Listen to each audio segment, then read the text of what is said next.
Renowned as the foremost literary genius of Douluo Continent, the founding emperor of the Wuhuan Empire, he is affectionately nicknamed Xiang Invincible, with fervent admirers scattered throughout the entire Douluo Continent.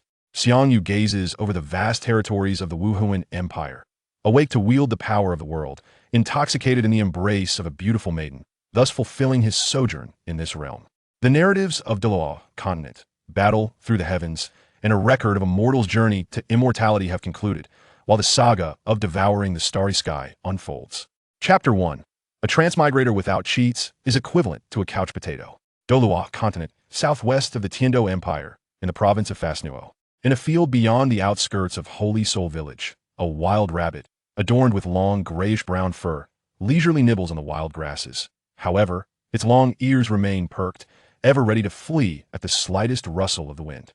Concealed within the grass, a young boy, appearing no older than 5 or 6, with charming phoenix eyes and dressed in simple attire, slowly draws back his slingshot made of cow tendon, squinting his eyes as he aims at the foraging rabbit.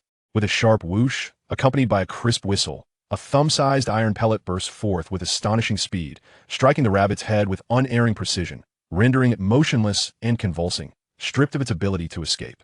Yes, the young boy, kneeling amidst the grass, cannot suppress an exclamation of excitement upon witnessing this, and with familiar ease, he rushes to the rabbit's side, grasping its ears triumphantly and making his way back to Holy Soul Village. This young boy is named Xiang Yu. He is not a native of this world, but rather a transmigrator from a realm known as Earth. Originally, Xiang Yu was an ordinary office worker, but one day, while on his way to work, he encountered a drowning girl and instinctively leaped into the river to save her. Yet, Xiang Yu failed to comprehend one crucial fact.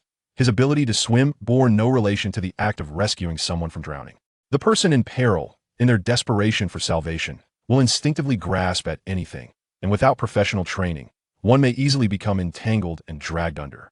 It was during his attempt to save the girl that she clung to him, exhausting him completely, ultimately leading to his own peril. When Xiang Yu eventually regained consciousness, he found himself transformed into the form of a young child. According to the village chief of Holy Soul Village, Xiang Yu was discovered by villagers near a small river outside the village before being rescued. This implies that Xiang Yu is not originally a resident of Holy Soul Village. Moreover, his current appearance bears a striking resemblance to his own childhood, leading him to suspect he had transmigrated with his body, although he remains uncertain as to why his form has changed in such a manner. Upon initially learning of his transmigration to the world of Douluo Continent, Xiang Yu experienced a profound sense of collapse and bewilderment. Unlike protagonists in novels who often emerge as orphans, his parents were very much alive, leading a life that, while not opulent, was filled with warmth and happiness. The mere thought of his parents receiving news of his demise fills Xiang Yu with dread. He cannot bear to imagine the depth of their sorrow. Furthermore, from what he has gathered, the world of Douluo Continent reveres the strong, with only those who become soul masters rising above the masses. Yet aspiring to become a soul master is no simple feat. Although every individual in Douluo Continent can awaken their martial soul, the martial souls of ordinary folk are often of lower quality. Only those whose parents are formidable soul masters have a greater likelihood of awakening a superior martial soul. Moreover, even if an ordinary person successfully awakens their martial soul, the absence of soul power may hinder their ability to cultivate, precluding them from ever becoming a soul master. Xiang Yu is not from the world of Douluo Continent. Thus the question of whether he can awaken a martial soul remains uncertain. How could he dare to dream of becoming a soul master? However, time has a way of altering all things, and after more than 3 months of living here, he has gradually emerged from his initial state of despair and begun to adapt to life in this new world. On the western edge of Holy Soul Village, 3 humble adobe houses stand. Atop the central dwelling's roof hangs a wooden sign, approximately 1 meter in diameter, depicting a crude hammer. This is the only blacksmith shop in Holy Soul Village. Upon reaching the entrance of the blacksmith shop, Xiang Yu raised the hefty rabbit in his hands and proudly exclaimed, "Xiao-san, I'm back. Look what I caught today." Just as Xiang Yu's words fell, a young boy, appearing no older than 5 or 6, with slightly tanned skin and dressed in simple clothing, hurriedly emerged from the kitchen. Gazing at the rabbit in Xiang Yu's hands, he exclaimed in awe, "What a plump rabbit! Xiao Yu, you're amazing." Hearing Tang San's words, Xiang Yu couldn't help but chuckle. This is all thanks to the slingshot and iron pellets you made for me yesterday. Without them, I wouldn't have been able to catch such a big fellow." The rabbit Xiang Yu caught today weighed a substantial 7 to 8 jin, nearly double the weight of an ordinary rabbit. Without the aid of the cow tendon slingshot and iron pellets, it would have been exceedingly difficult to bring down such a large creature.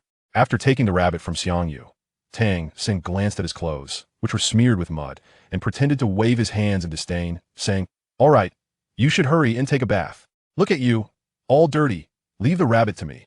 I'll prepare half braised and half stewed." "Hee hee, then it's all yours," Xiang Yu replied, unconcerned by Tang San's feigned disgust, and hurried off to fetch water for his bath. Since Xiang Yu is not a resident of Holy Soul Village, and due to the trauma of his near drowning leading to amnesia, the village chief, Old Jack, could only arrange for him to temporarily reside in Holy Soul Village. Initially, Old Jack intended to take Xiang Yu to live in his own home, but upon learning that this world is indeed the realm of Douluo Continent, Xiang Yu stubbornly insisted on staying with Tang San. It is noteworthy that Tang San is the protagonist of Douluo Continent, and his father is a reclusive titled Doa. With such a remarkable figure at his disposal, how could Xiang Yu not cling to this opportunity? Although he is aware that this behavior lacks integrity, a transmigrator without cheats is akin to a mere fish. He has no choice but to embrace the protagonist's coattails to secure a path for himself. Even if Xiang Yu is unable to become a soul master in the future, as long as he can cultivate a favorable relationship with Tang San, it will be quite effortless for him to leverage this connection to become a minor wealthy patron, ensuring he would never face hunger, and he could also take several beautiful wives. The unpredictability of life is indeed remarkable. While Xiang Yu was bathing and daydreaming about the splendid life that lay ahead, Tang San, who was processing a wild rabbit, found himself lost in contemplation as well. Initially, when Xiang Yu expressed his desire to stay at Tang San's home, Tang San was quite reluctant to accept him, primarily because his father, Tang Hao, was a notorious drunkard. Ever since Tang San learned to cook for himself, Tang Hao had not set foot in the kitchen, relying entirely on Tang San to prepare his meals. Moreover, nearly all the money Tang Hao earned from his blacksmithing was squandered on purchasing alcohol, which rendered the Tang household quite impoverished, often subsisting primarily on porridge. Chapter 2. The Soul Awakening Ceremony. If young Xiang Yu were to move into his home, it would only serve to burden Tang San further, exacerbating the already precarious situation of his modest family. However, Tang San significantly underestimated Xiang Yu's audacity. After much insistence from Xiang Yu, he reluctantly allowed him to stay. Surprisingly, since Xiang Yu took up residence in Tang San's home, Tang San's quality of life did not diminish. In fact, it began to improve at an astonishing pace. Coming from a rural background, Xiang Yu had grown up frolicking in the fields, becoming adept at hunting rabbits, raiding bird nests, and catching fish. Once he settled in Tang San's household, he would venture daily to the nearby fields and streams, always returning with various catches. These spoils not only provided additional meals for them, but could also be traded with the villagers of Holy Soul Village for necessities and money. Although Tang San's alcoholic father was somewhat of a scoundrel, he had not sunk so low as to pilfer from a child to fund his drinking habits. The money Xiang Yu earned from his hunts was primarily spent on himself and Tang San, resulting in a marked improvement in their living standards. "Xiang Yu, please wait a moment. I will go wake my father," Tang San called to Xiang Yu as he set the table with a meal he had prepared, before heading to rouse the still slumbering Tang Hao. Sighing inwardly, Xiang Yu regarded the disheveled man with an oily face and unkempt hair. Were it not for his familiarity with the original story, he would scarcely believe that this disheartened middle-aged man was the renowned Hao Yan Douluo of Douluo Continent. "Tang Hao, are you ready to eat?" Shortly after Tang Hao and Tang San sat down, an elderly voice called from outside. Xiang Yu turned to see an elderly man, appearing to be in his 60s, tall and sprightly, dressed in clean, tidy clothing. It was none other than Old Jack, the village chief of Holy Soul Village. "Good boy." Old Jack smiled at Xiang Yu before nodding at Tang San, then turned his gaze toward Tang Hao, his eyes flickering with discontent. In a calm tone, he remarked, "Tang Hao, Little San, and Little Yu are both 6 years old this year. I wish for them to participate in this year's Soul Awakening ceremony." As the only blacksmith in Holy Soul Village, Tang Hao's life should have been relatively comfortable. However, his penchant for alcohol often left the family short on provisions, and Old Jack had frequently come to their aid. Had Tang Hao been able to provide sufficiently for his family, Old Jack would have turned a blind eye. But his concern for the sensible Tang San made him dissatisfied with Tang Hao's irresponsible behavior. Upon hearing Old Jack's words, Tang Hao, gnawing on a rabbit leg, replied nonchalantly, "Let them participate, then. When does the awakening ceremony begin?" You seeing Tang Hao's indifferent demeanor nearly incited Old Jack to scold him, but he ultimately restrained himself, waving his hand dismissively. "Never mind. The awakening ceremony will be held in 3 days. I will personally come to fetch the 2 children." It is important to note that the soul awakening ceremony occurs only once a year, Missing this year's event would mean waiting until the next, significantly impacting the children's futures. To prevent Xiang Yu and Tang San from being hindered by Tang Hao, old Jack resolved to escort the children himself. Noticing Tang San's puzzled expression, Xiang Yu eagerly interjected, "Grandpa Jack, what is the awakening ceremony?" Old Jack, adopting a serious demeanor, explained, "In the Douluo Continent, everyone possesses their own martial soul. At around 6 years of age, one must undergo the awakening ceremony. Once a martial soul is awakened, even the most ordinary of souls can enhance our abilities in certain aspects. Should you awaken an exceptional martial soul and have the opportunity to cultivate it, you could potentially become a great soul master in the future. The individual responsible for conducting our village's awakening ceremony is a servant from the Nodding City Martial Soul branch, and that servant is a great soul master." Tang Hao, upon hearing old Jack's envious tone regarding the great soul master, displayed a subtle expression of disdain. Meanwhile, after hearing the title Great Soul Master, Tang San could not help but connect it to his own struggles with the Xiantian skill and asked, "Grandpa Jack, what does it mean to be a great soul master?" A great soul master is one of the titles among soul masters. Each soul master possesses their own martial soul power, categorized into 10 distinct titles, each further divided into 10 ranks. Typically, those who have just awakened their martial soul and possess soul power are referred to as soul apprentices. When a soul apprentice's soul power reaches level 10 and they obtain their first soul ring, they advance to the next level and earn the title of soul master. The title of Great Soul Master represents the third level, attainable only by those whose soul power exceeds 20. The 10 titles of soul masters, ranked from lowest to highest, are Soul Apprentice, Soul Master, Great Soul Master, Soul Sovereign, Soul Sect, Soul King, Soul Emperor, Soul Saint, Soul Douluo, and Title Douluo. Old Jack, feeling a surge of pride, added, "Our village is named Holy Soul Village because a century ago, a soul saint emerged here, a rarity not just in Nodding City, but throughout the entire Fastner province." Tang Hao, hearing this, scoffed dismissively. Observing Tang Hao's disdainful expression, old Jack suppressed the urge to confront him and turned to Xiang Yu and Tang San, saying, Little San, I will return to fetch you in 3 days. I won't interrupt your meal any longer." With that, old Jack swiftly departed from the blacksmith shop, fearing he might let his temper get the better of him. 3 days passed in the blink of an eye, and old Jack arrived early at the blacksmith shop, taking Xiang Yu and Tang San to the Holy Soul Village's Martial Soul Hall. In truth, the Martial Soul Hall was merely a larger wooden structure, starkly contrasting with the grandeur of an actual Martial Soul Hall. This year, 9 children from Holy Soul Village were set to participate in the Soul Awakening ceremony, with Xiang Yu and Tang San being the last to arrive. Aside from the 9 participating children and old Jack, a young man in his 20s was present in the hall, clearly a great soul master from the Martial Soul Hall, based on his attire. "Respected master of battle souls, thank you once again for your assistance," old Jack expressed with utmost respect. The young man replied, nodding lightly at old Jack's deference before shifting his attention to the children, offering a warm smile. "Children, please line up in front of me." Chapter 3. Your external aid has arrived. Due to Xiang Yu being the tallest and most robust among the 9 children, he took his place at the front, while the smaller statured Tang San positioned himself at the end. Once the children were lined up, the young man smiled and introduced himself. "I am Su Yuntao, a great soul master of level 26. I will now proceed to awaken your martial souls one by one. Do not fear, regardless of what transpires." As Su Yuntao spoke, he opened a package from the table beside him, extracting 2 items, 6 black, round stones, and a sparkling blue crystal ball. Su Yuntao arranged 6 black stones on the ground to form a hexagon and called out to Xiang Yu, who stood at the first position, "Step into the center." Without hesitation, Xiang Yu walked to the middle of the hexagonal formation. "Remember, no matter what happens next, do not be afraid. Close your eyes and feel carefully," Su Yuntao reminded him, somewhat apprehensively. He then commanded in a firm voice, "Lone Wolf, possess." Amidst the startled gazes of the children, a colossal, translucent wolf materialized behind Su Yuntao, seamlessly merging into his form. This transformation caused his body to swell slightly, transforming him into a werewolf cloaked in gray fur. Gulp. Although Xiang Yu had prepared himself, he couldn't help but feel a surge of tension as he stood face to face with the werewolf.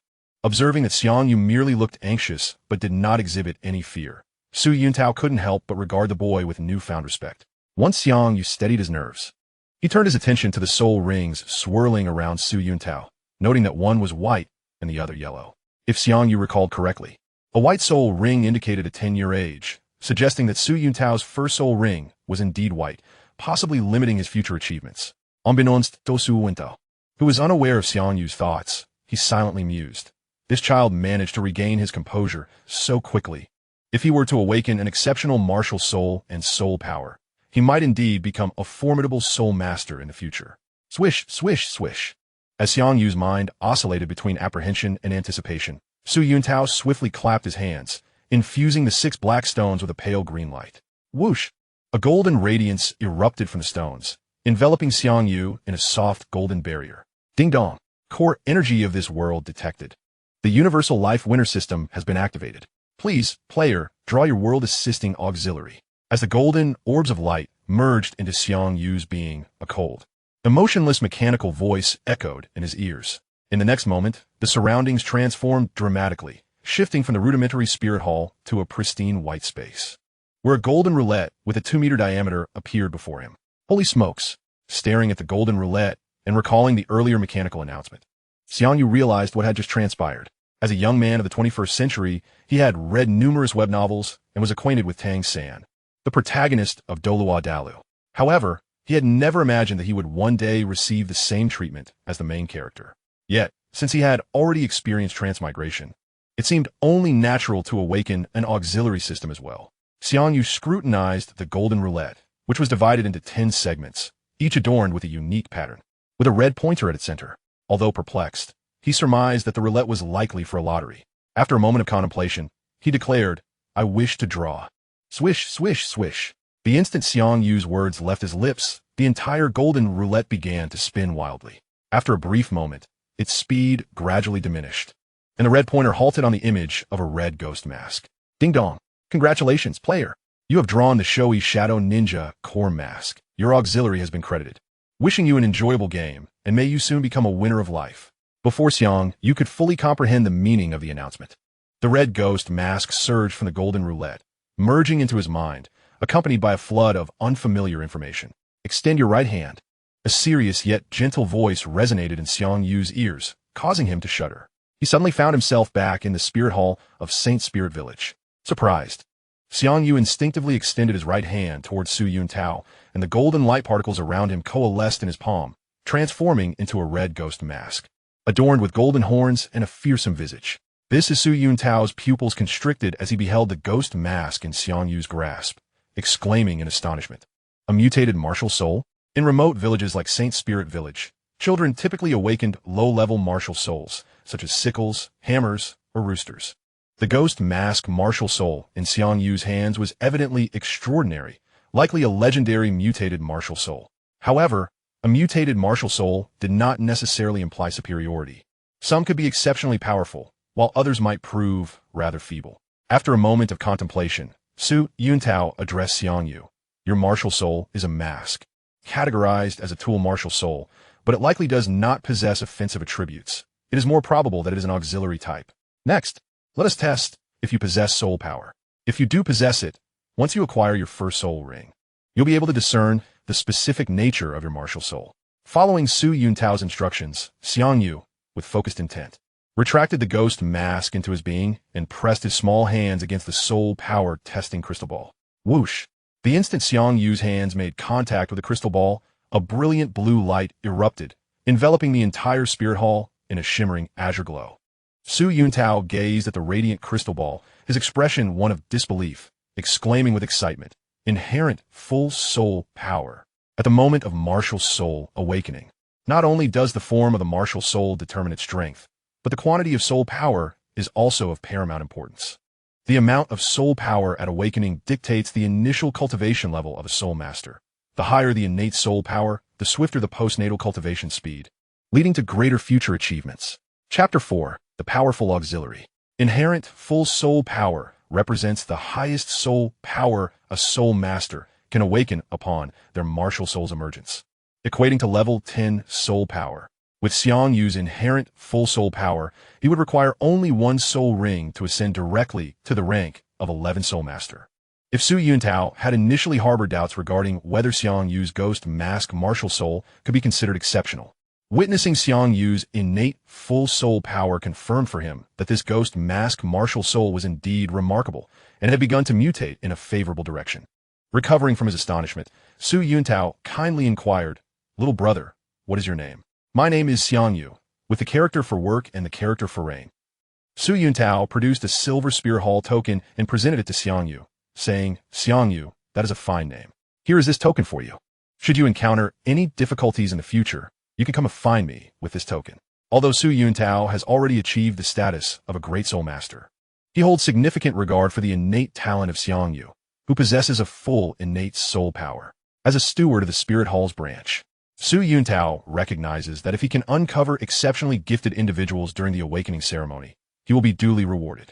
The token he presented to Xiang Yu was in fact his own stewardess insignia, a means to curry favor with the young prodigy. The methods by which the Spirit Hall will subsequently seek to cultivate Xiang Yu's talents will depend on Su Yuntao reporting this matter to the bishop responsible for the branch, who will then arrange the necessary affairs. After bestowing the token upon Xiang Yu, Su Yuntao instructed him to sit aside and rest, while he redirected his attention to the remaining children. Initially, Su Yuntao had little hope for these rural youngsters. Yet with Xiang Yu awakening a variant martial spirit and possessing innate full soul power, he pondered that perhaps other children might also surprise him.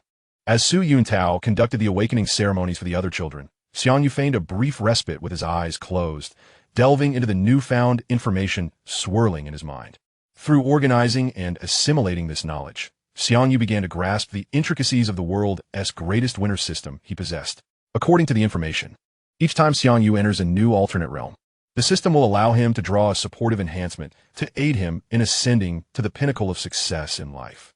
This implies that Xiang Yu might have the opportunity to traverse other worlds, and perhaps even return to Earth, which would be a most unexpected boon for him, given that his parents are still alive. The mask of the show-off Shadow Ninja Core that Xiang Yu had previously drawn serves as his enhancement in this world, effectively functioning as a subsystem of the world's greatest winner. However, Xiang Yu found the name Show-Off Shadow Ninja Core mask cumbersome and opted to refer to it simply as the Shadow Mask. To adapt to the rules of the Douluo Continent, the Shadow Mask automatically transformed into Xiang Yu's martial spirit, endowed with formidable abilities, including the power to summon shadow ninjas. The appearance of these ninjas closely resembles that of the ghost shadow ninjas from Jackie Chan Adventures, suggesting that the Shadow Mask was crafted in the likeness of their masks. The number of shadow ninjas he can summon is intricately linked to Xiang Yu's soul power level. With his current 10th level soul power, he can summon up to 10 shadow ninjas simultaneously. Additionally, the Shadow Mask is equipped with a Shadow Mall containing a variety of shadow-related items. However, to procure these items, Xiang Yu must utilize a currency known as Shadow Coins. The method to acquire these coins is straightforward. By showcasing his possessions in front of others, he can gain Shadow Coins corresponding to the jealousy or resentment those individuals feel. With that in mind, Xiang Yu tentatively summoned the Shadow Mall. A translucent screen materialized before him, listing various shadow items along with their respective prices. At this moment, the inventory of the Shadow Mall was rather sparse, consisting of merely a few dozen items, including those related to the Spirit Hall branch and all present individuals and objects. According to the information regarding the Shadow Mask, the items in the Shadow Mall do not simply manifest, but are instead formed through the dark energy of shadow coins. Thus, the more Xiang Yu interacts with his surroundings, the broader the variety of items available in the Shadow Mall, enhancing its utility. What a pity. If only you possessed a different martial spirit, even a simple scythe, your future would be limitless. Why must it be blue silvergrass? After grasping the capabilities of the Shadow Mask, a deep sigh of regret escaped Xiang Yu, prompting him to instinctively open his eyes. He saw Tang San standing before Su Yuntao, realizing that the awakening ceremony was nearing its conclusion. With Su Yuntao lamenting Tang San's fate, Tang San had awakened a blue-silver grass martial spirit, widely regarded as a useless martial spirit in the Douluo Continent. Yet he possessed innate full soul power, which elicited Su Yuntao's melancholy. Had Tang San awakened a different martial spirit, Su Yuntao would have discovered 2 talented soul masters for the Spirit Hall, a feat that would earn him not only substantial rewards, but also a potential promotion. Well, one cannot be overly greedy. Nevertheless, Su Yuntao quickly adjusted his mindset, recognizing that uncovering a talent like Xiang Yu far exceeded his expectations. After gathering his belongings, he was the first to exit the Spirit Hall. Upon witnessing this, old Jack, waiting outside the wooden cabin, hurried to greet him, his face brimming with respect. Honorable Master of Battle Spirits, may I inquire if there are any children in our village who can become Soul Masters? Your village is in luck this year. A remarkable prodigy has emerged. Su Yuntao, feeling elated upon seeing old Jack, spoke with newfound warmth, smiling as he continued. Xiang Yu has not only awakened a variant martial spirit, but also possesses innate full soul power. As long as he finds a suitable spirit ring, he will be able to ascend to the rank of Soul Master. Old Jack, initially taken aback, soon erupted with excitement, exclaiming, "Excellent! This is truly wonderful." As Xiang Yu and Tang Sen stepped out of the wooden cabin, he noticed Su Yuntao still lingering in feigned curiosity. "Brother Yuntao, where should one go to obtain a spirit ring?" "Little Yu, do not rush into thinking about spirit rings. To acquire a spirit ring, one must hunt soul beasts, which is inherently perilous." Su Yuntao's expression turned grave as he quickly advised Xiang Yu. "Moreover, the first spirit ring greatly influences his Soul Master's future growth. With your exceptional talent, you cannot simply settle for any spirit ring. Once I report your news to the branch's bishop, he will personally arrange for you to acquire a spirit ring, ensuring we select the most suitable one for you." Given that the Spirit Hall had already recognized Xiang Yu's talent, they would not easily let him slip away. Thus, Su Yuntao regarded him as a member of the Spirit Hall and was keen to prevent him from hastily absorbing a spirit ring. "I see." Xiang Yu nodded in understanding, dismissing his previous thoughts of seeking a spirit ring. He then turned to Su Yuntao, saying, "Brother Yuntao, in a few days, the Junior Soul Master Academy in Nodding City will commence. Could you lend me some money for tuition? I promise to repay you once I become a Soul Master." "Little Yu, do not worry about schooling. As long as you are willing to join the Spirit Hall, we will ensure your admission to the academy established by the Spirit Hall, and all fees will be waived." The Spirit Hall's influence permeates the entirety of the Douluo Continent, with over 60% of Soul Masters affiliated with it. Consequently, numerous cities have established Soul Master Academies under the auspices of the Spirit Hall. And Nodding City is no exception. As Su Yuntao spoke, he retrieved a small pouch from his bosom and presented it to Xiang Yu, saying, "However, I must admit I was remiss earlier. Consider this pouch your pocket money. Use it to purchase some things you fancy and perhaps treat yourself to a new outfit." In his eagerness to hand over his attendance token to Xiang Yu, Su Yuntao had overlooked the fact that for a child from a humble background, money might prove to be far more practical. Fortunately, it was not too late to rectify that oversight. "Thank you, Brother Yuntao," Xiang Yu exclaimed, his eyes sparkling with delight as he accepted the pouch. "Little Yu, I will promptly relay your circumstances to the bishop. By tomorrow at the latest, I shall escort you to the Spirit Hall in Nodding City. Simply remain at home and await my news." Su Yuntao affectionately ruffled Xiang Yu's hair before bidding farewell to old Jack and departing from Holy Soul Village. Once Su Yuntao had left, Xiang Yu eagerly opened the pouch before the villagers, exclaiming in astonishment, "Wow, so much money!" Though the pouch was modest in size, it contained 7 or 8 gold soul coins and over 10 silver soul coins. The currency exchange on the Douluo Continent is such that 1 gold soul coin equates to 10 silver soul coins, or 100 copper soul coins. A single gold soul coin is sufficient to provide sustenance for an ordinary 3-member household for several months. So, being a soul master is quite lucrative. Tang San, standing beside Xiang Yu, could not help but reveal a look of surprise. It was his first time witnessing such a sum. Sighing theatrically, Xiang Yu feigned a tone of mock lamentation. "How on earth shall I spend all this money? The woes of the affluent." Shadow coins 5. Shadow coins 10. Shadow coins 7. As Xiang Yu finished speaking, the surrounding children and villagers could not suppress their envious gazes, and a series of notifications echoed in his ears. Struggling to contain his mirth, Xiang Yu draped an arm around Tang San's shoulder and declared, "Little San, in a couple of days, I shall take you on a stroll through Nodding City, so we can truly experience the lifestyle of the wealthy." The onlookers gazed at Xiang Yu's proud demeanor, their expressions growing increasingly resentful, particularly among the few children who lacked the qualifications to become soul masters, who harbored a twinge of jealousy. "Little San, shall we head home soon? Uncle Tang, how is awaiting our good news?" Upon concluding his statement, Xiang Yu seized Tang San's arm and, with a playful swagger, made his way back to the blacksmith shop, his cocky silhouette almost unbearable to behold. As soon as they returned, Tang Hao emerged from his room, casually inquiring, "You're back. What soul spirits did you awaken?" He. Xiang Yu, brimming with pride, extended his right hand to summon his shadow mask spirit, confidently proclaiming, "I have awakened the mutated shadow mask spirit, and my soul power has reached its innate maximum." Tang Hao's eyes flickered with surprise, though he maintained a composed facade. nodding before turning to Tang San. And you little San? Father, I awaken the blue silver grass spirit, also with innate maximum soul power. After speaking, Tang San extended his right hand to summon forth the blue silver grass spirit. Blue silver grass? Tang Hao's pupils contracted slightly upon seeing the spirit in Tang San's hand, his robust frame visibly trembling as a complex expression crossed his face. Ah, I must have woken too early this morning. I ought to return for a proper rest. Xiang Yu, aware that Tang San and Tang Hao were likely to engage in a serious discussion and eager to explore his own spirit, yawned deliberately and said, Little San, I shall retire for a nap now. Do remember to call me for lunch later. With that, he turned and headed to his bedroom to sleep while Tang San, witnessing Xiang Yu's departure, greeted Tang Hao and led him to the bedroom for a private conversation. Upon returning to his room, Xiang Yu did not immediately succumb to slumber, but instead summoned 2 shadow ninjas with a mere thought. Although he could summon up to 10 shadow ninjas at once, he refrained from doing so for fear of Tang Hao detecting their presence. After all, he had only been living with Tang San for a little over 3 months, and while they were good friends, they had yet to reach the stage of complete openness. Just as Tang San had withheld the secret of his second spirit from Xiang Yu, so too would Xiang Yu keep his secrets close, retaining some cards up his sleeve for future contingencies. Chapter 6. Shadow Tang San. Xiang Yu, while aware that the shadow mask could summon shadow ninjas, was witnessing them for the first time. Gazing at the shadow ninjas before him, he could not help but express his excitement.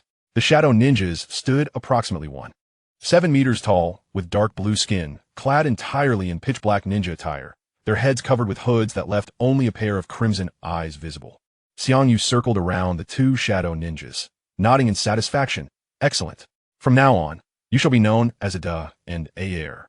After assigning names, he commanded them to perform various tasks as a means of testing their capabilities. Following a brief assessment, Xiang Yu gained a general understanding of their strength. He discovered that the shadow ninjas possessed considerable power, able to lift over 200 pounds with ease, leap over 2 meters high effortlessly, and displayed remarkable agility and speed. In the context of the animated series Jackie Chan Adventures, these shadow ninjas appeared weak. However, after his testing, Xiang Yu realized their prowess far surpassed that of ordinary special forces. The shadow ninjas bore a resemblance to conventional Japanese ninjas but were superior in strength, mastering a variety of ancient ninja tactics and weaponry. Each shadow ninja possessed exceptional agility and combat skills, equipped with the abilities of spies and assassins, proficient in both karate and lightness techniques, moving as swiftly as a swallow, adept at both ranged and close combat. Due to their composition from shadows, the shadow ninjas lacked vital points. They would only dissipate in the face of powerful attacks. Yet even in such instances, they would not perish. Rather, they would be reborn from the shadows. Nonetheless, the shadow ninjas had a significant weakness. They were unable to speak.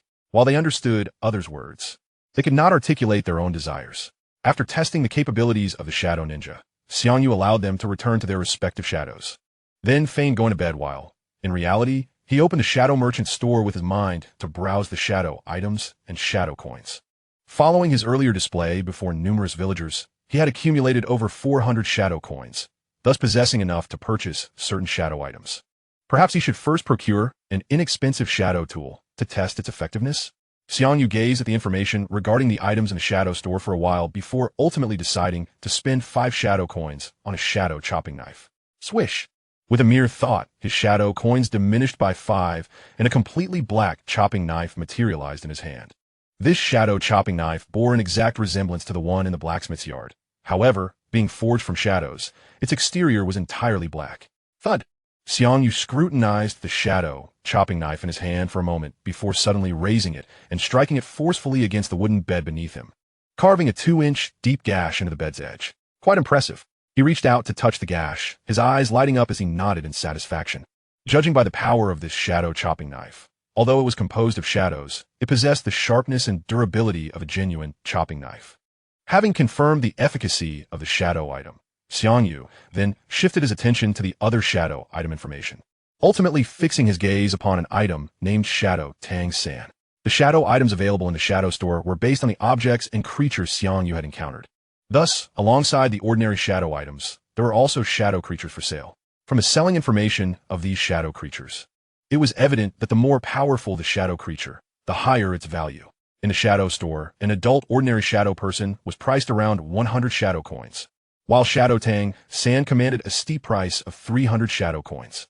Though appearing as a mere 6-year-old boy, Tang San had cultivated the skills of the Tang sect, endowing him with combat prowess far exceeding that of an ordinary individual. Hence, the corresponding Shadow Tang San was naturally more valuable. If my assumptions are correct, this item may offer me substantial benefits. Xiang Yu pondered for a moment before decisively spending 300 shadow coins to purchase a Shadow Tang San. Swish! To Xiang Yu's astonishment, his own shadow suddenly rippled, and a shadow person, remarkably similar in appearance to Tang San, emerged from a shadow. This Shadow Tang San not only looked identical to Tang San, but even wore clothing styled like what Tang San wore that day. However, the skin of Shadow Tang San was an eerie dark blue, akin to that of the Shadow Ninja, with crimson eyes. I hope my conjecture is not in vain. Xiang Yu gazed at the Shadow Tang San with a mix of anxiety and anticipation, reaching out to grasp the Shadow Tang San's arm. Goo goo goo.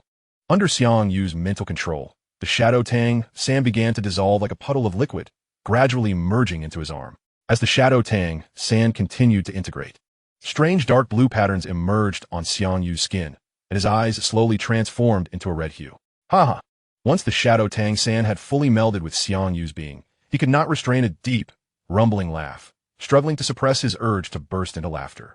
For after the complete fusion with Shadow Tang San, Xiang Yu's mind was flooded with an array of new knowledge, including the inner martial arts technique Xian Tian Gong, the method of hands Xian Yu Shou, the method of eyes Zigmo Tong, the grappling technique Kong He Qin Long, the lightness skill Gue Imi Zong, and the method of hidden weapons in Qi Bai Jia. These 6 martial arts corresponded to the 6 techniques recorded in the Xiantian treasure record of the Tang sect, representing Tang San's greatest advantage, but now they had transformed into Xiang Yu's trump card.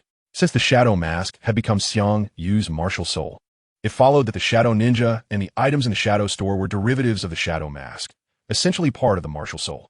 Hence, Xiang Yu boldly speculated that Shadow Tang San could fuse with him akin to a beast martial soul.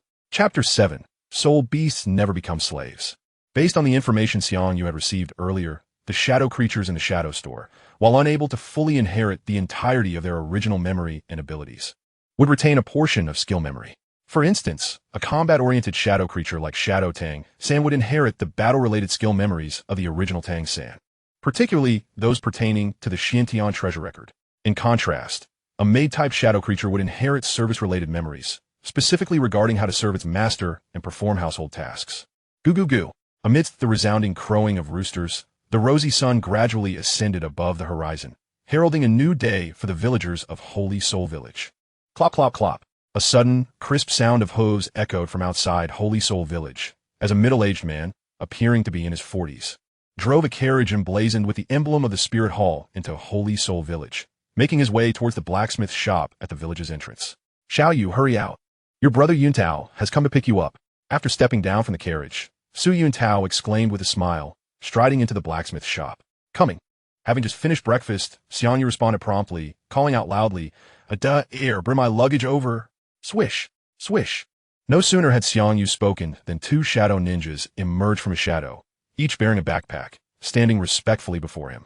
Xiao-san, I will first scout ahead to Nodding City. The primary Soul Master Academy is about to open there. We shall meet again in Nodding City. After bidding farewell to Tang San, Xiang Yu exited the bedroom with a air. Upon seeing the 2 shadow ninjas trailing behind Xiang Yu, Su Yuntao's expression shifted to one of caution, his demeanor becoming serious as he inquired, Xiao Yu, who are they? Noticing su Winto's verenis. Xiang Yu feigned an innocent expression as he replied, Brother Yuntao, do not be afraid. Adun Air are my shadow guardians. Summoned using the Shadow Mask, Martial Soul. You summon them with your martial soul? Su Yuntao responded, a flicker of surprise crossing his features. Yet, upon recalling that Xiang Yu had awakened a mutated martial soul, he found it quite reasonable, compared to ordinary martial souls. The most remarkable trait of mutated martial souls was their elusive abilities, especially for a novel mutated martial soul like the Shadow Mask, which possessed uniquely special capabilities. Once Ada and Air had placed the luggage onto the carriage, Xiang Yu commanded, Air, you may return now. Swish, swish. Under the astonished and envious gaze of Su Yuntao, 2 shadow ninjas obediently melded back into the shadows beneath Xiang Yu's feet. Ordinarily, a soul master can only unleash the true potency of their martial soul after awakening it, and obtaining their first soul ring. However, witnessing someone like Xiang Yu summon two formidable shadow ninjas without even having acquired a first soul ring was a sight Su Yuntao had never encountered before. Unfazed by Su Yuntao's envious expression, Xiang Yu pointed at the black horse drawing the carriage and inquired curiously, "Brother Yuntao, is this horse a soul beast?" The black horse, which pulled the spirit hall's carriage, bore a striking resemblance to an ordinary horse, yet its neck was adorned with scales, distinguishing it from the commonplace equine. "Let's board the carriage first. I shall explain everything to you along the way," Su Yuntao replied, not rushing to answer Xiang Yu's question. He helped him onto the carriage before elaborating on the nature of the black horse. In the Douluo Continent, the more powerful a soul beast is, the higher its intelligence tends to be, making them increasingly difficult to tame. Thus, soul beast pets are an exceedingly rare occurrence in this world, with high-grade soul beast pets being virtually non-existent. The horse responsible for drawing the carriage, known as the scaled horse, is a relatively common low-level soul beast, adept at long-distance travel and freight hauling. However, capturing an adult scaled horse is no simple feat. Most adults, once captured, either choose to end their lives or refuse to eat, making them impossible to sustain, let alone to train. Consequently, the Spirit Hall does not capture adult scale horses for taming, but rather seeks out those that have only recently been born, dedicating years to their upbringing. The horse pulling the carriage now is one such scaled horse, nurtured by the Spirit Hall branch in Notting City, and it is now 7 years old. Although it appears to be an adult, it still does not qualify as a true soul beast, much like how a soul master only gains their first soul skill after absorbing their first soul ring. Ordinary soul beasts require 10 years of soul power to acquire their first innate ability. A scaled horse with only 7 years of soul power is merely stronger than an ordinary wild beast, but does not truly reach the status of a soul beast. Even if a soul master were to slay it, it would not yield the most rudimentary 10-year soul ring. This slow growth rate of soul beasts contributes to the prevalence of juvenile soul beast pets in the market, with genuine high-level soul beast pets being almost entirely absent. As Su Yuntao shared tales of soul masters with Xiang Yu, their carriage arrived at Notting City, making its way toward the Spirit Hall branch. Once the middle-aged coachman brought the carriage to a halt before the imposing entrance of the Spirit Hall, he spoke with utmost reverence, "Esteemed deacon, we have arrived at the Spirit Hall. Come, Xiang Yu, let us disembark," Su Yuntao said, leading Xiang Yu down from the carriage. Upon stepping out, Xiang Yu was immediately captivated by the grandeur of the Spirit Hall, inwardly marveling. No wonder the Spirit Hall is so affluent. Although the Spirit Hall in Notting City is merely a standard branch, its exterior exudes opulence and splendor. The front facade spans over 100 meters in width, rising to approximately 20 meters, and is divided into 3 levels. The entire structure is brown, and the emblem on the main entrance displays only a single long sword, indicating that this branch is of the lowest tier among Spirit Halls. From Su Yuntao's earlier explanation in the carriage, Xiang Yu understood that the Spirit Hall is classified into 6 tiers, each corresponding to a distinct emblem. In the Douluo Continent, even the smallest cities boast a Spirit Hall branch akin to that of Notting City, making them the most rudimentary form of Spirit Hall. Above the branch is the subchapel, followed by the main chapel, which can only be found in larger cities. The capitals of the Tiando Empire and the Xinglua Empire host the 4th-tier Spirit Hall sanctuaries. The 5th-tier Spirit Hall, known as the Papal Hall, is situated in Spirit City and represents the highest echelon of the Spirit Hall. Above the Papal Hall, only the legendary Douluo Worship Hall exists, accessible solely to soul masters who have attained the Douluo rank, a place all soul masters within the Spirit Hall aspire to reach. With Su Yuntao guiding him, Xiang Yu traversed seamlessly to the 3rd level of the Spirit Hall, pausing before an exquisitely adorned door. As Su Yuntao knocked, the ornate door swung open shortly thereafter, revealing an elderly gentleman with neatly combed golden hair, graying at the temples, clad in the attire of a Spirit Hall bishop. "You must be Xiang Yu, as mentioned by Yuntao," the golden-haired elder remarked, offering a warm smile while affectionately ruffling Xiang Yu's hair. "What a delightful little fellow you are." Noticing the hint of confusion on Xiang Yu's face, Su Yuntao promptly introduced, "Xiang Yu, this is our branch's bishop, Lord Rodon." "Greetings, Bishop Rodon," Xiang Yu replied respectfully. "There's no need for such formality, just call me Grandpa Rodon. It feels more endearing," Rodon chuckled. "Now, come inside and let us converse." Having learned from Su Yuntao the previous day about Xiang Yu's awakening of a variant martial soul and his innate full soul power, Rodon displayed an unusually warm demeanor towards him. Though Rodon is a level 47 battle soul master, his talents are not particularly exceptional, and at nearly 60 years of age, He has yet to surpass 50 levels of soul power. Within the confines of Notting City, Rodon is considered one of the more formidable individuals. However, in larger cities, his rank as a battle soul master holds little weight. Thus, Rodon is keen to discover and nurture exceptional talented soul masters for the Spirit Hall, as it enhances the Hall's stature while also accruing merit for himself. A prodigy like Xiang Yu, who has awakened a variant martial soul and possesses innate full soul power, would undoubtedly be celebrated not only in Notting City, but even within the capitals of the two great empires, as long as no unforeseen circumstances arise. Xiang Yu's potential suggests he could eventually become a titled Douluo. Rodon, understanding the value of fostering relationships during Xiang Yu's formative years, thus exhibited an amiable disposition upon meeting him. Once Rodon ushered Xiang Yu and Su Yuntao into his study, he began to engage in light-hearted conversation with Xiang Yu. As he learned that Xiang Yu could summon 2 shadow ninjas using his martial soul, Rodon's smile grew even brighter. After engaging in casual conversation with Rodon for a while, Xiang Yu could no longer contain his curiosity and finally asked, "Grandpa Rodon, when can I go obtain my spirit ring?" Hearing Xiang Yu's question, Rodon stroked his somewhat graying beard and chuckled. "It seems our little Yu is quite eager to become a spirit master. Fortunately, I have some free time today, so I shall personally accompany you to the Spirit Beast Forest to help you select a suitable spirit ring." "That's wonderful. Thank you, Grandpa Rodon. There's no need to be so formal with you," Xiang Yu replied gratefully. Rodon first affectionately ruffled Xiang Yu's hair, then turned to Su Yuntao and instructed, "Yuntao, I will take little Yu to acquire his first spirit ring. You should head to the Spirit Hall as Primary Spirit Master Academy shortly to arrange for his subsequent schooling." Upon hearing this, Su Yuntao nodded promptly, assuring, "Rest assured, Bishop, I will make the necessary arrangements." "All right, then let us set off at once." Noticing the eager expression on Xiang Yu's face, Rodon decided against further idle chatter and promptly arranged for a horse-drawn carriage, taking Xiang Yu toward the nearby Spirit Beast Forest.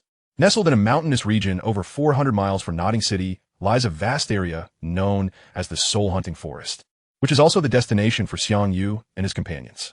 Clippity-clop, accompanied by the crisp sound of hooves, a horse-drawn carriage adorned with the emblem of the Spirit Hall arrived at the outskirts of the Soul Hunting Forest just before dusk, with a hand order. "We are hunting for a century-old power-type spirit beast, still in need of an auxiliary spirit master. For hunting a century-old agility-type spirit beast, we require 5 people and 10 gold spirit coins from interested parties. Top-quality defensive armor, only 3 gold spirit coins." As soon as the carriage arrived at the periphery of the Soul Hunting Forest, Xiang Yu was taken aback by the cacophony of vendors calling out their wares. "Little Yu, does this place not seem entirely different from what you had envisioned?" Rodon asked with a smile, explaining, "Because hunting spirit beasts can yield considerable profits. The outskirts of the Soul Hunting Forest have gradually developed into a market town.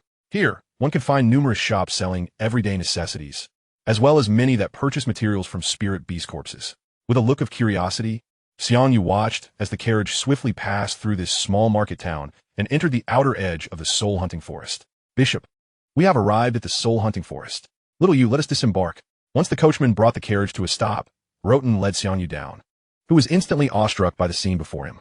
Before him lay an immense forest, with towering trees that clearly boasted centuries of age. In Xiang Yu's past life on Earth, trees over 100 years old were exceedingly rare, and he had only seen them in documentaries about tropical rainforests. Yet, in the Douluo Continent, century-old trees were quite commonplace, and even millennium-old trees were not particularly unusual. Surrounding this lush forest was a formidable iron fence, adorned with numerous spikes pointing toward the forest. The fence stood approximately 10 meters tall, appearing exceptionally sturdy, and nearby, over 100 soldiers patrolled diligently. Clad in iron armor and wielding long spears, these soldiers presented an imposing sight, evoking a sense of solemnity.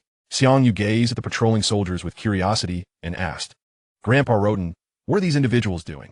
Chapter 9. There is a lost iron-armored beast here. In response, Rodon chuckled and explained, "Little Yu, while the Soul Hunting Forest is indeed a spirit beast forest, it is not an ordinary one. It is a man-made, contained spirit beast forest. The spirit beasts here are all low-level, and even a millennium-old spirit beast is a rare sight, making it a relatively safe environment for novice spirit masters. Within the territory of the Tiando Empire, there are several such small spirit beast forests like the Soul Hunting Forest, strategically located between major cities to facilitate low-level spirit masters in obtaining their spirit rings. However, because the Soul Hunting Forest is a controlled environment, not just anyone can enter to hunt spirit beasts. One must obtain a special hand order issued by the Spirit Hall. To receive such an order, one must first demonstrate that their strength has reached a certain pinnacle and requires spirit rings to advance, in addition to having guarantees from at least 3 nobles. Entering the soul hunting forest without this hand order and hunting spirit beasts would be considered poaching. In addition to the soldiers guarding the perimeter, there is also a law enforcement patrol comprised of Spirit Hall spirit masters. Should poachers be discovered, they would face severe penalties. I see, Xiang Yu exclaimed, realization dawning upon him. With that, Roten guided Xiang Yu toward the entrance of the soul hunting forest. Upon seeing Roten, the captain responsible for checking hand orders immediately displayed a respectful demeanor and greeted, "Greetings, Bishop Roten." As both the head of the Spirit Hall branch and the foremost expert in Nodding City, the patrol guards were well acquainted with him. "You have worked hard. No need for such formalities. You all, step aside quickly," Roten replied graciously. The leading soldier promptly waved his hand, signaling his subordinates to clear a path, allowing Roten and Xiang Yu to enter the spirit beast forest. Ah, how refreshing. After passing through the iron fence surrounding the soul hunting forest, the distant clamor faded away, and a profound silence enveloped the surroundings, prompting Xiang Yu to take a deep breath of the fresh air. As Roten subtly sensed the ambient movements, he spoke to Xiang Yu. "Little Yu, your martial spirit is the shadow mask. For such a weapon spirit devoid of distinct life characteristics, there are not many stringent requirements when fusing with spirit rings. However, since your martial spirit can summon shadow ninjas, I still recommend that you select enhancement-type spirit rings whenever possible." "All right, I will heed Grandpa Roten's advice." The forest periphery was mostly inhabited by low-level spirit beasts, and to encounter a century-old spirit beast, they would need to venture deeper into the forest. Roten glanced at the darkening sky and remarked, as night approaches, "If fortune smiles upon us, we might find a suitable spirit ring for you this evening." In the wild spirit beast forests, he would never dare to roam at night with Xiang Yu. But in this controlled environment where even millennium-old spirit beasts were scarcely seen, Roten's prowess was sufficient to dominate the entire soul-hunting forest, allowing him to proceed with less caution. Xiang Yu's face lit up with excitement, and he promptly summoned 2 shadow ninjas, instructing them, "Ada, scout ahead. Air, carry me." Ada nodded in acknowledgement, suddenly leaping high and landing on a nearby tree branch, quickly vanishing from Xiang Yu's sight. Meanwhile, Air crouched down, allowing Xiang Yu to mount his shoulders as they proceeded at a leisurely pace. Upon witnessing the scene, Roten could not help but feel a twinge of envy. Setting aside the sheer might of Xiang Yu's martial soul, the mere ability to summon shadow ninjas was already immensely formidable and convenient. Furthermore, the strength of these shadow ninjas was not to be underestimated, surpassing that of the majority of martial souls that had only just awakened. As Xiang Yu and his companions ventured deeper into the soul-hunting forest, they encountered numerous soul beasts along the way. However, most of these creatures opted to retreat upon catching sight of them. Only a select few carnivorous soul beasts regarded Xiang Yu and his group as potential prey and chose to launch an attack. When confronted by these assaults, any soul beast under 100 years of age stood no chance against the Pathfinder, Ada, who effortlessly sent them fleeing. As night gradually descended, Ada, who had been leaping through the branches ahead, suddenly appeared before Xiang Yu, brandishing a katana in a protective stance. Clearly, they had finally encountered a century-old soul beast. Rustle, rustle. Just as Roten finished speaking, a sudden rustling of leaves echoed from the nearby thicket. A soul beast, towering over a meter tall and clad in white scales reminiscent of a pangolin, emerged from the underbrush. To think it would be an iron-armored beast. "Little Yu, it seems fortune is on our side," Roten exclaimed with a smile after recognizing the creature. The iron-armored beast was a relatively rare nocturnal soul beast, typically dwelling in underground burrows and only venturing to the surface at night. Moreover, its immense strength and formidable defense made it an excellent candidate for enhancing one's martial soul. Based on its size, this iron-armored beast appeared to be around a century old, possessing soul power roughly equivalent to 400 years, which was likely the upper limit of what Xiang Yu could endure. Although soul masters could amplify their strength by absorbing soul rings, there were significant limitations in doing so. When a soul master absorbed a soul ring, a portion of the soul power would merge with their body, and if this power was excessively vast, it could potentially cause the soul master's body to burst. For instance, a soul master like Xiang Yu, with a level 10 soul power, could absorb at most a soul ring of around 400 years, otherwise he would risk being overwhelmed. "Little Yu, I will incapacitate this iron-armored beast, and then you could deliver the final blow," Roten declared. As he spoke, a tiger-headed blade materialized in his hand, accompanied by 4 soul rings, 2 yellow 100-year rings, and 2 purple 1,000-year rings. Third soul skill, Tiger's Howl in the Forest. In awe, Xiang Yu watched as Rodon raised the tiger-headed blade and unleashed a thunderous roar, causing a colossal tiger's head phantom to burst forth from the weapon, emitting a deafening tiger's howl aimed at the iron-armored beast. Roar! Boom! A visible sound wave surged forth from the tiger's phantom, striking the iron-armored beast almost instantaneously, sending it crashing to the ground, dazed. Despite its formidable defense, it was still merely a century-old soul beast, while Rodon's third soul skill derived from a 1,000-year beast. Thus, the iron-armored beast was unable to withstand the onslaught. Noticing the iron-armored beast's weakening presence, Rodon's expression shifted, and he urgently called out to Xiang Yu, "Little Yu, act quickly. I fear I may have overexerted myself. Soul masters can only absorb soul rings from soul beasts they have slain. Should this iron-armored beast perish at Rodon's hands, even if it formed a soul ring, Xiang Yu would be unable to absorb it. Finish it." With a swift motion, Ada dashed to the iron-armored beast's side, raising the katana and forcefully plunging into the beast's eye, twisting it fiercely. Sizzle, sizzle. The iron-armored beast, with its head pierced, convulsed a few times before succumbing to death, releasing countless golden specks of light that coalesced into a radiant soul ring above its lifeless form. Upon witnessing the soul ring's emergence, Rodon instructed Xiang Yu, "Little Yu, summon your martial soul and channel it to attract the soul ring." Understood. Xiang Yu nodded slightly and extended his right hand to summon the Shadow Mask martial soul. Whoosh! The moment the Shadow Mask was summoned, it radiated a brilliant red glow, while the soul ring hovering above the iron-armored beast's corpse gravitated towards it. Rodon quickly cautioned, "Little Yu, sit cross-legged and focus on your martial soul." As the century-old soul ring approached, Xiang Yu felt an inexplicable pressure and promptly settled into a meditative posture.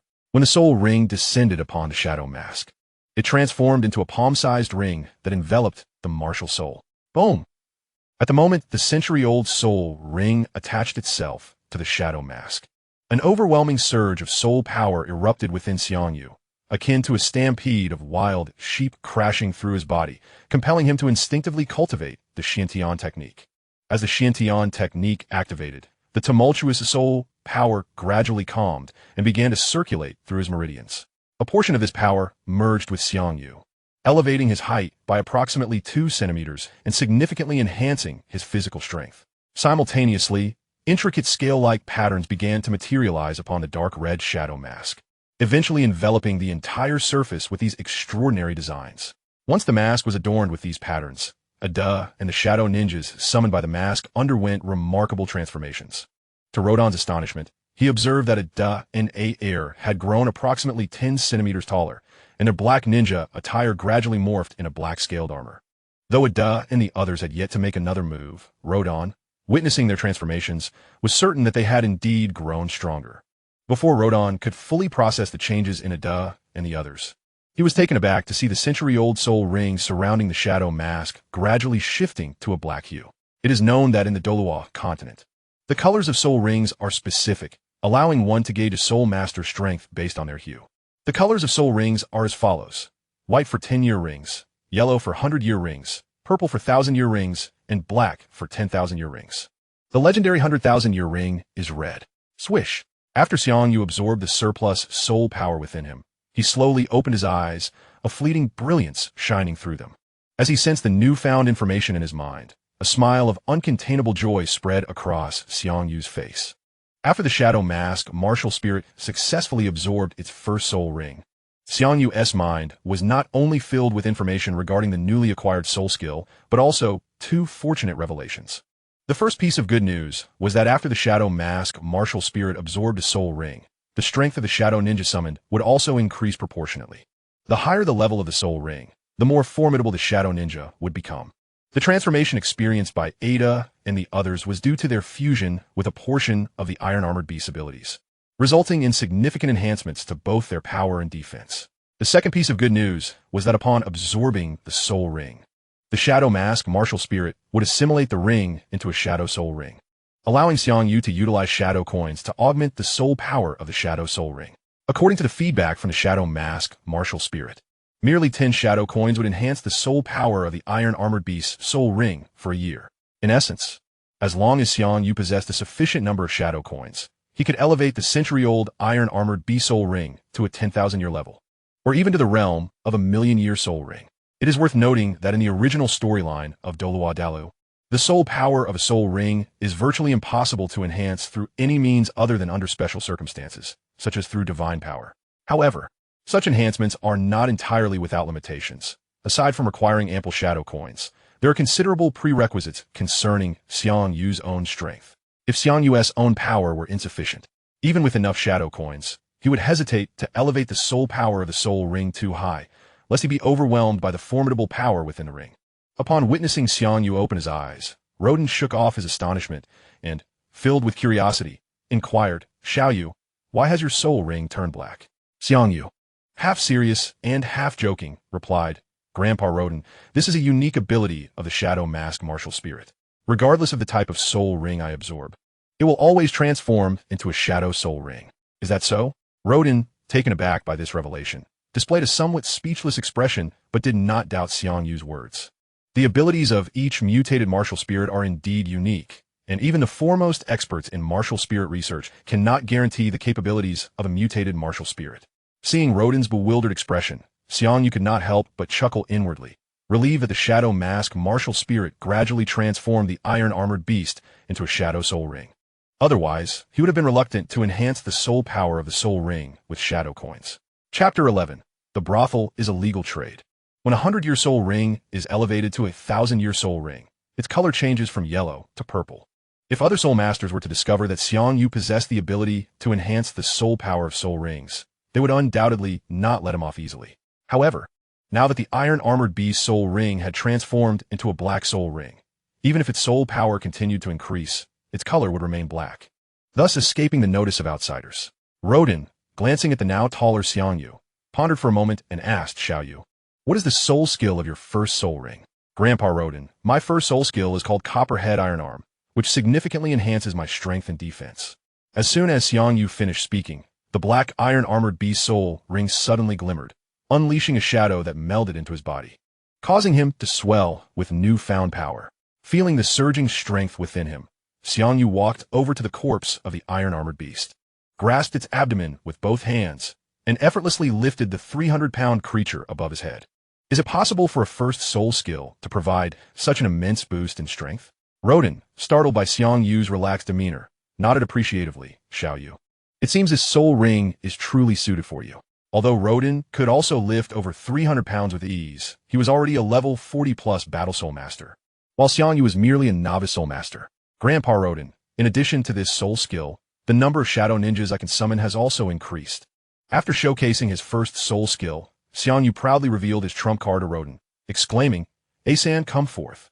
With that, a brand new shadow ninja emerged from his shadow, standing respectfully behind him.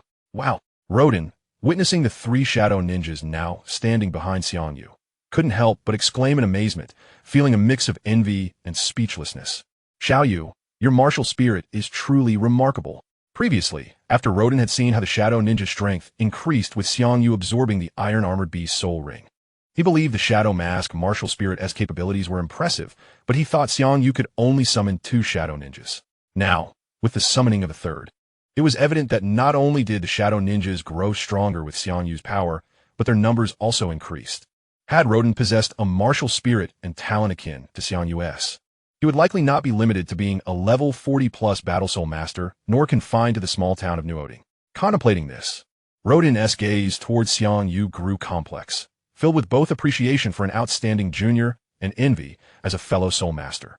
Noticing the intricate emotions on Rodan's face, Xiang Yu silently rejoiced, relieved that he had retained most of his trump cards. Otherwise, if Rodan were to discover that he could summon up to 12 shadow ninjas, who knows what thoughts might arise? It might even lead to Rodan feeling disheartened.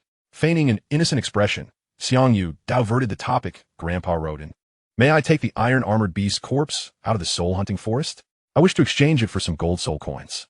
"Of course," Rodan replied, his earlier complex expression vanishing as he beamed warmly at Xiang Yu.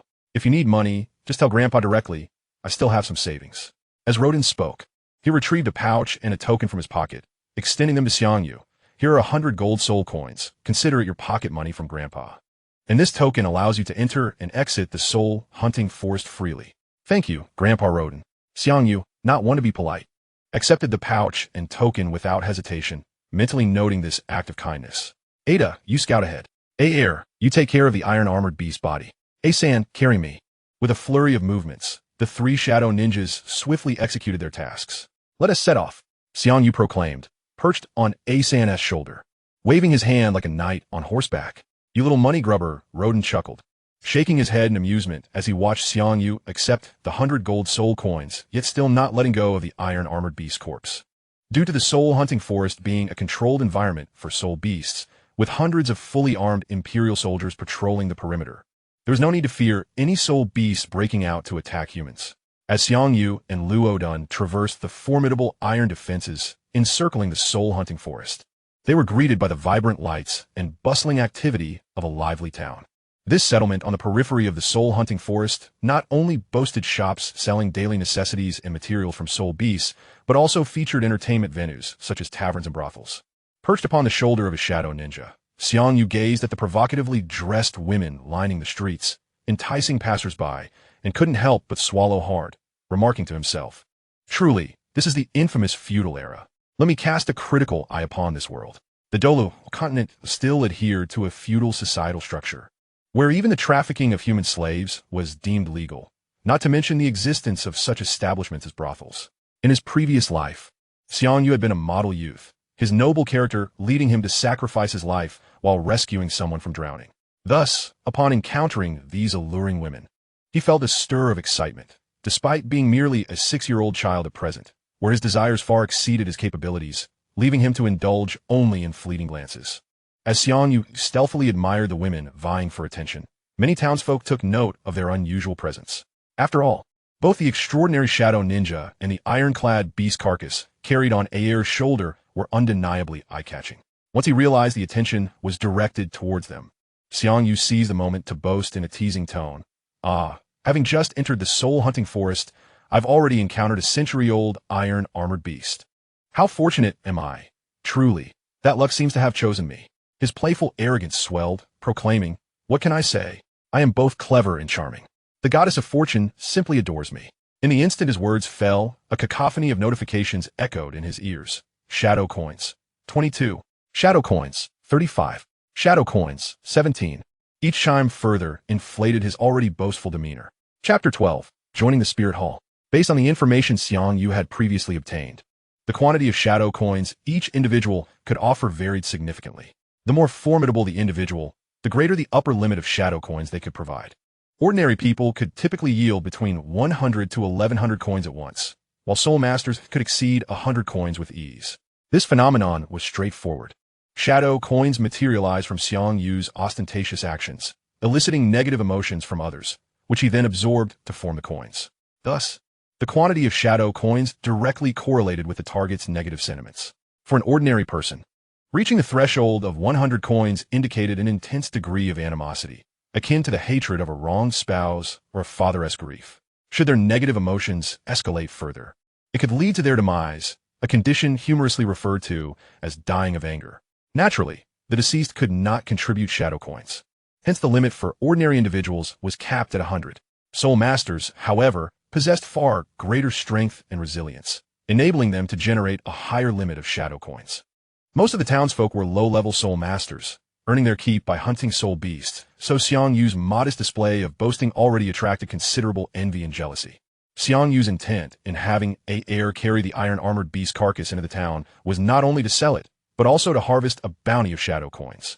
If those soul masters harboring jealousy and resentment towards him realized that their negative emotions were being transformed into his strength, they would likely be infuriated beyond measure. After all, he was but a child. Luo Dun observed Xiang Yu's smug demeanor and quietly shook his head, yet he refrained from curtailing his antics. After all, Xiang Yu was merely a 6-year-old boy, and it was quite normal for children to flaunt their prized possessions to others. With a mixture of exasperation and affection in his gaze, Luo Dun accompanied Xiang Yu as he proudly paraded towards the largest shop for soul beast materials in the town. Those who operated such shops near the soul hunting forest were often backed by noble patrons or were soul masters themselves. Thus, Upon entering the largest soul beast materials shop with Xiang Yu, the shopkeeper immediately recognized Luo and dared not entertain any thoughts of exploiting Xiang Yu, offering the highest market price for the century-old iron-armored beast carcass, having already possessed over 100 gold soul coins.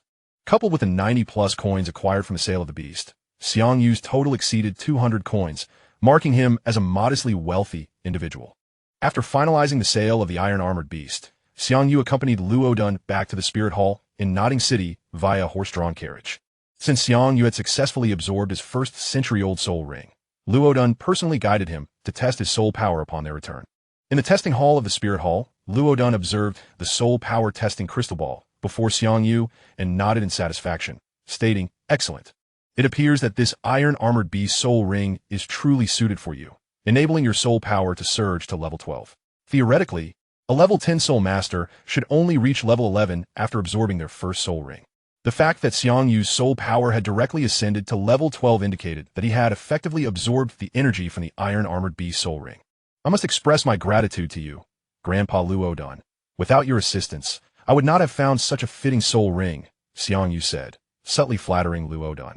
Nevertheless, he understood that his own cultivation of the Xiantian skill was the primary reason for his ability to elevate his soul power directly to level 12. Effectively refining the energy bestowed by the century-old iron-armored beast's soul ring.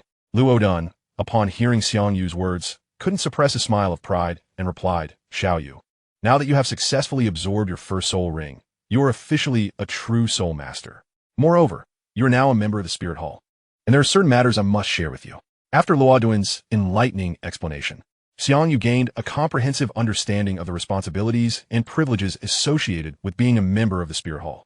Given that nearly 60% of soul masters across the Douluo Continent were affiliated with the Spirit Hall, the organization could not impose overly stringent demands on its members. Otherwise, even the title Douluo would likely object. The Spirit Hall itself did not enforce mandatory tasks upon its members. However, it did implement a contribution system, whereby completing tasks issued by the Spirit Hall would earn corresponding points, which could then be exchanged for wealth or resources.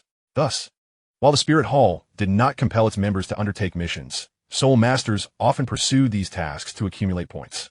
Ultimately, the Douluo Continent operated under the principle of strength being paramount, and aside from a few apathetic soul masters, the majority aspired to enhance their own power. Moreover, once a soul master attains the rank of soul sovereign, by merely registering with the Spirit Hall, they are entitled to receive a direct noble title from the state, thus becoming a baron, the lowest tier of nobility. The higher their prowess, the more exalted their noble title becomes. For many soul masters hailing from humble beginnings, striving to enhance their abilities serves as a shortcut into the aristocratic class, in addition to undertaking tasks to earn points. The soul masters affiliated with the Spirit Hall also enjoy a plethora of benefits. A standard first-ring soul master, upon registering their information with the Spirit Hall, is entitled to receive a monthly stipend of 1 gold soul coin simply by presenting their soul master badge. Those first-ring soul masters who join the Spirit Hall directly can collect a monthly salary of 10 gold soul coins, particularly for prodigies like Xiang Yu, whose talents are remarkably high. Their treatment far surpasses that of the average member of the Spirit Hall. Not only did Lord Roden personally assist Xiang Yu in obtaining his first 100-year spirit ring, but he also enlisted Su Yuntao to arrange for his enrollment at the Spirit Hall's Junior Soul Master Academy, in addition to the waiving of tuition fees. To facilitate Xiang Yu's education, Lord Roden even procured an independent villa near the academy as a gift for him. Faced with such thoughtful arrangements from Lord Roden, Xiang Yu could not help but feel a swell of gratitude, a debt he resolved to repay once he achieved success. Chapter 13. The Malevolent Feudal Society. Although Nodding City is merely a small town on the outskirts of the Heaven Do Empire, it boasts 2 academies, the Spirit Hall's Junior Soul Master Academy and the Nodding Junior Soul Master Academy. To gain admission to the Spirit Hall's Junior Soul Master Academy, one must first be a member of the Spirit Hall or have an elder in the family who is a member. Furthermore, each year, those seeking to attend the Spirit Hall's Academy must pay a tuition fee that can reach as high as 100 gold soul coins, a considerable burden from most noble families. Consequently, students who are admitted to the Spirit Hall's Junior Soul Master Academy are typically either affluent nobles or extraordinarily gifted prodigies like Xiang Yu. It is precisely because the majority of the Academy's students come from wealth that the institution does not provide student accommodations. In contrast, the Nodding Junior Soul Master Academy requires only a nominal tuition fee of 1 gold soul coin, making it accessible for ordinary families and minor noble households to send their children there for education. Clatter, clatter, clatter, accompanied by the crisp sound of hoofbeats. A carriage emblazoned with the Spirit Hall's insignia glided to a halt before a resplendent villa. After the middle-aged coachman brought the carriage to a stop, he respectfully announced, "Esteemed steward, young Master Xiang Yu, we have arrived." "Salutations, young Master Xiang Yu." As Xiang Yu descended the carriage alongside Su Yuntao, a chorus of voices rang out in unison, nearly startling him. Instinctively looking up, he discovered that 4 male servants and 5 female maids stood at attention before the grand entrance of the opulent villa. Unable to contain his curiosity, Xiang Yu inquired of Su Yuntao, "Elder brother Yuntao, what is the meaning of this?" Upon observing Xiang Yu's puzzled expression, a flicker of envy crossed Su Yuntao's eyes as he explained with a smile, "Little Yu, it would be quite inconvenient for you to reside alone in such a vast villa. So the esteemed bishop entrusted me with the task of acquiring some servants from the slave market for you. With these servants to handle the mundane affairs, you will have more time to devote to your training and studies." Although Su Yuntao understood that Bishop Roden was eager to cultivate a relationship with Xiang Yu due to his potential, he could not help but feel a twinge of envy, and even a hint of jealousy. It is well known that properties in academic districts are typically more expensive than elsewhere, particularly those near the Spirit Hall's Junior Soulmaster Academy. The villa prepared for Xiang Yu by Bishop Roden alone was valued at around 10,000 gold soul coins, and the meticulously trained servants acquired from the slave market had cost an additional 2,000 gold soul coins. Despite being a great soul master and a steward at the Spirit Hall's branch, Su Yuntao's total assets did not exceed 5,000 gold soul coins. Thus, upon realizing that Xiang Yu's wealth exceeded his own without any effort on his part, Su Yuntao could not help but feel a sense of discomfort. The disparity between people truly is greater than that between man and dog. Bishop Roden is exceedingly gracious, Xiang Yu mused, feeling a touch embarrassed as he regarded the servants stationed before the villa. After Su Yuntao composed himself, he produced a small wooden box and presented it to Xiang Yu with a smile, saying, "Little Yu, this box contains the title deed for the villa, along with the contracts for these servants. Be sure to keep them safe." "Thank you, elder brother Yuntao." "No need for thanks, little Yu. I have other matters to attend to, so I shall take my leave. The rest will be handled by the villa's steward. Farewell, elder brother Yuntao." Clatter, clatter, clatter. Once Su Yuntao departed in the carriage, Xiang Yu turned his attention to the 9 servants, asking in a youthful voice, "Which of you is the steward of the villa?" No sooner had he spoken than a 30-something female servant stepped forward from the group, bowing slightly as she addressed him. "Young master, I am Anna, the current steward of the villa." Xiang Yu looked up at Anna, who had shoulder-length golden hair and an unremarkable appearance, yet exuded a strong sense of approachability that made one feel at ease. "Anna, please introduce me to the others." "Certainly, young master." Anna promptly introduced the remaining 8 servants to Xiang Yu, subsequently guiding him on a tour of the villa while providing an overview of its features. Following Anna's thorough introduction, Xiang Yu gained a general understanding of both the villa and its staff. Among the 9 servants, 4 were male, 2 of whom were tasked with patrolling and guarding, while the other 2 included a gardener responsible for maintaining the grounds and a coachman for the villa. As for the 5 female servants, aside from Anna, the steward, 2 in their 20s managed the cooking and cleaning, while the remaining 2, aged around 15 or 16, named Tao and Lan, were assigned to attend to Xiang Yu's personal needs. As nightfall descended, the serene moonlight gently bathed the luxurious villa, cloaking it in a veil of ethereal beauty. In the master bedroom on the 2nd floor, Xiang Yu, clad in children's pajamas, reclined on the opulent 3-meter-wide bed, inhaling the faint fragrance emanating from the 2 lovely maids. He mused to himself, "In truth, this lifestyle seems rather pleasant." Back on Earth, Xiang Yu had been an ordinary office worker, unable to afford a home in the bustling city, nor did he possess the standing to attract a quality partner. Yet now, merely months after his arrival in Douluo Continent, he found himself the owner of a magnificent villa, complete with his own maids.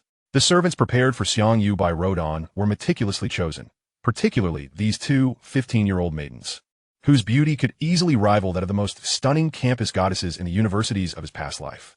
Yet in this wretched feudal society, such esteemed beauties were reduced to being Xiang Yu's personal maids, their very lives hanging by a thread of his whims.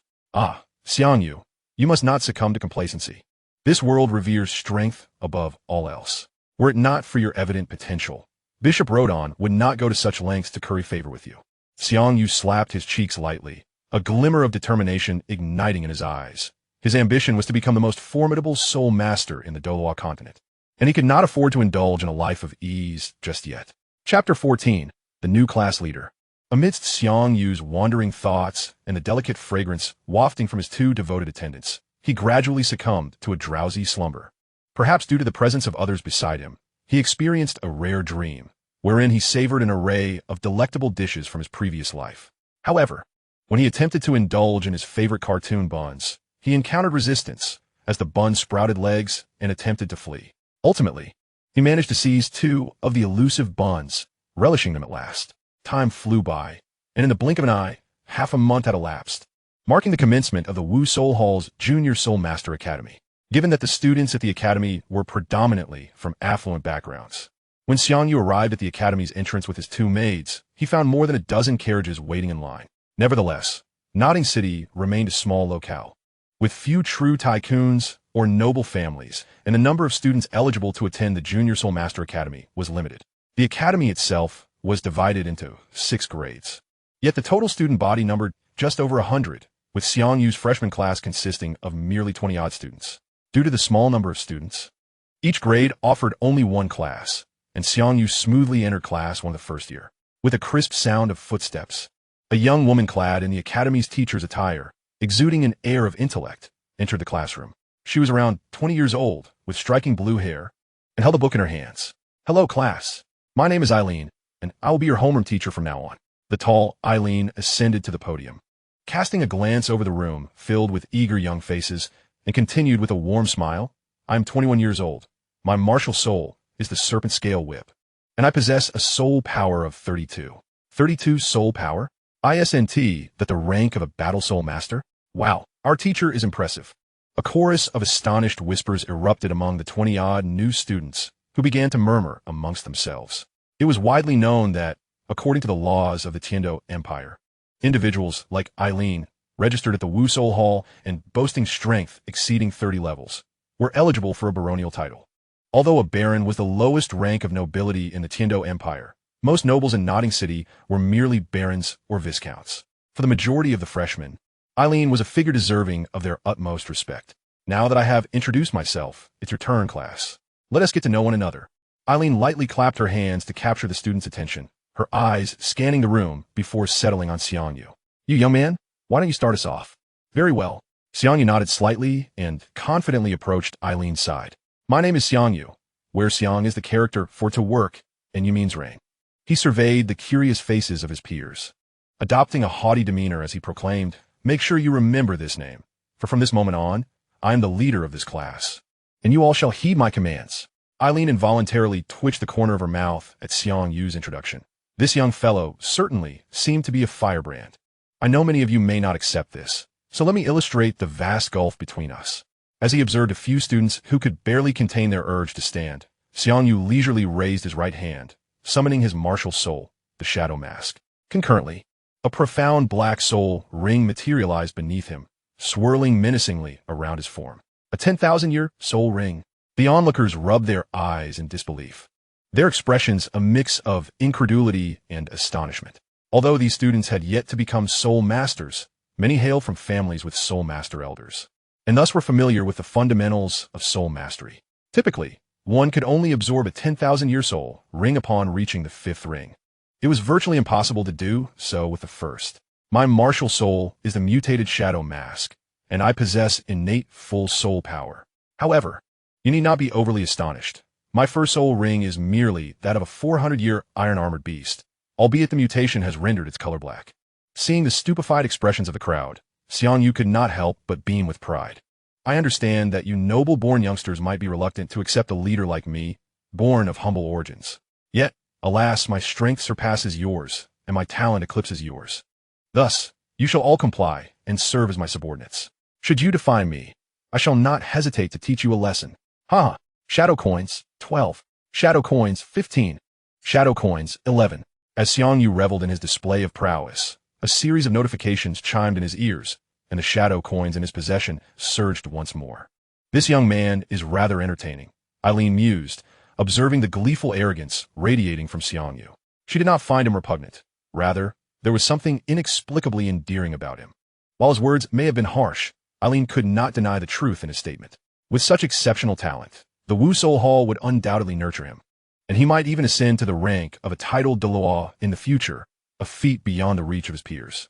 Once the notifications faded, Xiang Yu swaggered back to his seat, having established himself as the most striking figure in the class. Although many of the freshmen had internally cursed him, they nonetheless acknowledged his position as the leader, feigning respect and camaraderie in his presence. In the first-grade freshman class, only Xiang Yu possessed innate full soul power, while the other newcomers had yet to reach the 10th level of soul power, not even having absorbed their first soul ring. Even if someone contested his position as the leader, they would have to wait until they absorbed their first soul ring before daring to challenge Xiang Yu. Chapter 15. A Crying Xiao Wu. Given that the first-grade freshmen had only just awakened their martial souls and were merely 6 years old, their academic burden was quite light, akin to that of a kindergarten class. Xiang Yu and his fellow first-year students attended only 2 theoretical classes each morning, after which they were free to return home and meditate for training. Thus, after completing his 2 morning classes, Xiang Yu, accompanied by his 2 personal maidservants, boarded a carriage towards the Nodding Junior Soul Master Academy. According to the information Xiang Yu had gathered, the academy was also commencing its term today, meaning Tang Sen should already be at the Nodding Junior Soul Master Academy. Clop, clop, clop. Accompanied by the crisp sound of hooves, a double-drawn carriage gradually approached the gates of the Nodding Junior Soul Master Academy. Once the driver had brought the carriage to a halt, he respectfully announced, "Young master, we have arrived. Let us disembark." Upon finishing his words, Xiang Yu, with his 2 maidservants, leisurely stepped down from the carriage. "Whose young master is this? I've never seen him before." "Of course you Haven T. Did you not notice the clothes he wears? That is the uniform of the Martial Soul Hall Academy. So he must be a student there. So he is a student of the Martial Soul Hall Academy. That makes sense. Students who can enter the Martial Soul Hall Academy come from affluent families. Wow, am I seeing things? That badge on his chest, it can't be his Soul Master badge. Can it? Are you out of your mind? How old is he? How could that be possible? Indeed, it is a Soul Master badge." Due to Xiang Yu's charmingly youthful appearance and the presence of his 2 beautiful maidservants, he quickly drew attention upon entering the Nodding Junior Soul Master Academy. Additionally, to showcase his identity as a Soul Master, he prominently displayed the Soul Beast badge issued by the Martial Soul Hall on his chest, and the sound of accumulating shadow coins occasionally chimed in his ears. However, finding the notifications somewhat bothersome, Xiang Yu silently wished to mute the sounds, temporarily silencing the alerts of shadow coin accumulation. As the Nodding Junior Soul Master Academy housed only 1 dormitory building, Xiang Yu easily located Tang San's residence. The 7th dormitory. The 7th dormitory was the least favorable accommodation at the academy, designated for students from impoverished backgrounds. After all, the academy was not a charity. While the work-study students received tuition reductions, their living conditions could not compare to those of ordinary students. Moreover, the 7th dormitory was the only one with a mixed age group, where all work-study students resided regardless of their grade. As Xiang Yu, accompanied by his maidservants, approached the entrance of the 7th dormitory, he could hear a cacophony of noise emanating from within, causing him to furrow his brow slightly. Whoosh! Before Xiang Yu could step inside the 7th dormitory, a figure was suddenly thrown out, hurtling directly toward him. Smack! Just as the figure was about to collide with Xiang Yu, a shadowy ninja burst forth from beneath his feet, swiftly catching the flying figure. Upon recognizing the appearance of the individual caught by the shadowy ninja, Xiang Yu hesitated and asked, "Little San? Little Yu, what are you doing here?" Tang San, who was being held by the ankle and dangling upside down, blushed at the sight of Xiang Yu so close. "Ada, let Little San down." Seeing this, Xiang Yu hurriedly instructed the shadowy ninja to release Tang San, then curiously inquired, "Little San, what was that all about? You weren't thrown out, were you? Who are you?" Before Tang San could respond, a melodious voice suddenly rang in his ears, and a little girl dressed in the academy uniform appeared in his line of sight. Upon seeing the girl, Xiang Yu couldn't help but express surprise. The cute little girl seemed to be about the same age as Xiang Yu, slightly shorter than him, with a charmingly rosy face reminiscent of a ripe peach, evoking an irresistible urge to take a bite. Her long black hair was styled into a braid that cascaded down her back, and her large, curious eyes were intently studying Xiang Yu. Xiang Yu had already deduced the identity of the little girl and greeted her with a smile. "Hello, my name is Xiang Yu, and I'm a friend of Little San. I'm Xiao Wu, the leader of this dormitory. Since you're a good friend of Little San, you must be a student of the 7th dormitory as well, right? You look quite impressive. If you can defeat me, you'll become the leader of the 7th dormitory." "You misunderstand. I am not a student of this academy. I am a student of the Martial Soul Hall Junior Soul Master Academy. Xiang Yu shook his head, pointing to the Soul Master badge on his chest. Moreover, I've already absorbed a soul ring and am a genuine soul master. You 1T stand a chance against me. Xiao Wu scoffed. Is absorbing a soul ring really that impressive? How about we settle it with a one-on-one fight?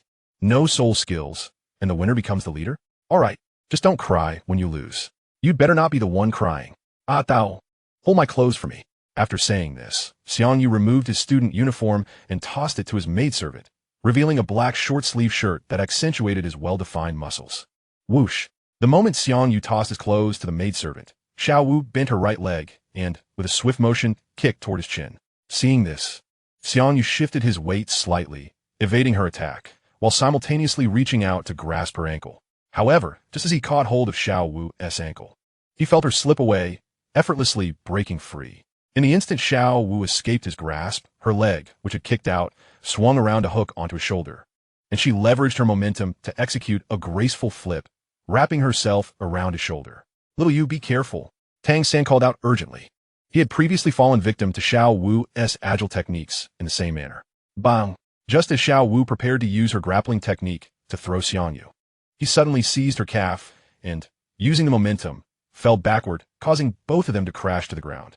As Xiao Wu had her legs wrapped around Xiang Yu's neck, when they both fell, Xiao Wu hit the ground first, while Xiang Yu's head landed on her abdomen, causing her to involuntarily release her grip. Chapter 16. First Encounter with the Master. Taking advantage of the moment when Xiao Wu was still dazed from the impact, Xiang Yu swiftly mounted her, pinning her down with a triumphant expression as he declared, "You have lost." Gazing into Xiang Yu's eyes, which were mere inches away, Xiao Wu's dough-like orb shimmered with unshed tears, and she pouted, exclaiming, "It hurts." The move Xiang Yu had executed was excessively harsh. While he himself had emerged unscathed, he had inadvertently used Xiao Wu as a human cushion, nearly inducing a concussion. Noticing the misty sheen in Xiao Wu's eyes, an ominous premonition surged within Xiang Yu, prompting him to hastily rise and admonish, "We had an agreement. The loser is not permitted to cry." Had it been any other young girl, Xiang Yu would have refrained from such severity, yet he instinctively overlooked Xiao Wu's youth, aware of her true nature as a 100,000-year soul beast. However, among the onlookers, only Xiang Yu possessed knowledge of her identity, rendering the scene one where he appeared to be bullying a mere child. Woo woo woo. Upon hearing Xiang Yu's words, Xiao Wu's small lips curled into a pout as she covered her face and began to cry heartily. In his life, Xiang Yu feared two things above all. One was the elderly woman he had once assisted, only to be swindled out of 5,000. And the other was witnessing a girl in tears. An incident from the past had nearly seen him mistaken for a human trafficker while trying to console a weeping child. Seeing Xiao Wu's face contorted in sorrow, Xiang Yu's lips twitched slightly as he implored, "Please, stop crying. How about I treat you to a meal later?" "But my head hurts, woo woo woo," she sobbed. "Then I shall take you shopping. Whatever you wish to buy, I shall procure for you, as long as you cease your tears." At his words, Xiao Wu's ears perked up, and she beamed at him. "You said it yourself. You mustn't go back on your word."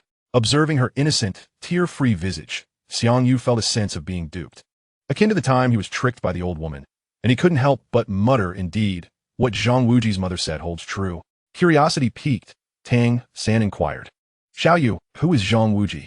"I wish to be left in peace," Xiang Yu sighed, recognizing Tang San's inquisitive expression. "Please, do not ask me about this Zhang Wuji. I concede to fate. From this day forth, you shall be my boss, Xiang." Xiao Wu jubilantly leaped to her feet, approaching Xiang Yu with a friendly grin. "Xiang, I happen to need quite a few living essentials. I shall rely on you when it's time to pay." Xiang Yu, confronted by her cheerful demeanor, found the role of boss rather peculiar, yet he could not pinpoint precisely what fell amiss.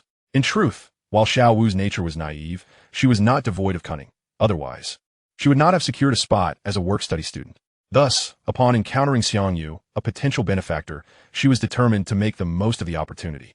Since Tang San and Xiao Wu had no classes that day, Xiang Yu took them on a carriage ride around Notting City, introducing them to several key landmarks. "Little San, here lies the largest blacksmith shop in Notting City. Over there is the Soul Master Academy of the Wuhuan Temple, where I currently study. And this is the commercial street, where you can purchase anything you may need in the future." Upon arriving at the commercial street, Xiang Yu guided Tang San and Xiao Wu to buy some living necessities and clothing, followed by a sumptuous meal at a nearby restaurant. After everyone had indulged in their feast, Xiang Yu escorted Tang San and Xiao Wu back to the Nodding Soul Master Academy. Little San. As they made their way to Dormitory 7, a somewhat hoarse voice suddenly called out, halting Tang San, who was conversing with Xiang Yu. Instinctively, Xiang Yu turned to see a rather slender, middle-aged man approaching them. The man appeared to be in his 40s or 50s, with short black hair parted to one side. An unremarkable appearance, yet exuding a unique aura, his eyes revealing a hint of languor and despondency. Teacher. Tang San greeted the man with utmost respect, bowing slightly.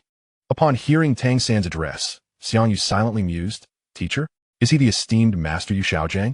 Although Yu Xiaojiang's strength was not particularly formidable, he held significant influence and was one of the foremost researchers of martial souls in Douluo Continent, laying a solid foundation for Tang San's future achievements. Tang San, what brings you here? Yu Xiaojiang inquired, his gaze flicking to the items in Tang San's possession, revealing a look of puzzlement. Based on the information Yu Xiaojiang had gathered, Tang San had grown up in the impoverished Holy Soul Village, and it was only through securing a work-study position that he gained admission to the Soul Master Academy. These items were purchased for us by Xiao Yu, Tang San explained, gesturing towards Xiang Yu. Xiao Yu, this is my master, the esteemed master. Upon hearing this, Xiang Yu greeted Yu Xiaojiang with a respectful nod. Greetings, master. I am Xiang Yu, a close friend of Little San. During my time in Holy Soul Village, I was a guest at his home. You must be a student of the Wuhuan Temple Academy. Then, you have already become a soul master. Yu Xiaojiang scrutinized Xiang Yu closely, finally noticing the academy's student uniform he wore, complete with a soul master badge. Before Xiang Yu could respond, Tang San interjected, Teacher, Xiao Yu is just like me. He possesses innate, full soul power. However, his martial soul is an anomalous one, the Shadow Mask. And the Grand Soul Master who awakened our martial souls brought him directly to the Wuhuan Temple in Nodding City. He has been here for half a month. Innate full soul power? Anomalous martial soul? Yu Xiaojiang's eyes flickered with a complex expression, and he sighed, Little San, your Holy Soul Village is truly remarkable. The existence of soul masters with innate full soul power is exceedingly rare across the Douluo Continent, yet your village has produced two such prodigies. One possesses an anomalous martial soul, while the other has the even rarer twin martial souls. It is no wonder I am so taken aback. After regaining his composure, Yu Xiaojiang shyly asked, Xiao Yu, may I see your martial soul? As Yu Xiaojiang also possessed an anomalous martial soul, having transformed from the powerful blue lightning tyrant dragon into a dragon pig, he had devoted years to studying martial souls in hopes of resolving this issue. Given the rarity of anomalous martial souls, he was eager not to miss this opportunity to study Xiang Yu's. Chapter 17. The Treasure of the Transmigrator. Since you are Little San's teacher, I shall show you my martial soul. Noticing Tang San's pleading gaze, Xiang Yu decided against keeping him in suspense and summoned his Shadow Mask martial soul. As Yu Xiaojiang beheld the black soul ring gradually materializing beneath Xiang Yu's feet, his pupils constricted sharply, and he could not suppress an exclamation, a 10,000-year soul ring? This is impossible. Being a master of theoretical research in the realm of martial souls, Yu Xiaojiang understood far better than others the profound implications that a 10,000-year soul ring entailed. Observing the ghostly expression on Yu Xiaojiang's face, Xiang Yu felt a twinge of amusement in his heart, yet maintained a composed demeanor as he explained, Master, please do not be alarmed. This soul ring is not a 10,000-year one. It is merely a 400-year iron-armored beast soul ring. However, due to the unique nature of my martial soul, its color has transformed into black. Ah, I see, Yu Xiaojiang mused. If it were merely a mutation of the martial soul that altered the color of a 100-year soul ring to black, he could indeed accept that. After a silent sigh of relief, he inquired, Xiao Yu, may I ask what martial souls your parents awakened? I do not remember, Xiang Yu replied, a hint of helplessness crossing his face as he shook his head. Do not remember? Tang San interjected quickly, Teacher, Xiao Yu is not originally from our Holy Spirit village. He was discovered by villagers near a river, who then brought him to our village. However, due to a near-drowning incident, he has forgotten everything from his past. Upon hearing this, Yu Xiaojiang's face revealed a trace of sympathy as he apologized to Xiang Yu. Xiao Yu, I am sorry. I had no idea you endured such an experience. Xiang Yu shook his head resolutely, replying, It is fine. I have grown accustomed to it. And I believe I will eventually regain my memories and find my parents. As long as Xiang Yu could become sufficiently powerful, he believed he could traverse to a brand new otherworld, and if fortune favored him, there might even be a chance to return to Earth. Yu Xiaojiang fell into contemplative silence, his gaze towards Xiang Yu now tinged with admiration, before he queried, Xiao Yu, Could you share the abilities of your martial soul with me? Certainly. The ability of the Shadow Mask allows me to summon shadow ninjas. Currently, I can call forth 3 shadow ninjas to fight alongside me, and after the Shadow Mask absorbed the soul ring of the iron-armored beast, the shadow ninjas acquired a portion of its abilities. Each shadow ninja now possesses strength equivalent to that of a one-ring battle soul master. Upon finishing, Xiang Yu summoned the 3 shadow ninjas, allowing Yu Xiaojiang to observe them up close. Of course, Xiang Yu did not disclose all the secrets of the Shadow Mask martial soul. The information he shared was merely what could be revealed. After all, whenever he engaged in combat with soul masters, he would undoubtedly summon the shadow ninjas, and their appearance would inevitably change with the increase of soul rings, making those secrets impossible to conceal. However, Xiang Yu intentionally withheld the true number of shadow ninjas and, more importantly, the existence of the shadow store, which constituted his genuine trump card. Xiao Yu, thank you. The information about your martial soul will greatly assist my research. Once Yu Xiaojiang recorded the details about the Shadow Mask martial soul, he sincerely expressed his gratitude to Xiang Yu. Xiang Yu waved his hand dismissively, saying, "There is no need for thanks. Since you are Tang San's teacher, you are also considered my elder. Furthermore, as a master in the study of martial souls, I may seek your assistance with any issues I encounter regarding martial souls in the future. Very well, should you face any questions concerning martial souls, do not hesitate to approach me," Yu Xiaojing replied, a smile of delight gracing his face. Suddenly, he slapped his forehead in realization. I might have a way to help you recover your memories. Teacher, you must be joking. Do you truly possess a method to aid Xiao Yu in regaining his memories? Tang San exclaimed, appearing even more excited than Xiang Yu. In my quest to study martial souls, I have traversed both the Star Luo Empire and the Heaven Do Empire, encountering many peculiar martial souls and soul skills along the way. Yu Xiaojing chuckled. If I am not mistaken, there exists a one-ring soul master in Notting City whose abilities may assist Xiao Yu in recovering his memories. Upon hearing Yu Xiaojing's words, Xiang Yu felt a wave of inner turmoil and could not help but ask, "Master, what is the ability of this one-ring soul master?" Others mistakenly believed that Xiang Yu was amnesiac, but in reality, he had not lost his memories. He simply did not wish for other soul masters to recklessly use their abilities to influence his recollections, lest he genuinely become forgetful. This one-ring soul master is named ADC. He is a graduate of the Notting Junior Soul Master Academy, and his martial soul is Jelly Bean. His first soul ring is a 10-year Dream Butterfly soul ring, and his soul skill is Dream Jelly Bean. Anyone who consumes the jelly bean he creates with his first soul skill can vividly recall their past experiences, including memories they had long forgotten. Upon hearing this, Xiao Wu remarked with exasperation, "This soul skill is rather useless, isn't it? Logically speaking, food-type support soul masters should produce food that enhances physical abilities or eliminates negative states. However, ADC, despite being a food-type support soul master, has a first soul skill that seems utterly worthless, devoid of any combat value. Indeed, this soul skill is quite trivial. ADC has thus earned the moniker of useless soul master.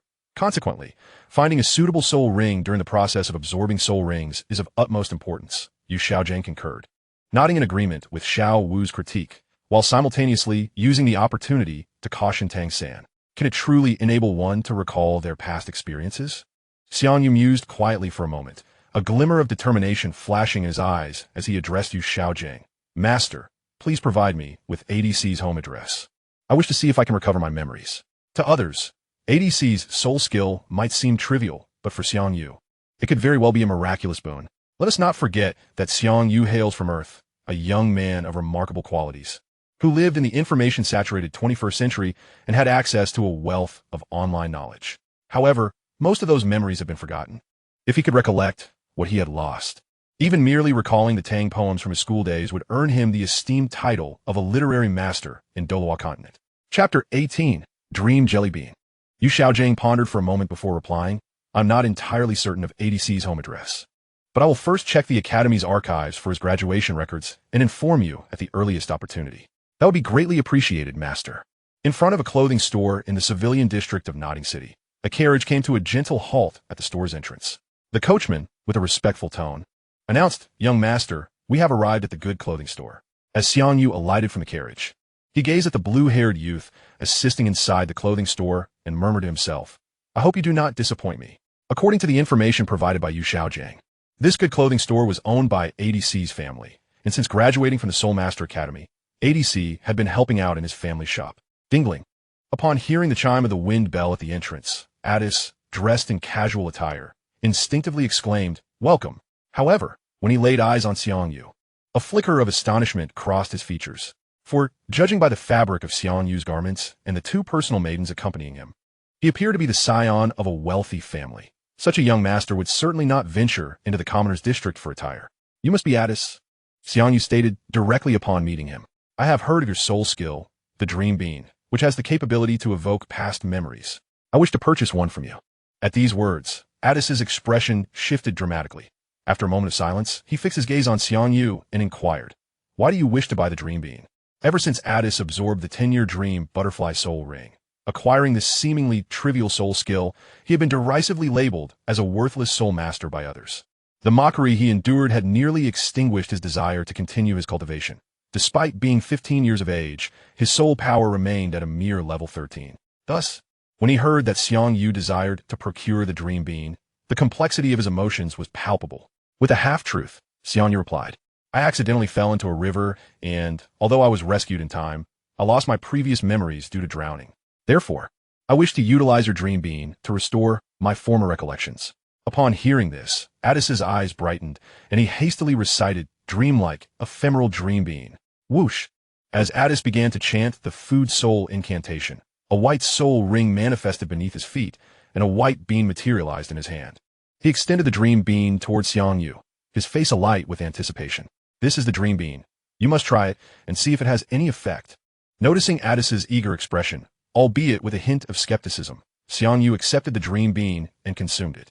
Swish, swish, swish. The instant Xiang Yu ingested the Dream Bean, the surroundings underwent a dramatic transformation, revealing countless orbs of light, each representing memories from his birth onward, including some long forgotten. As he casually selected one memory orb, a recollection of his birthday materialized before him, akin to viewing a first-person documentary. However, Xiang Yu understood that this was not the time for reminiscing.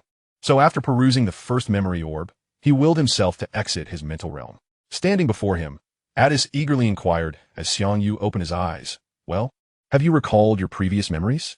Seeing the blend of anticipation and anxiety on Addis's face, Xiang Yu smiled and nodded. "The effect is remarkable. I have indeed recalled my past memories." Overjoyed, Addis could not contain his excitement, exclaiming, "Splendid, splendid. I knew I was not a worthless soul master. My soul skill can indeed assist others." For Addis had long been burdened by the title of a worthless soul master, leading him to a state of self-deprecation. Otherwise, his soul power would not languish at such a low level. The fact that Xiang Yu had regained his lost memories through the Dream Bean indicated that his soul skill was not without merit, merely limited in its applicability. Restoring Addis's confidence. Once Addis's exhilaration had somewhat subsided, Xiang Yu inquired, "May I ask how much for the Dream Bean?" "No need, no need. I should be the one thanking you," Addis replied, waving his hand with a smile, then muttering to himself as if to bolster his spirits. "I feel I should not simply give up. While my first soul skill may be somewhat lackluster, my second soul skill could very well be exceptional. I must strive to break through to the great soul master level soon." Observing Addis's rekindled determination, Xiang Yu solemnly clasped his hands together and said, "In that case, I wish you success in obtaining your second soul skill. Thank you for your kind words." After leaving the good fashion store, Xiang Yu did not hasten back to his villa, but instead strolled through the commercial street with a towel and a lawn, purchasing some drawing tools and paper. "A towel, a lawn. I need to cultivate alone for a while. Please call me when it's time for dinner." "Yes, young master." Upon returning to the villa, Xiang Yu instructed the Shadow Ninja to carry his purchases to the guest room. Then, under the pretense of cultivating, he temporarily dismissed Atao and the others. Once they departed, he summoned the Shadow Shop to peruse the newly added items. After a thorough examination, his attention was drawn to two new products, Addis's Shadow Servant and a storage belt. Although Addis was merely a one-ring soul master, the soul ring he absorbed was only a 10-year ring. Thus his Shadow Servant was priced at a modest 130 shadow coins. Conversely, the storage belt, a soul guide device worn by Yu Shaojiang, was embedded with 24 gemstones, each providing 1 cubic meter of storage space. In the original plot of Douluo, this storage belt was later gifted by Yu Shaojiang to Tang San, who named it the 24 Bridges Bright Moon Night, perhaps due to the scarcity of storage items. The price of this storage belt was rather steep, amounting to 2,400 shadow coins in the Shadow Shop. Fortunately, Xiang Yu had not been shy about displaying his wealth before others, and he possessed over 3,000 shadow coins. Storage items were immensely useful to Xiang Yu. So despite the hefty price, he decided to purchase it. The storage belt owned by Yu Xiaojing was primarily black, adorned with subtle dark stripes, and embedded with 24 milky white gemstones. In contrast, the storage belt Xiang Yu procured from the shadow shop, while visually similar to Yu Xiaojing's, featured black gemstones. Even if Yu Xiaojing were to see the storage belt in Xiang Yu's possession, he would hardly suspect it to be a replica, assuming instead that it was merely a similar model. With a snap, Xiang Yu fastened the shadow storage belt around his waist, channeling a trickle of soul power to activate it. The belt suddenly constricted, securing itself comfortably to his waist. Looking down at the belt, he instinctively twisted his waist, finding it perfectly comfortable, truly worthy of being a storage soul guide. It even adjusts itself automatically. With this storage belt, Xiang Yu would find it much more convenient to carry items in the future, and with its 24 storage compartments, it could serve as a formidable tool when utilized effectively. After donning his storage belt, Xiang Yu summoned all 12 shadow ninjas and then adorned his face with the shadow mask martial soul. Since the shadow ninjas typically concealed themselves within Xiang Yu's shadow, he could summon them without the mask, commanding them to perform tasks on his behalf. However, in the absence of the shadow mask, his control over the ninjas was limited to verbal or physical commands, preventing him from fully unleashing their potential. Only when he donned a shadow mask could he direct them with his thoughts, transforming them into a formidable shadow legion, amplifying their effectiveness exponentially.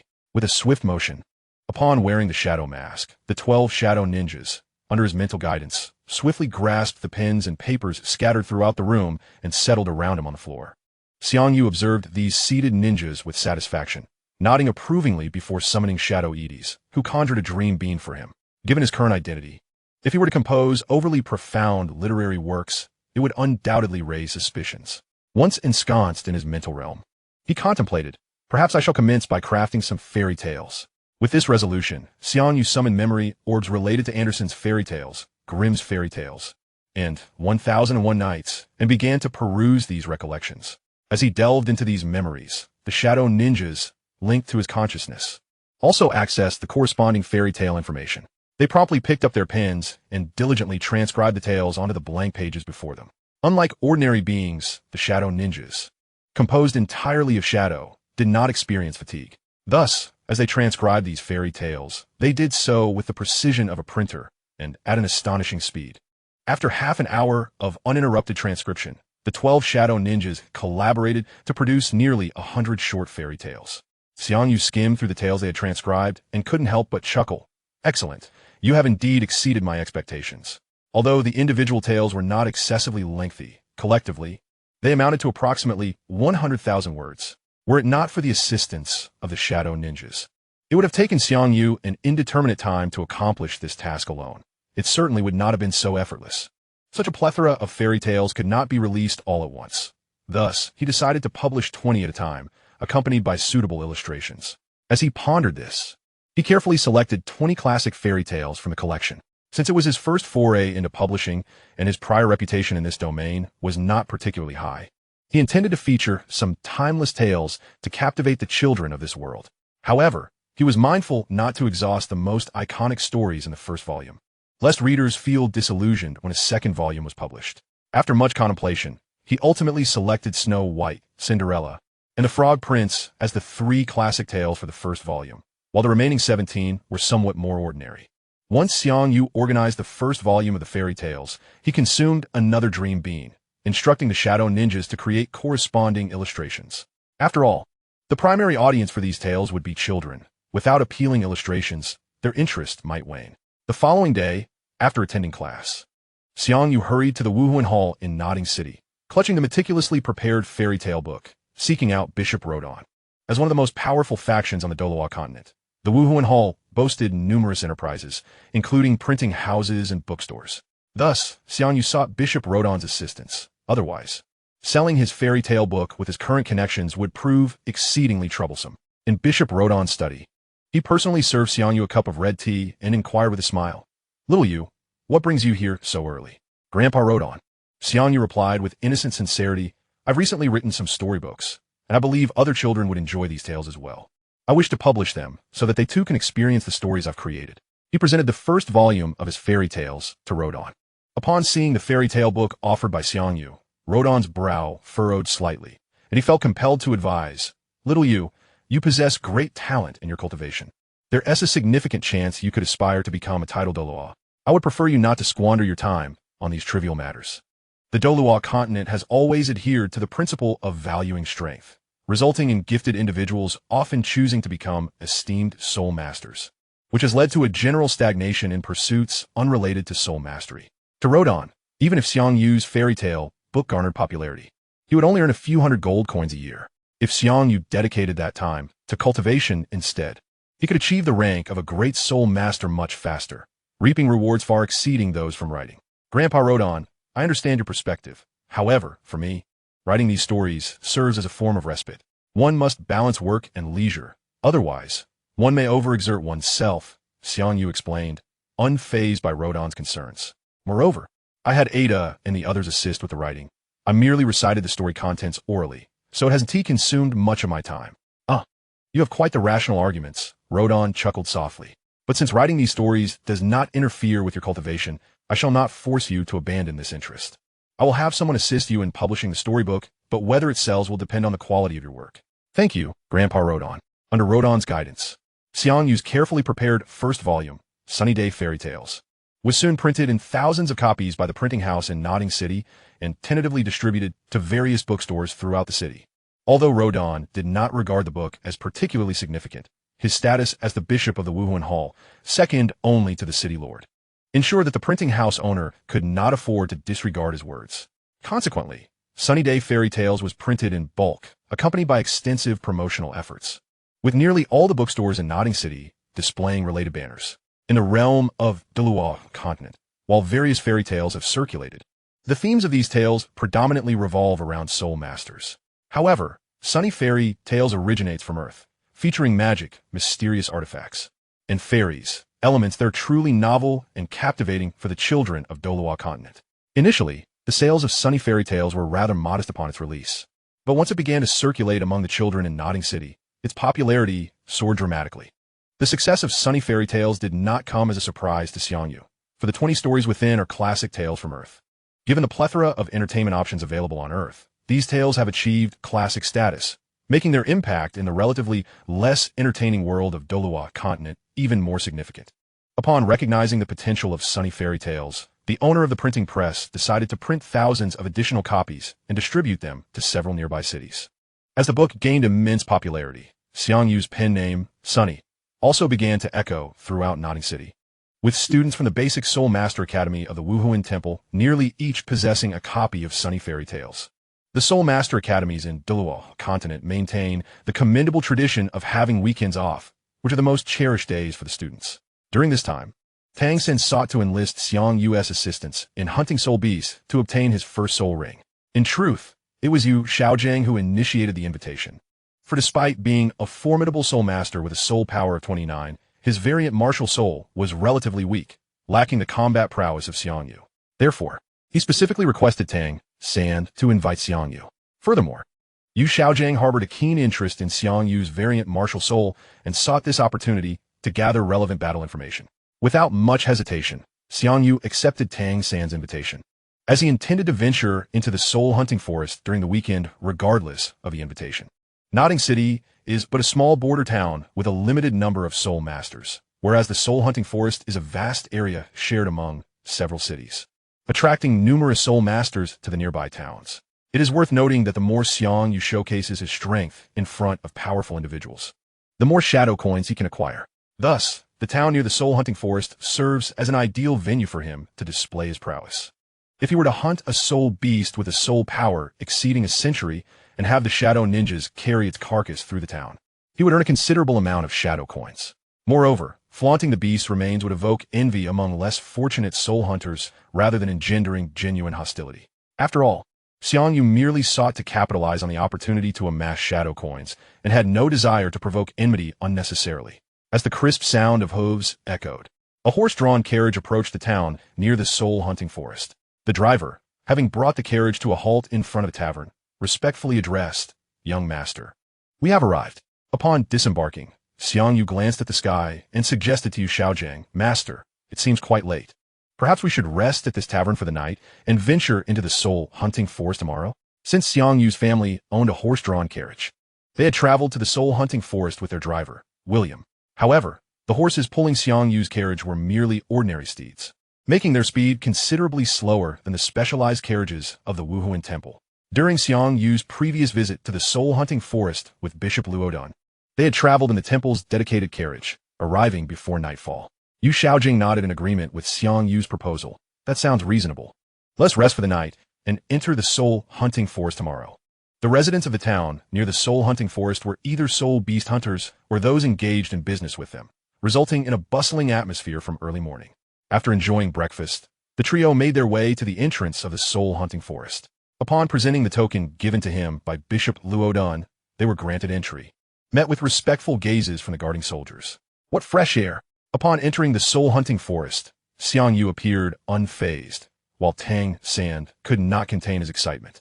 Taking a deep breath, under the envious gazes of Tang San and Yu Xiaojiang, Xiang Yu summoned 3 shadow ninjas and calmly commanded, Ada, here. You lead the way.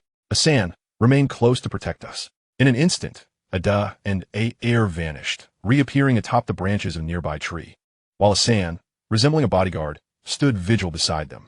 Simultaneously, 9 additional shadow ninjas concealed within Xiang Yu's shadow observed their surroundings, ready to spring into action should Xiang Yu face any peril. Come fort, Ro San Pao. Yu Xiaojiang redirected his attention from the shadow ninjas, clasping his hands before him, then swiftly gesturing downward. With a flourish, a purplish soul power emerged from his hands, and a peculiar creature resembling a dog, yet the size of a pig, materialized before them. This strange being, approximately 1.5 meters long and similarly wide, stood only up to Yu Xiaojiang's knee. Its body was adorned with a light purple coat, with small drooping ears and large, gentle blue eyes. A rounded lump rested atop its head, the purpose of which was unclear. Upon appearing, it scampered to Yu Xiaojiang's feet, affectionately rubbing against his leg. 2 yellow soul rings, clearly of the century mark, materialized around Yu Xiaojiang's feet, floating around him. As Yu Xiaojiang felt Ro San Pao's affectionate gesture, he affectionately patted its head, his face reflecting a hint of exasperation as he said, Xiao San, Xiao Yu, this is my martial soul. It is called Ro San Pao, but you may simply call it San Pao. Ro San Pao seemed to comprehend Yu Xiaojiang's words as it turned its gaze towards Xiang Yu and Tang San, offering them a friendly look and emitting a soft vocalization. Upon witnessing the living essence of Ro San Pao, Tang San could not help but exclaim in astonishment, Teacher, is your martial soul a beast martial soul? But isn't a beast martial soul supposed to only attach to a soul master? According to the knowledge of soul beasts that Tang San has recently acquired, soul masters who have awakened their beast martial souls can summon them. Yet these souls cannot exhibit the same agility as Luo Sanpao. Upon hearing this, Yu Xiaojiang revealed a hint of a bitter smile, remarking that both his martial soul and Xiao Yu's are mutated martial souls, albeit his mutation is of a negative nature. At the moment of awakening his martial soul, his soul power was merely at half a level. No matter how hard he tried, he could never surpass level 30, thus relegating him to theoretical studies of martial souls. Xiang Yu approached Luo Sanpao and affectionately patted its large head, cheerfully stating, I find it quite adorable. Upon hearing Xiang Yu's words, a flicker of helplessness crossed Yu Xiaojiang's eyes as he gazed enviously at the shadow ninja accompanying him. Had Yu Xiaojiang been born into an ordinary family, he would not have been so fixated on his martial soul. However, his lineage belonged to the Blue Lightning Tyrant Dragon clan, one of the 3 major sects among the 7 great sects of Douluo Continent. Typically, children from the Blue Lightning Tyrant Dragon clan awaken the Blue Lightning Tyrant Dragon martial soul, which is one of the most formidable beast martial souls on the continent. Yet, Yu Xiaojiang's martial soul had undergone a mutation, transforming from the elite Blue Lightning Tyrant Dragon into the feeble Luo Sanpao. This negative mutation rendered him unable to withstand the ridicule and mockery of other clan members, prompting him to leave the Blue Lightning Tyrant Dragon clan in obscurity. Though Sanpao's strength is lacking, its keen sense of smell enables it to detect the presence of soul beasts in advance, allowing us to evade unnecessary troubles. Yu Xiaojiang adjusted his mindset and explained to Xiang Yu and the others, now that we have Xiao Yu's shadow ninjas scouting ahead, there is no need for Sanpao to lead the charge. Let remain by our side to prevent any potential threats from slipping by. Since Xiang Yu absorbed the century-old iron-armored beast spirit ring, the strength of the shadow ninjas has significantly increased, with each shadow ninja equivalent to a formidable century-old soul beast. Under the guidance of Da and Aer, the three of them swiftly penetrated deeper into the soul-hunting forest, their pace gradually slowing. We have now entered the interior of the soul-hunting forest, where century-old soul beasts may appear at any moment. You too must be cautious, Yu Xiaojing cautioned, observing the towering and lush trees surrounding them, his expression turning grave as he drew closer to Xiang Yu and the others.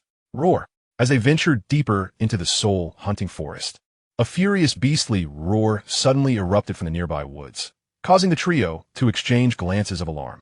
Yu Xiaojing murmured, "That roar resembles that of a ferocious soul beast, and it seems to be filled with rage, as if engaged in combat with something."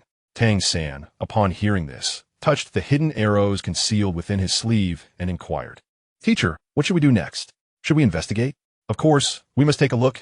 If it happens to be two century-old soul beasts locked in battle, we might procure a suitable spirit ring for you." Before Yu Xiaojing could respond, Xiang Yu interjected, his face alight with excitement. Yu Xiaojing's gaze flickered, his mind oscillating before he finally nodded. "Let us approach slowly to assess the situation.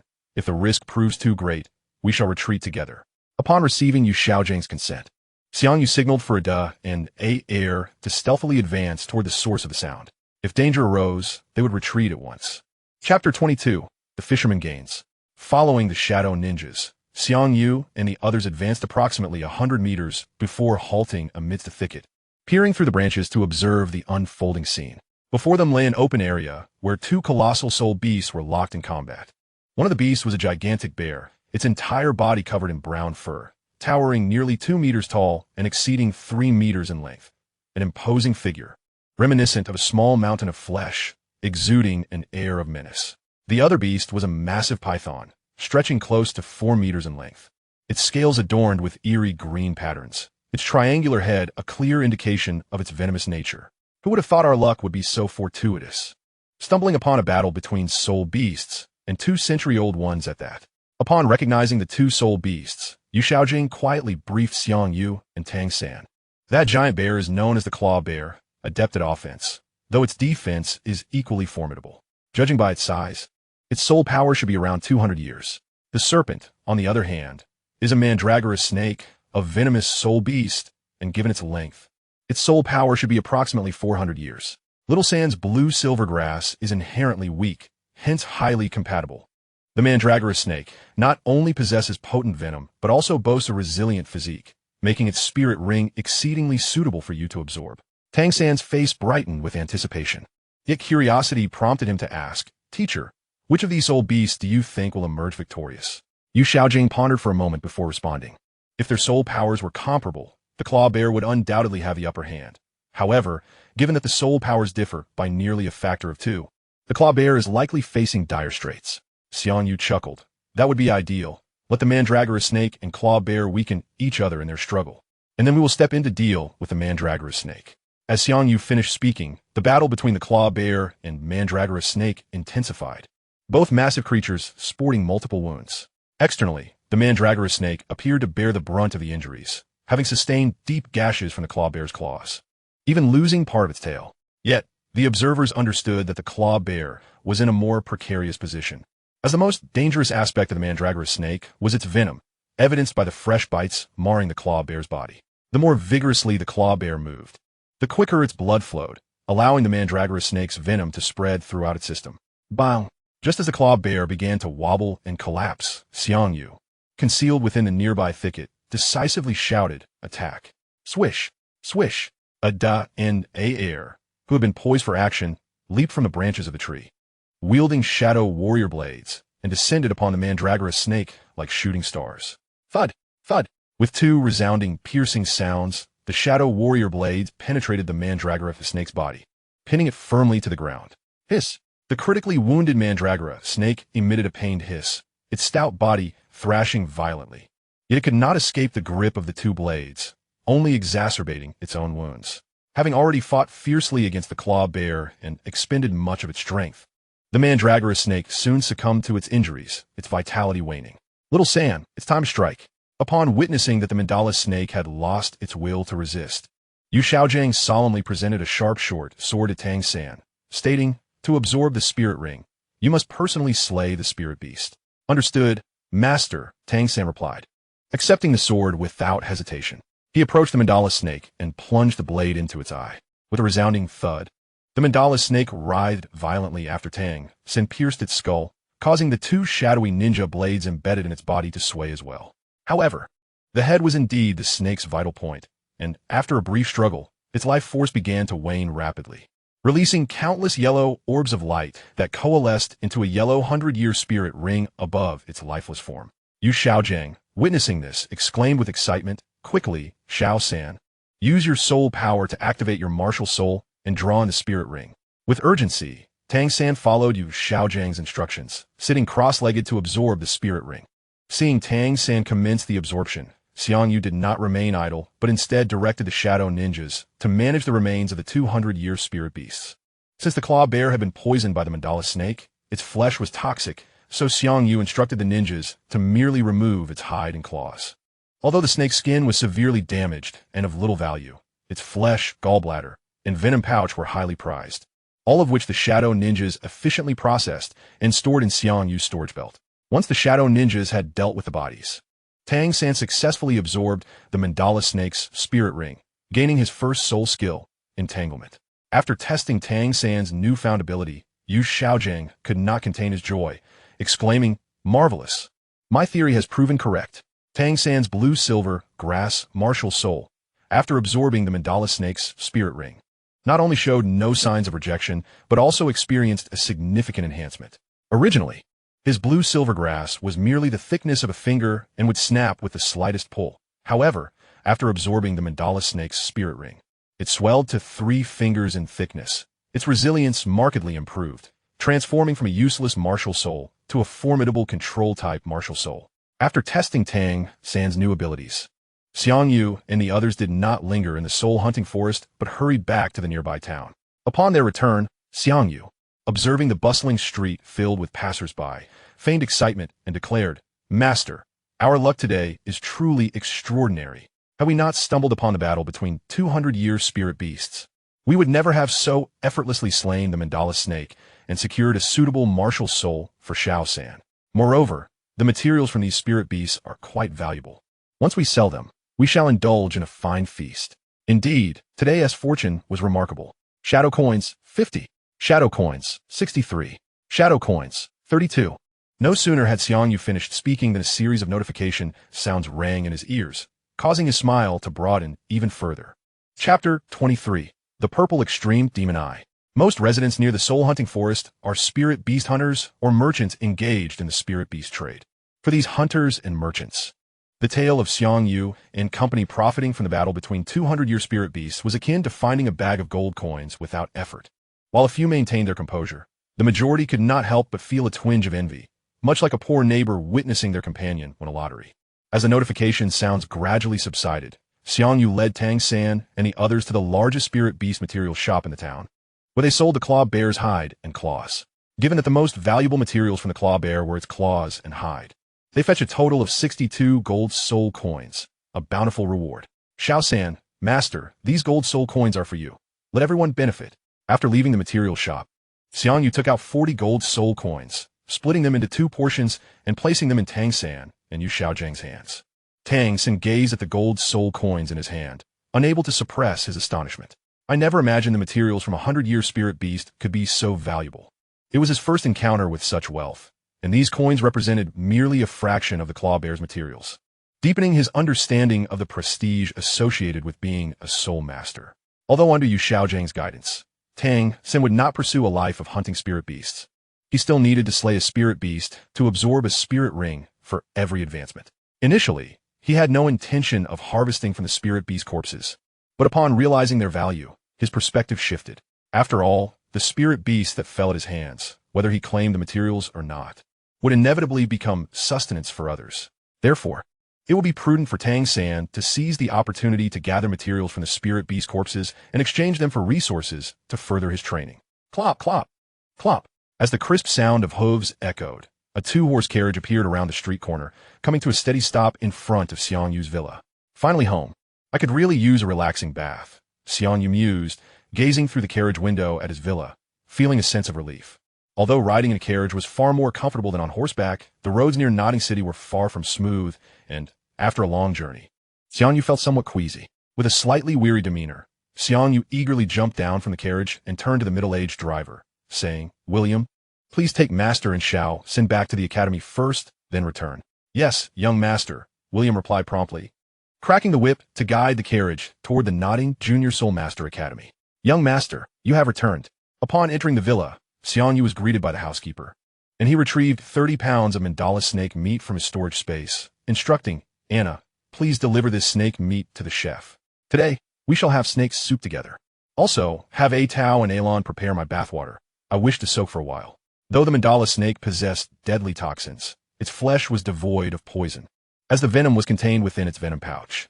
Furthermore, the constitution of this 100-year mandala snake far exceeded that of ordinary beasts, rendering its meat more delectable. Most importantly, the flesh of such a 100-year spirit beast, nourished by soul power, could enhance a soul master's energy and strengthen a regular person's physique.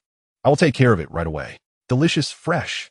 After a little over half an hour, Xiang Yu, now clad in fresh sleepwear, sipped on the mandala snake soup while secretly practicing the Xiantian skill. As he engaged in his usual training, he distinctly felt an increased surge of soul power, which he surmised was derived from the bowl of soup before him.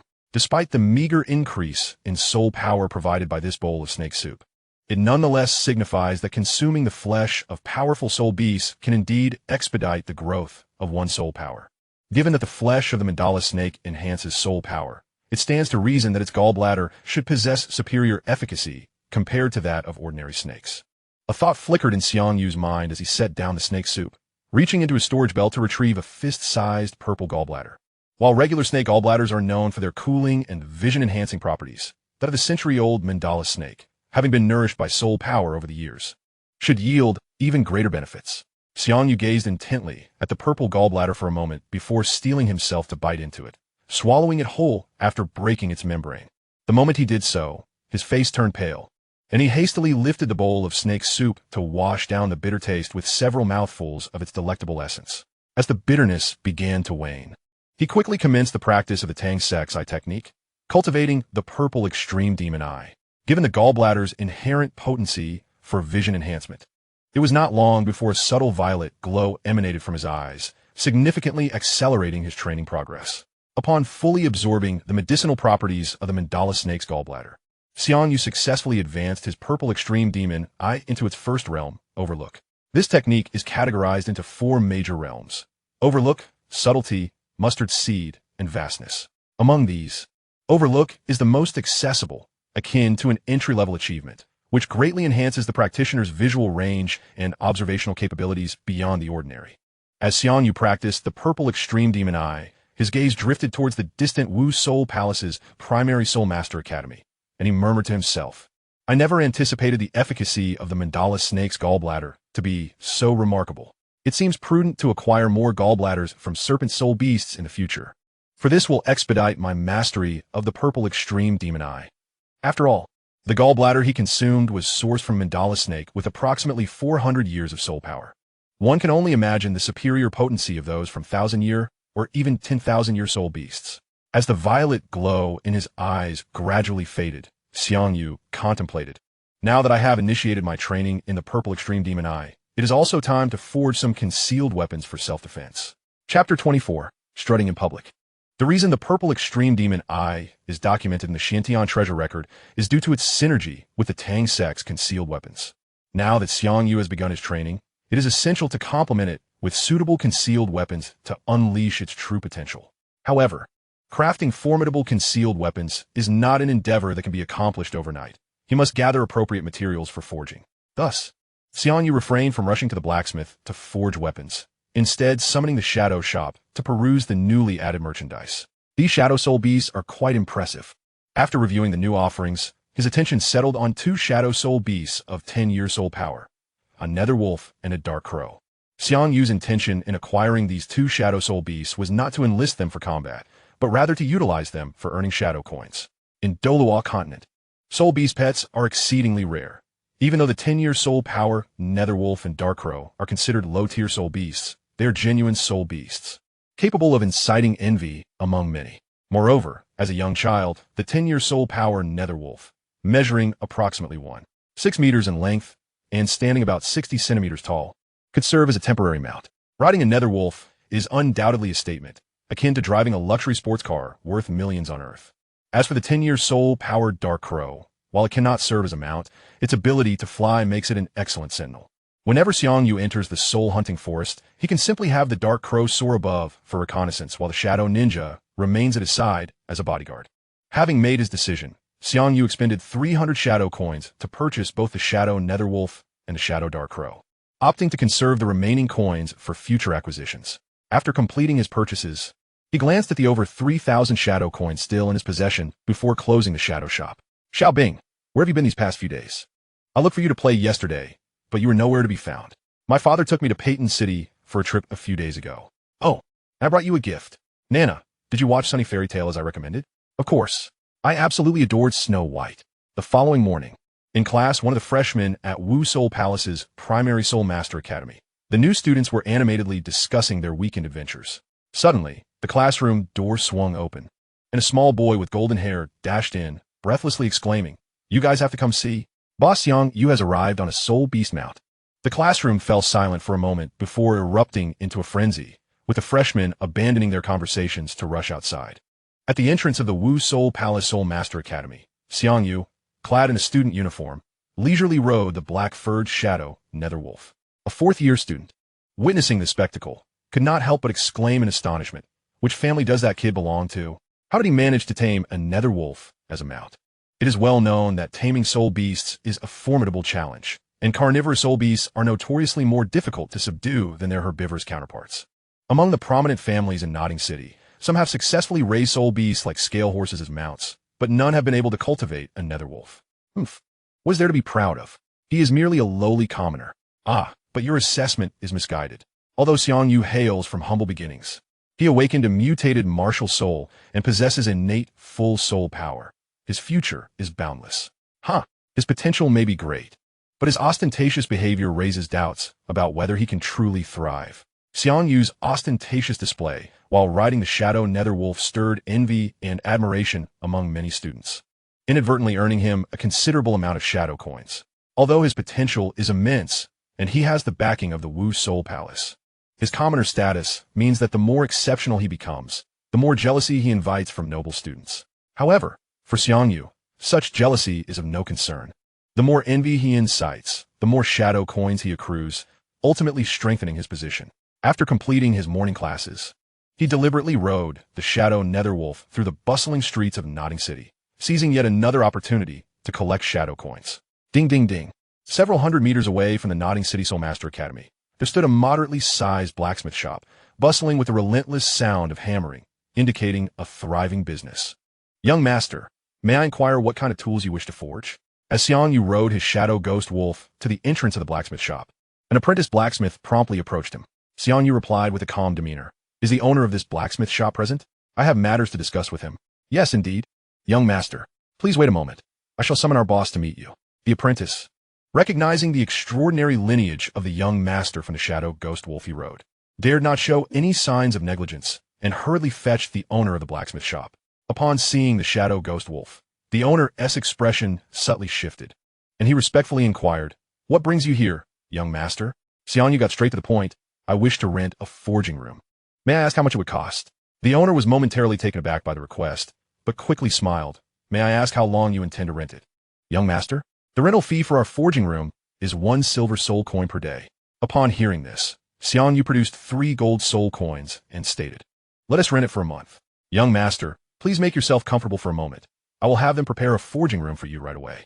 The owner's face lit up with delight upon receiving the 3 gold soul coins and promptly instructed the other blacksmiths to clear out a forging room for Xiang Yu. Under the diligent efforts of the blacksmiths and apprentices, a forging room was swiftly tidied up. Chapter 25. The Young Zhu Zhuqing. Given that the blacksmiths relied on their forging skills for their livelihoods, they had intentionally designed the forging rooms to prevent prying eyes. Once the door was closed, it became exceedingly difficult for outsiders to observe the activities within, let alone attempt to learn the craft. Once inside the forging room, Xiang Yu closed the door and summoned 3 shadow ninjas, along with the Shadow Tang San. Although Xiang Yu lacked the skill to forge himself, Shadow Tang, San was proficient in the craft and had mastered the ruffled cloak hammer technique taught to him by Tang Hao. Under Shadow Tang, San's guidance, the Shadow Ninjas quickly learned the ruffled cloak hammer technique and began tirelessly crafting hidden weapons. Seeing that the Shadow Ninjas had grasped the method for forging hidden weapons, Xiang Yu chose not to linger in the blacksmith shop. He bid farewell to the owner, instructing him not to allow anyone else into the forging room he had rented, and then rode off on a shadow ghost wolf towards the Nodding Soul Master Academy.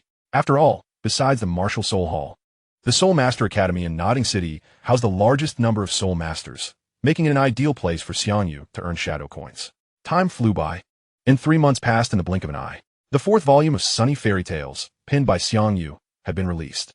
Following this period of growth, Sunny Fairy Tales had become the most popular fairy tale book in the Douluo Continent, achieving remarkable sales not only in the Tiando Empire, but also in the Xingluo Empire. Now, with its fame established, monthly sales exceeded 2 million copies and continued to rise. Initially, Roden planned to hand over all the profits from Sunny Fairy Tales to Xiang Yu. However, as sales soared and the associated interests became more complex, it was beyond Roden, a subchamber master, to make such decisions. Consequently, the higher-ups of the Martial Soul Hall issued an order for Xiang Yu to sign a contract with them. The essence of this contract stipulated that the Martial Soul Hall would assist Xiang Yu in promoting Sunny Fairy Tales, with the profits divided equally between them. Xiang Yu found no significant objection to this contract and readily agreed to its terms. It was clear that without the Martial Soul Hall's backing, Sunny Fairy Tales would not have achieved such rapid popularity across the Douluo Continent. Furthermore, without the Martial Soul Hall as support, pirated copies of Sunny Fairy Tales would likely have proliferated, placing Xiang Yu himself at risk of being targeted by unsavory individuals.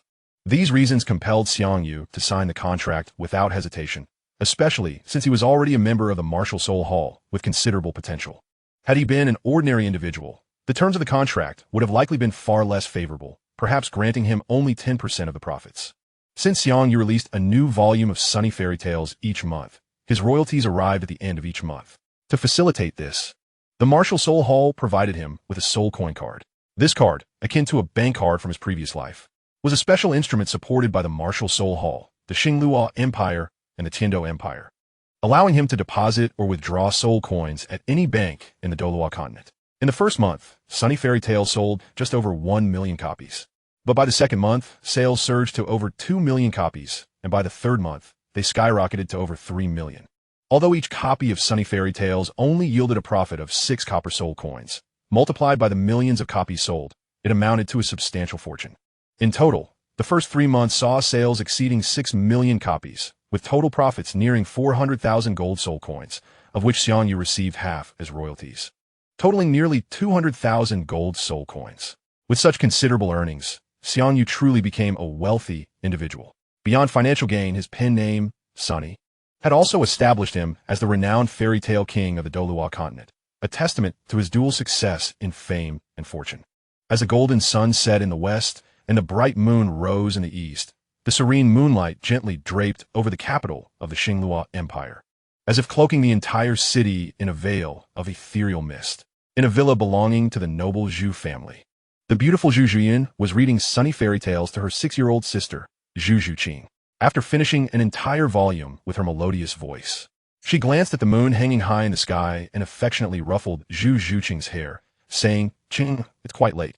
You should go to sleep."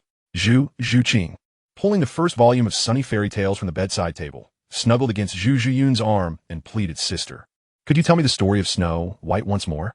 I promise I'll go to sleep right after." "All right, I'll tell you the story, and then it's off to bed." Once upon a time, in a distant western kingdom, a queen sat by an open window. As the winter snow pierced her finger like needles, 3 drops of blood fell onto the snow and the ebony window frame.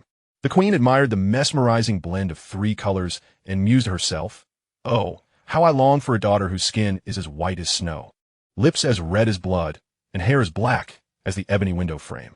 Soon after, the queen indeed gave birth to a daughter with skin as white as snow, lips as red as blood, and hair as black as ebony. They named her Snow White.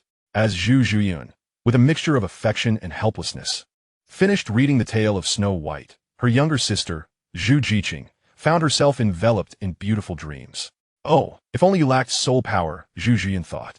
Observing this, Zhu Zhiyun gently set down the storybook, tucked Zhu Jiqing in, and gazed fondly at her sister's cherubic face, filled with both love and self-reproach. Zhu Zhiyun was exceedingly fond of her sister, yet bound by the Zhu family's rules. She feared that she would not only fail to fulfill her duties as an elder sister, but might also inadvertently harm her beloved sibling. In stark contrast to the relatively peaceful Tian-Do Empire, the Xingluo Empire placed a greater emphasis on military prowess, resulting in a cruel decree within its royal lineage. According to the long-standing customs of the Xingluo imperial family, heirs were destined to engage in a deadly battle, with the vanquished either facing execution or lifelong imprisonment. Chapter 26. A Century of Soul Bones. The Zhu family stands as one of the foremost noble houses in the Xingluo Empire, historically intertwined with the royal family through marriage. Thus, since the birth of Zhu Zhiyun and Zhu Jiqing, they were destined to marry two princes of the Xingluo Empire. Consequently, the family regulations dictated that upon reaching adulthood, the two sisters would be pitted against each other in a life and death struggle, with the victor ascending as the next queen of the Xingluo Empire, while the defeated would be executed or imprisoned for life. Despite Zhu Zhiyun's deep affection for her sister, the family's rules dictated that their closeness could not endure.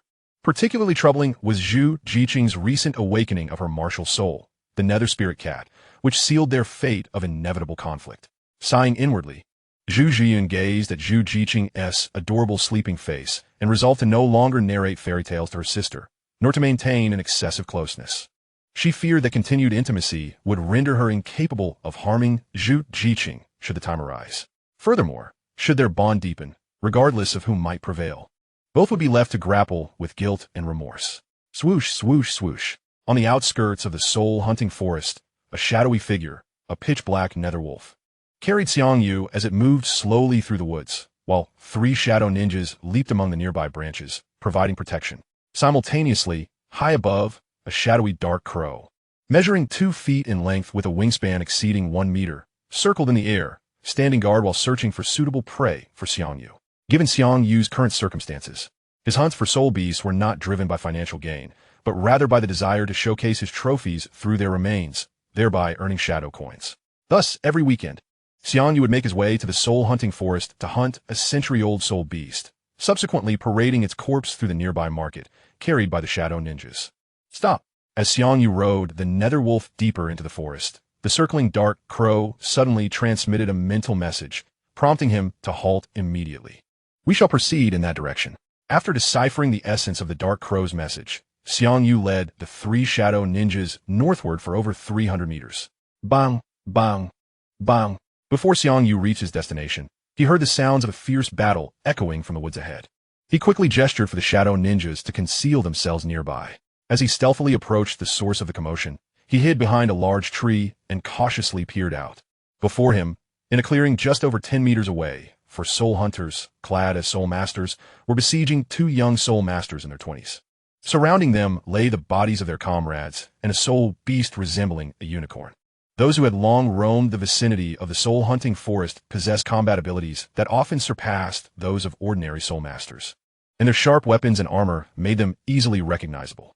Though the 2 besieged young soul masters were not weak, they were still at a disadvantage against the 4 soul hunters. Faced with the threat of death, one lean young soul master could no longer contain himself and shouted, "Stop! We concede. We are willing to hand over the century-old soul bone to you." Concede? Ha! The leader of the soul hunters sneered. "It is too late to concede now. We will seize the soul bone, and we will take your lives as well." Had the 2 young soul masters conceded earlier, the soul hunters might have spared them. However, after a prolonged battle and the death of their companion at the hands of these soul hunters, a blood feud had been established, leaving no room for retreat. Soul bone? Hidden in the shadows, Xiang Yu's pupils dilated in disbelief upon hearing their conversation. Soul bones were among the most coveted treasures for soul masters, their rarity second only to 10,000-year soul rings, with each soul bone being of incalculable value.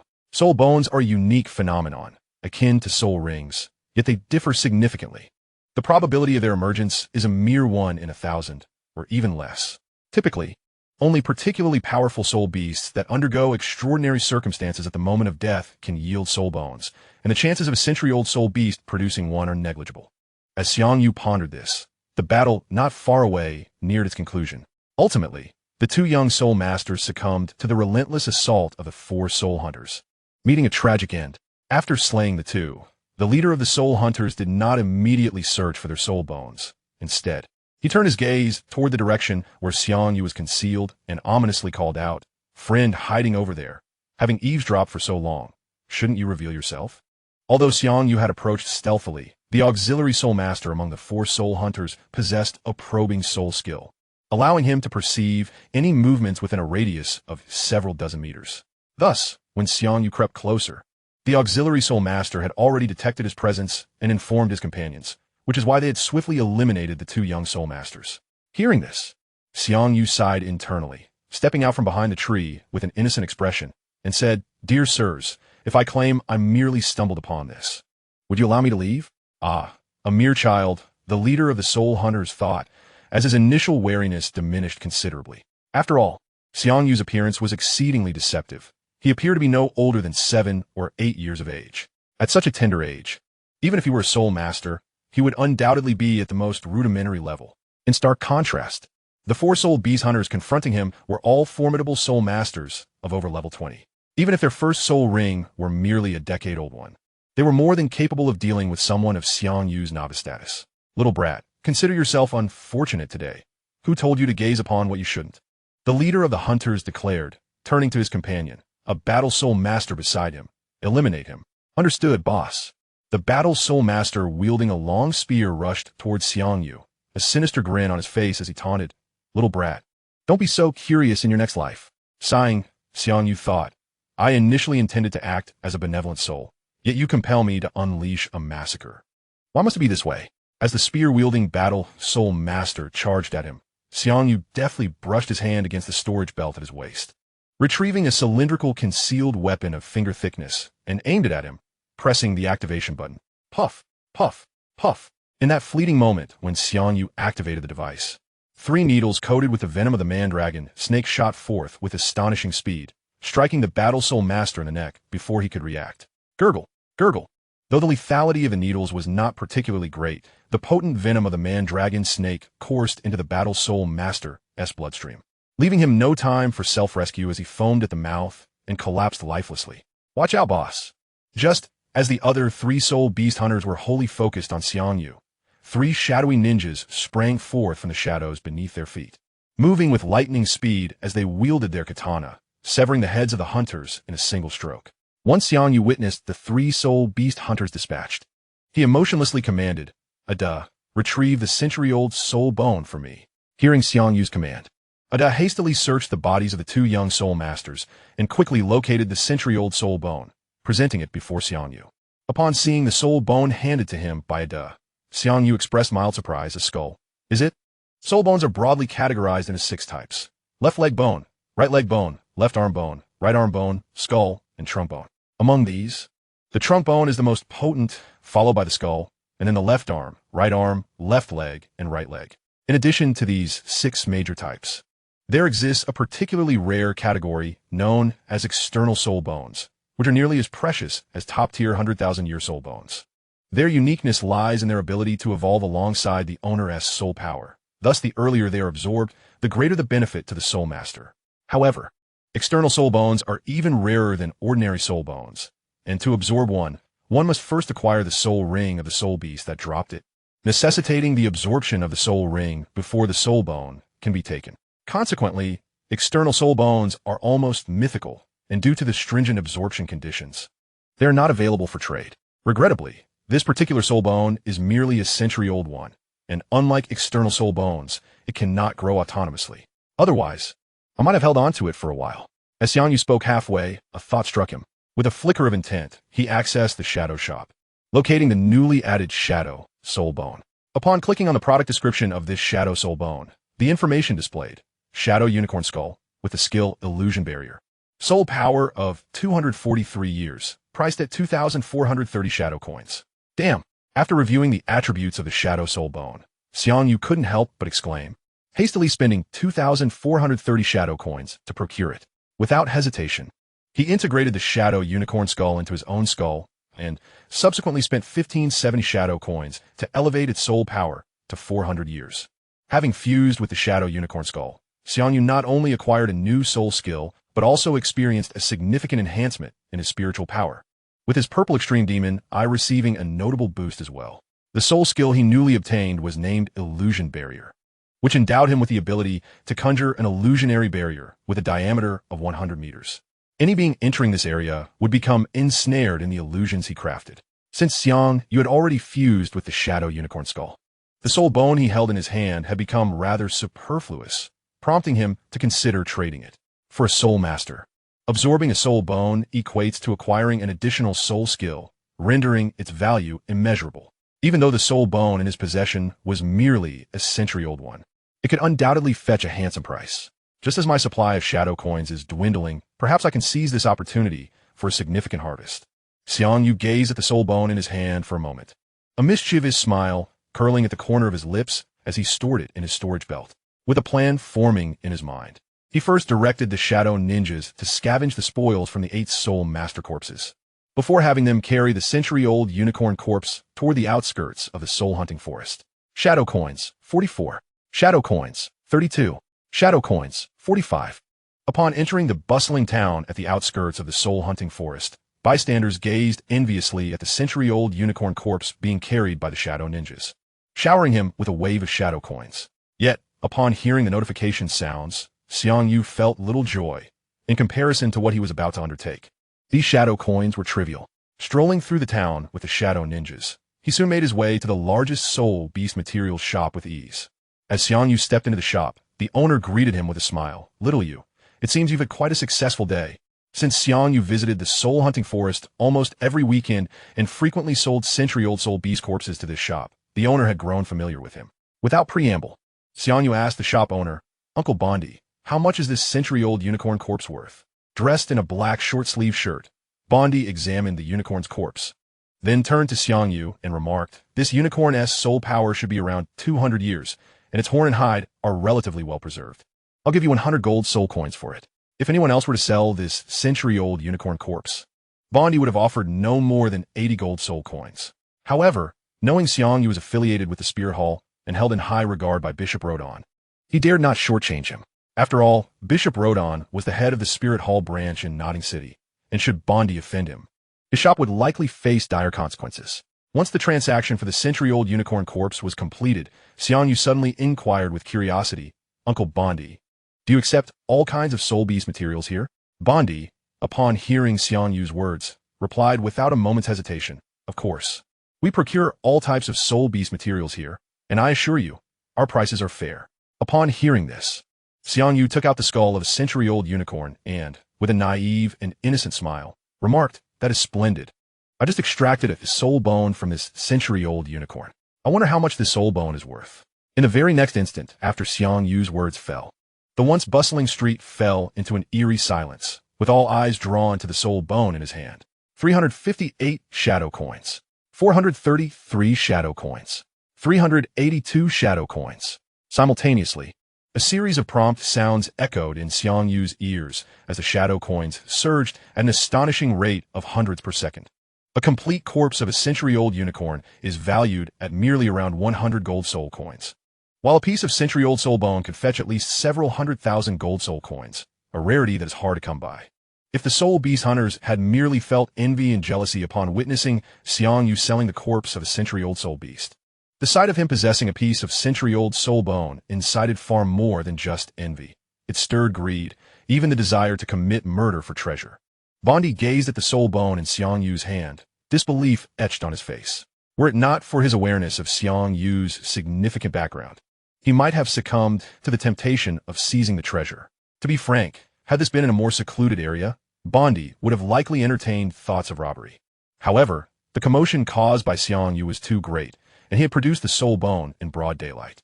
Unless Bondi wished to forfeit his standing on the Douluo Continent, he dared not lay a hand on Xiang Yu to snatch the soul bone. Moreover, even if Bondi were to acquire the soul bone, he would not dare to use it. The fundamental difference between soul bones and soul rings is that if a soul master wielding a soul bone is killed, the soul bone will be released, thus making it perilous for a soul master without strong backing to use one. It would be akin to a 3-year-old child carrying a fortune through a bustling market. Swallowing hard, Bondi snapped back to reality and, with a resigned expression, said to Xiang Yu, "Little Yu, Our shop only buys ordinary soul beast materials. We truly cannot purchase high-grade materials like soul bones. Setting aside the fact that Bondi lacked sufficient funds to procure the soul bone, even if he had the requisite gold soul coins, he would not dare to buy the soul bone from Xiang Yu. It is vital to note that Xiang Yu has the Wuhuan Temple as his backing, while Bondi lacks such powerful support. Acquiring the century-old soul bone would only invite peril to his life. Not buying the soul bone. Very well. Xiang Yu feigned disappointment, shaking his head before mounting the Black Shadow Hell Wolf and departing from the soul beast material shop. As he left, several soul masters, harboring ill intentions, stealthily followed in his wake. As the saying goes, men die for wealth, birds die for food. The allure of the century-old soul bone, valued at no less than several 100,000 gold soul coins, was immensely tempting for lower-tier soul masters, enough to compel many to take risks. Although these masters dared not seize the soul bone in broad daylight, the moment Xiang Yu ventured into a less populated area, they would seize the opportunity to act. Despite Xiang Yu's esteemed position within the Wuhuan Temple, he remained merely a one-ring soul master. As long as those soul masters acted discreetly, they held a substantial chance of snatching the soul bone. Moreover, as long as Xiang Yu's life was not at risk, the theft of a century-old soul bone would not provoke the Wuhuan Temple to unleash its full wrath in pursuit, rendering the risk relatively manageable. However, Xiang Yu was no fool. He had already sensed the predatory gazes as he exited the materials shop. Thus, instead of leaving the marketplace directly, he ambled about the town. The allure of the soul bone did not disappoint him. Since revealing his possession of the century-old soul bone, the shadow coins have been steadily rising, surpassing 10,000 in just a few minutes, with the increase showing no signs of abating. On the surface, Xiang Yu appeared to be aimlessly wandering, but in reality, before exiting the soul-hunting forest, he had dispatched the Shadow Dark Crow with a letter back to the Wuhuan Temple in Nodding City. Once Rodon received the confidential message from the Shadow Dark Crow, he would be informed of Xiang Yu's possession of a century-old soul bone, prompting him to bring skilled personnel from the Wuhuan Temple to assist. By the time the experts from the Wuhuan Temple arrived at the town near the soul-hunting forest, Xiang Yu would be able to leave unscathed under their protection and could hand over the century-old soul bone to the Wuhuan Temple in exchange for some treasures he desired. Therefore, Xiang Yu's current objective was to buy time, making the most of this opportunity to accumulate more shadow coins. In the study of the Wuhuan Temple in Nodding City, Bishop Rodon, clad in a black robe, was ingratiatingly addressing the white-haired elder before him. Master SoulLand, please have some tea. The elder, with flowing white hair, waved his hand dismissively. No need for tea. I have come to Nodding City to meet the author of Sunny Fairy Tales. Please summon him. Upon hearing this, Bishop Rodon cautiously inquired, May I ask, Master SoulLand, what business do you have with the author of Sunny Fairy Tales? SoulLand cast a disapproving glance at Rodon, expressing his dissatisfaction. Do I need to explain my actions to you? And no, of course not.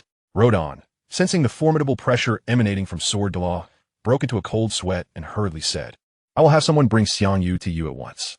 Though Rodon was the bishop of the Wuhuan Temple in Nodding City, he dared not show any disrespect in front of a top-tier powerhouse like Douluo. Moreover, Rodon was aware that Douluo's relationship with the higher-ups of the Wuhuan Temple was rather tenuous. Should he incur the elder's wrath, he would have no chance to plead his case. Just as Bishop Rodon was preparing to summon Xiang Yu to the Wuhuan Temple, a sudden and urgent knock echoed through the door, causing him to frown slightly. Come in, Master Bishop. We have a grave situation. A middle-aged soul master clad in a Wuhuan Temple Grand Soul Master robe rushed into Rodon's study, panicking. However, as he began to speak, he noticed Douluo's presence and quickly swallowed his words. Calm down. What's the matter? Rodon reprimanded, visibly displeased, before gesturing for the middle-aged soul master to speak freely. The middle-aged soul master, upon hearing this, spoke up, Bishop, we have received an urgent confidential message from young Master Xiang Yu. He mentioned that while hunting soul beasts in the soul-hunting forest, he extracted a century-old soul bone from a century-old unicorn. However, the news inadvertently leaked, and he is now trapped in a town near the soul-hunting forest, requesting you to send people to assist him. A century-old soul bone. Upon hearing those words, Bishop Rodon's expression shifted dramatically as he instinctively glanced at the sword dome, nearly on the verge of tears. A century-old spirit bone? Xiang Yu? A glimmer of intrigue flickered in Xiang Xian's eyes as he softly murmured a couple of phrases, unable to suppress a somewhat playful smile. The reason Xiang Xian had ventured to Nodding City in search of Xiang Yu was that the little princess of the Seven Treasure Glazed Tile School, Ning Rongrong, was soon to celebrate her 6th birthday. since Ning Rongrong had a fondness for sunny fairy tales. Chun Xin had specifically come to request a personally signed copy of the fairy tale book from Xiang Yu as a gift for her. However, upon hearing the news of the century-old spirit bone, Chun Xin thought that acquiring this rare treasure might serve as an even more suitable birthday present for Ning Rongrong. It is noteworthy that spirit bones, akin to spirit rings, contain immense soul power, rendering them unsuitable for lower-ranked soul masters to absorb. As Ning Rongrong had recently absorbed her first century-old spirit ring, she was precisely at the level to harness the power of a century-old spirit bone. Although the soul skills from a century-old spirit bone might be slightly weaker, the entire seven-treasure glazed tile school possessed very few spirit bones. Even the sword Douluo and bone Douluo each had only one or two. Thus, the sword Douluo lacked the luxury of being picky and would not let this opportunity slip away. Since Xiang Yu is currently near the soul hunting forest, I shall personally pay a visit. As Bishop Radun looked on with tearful eyes, Chun Xin summoned his 7-kill sword martial soul and took to the skies, heading towards the direction of the soul hunting forest. A cooked duck has flown away. Watching Chun Xion's disappearing figure, Bishop Radun understood that retaining the century-old spirit bone was no longer feasible and could not help but turn to the middle-aged soul master, berating him. Are you an idiot? How could you report such crucial information in front of outsiders? The middle-aged soul master felt a wave of frustration. He had clearly swallowed the words just before speaking, and wasn't it Bishop Radun who insisted he report? Yet, he recognized that Bishop Radun was furious and dared not retort, silently accepting the blame. A blue-haired soul master, covertly trailing Xiang Yu, gazed at the boy indulging in food and drink, unable to refrain from questioning his leader. Boss, is that little brat truly careless? Or is he deliberately playing with us? Ever since Xiang Yu left the Soul Beast materials shop, he had been leisurely wandering the busiest street of the town, preventing those who had designs on the century-old spirit bone from making their move. Although some suspected that Xiang Yu was stalling for time, upon closer reflection, they doubted his cleverness. If he were truly astute, he would not have openly revealed that he possessed a century-old spirit bone. A burly man with a scar across his face flashed a chilling glare, snorting, regardless of whether that little brat is genuinely foolish or feigning it. We shall act at nightfall to prevent any unforeseen circumstances. Following the commotion at the Soul Beast material shop, the news of Xiang Yu's possession of a century-old spirit bone could no longer be concealed.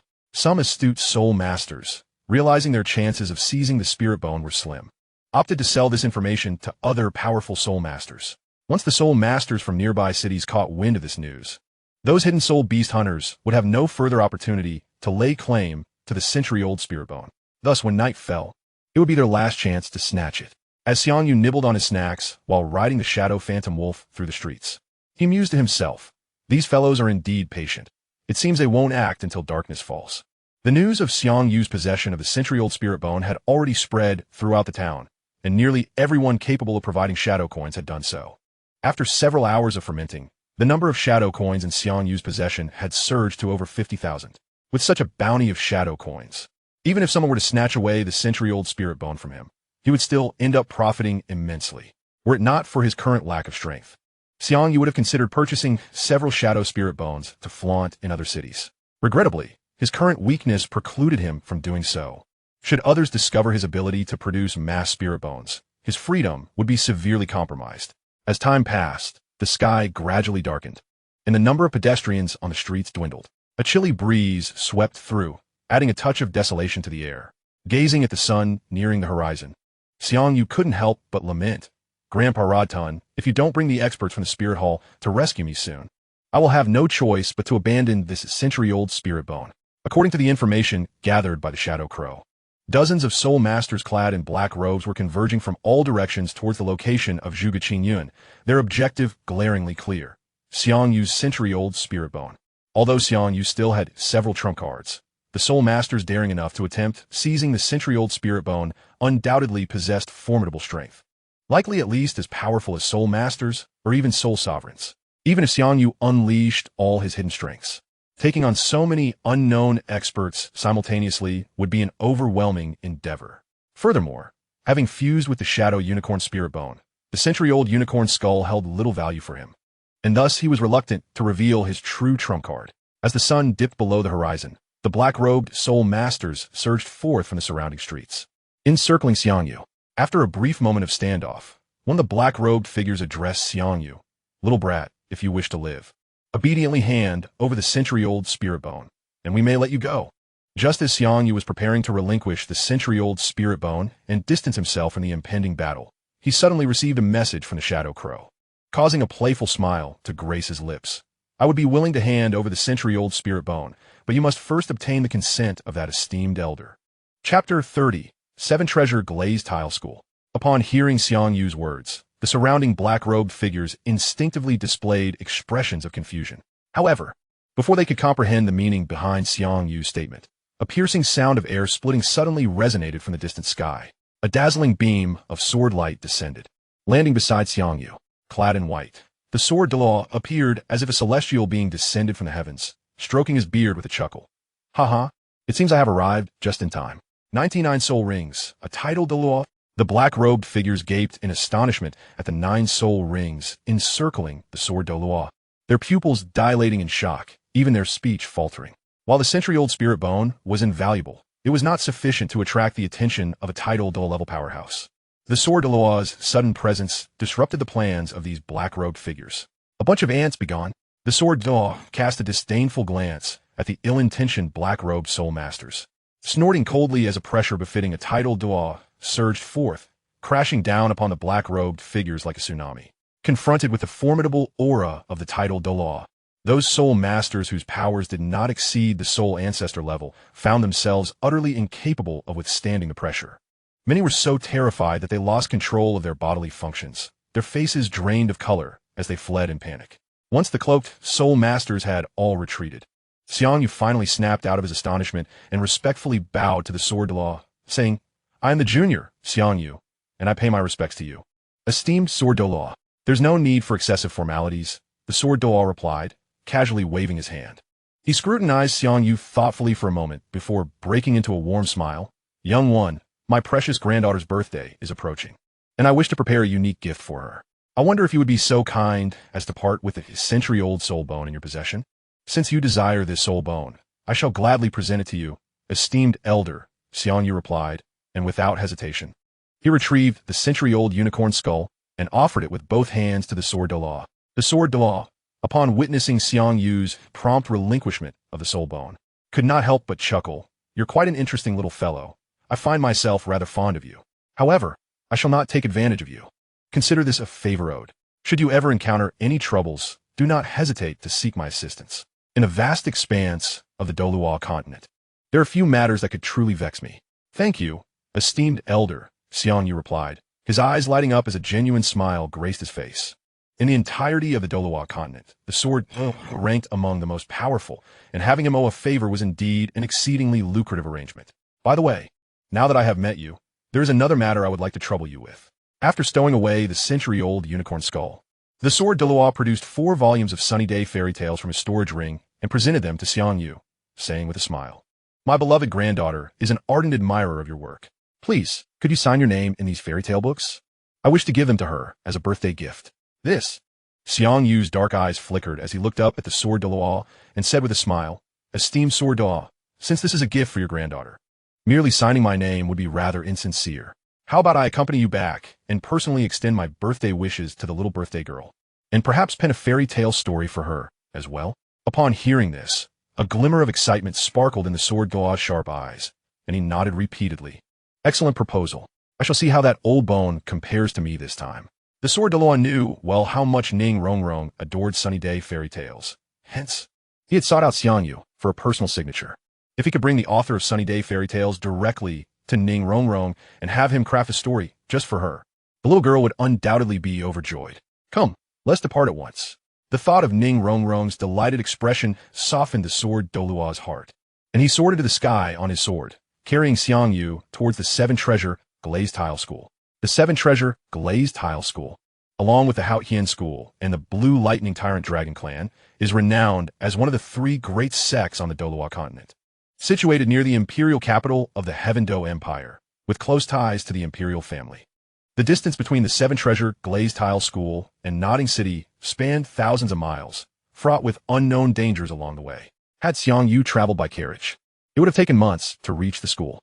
However, the sword Douluo's speed in flight was remarkable, and they arrived at the 7 Treasure Glazed Tile School within a single night. standing atop the magnified 7-killing sword. Xiang Yu gazed at the 7-treasure glazed tile school that appeared in his line of sight, marveling, is that the 7-treasure glazed tile school? Truly deserving of its title as the foremost auxiliary sect in the world.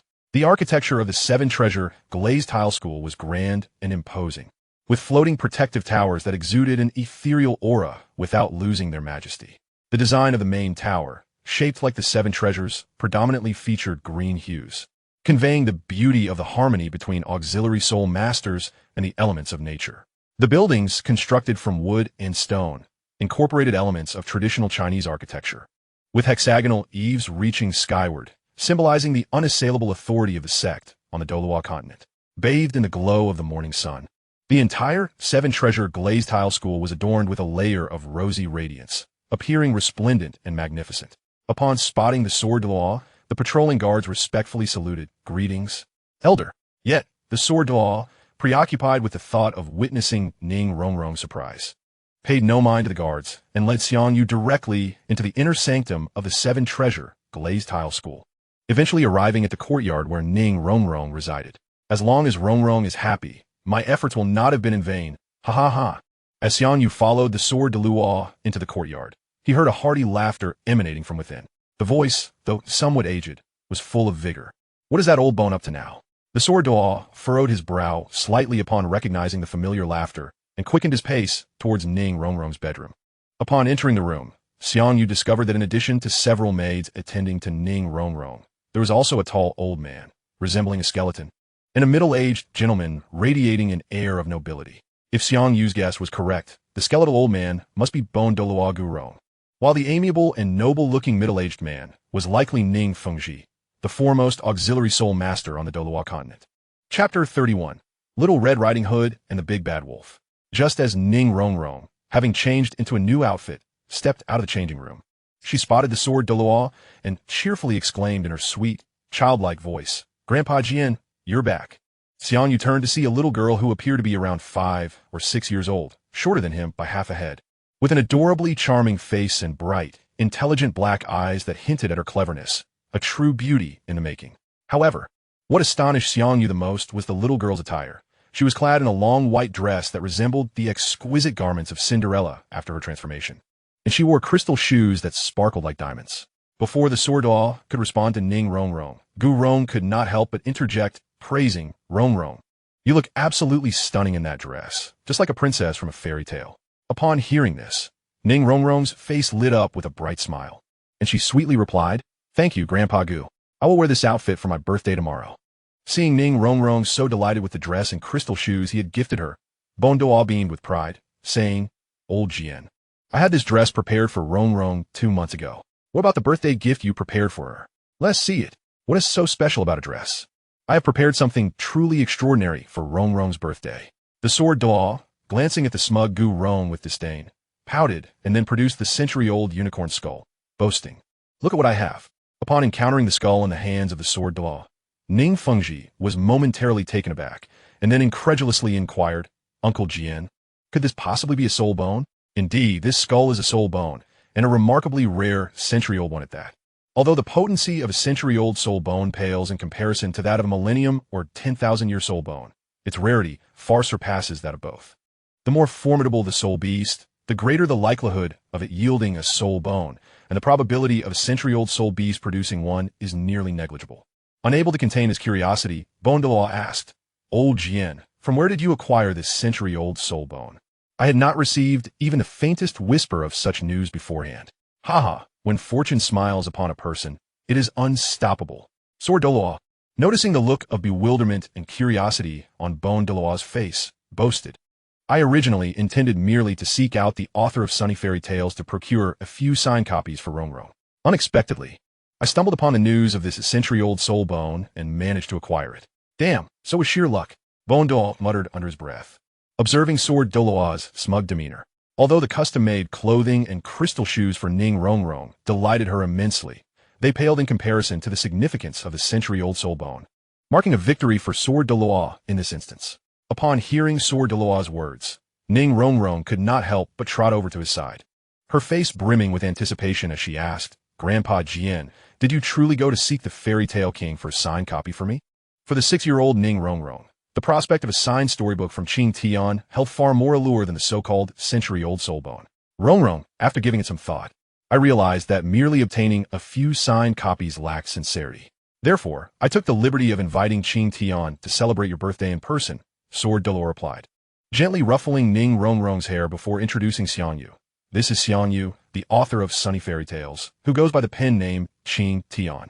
As Sword Douluo finished speaking, Xiang Yu placed his right hand over his heart and slightly bowed, addressing Ning Rongrong with a noble gesture. Greetings, dear Princess Rongrong. I am Xiang Yu, the fairy tale king known as Qing Tian. Ning Rongrong gazed at Xiang Yu for a moment, blinking her large, watery eyes in skepticism. Are you truly the fairy tale king? But you seem to be about my age. In her mind, the fairy tale king, Qing Tian, ought to be an elderly gentleman, wise and amiable, capable of crafting enchanting tales. Of course, I am Qing Tian. Moreover, to celebrate your birthday, I shall compose a new fairy tale inspired by you as a gift, which will also be published in next month's edition of Sunny Fairy Tales, Xiang Yu declared. Upon hearing this, Ning Rongrong's joy erupted as she exclaimed, a fairy tale just for me? Thank you, brother Qing Tian. Rongrong, Qing Tian is my pen name. You may simply call me Brother Xiao Yu, he replied. All right, Brother Xiao Yu. Ning Rongrong, who was an ardent fan of Xiang Yu, nodded obediently, her face alight with expectation. When will you begin writing my fairy tale? If you have paper and a pen, I can write right now. Indeed, I have some. I shall fetch it for you immediately. Ning Rongrong dashed into the adjacent study, returning with a stack of blank paper and a pen. After taking the pen and paper from her hands, Xiang Yu did not rush to write, but turned to Ning Fengji and the others, saying, while I am composing, I hope you will refrain from interrupting me. If you have any suggestions, please save them until I finish this story.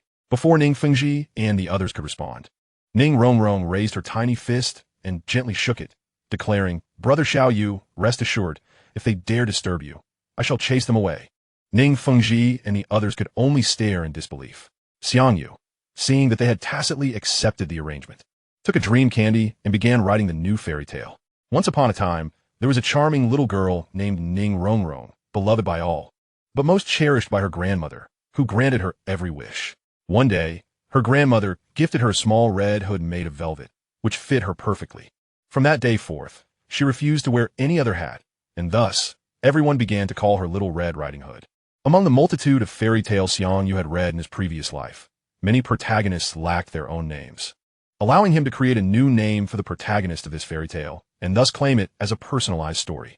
The classic tale of Little Red Riding Hood was the chosen narrative for Ning Rongrong. As he completed the new story, Xiang Yu handed it to Ning Rongrong, asking, Rongrong, what do you think of this story? If you dislike it, I can revise it.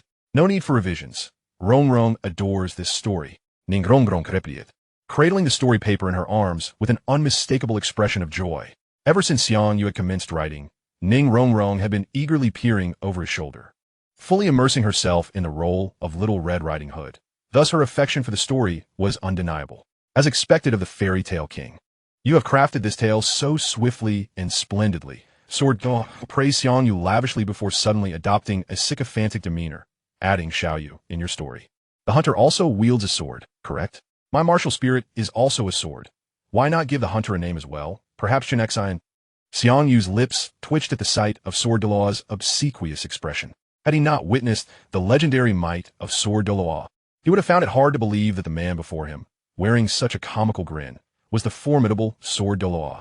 In truth, Sword Douluo's stature would not typically concern himself with the name of a character in a fairy tale, yet since Little Red Riding Hood was penned for Ning Rongrong, he felt it necessary to make an appearance. Hey, old Jian, are you trying to hog all the glory? Bone Douluo interjected, unable to contain his exasperation, and called out to Xiang Yu, you rascal, include my name too, and consider it a favor owed to me. Ning Fengji, hearing Bone Douluo's words, felt a wave of incredulity wash over him, exclaiming, Uncle Bone, must you be so outrageous? Although Bone Douluo's strength did not quite match that of Sword Douluo, it was not significantly inferior either. When had the favor of a title Douluo become so trivial? Xiang Yu waved his hand, saying, Grandpa Bone, no need for favors. Adding a name in the story is quite simple. I can simply add a grandfather for Little Red Riding Hood, and we shall use your name for him. Grandfather? That sounds like a good role. Upon hearing this, Bone Douluo patted Xiang Yu on the shoulder and remarked, young lad, I find myself starting to take a liking to you. Initially, Douluo harbored a certain aversion towards Xiang Yu due to the latter's invitation by Douluo and the way he had overshadowed his own birthday gift. However, witnessing Xiang Yu's courteous demeanor, Douluo began to reconsider, acknowledging that he should not harbor biases simply because of Douluo. Sir Old Ghost, did you hear that? I'm the grandfather of Little Red Riding Hood, while you are merely a passing hunter. In response to Douluo's boastfulness, Douluo scoffed with a look of disdain, dismissing him as just two childish old men. Observing this, Xiang Yu couldn't help but twitch the corner of his mouth, silently reflecting, with such two old rascals around. It's no wonder that Ning Rongrong will eventually transform into a willful and spoiled young lady. Clearing his throat, Ning Fengji discreetly approached Xiang Yu and softly suggested, I believe the narrative could be enriched further, perhaps by introducing a father figure for Little Red Riding Hood. Upon hearing this, Xiang Yu looked up at Ning Fengji, whose face was not merely suggestive, but overtly indicating his intentions.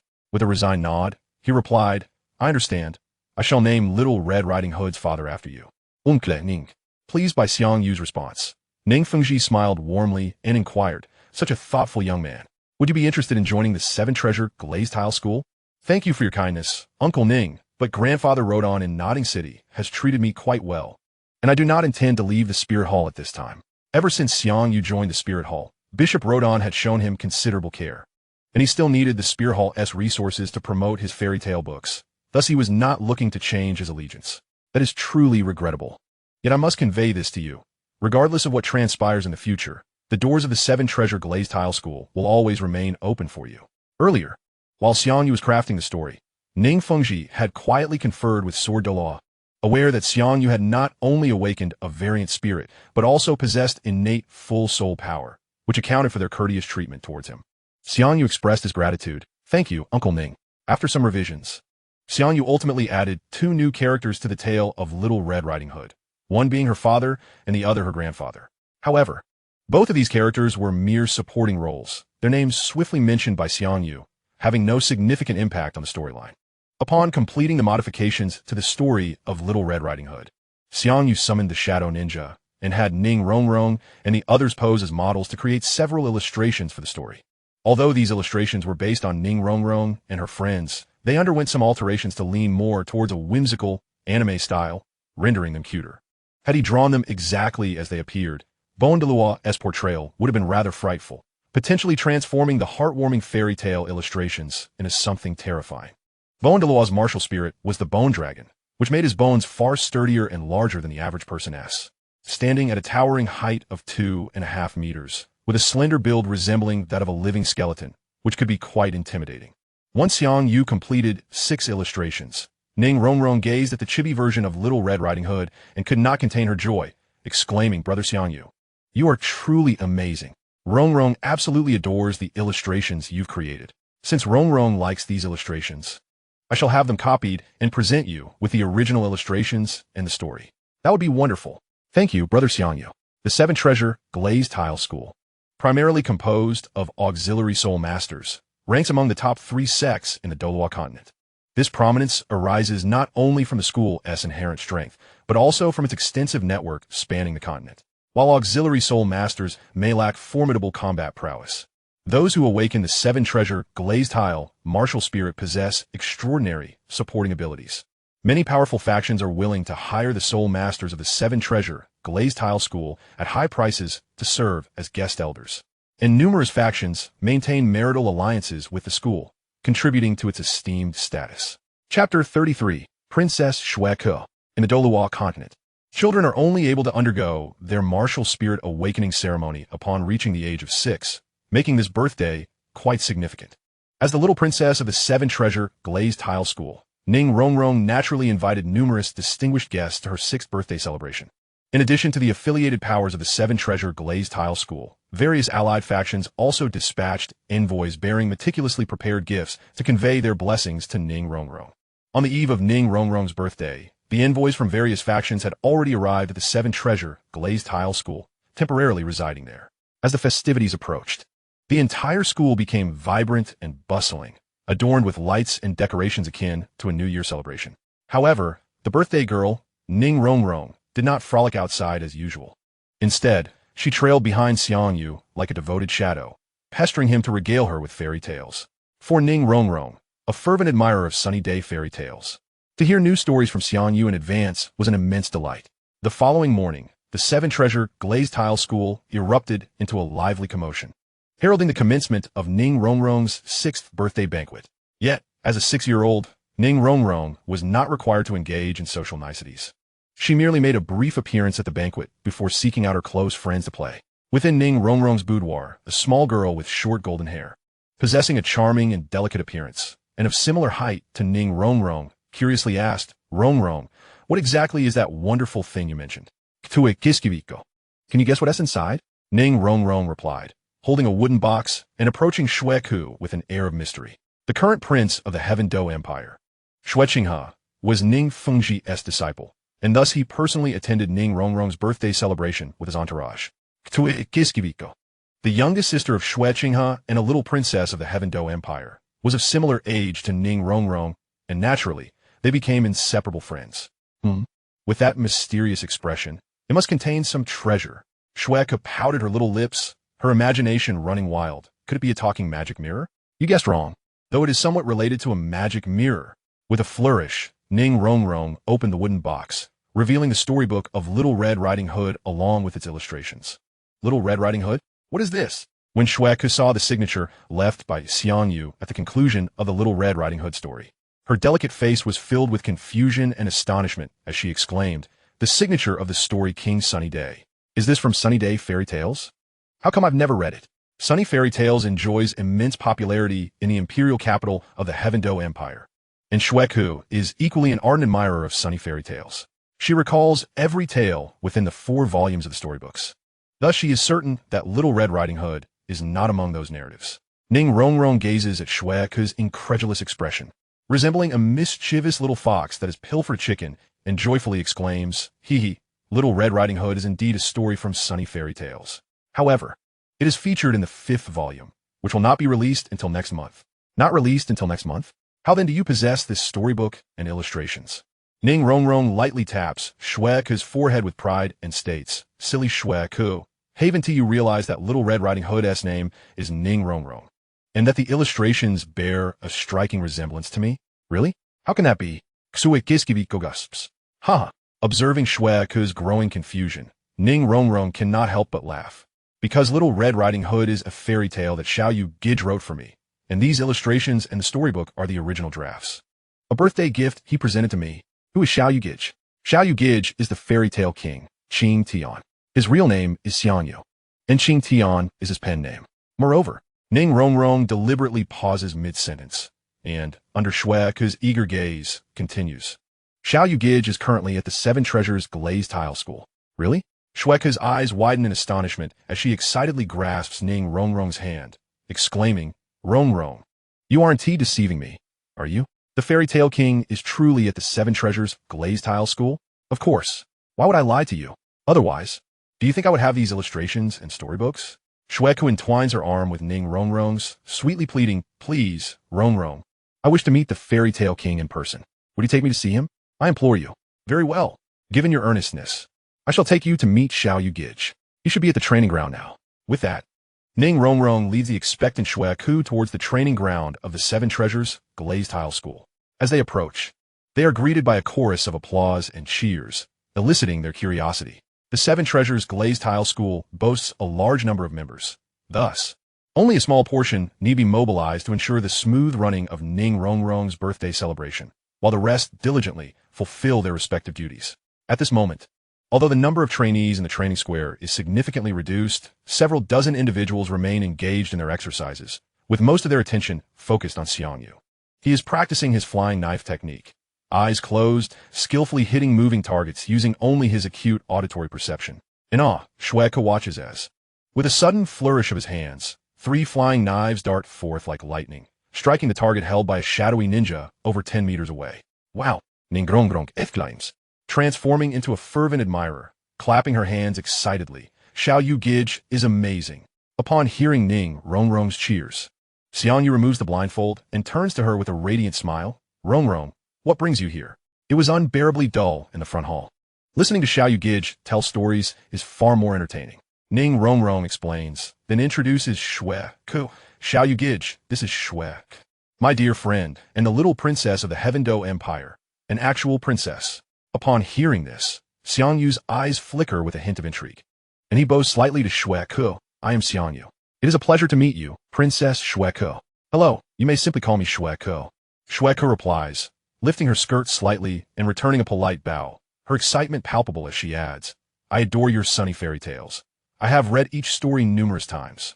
Xiang Yu, noticing Shui Ke's rosy cheeks, feels a surge of satisfaction and presents her with a copy of Sunny Fairy Tales, smiling. Thank you for your support. Sister Shui Ke, please accept this book as a token of our meeting. It contains my signature and a few heartfelt quotes. I hope you enjoy it. Since the rise of Sunny Fairy Tales, Xiang Yu has kept several specially crafted copies in his storage belt, each more exquisite than those available on the market, adorned with his signature and motivational phrases, making them perfect gifts for his fans. Thank you, Xiang Yu Gij. Shui Ke beams as she excitedly receives the storybook, flipping to the first page, which reads, Life is so beautiful, yet I am so irritable. Not good, not good. Ching Tian. Hee hee. Ning grong grong. Leaning in to peek at the page, cannot suppress her laughter. With a slight smile, Shui Ke replies, Xiang Yu Gij, I truly love this gift. I'm glad you like it. Ning rong rong pulls at Xiang Yu's sleeve, playfully insisting, Xiang Yu Gij, you're leaving tomorrow, so why not skip training today? Please tell us a story instead. I beg of you. Originally, after presenting Ning Rongrong with her gift, Xiang Yu intended to return to Notting City. However, he realized that journeying back alone would likely take several months, and he might encounter dangers along the way. Thus, he decides to remain at the Seven Treasures Glazed Tile School until Ning Rongrong's birthday celebration concludes, at which point Douluo would personally escort him back. Very well. For today, I shall regale you with the tale of the Frog Prince. Yay, Xiang Yu Gij, you are truly wonderful. Rongrong adores you. Just as Ning Rongrong and Shui Ke settle in beside Xiang Yu, attentively listening to his fairy tale, a sudden knock interrupts his narration. Ning Rongrong, visibly displeased, exclaims. Who is it? Didn't we agree not to be disturbed? Rongrong, do you wish to avoid seeing me so much? Before Ning Rongrong can respond, a youth, appearing around 15 or 16 years old, with a resemblance to Shui Ke and sporting short golden hair, enters with a smile. Upon seeing him, Shui Ke cannot contain her joy and exclaims, Brother. Oh, it's Brother Qinghe. I thought it was someone else. Xiang Yu, recognizing the newcomer, momentarily pauses before standing and bowing. I pay my respects to His Highness, the Crown Prince. Shui Qinghe waves his hand dismissively, smiling warmly. No need for such formalities. You must be Xiang Yu. I have heard my teacher praise you on numerous occasions, and I understand that Sunny Fairy Tales is also your creation. Aku is quite fond of your stories. Your Highness, you overestimate my humble self. There is no need for such formality. You may simply call me Brother Qinghe. Although Shui Qinghe holds the esteemed title of Crown Prince of the Heaven Do Empire, he possesses a remarkable kindness towards those of notable talent, and he shares a unique bond with Xiang Yu. In truth, the genuine Shui Qinghe perished several years ago. The current Shui Qinghe is, in fact, a guise adopted by Qian Renxue, whose true identity is the biological daughter of the Pope of the Spirit Hall, due to the circumstances of her birth, where Bibi Dong was coerced by Qian Xuanji to bear Qian Renxue. The relationship between them remains quite strained, and only a select few of the Spirit Hall's higher-ups are aware of Qian Renxue's existence. As the junior leader of the Spirit Hall, and with Xiang Yu being a member of the same, she naturally harbors an instinctive fondness for him. Shui Qinghe remarked, By the way, little Yu, I heard from my teacher that you wrote a fairy tale for Rongrong. Is that true? Before Xiang Yu could respond, Ning Rongrong proudly interjected. Yes, brother, you specially wrote me the story of Little Red Riding Hood. I even have the illustrations and the original manuscript here. Brother Yu, in 2 months, it will be Ake's 6th birthday. May I request your assistance in crafting a fairy tale for her? I can offer you a reward. Under the expectant and anxious gaze of Shui Ke, Xiang Yu waved his hand and replied, There is no need for any reward. Since little Ke's birthday is approaching, let this be my gift to her. That would be a great help, Brother Yu. Observing Xiang Yu's thoughtfulness, Shui Qinghe's gaze softened with increasing warmth and affection. Although the current Shui Qinghe is merely Qian Renxue in disguise, he has watched Shui Ke grow up and shares a close bond with her.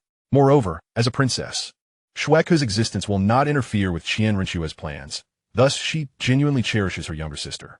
Little Ke, if I recall correctly, your royal family's martial spirit should be the swan spirit. Am I right? Yes, it is the swan spirit.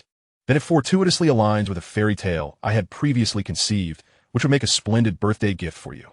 Upon finishing his sentence, Xiang Yu retrieved paper and a pen from his storage belt and began to compose a brand new fairy tale entitled The Wild Swans. When our winter arrives, the swallows fly to a distant land.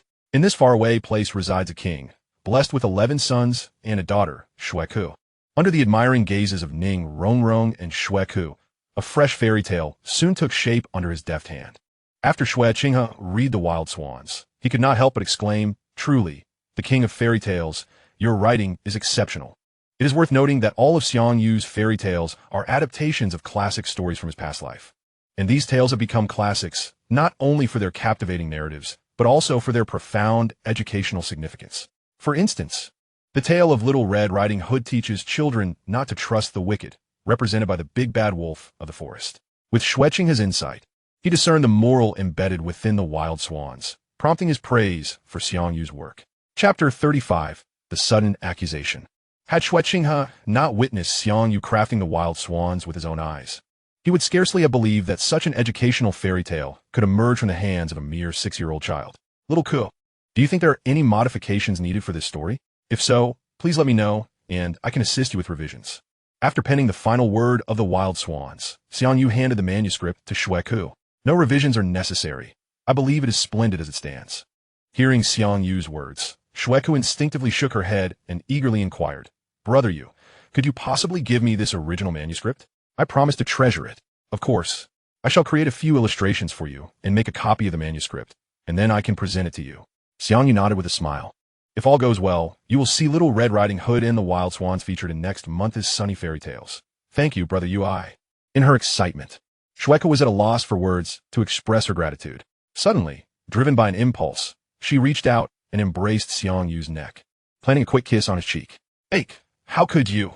Ning Rongrong, witnessing this, felt as though her precious toy had been snatched away. Undeterred, she wrapped her arms around Xiang Yu and kissed his other cheek. Xue Qinghe was initially taken aback, but upon seeing Xiang Yu's helpless expression, he couldn't help but chuckle. "Ha, little Yu, you certainly have a way with young girls." In response to Xue Qinghe's teasing, Xiang Yu wiped away the moisture from his cheek with a resigned shrug. It seems that sometimes being too popular can be quite a troublesome affair. "Ha, you are quite the character." Whoosh! Amidst a rushing sound from the distant sky, a chilling sword light descended, landing just outside the city of Nodding. "Little Yu, I shall take my leave here. Thank you, Grandfather Jian. Feel free to visit the 7-Treasure Glazed Tile School whenever you have the opportunity. The doors will always be open for you." Xiang Yu took note of this. Upon hearing his words, Sword Douluo nodded slightly before soaring into the air, transforming into a streak of light that vanished into the distant horizon. Upon seeing Sword Douluo depart, Xiang Yu internally heaved a sigh of relief. Originally, Sword Douluo intended to escort Xiang Yu directly to the Spirit Hall in Nodding City. But Xiang Yu had found an excuse to decline, requesting only to be taken to the outskirts. Their relationship was still amicable, and should Sword Douluo enter Nodding City, he would feel obligated to invite him to his home. If Tang San and Xiao Wu happened to be near Xiang Yu's residence, then Xiao Wu's true identity would inevitably be revealed, and that would lead to significant complications. "Xiao He, let us depart." After adjusting his attire, Xiang Yu summoned the Shadow Phantom Wolf and mounted it, setting off towards the Spirit Hall in Nodding City. Upon arriving at the entrance of the Spirit Hall, the guard on duty promptly approached him, saying, "Young Master Xiang Yu, you have finally returned. Bishop Rodon has been quite anxious. He requested that you see him upon your arrival." "Understand." Knock, knock, knock. With a furrowed brow, Bishop Rodon, looking rather distressed, called out impatiently, "Enter, Grandfather Rodon. I have returned." As soon as the words left his mouth, a small head peeked through the door, followed by the rest of his body entering the office. Seeing this, Bishop Rodon felt a wave of relief wash over him and could not help but scold playfully, "You little rascal, you finally decided to come back. I thought you had been abducted by the people of the 7-Treasure Glazed Tile School." Due to the fact that Sword Douluo left with Xiang Yu in front of many witnesses, Cardinal Rodon swiftly received the news of Xiang Yu's departure alongside Sword Douluo. For Cardinal Rodon, the loss of the century-old soul bone to Sword Douluo was merely a painful blow. However, should Xiang Yu be enticed away by Sword Douluo, it would truly be the source of his demise. It is crucial to note that Xiang Yu is not only a prodigious soul master, but also the fairy tale king. His current work, Sunny Fairy Tales, brings in hundreds of thousands of gold soul coins to the Spirit Hall each month. In every conceivable aspect, Xiang Yu is a treasure to the Spirit Hall. If he were to be deceived by Sword Douluo in adjoining the 7-Treasure Glazed Tile sect, Cardinal Rodon, as the head of the Spirit Hall in Nodding City, would surely face dire consequences. Grandpa Rodon, what nonsense are you spouting? Am I the kind of ungrateful person you think I am? Upon hearing Cardinal Rodon's remarks, Xiang Yu, maintaining a composed demeanor, retorted, although a charming young man like myself is adored by everyone and welcomed wherever he goes, I remain a member of the Spirit Hall. Therefore, regardless of Sword or Bone Douluo's earnest request for me to join the Seven Treasure Glazed Tile sect, I resolutely declined. And Sword Douluo had no choice but to escort me back. Upon hearing this, Cardinal Rodon twitched the corners of his mouth and said, "Do you think I would believe such nonsense? You think Sword Douluo and Bone Douluo are begging you? If that were the case, would you have returned alive? Speak the truth. What truly transpired?" Well, the truth is that Princess Ning Rongrong of the Seven Treasure Glazed Tile sect is celebrating her 6th birthday, and she happens to be an admirer of sunny fairy tales. So, Sword Douluo invited me to the celebration. Upon realizing this, Cardinal Rodon appeared enlightened and remarked nonchalantly, "Though you inadvertently lost the century-old soul bone this time, your safe return is indeed a fortunate outcome amidst misfortune." Xiang Yu blinked in confusion and then exclaimed with displeasure, "What do you mean I inadvertently lost the century-old soul bone? I clearly instructed the Dark Crow to deliver the confidential letter to the Spirit Hall, and I was puzzled as to how Sword Douluo appeared." Cough, cough, cough. Upon hearing this, Cardinal Rodon's complexion changed dramatically, and he awkwardly cleared his throat before lowering his voice. "Little Yu, I have already reported this matter. In any case, that century-old soul bone was initially yours. Even if you lost it inadvertently, the higher-ups of the Spirit Hall would not blame you. However, if they discover that I am the one who lost it, my position as the branch hall's cardinal would surely come to an end. Forget it, let us just say it was my fault. After all, exchanging a century-old soul bone for a favor from Sword Douluo is not a bad deal." Xiang Yu waved his hand dismissively. Chapter 36, Soto City. Were it anyone else, Xiang Yu would not have borne this blame. However, Cardinal Rodon had always treated him well, and he did not wish to see Cardinal Rodon's reputation tarnished. Observing that Xiang Yu no longer pursued the matter, Cardinal Rodon breathed a sigh of relief and smiled. "I knew you were the most understanding, little Yu." Grandpa Rodon, "I'll return to class now." "Very well, off you go." Time flies, and 6 years swiftly passed. Xiang Yu graduated from the Spirit Hall's low-level Soul Master Academy. However, after graduation, he did not opt to continue his studies at the Spirit Hall's Intermediate Soul Master Academy. When Xiang Yu first traversed to the Douluo Continent, he merely aspired to live as a wealthy gentleman, peacefully enjoying life.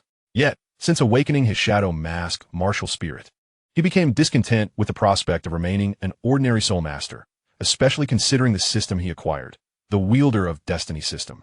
If he could not dominate the Douluo Continent, how could he dare to call himself a winner of life? If Xiang Yu wished to reign over the Douluo Continent, the most prudent course of action would be to seize control of the Spirit Hall, aspiring to become the new Pope of the Spirit Hall, and then utilize the Hall's power to establish his dominance over the continent. However, his current strength was insufficient. Attending the Soul Master Academy in Spirit City would provide key training, but would make it difficult to cultivate his own influence. Moreover, the position of Pope of the Spirit Hall was even more coveted than the throne of the Tiando Empire, rife with internal power struggles. With Xiang Yu's current capabilities, venturing to Spirit City for further education would likely entangle him in these conflicts, with the risk of premature demise. Consequently, Xiang Yu believed it wiser to develop stealthily in a region distant from power struggles while also nurturing his own influence. Shrek Academy presented an excellent option. Aside from Tang San and Xiao Wu, who were unlikely to join the Spirit Hall, the other members of Shrek Academy still held significant potential for Xiang Yu to win over. Among the students at Shrek Academy, Ning Rongrong served as the little sect master of the Seven Treasure Glazed Tile sect, while Dai Mubai was the prince of the Xinglua Empire, both possessing the qualification to inherit their respective positions. If Xiang Yu could win over Ning Rongrong and Dai Mubai, and subsequently assist Ning Rongrong in becoming the sect master of the Seven Treasure Glazed Tile sect, while helping Dai Mubai ascend to the throne of the Xinglua Empire, he would effectively gain the support of both the sect and the imperial family. This would significantly ease his path to inheriting the Pope's position in the Spirit Hall. Beyond Ning Rongrong and Dai Mubai, Zhu Zhuqing, Oscar, and Ma Hongjun also exhibited exceptional talent, and Xiang Yu could cultivate them as his loyal subordinates. For a top-tier force like the Spirit Hall, infusing fresh blood is of paramount importance. Should Xiang Yu manage to recruit some promising geniuses capable of becoming titled Douluo, it would be an immense contribution. While the resources at Shrek Academy may not compare to those at the Spirit Hall Soul Master Academy, Xiang Yu's annual income from royalties already exceeded 1 million gold coins, alleviating his concerns over resource acquisition. As Shrek Academy is a private institution, independent of any faction, Cardinal Rodon did not oppose Xiang Yu's decision to pursue further studies there.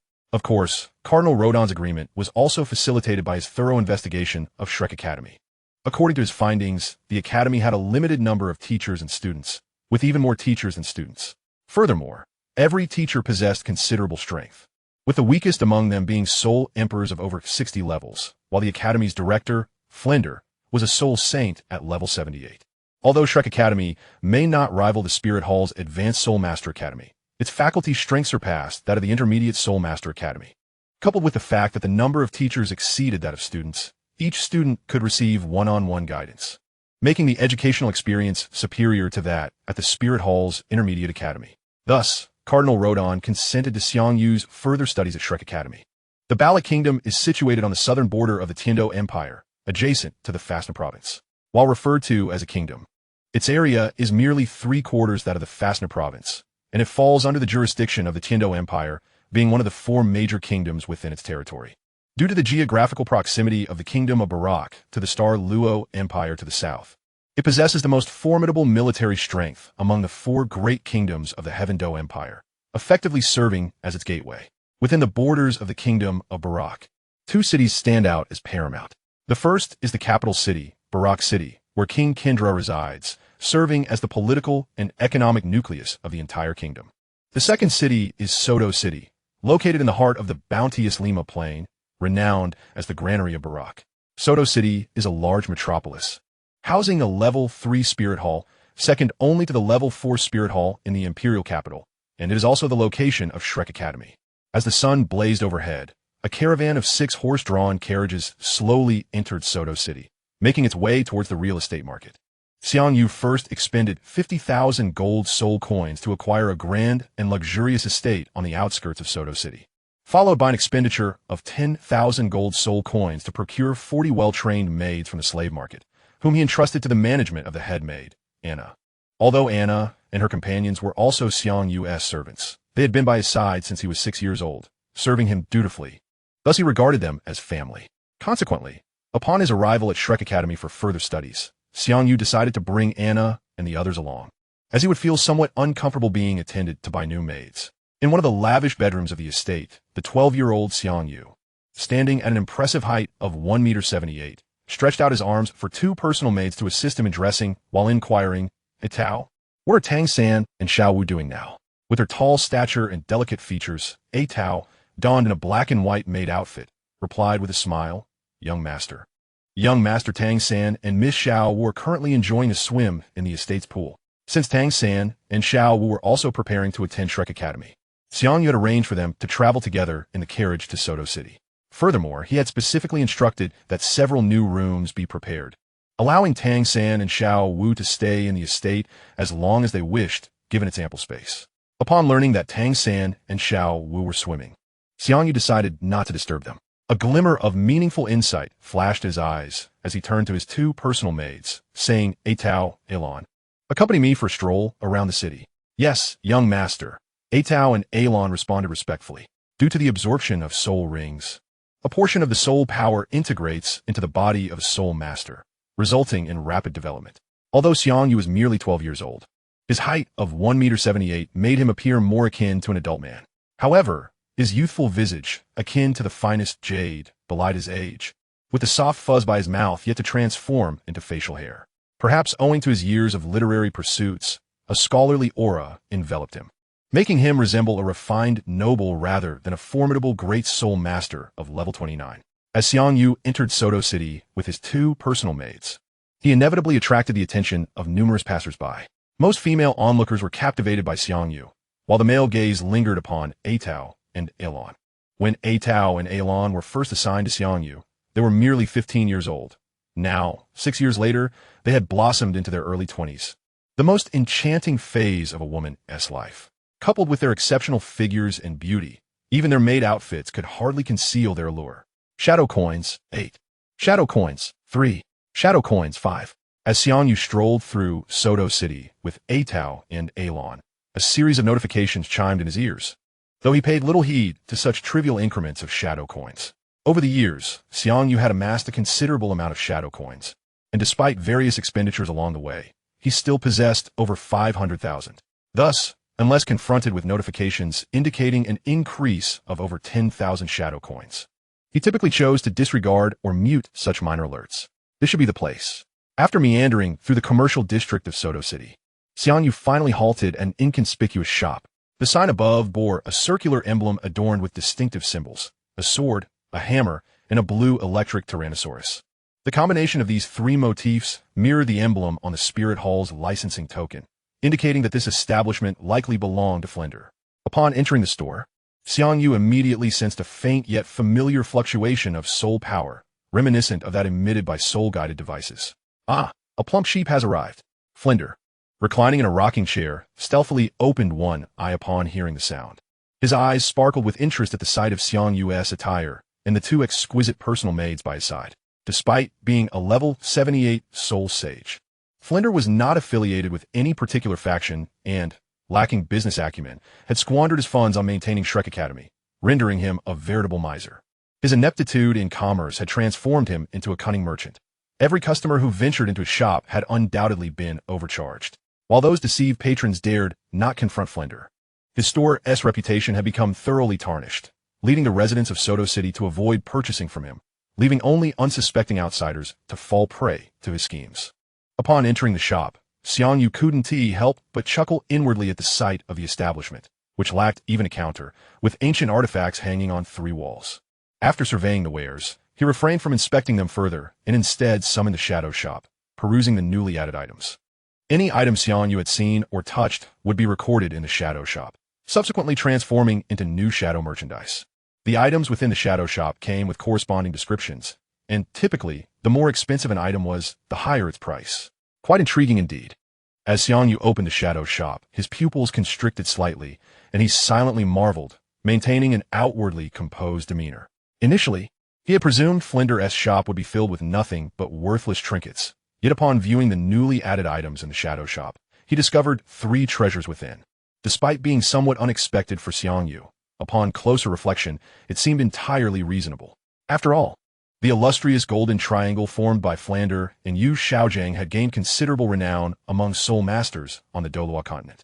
Their extensive travels had undoubtedly led them to acquire various ancient treasures, some of which remained unfamiliar to many. Much like the storage belt that Yu Xiaojiang had gifted to Tang San, which was serendipitously obtained during their adventures, these artifacts were a testament to their journeys. Within the shadowy confines of the newly established shop, three remarkable treasures caught Xiang Yu's attention: the Shadow Soul Skill Inheritance Stone, the Shadow Thorn Shield, and the Shadow Crystal. The price of the Shadow Soul Skill Inheritance Stone soared to an astonishing 150,000 shadow coins, while the Shadow Thorn Shield commanded over 30,000 shadow coins. Even the least expensive, the Shadow Crystal, was valued at more than 10,000 shadow coins. In stark contrast, the other newly added items were priced under a mere 100 shadow coins, clearly intended as nothing more than traps for the unwary. Having taken note of the distinguishing features of the three treasures, Xiang Yu then shifted his gaze to the miscellaneous goods within the shop and retrieved the corresponding items. The Soul Skill Inheritance Stone resembled a fist-sized rock, while the Thorn Shield appeared somewhat worn, adorned with black spikes. The Shadow Crystal, though the size of a human head, was marred by dark yellow impurities that significantly diminished its value. After selecting the three coveted treasures, Xiang Yu turned to Flender, who had risen to his feet, and inquired, "Boss, I shall take these three items. May I ask their total value?" Flender, perceiving the wealth radiating from the young man before him, mused inwardly that such a lucrative opportunity should not be squandered. A glint of cunning flickered in his eyes as he adjusted his spectacles and replied, "Ah, young sir, your discerning eye is commendable. You have chosen the three treasures of my shop. I shall value them at 3,000 gold soul coins." At this, Atao, standing beside Xiang Yu, could not contain her incredulity and stepped forward, exclaiming, "What? You dare demand 3,000 gold soul coins for these trifles? Have you lost your senses?" It was well known that such a sum could procure several shops in Soto City, and the three items in Xiang Yu's possession appeared far from deserving such a price. Enough, Atao. Before she could finish her protest, Xiang Yu shot her a disapproving glance, causing her to swallow her words and retreat behind him, somewhat dejected. I apologize, a Tao can be rather blunt, but her intentions are not malicious. Xiang Yu then produced an anonymous soul coin card and presented it to Flander, stating, Director Flander, this card contains 10,000 gold soul coins. Consider the excess as my donation to Shrek Academy. You know me? Flander's eyes sparkled with intrigue as he accepted the soul coin card, a playful expression gracing his face. I nearly forgot to introduce myself. I am Xiang Yu, 12 years of age, with a mutated martial soul known as the Shadow Mask, possessing a soul power of level 29 and 200-year soul rings. I shall duly attend the entrance examination for Shrek Academy. Indeed, Flander replied, maintaining an outwardly nonchalant demeanor. Though inwardly he could not help but marvel, where did this little prodigy emerge from? Judging by the magnitude of his wealth, he must be nurtured by a powerful faction. While Flander could not ascertain the specifics of Xiang Yu's background, the ease with which he produced 10,000 gold soul coins indicated his likely descent from nobility or a formidable force. Director Flander, I shall take my leave now, Xiang Yu stated, having completed his introduction. He made no further delay in the shop and departed with his 2 maidservants in tow. As Flander observed Xiang Yu's retreating figure, he glanced down at the soul coin card in his hand and chuckled. This young fellow certainly knows how to conduct himself. Indeed, it appears that the young master is adept at converting 10,000 gold soul coins into the favor of a soul sage. What a splendid bargain. After exiting the shop, Atao praised Xiang Yu, but then expressed some remorse. I spoke out of turn earlier and nearly disrupted the young master's plans. Alan, following closely, chimed in, Young master, Atao was merely being protective. Please forgive her this once. As Xiang Yu's closest attendants, both Atao and Alan were well aware of the significance of Shrek Academy and recognized Flander as a formidable soul sage of over 70 levels. Given the stature of a soul sage within the Heaven Do Empire, he could readily attain a duke's title if he so desired. The thought of having nearly provoked a soul sage filled Atao with trepidation. Had she truly angered such a powerful individual, her life might have been forfeit. You think I was merely trying to curry favor with Director Flander? Xiang Yu, slightly taken aback by their remarks, chuckled and shook his head. Let's return. On the surface, it appeared that Xiang Yu had spent 10,000 gold soul coins on 3 seemingly worthless items from Flander's shop, resembling nothing more than a convenient excuse to enrich Flander. Even Flander himself entertained such notions. However, the reality was that the 3 items Xiang Yu procured were genuine treasures. Even the least valuable, the Shadow Crystal, held worth far exceeding 10,000 gold soul coins. Atao, Alan, I have matters to attend to. Do not disturb me. Yes, young master. Upon returning to the estate, Xiang Yu exchanged a few words with Atao and Alan before making his way to the basement designated for his seclusion. Upon entering the somewhat spacious underground chamber, Xiang Yu promptly summoned a shadow ninja, whose appearance had undergone significant transformation. Following his absorption of the second soul ring, the shadow mask had also evolved under its influence, resulting in a substantial enhancement of the summoned shadow ninja. The second soul ring Xiang Yu absorbed came from a lightning leopard over 700 years old, and its soul skill, Lightning Strike, bestowed upon him a remarkable surge in speed, perhaps due to the speed-oriented nature of the lightning leopard's soul ring. The shadow ninja's limbs had elongated and strengthened, greatly amplifying both attack and movement speed.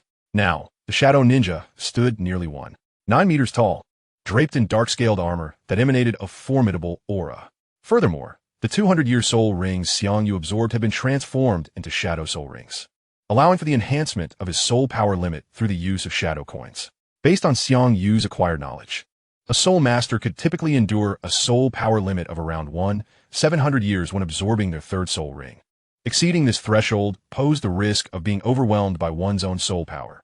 Presently, with his soul power reaching level 29, he was still some distance from level 30. But his current physical strength was sufficient to withstand a soul ring of approximately 500 years. Thus, Xiang Yu had long utilized a shadow currency to elevate the soul power limit of both the Ironclad B soul ring and the Lightning Leopard soul ring to a remarkable 1,500 years. However, to avert the covetous eyes of other soul masters, Xiang Yu consistently proclaimed that his 2 soul rings were merely century rings, concealing the secret that the shadow soul ring could continually grow. It is essential to note that a soul master of over 30 levels typically boasts an optimal configuration of 2 century rings and 1 millennium ring.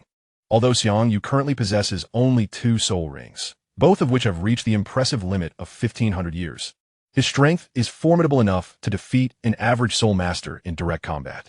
as the soul power of his rings increases. The might of the Shadow Ninjas also continues to amplify. They can effortlessly lift weights of 1,000 pounds and achieve speeds of 20 meters per second. Judging by the current prowess of the Shadow Ninjas, their strength is certainly comparable to that of a 30-plus level Battle Soul Master. Presently, Xiang Yu's soul power has reached the 29th level, which means he can summon up to 29 Shadow Ninjas simultaneously. Even a Battle Soul Sect Master of over 40 levels would likely suffer a crushing defeat against such an overwhelming assault of Shadow Ninjas. Naturally, Xiang Yu is astute enough not to reveal his trump cards. Even his two close attendants believe he can summon at most 5 Shadow Ninjas. After retrieving a crystal the size of a human head, Xiang Yu turned to the nearby Shadow Ninja and commanded, "Ada, smash it open for me." Upon hearing Xiang Yu's order, the Shadow Ninja promptly produced a shadow iron rod and struck the crystal with a force akin to splitting a mountain. Boom! Accompanied by a resounding explosion, the crystal shattered instantaneously, unleashing a flurry of golden particles that enveloped Xiang Yu in a radiant golden light. Xiang Yu casually picked up one of the golden particles and infused it with a trace of soul power, causing the grain-sized particle to unfurl into a 3-inch long, hair-thin golden needle. Is this the Dragon Whisker Needle? As Xiang Yu beheld the delicate needle in his hand, a glint of brilliance flashed in his eyes, and an uncontrollable smile graced his face. Within the Tang sect's secrets of hidden weapons, hundreds of concealed weapons are documented, with the Dragon Whisker Needle ranking 8th. Classified as an exceedingly rare natural hidden weapon, not a man-made one. When certain natural crystals are subjected to specific external influences, they can develop golden, thread-like entities within. And this type of crystal is referred to as Fajin. The crystal Xiang Yu purchased from Flender Shop is a premium variant of Fajin, known as Banjun, where the golden threads have formed substantial golden plates. Based on Xiang Yu's preliminary estimates, the number of Dragon Whisker Needles within this crystal should be at least in the tens of thousands, making it a treasure of immeasurable value for experts proficient in using concealed weapons. The Dragon Whisker Needle's most notable characteristic is that once it leaves the Fajin, it automatically curls up. It can only unfurl when infused with soul power. If someone is struck by a Dragon Whisker Needle, it will curl up within their body, necessitating the removal of surrounding flesh and blood to extract it. Chapter 39. External Soul Bone. However, the size of the Dragon Whisker Needle is exceedingly small, and unless it strikes an enemy's vital point, it can merely injure them, posing no lethal threat. Therefore, to unleash the true power of the Dragon Whisker Needle, it must be coated with a lethal poison, transforming it into a deadly concealed weapon. Although a saying circulates within the Tang sect that true masters of concealed weapons disdain the use of poison, this is only true for genuine experts. Authentic masters can directly employ concealed weapons to kill, thus they find no need to apply poison. However, if a concealed weapon cannot claim lives, it indeed necessitates the use of toxic arts. Otherwise, why would the Tang sect study poison techniques? Especially for needle-type concealed weapons like the Dragon Whisker Needle and the Rainstorm Pear Blossom Needle. Their diminutive size renders them less lethal without a generous coating of poison, making them less effective than sleeve arrows. In the original narrative of Douluo, Tang San adheres to the belief that true masters of concealed weapons disdain poison, and thus the Dragon Whisker Needle in his possession never manifested its true potential. It is worth noting that the Dragon Whisker Needle ranks 8th in the secrets of hidden weapons, indicating its immense inherent power. However, in the original plot, Tang San merely used the Dragon Whisker Needle to inflict minor setbacks on Zhao Wujin before relegating it to a collection, truly allowing this treasure to gather dust. In Xiang Yu's eyes, Tang San appears overly righteous, bordering on stubbornness. Otherwise, he would not have chosen to leap off a cliff in such a manner. Concealed weapons are so named due to their stealthy and exceptionally dangerous nature. Only ruthless assassins can truly harness the power of concealed weapons, while disciples of the Tang sect, like Tang San, who are solely focused on studying concealed weapons, find it challenging to unleash their true might. Rustle, rustle, rustle. With the assistance of the Shadow Ninjas, Xiang Yu swiftly gathered the scattered Dragon Whisker Needles and placed a portion into a glass vial filled with venom. Over the years, Xiang Yu had meticulously collected a variety of highly toxic substances and amalgamated them into this special mixed venom. This concoction combines dozens of potent poisons, with a single drop capable of killing a 100-year soul beast, and it acts within a mere 10 seconds. Due to the complexity of this mixed venom's composition, even Xiang Yu himself lacks an antidote, rendering him cautious about its use. Should Xiang Yu resort to this lethal toxin, it would signify he is in dire peril and that the enemy must be eliminated without fail. After securing the Dragon Whisker Needles, Xiang Yu shifted his focus to the other two treasures, first picking up the fist-sized Inheritance Stone. This soul skill Inheritance Stone, exhibiting a dark bluish hue, emanated a faint yet discernible wave of soul power. The soul power fluctuations he sensed upon entering the shop earlier likely originated from this stone. The Soul Ring Inheritance Stone is a unique type of soul guide device that seals information about a self-created soul skill. But its specific nature remains dependent on Xiang Yu's fortune. The usage of this soul skill Inheritance Stone is peculiar, without the appropriate method. It is little more than an ordinary stone. Xiang Yu learned of the proper usage through examining the product information in the shadow shop. Otherwise, he would not have purchased it.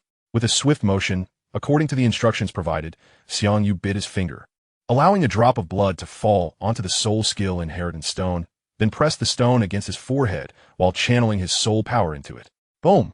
As Xiang Yu infused his soul power into the soul skill Inheritance Stone, a torrent of unfamiliar information erupted in his mind, leaving him momentarily dazed.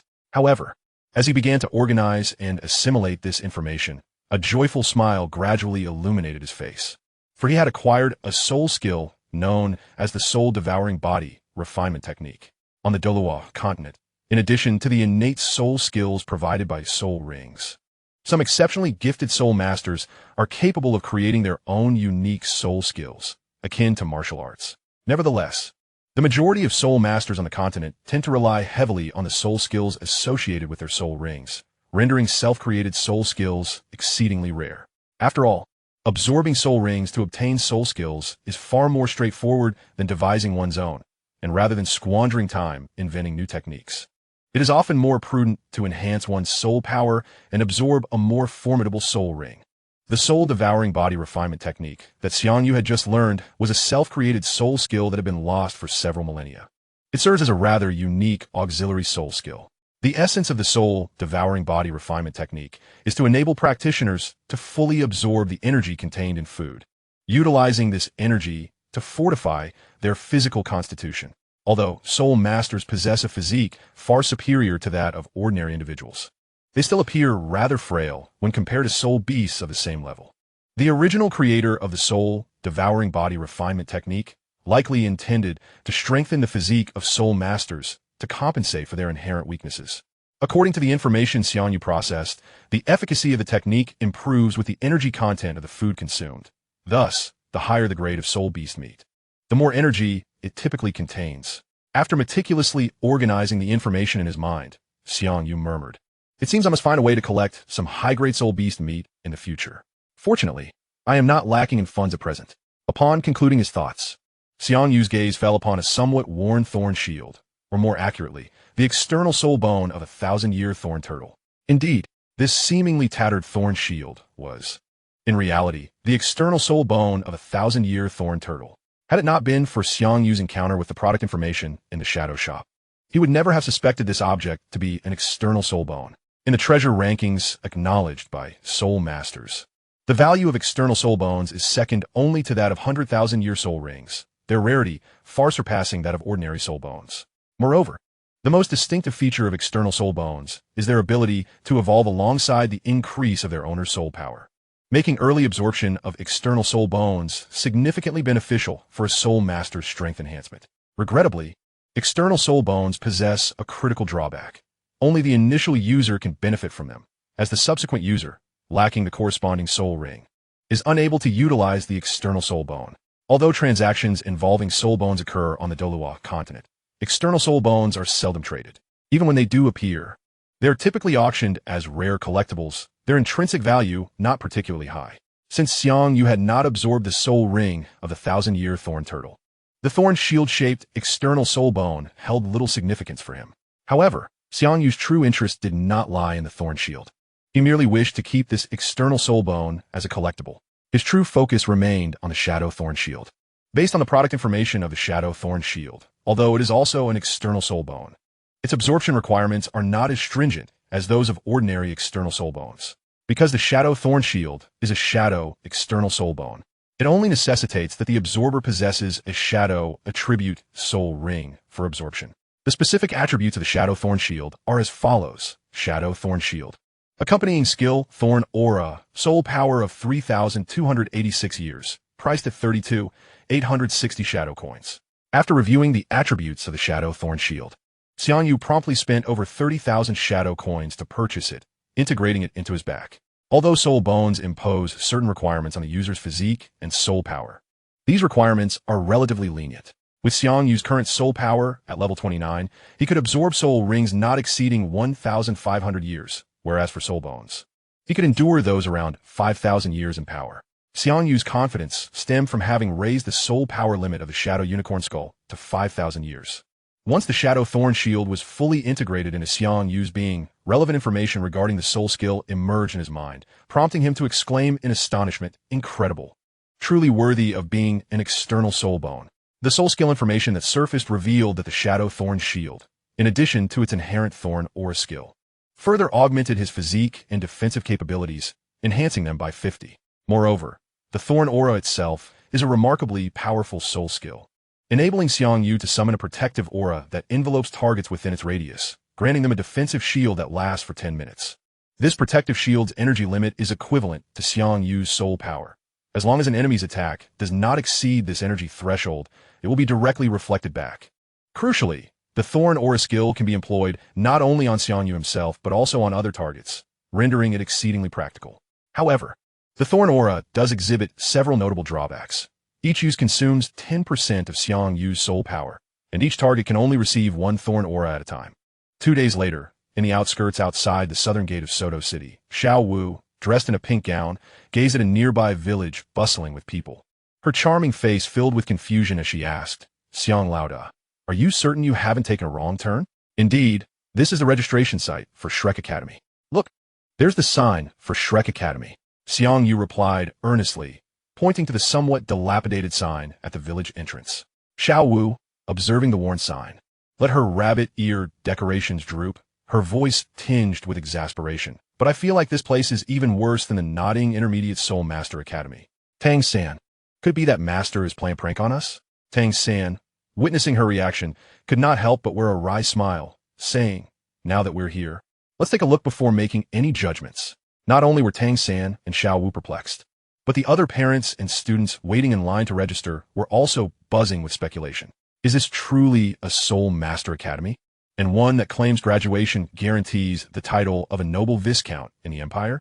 Surely there must be some mistake. This is what the Spirit Hall has proclaimed. But this academy does seem a bit run down. Could be a test for us? Listening to the discussions around him, a flicker of disdain crossed Xiang Yu's eyes.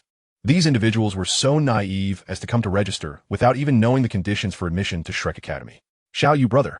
A melodious and crisp voice suddenly rang out, as a girl who appeared to be around 12 or 13 years old, clad in a simple white dress with neatly cropped hair, approached Xiang Yu with a radiant smile. "Rong Rong, what brings you here?" Xiang Yu inquired, his face reflecting a hint of surprise at her presence. Ning Rong Rong, noticing his astonishment, blinked her bright eyes and cheerfully replied, "Brother Yu, didn't you mention in your letter that you were coming to Shrek Academy for further studies? I found it quite intriguing, so I decided to join you in enrolling for school." Given the considerable distance of several thousand miles between Nodding City and the Seven Treasure Glazed Tile School, Xiang Yu seldom visited the latter. He would only make the journey once a year to celebrate Ning Rongrong's birthday.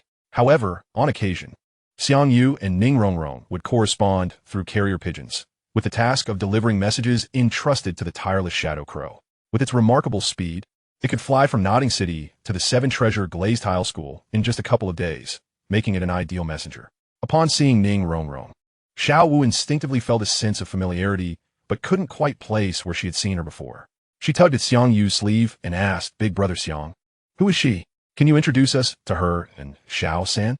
"This is Ning Rongrong, the young master of the Seven Treasure Glazed Tile School, and also a dear friend of mine," Xiang Yu replied with a smile as he introduced her. He then pointed to Xiao Wu and Tang-san, saying, "This is Xiao Wu, and he is Tang-san. Both of them are also my good friends." "Ning Rongrong," Xiao Wu suddenly exclaimed as a flash of realization struck her. "You are Little Red Riding Hood." "Ha!" Ning Rongrong chuckled upon seeing Xiao Wu's astonished expression, nodding in affirmation. "Indeed, I am Little Red Riding Hood. To be more precise, the story of Little Red Riding Hood was a birthday gift that brother you gave to me." Xiao Wu, now comprehending, murmured to herself, "No wonder you look so familiar." Chapter 41. The Academy of Monsters. Xiao Wu and Xiang Yu, having grown up together, were childhood sweethearts. So both she and Tang San were well aware that Xiang Yu was the author of Sunny Fairy Tale. Moreover, as an avid fan of the series, Xiao Wu had naturally read the tale of Little Red Riding Hood. However, the illustrations of Little Red Riding Hood were based on Ning Rongrong's appearance when she was 6 years old, which was why Xiao Wu had not recognized her immediately. You are clearly deceiving us. Had we known this academy was so shoddy, we would never have come. Refund our registration fees immediately, or we won't leave today. Just as Xiang Yu and Ning Rongrong were reminiscing, a commotion erupted at the registration desk at the village entrance. A parent of a student who had failed the assessment was furiously shouting. The registration fee for Shrek Academy was a hefty 10 gold soul coins, a significant expenditure for an ordinary family, making it understandable that a parent would cause a ruckus. The elderly white-haired man, overseeing the assessments at the village entrance, accustomed to such disturbances, remarked, "Mu Bai, someone wishes to refund their registration fee. You handle it. Refunding the fee is fine, as long as you can defeat me. I will return it in full," he added. As soon as the white-haired elder finished speaking, a tall youth, approximately 18 years old and with flowing golden hair, emerged from somewhere. Yet, what drew the most attention was not his handsome features, but his striking, deep blue eyes. Whoosh! The moment Dai Mu Bai spoke, his soul power surged, and 3 soul rings manifested beneath him, 2 yellow and 1 purple. How unfortunate for us! Feeling the overwhelming pressure emanating from Dai Mu Bai, the previously defiant parent's expression changed drastically, and he hurriedly led their child away, defeated. Following this disturbance, the queue diminished considerably, as many parents concluded that Shrek Academy was merely a scam and chose not to continue with the registration. After the white-haired elder completed another assessment of a failing student, he finally rose with a hint of impatience and declared, "If you wish to enroll at Shrek Academy, you should first understand the rules. Coming here without knowledge of them is merely a waste of your registration fees. Shrek is a type of monster, a peculiar existence even among soul beasts. The meaning of Shrek Academy is, in essence, the Academy of Monsters, and it only admits monster students.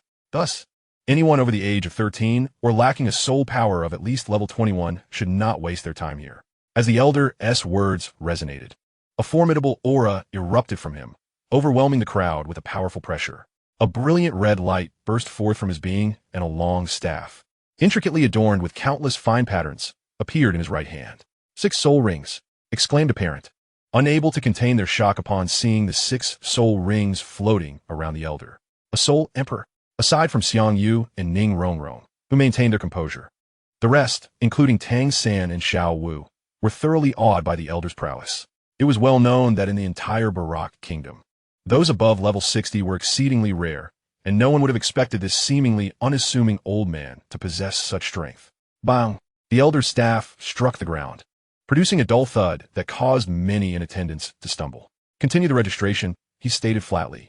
With that, the staff vanished, and the elder resumed his languid demeanor, returning to his seat. However, after witnessing the display of his strength, no one dared to regard him as an ordinary old man any longer. Once the stunned parents regained their senses, most regretfully led their children away, leaving only a handful of registrants behind. These remaining students and their parents clearly had confidence in passing the initial assessment, as all the children possessed soul power exceeding level 20, allowing the evaluations to proceed smoothly. As the preceding candidates successively passed the first assessment, it soon became Xiang Yu's group's turn. Ning Rongrong glanced at Xiang Yu and stepped forward first, declaring, "I'll go first." Swish! As she spoke, Ning Rongrong extended her right hand, summoning her 7-treasure glazed tile, Martial Soul, and 2 yellow rings materialized beneath her feet. Hiss! The previously indifferent white-haired elder instinctively straightened up, his expression a mix of concern as he asked, "Young lady, does your family know you are here to enroll?" Ning Rongrong did not respond directly, instead countering with a playful grin, "Doesn't Shrek Academy claim to accept all without discrimination? If I pass the assessment, can I not attend school? Well, this matter is better left for the dean to worry about." The white-haired elder waved his hand dismissively. "Mu Bai, take this girl to participate in the second assessment. Wait, I need to wait for Brother Yu and the others." Upon hearing Ning Rongrong's words, Dai Mu Bai, who had just prepared to step forward, awkwardly retracted his foot and offered a sheepish smile. "It's my turn now." Seeing this, Xiang Yu stepped forward and extended his right hand. As the elderly man with white hair began to examine Xiang Yu's hand, a flicker of surprise crossed his face. He turned to Xiang Yu and inquired, Have you cultivated some kind of soul skill? The reason the elderly man squeezed the hands of the applicants was to ascertain their true age through the bone structure of their palms, which was impossible to falsify. However, due to Xiang Yu's practice of the Xiang Yu hand, his palm differed from that of an ordinary person, rendering a mere touch insufficient to determine his bone age. Indeed, Xiang Yu nodded, maintaining his composure. In that case, please raise your lower leg. Once Xiang Yu complied and elevated his left leg onto the table. The elder proceeded to feel around his calf for a moment before nodding slightly. The muscle development is quite commendable. Your bone age is just right. Release your martial soul. Swish! As the elder's words faded, Xiang Yu extended his right hand, summoning his shadow mask martial soul, with 2 black soul rings materializing beneath his feet. Dai Mu Bai, standing beside the elder, widened his eyes in disbelief and exclaimed, 10,000 years soul rings. Not only was Dai Mu Bai astounded, but even the white-haired elder overseeing the assessment, along with the remaining applicants, could not help but display expressions of sheer shock. Chapter 42, Oscar's Sausages. Haha. Before Xiang Yu could offer an explanation, Ning Rongrong could contain her laughter no longer and address the stunned crowd. Brother Yu's martial soul is a variant soul. The soul rings he absorbs are dye black, and these 2 rings are merely century-old. On one occasion, during Ning Rongrong's birthday, Xiang Yu had showcased his martial soul and soul rings, startling both the Sword Douluo and Bone Douluo, so Ning Rongrong was well acquainted with his abilities. Phew! Upon hearing this, Dai Mu Bai and the others instinctively released a sigh of relief, thankful that the soul rings were not truly 10,000 years old. Otherwise, they would have been left questioning their very existence. Once the white-haired elder regained his composure, he smiled. All right, you have passed the assessment. Our academy welcomes peculiar talents like you. Following the shocking revelation of Xiang Yu's 2 black soul rings, the test results of Tang San and Xiao Wu did not elicit any further commotion. After all 4 of them had completed their evaluations, they followed Dai Mu Bai into Shrek Academy, preparing for the second round of assessments. Upon entering the village, the first thing that caught their eye was a series of aged wooden structures, embodying simplicity and rustic charm. Under Dai Mu Bai's guidance, they swiftly arrived at the second assessment location, after which he turned to welcome the next batch of candidates. Sausages for sale. Oscar sausages are delicious and inexpensive. Only 5 copper soul coins each. Just as Xiang Yu and the others were queuing for the assessment, a sudden call from nearby broke the air, where a man clad in a gray tunic and sporting a full beard was pushing a cart selling sausages. It smells so good. Ningrongrong. Inhaling the meaty aroma wafting through the air, swallowed hard and turned to Xiang Yu. Brother Yu, I haven't had breakfast yet. Shall we buy a few sausages? Xiang Yu glanced at the few remaining candidates still in line and cheerfully asked, Little San, Xiao Wu, would you like some sausages? Boss, I want to eat. Then please get one for me too. All right, you 2 stay in line. Rong and I will be back shortly. With that, Xiang Yu led Ning Rongrong towards the cart. Wow, what a beautiful girl. Upon seeing Ning Rongrong, Oscar's eyes lit up with a glimmer of admiration, and he cheerfully called out, Would you like a sausage? Oscar's sausages are fair to all. Ning Rongrong hopped over to the cart, gazing eagerly at the fragrant sausages, and exclaimed, Mister, we'll take 4 sausages, please. Mister. Oscar stood frozen, as if struck by lightning, his heart feeling as though it had been pierced multiple times. Observing his reaction, Ning Rongrong waved her hand in confusion. Mister, what's wrong? Noticing Oscar's despondent expression, Xiang Yu couldn't help but remind Ning Rongrong, judging by his skin and gaze, he should be about our age. He must be a senior at Shrek Academy. No way. He is really about our age? Oscar, catching Ning Rongrong's doubtful gaze, hastily clarified, Of course it's true. I'm only 14 this year. I just happen to have a bit of a thick mane, so please don't call me Mister because of that. Upon hearing this, Ning Rongrong's big dark eyes still reflected skepticism as she inwardly mused, Truly a peculiar academy. Even the students are eccentric. Senior, we'll take 4 sausages, please. Xiang Yu, finding amusement in Oscar's crestfallen visage, retrieved 2 silver soul coins and handed them over. Thank you for your patronage. Oscar, snapping back to reality, quickly skewered 4 sausages on bamboo sticks and handed them to Xiang Yu. Rongrong, here's one for you. Delicious. Ning Rongrong eagerly bit into the sausage Xiang Yu offered her, her eyes lighting up in delight. Xiang Yu took a bite of the sausage in his hand, savoring its restorative effects, and nodded slightly. The flavor is indeed delightful, and also aids in soul power recovery. Meanwhile, Dai Mu Bai had just escorted the last candidate into the venue when he noticed Xiang Yu and Ning Rongrong enjoying sausages sold by Oscar. He opened his mouth to speak, but ultimately chose to swallow his words. Upon hearing Dai Mubai's voice, Xiang Yu instinctively turned his gaze, only to have it suddenly fixed upon the last candidate. The individual accompanying Dai Mubai was a stunning young woman, draped in long black hair, standing at approximately 1.7 meters tall, seemingly of a similar age to Ning Rongrong. However, what truly captivated Xiang Yu's attention was the girl's voluptuous figure. If one disregarded her somewhat youthful face, one could easily mistake her for a fully grown woman. Her proportions must surely reach at least a D cup. No wonder it's Zhu Zhuqing. Perceiving the icy aura emanating from the girl, along with her remarkable figure, Xiang Yu instantly grasped her identity. Hiss! Yet, before Xiang Yu could retract his gaze, he suddenly felt a sharp pain at his waist, where Ning Rongrong was puffing up her cheeks in irritation. Little San and Xiao Wu are still waiting for us. Let us hurry. Noticing her displeasure, Xiang Yu quickly shifted the topic and led Ning Rongrong to find Tang San and the others. Due to the fact that Xiang Yu and Ning Rongrong had already consumed the sausages, Dai Mubai merely regarded Tang San and Xiao Wu with a peculiar expression as they devoured the sausages, refraining from informing them how Oscar crafted them.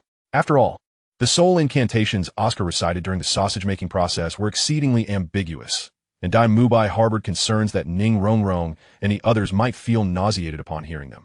Thus, it was perhaps best that he remained blissfully ignorant. Once Xiang Yu and the others finished their sausages, the candidates who had queued ahead of them completed their tests, and it was finally their turn. According to the evaluation rules of Shrek Academy, any candidate whose soul power exceeded level 25 would be exempt from the second and third rounds of assessment. Among them, Xiang Yu, Tang San, and Xiao Wu all boasted a formidable soul power of 29, while Ning Rongrong reached 26, and Zhu Zhuqing achieved 27. Consequently, Xiang Yu and his companions were excused from the second and third rounds and were escorted by Dai Mubai to the testing ground for the fourth round, which spanned approximately 200 square meters. Chapter 43. Battle against Dai Mubai. The testing ground for the fourth round was noticeably smaller compared to the second round's venue, and at its center lay a rocking chair occupied by a muscular middle-aged man. Teacher Zhao, I have brought candidates for the fourth round of assessment, Dai Mubai announced with a bow to the middle-aged man before turning to introduce Xiang Yu and the others. This is our vice principal, Teacher Zhao Wujia of Shrek Academy.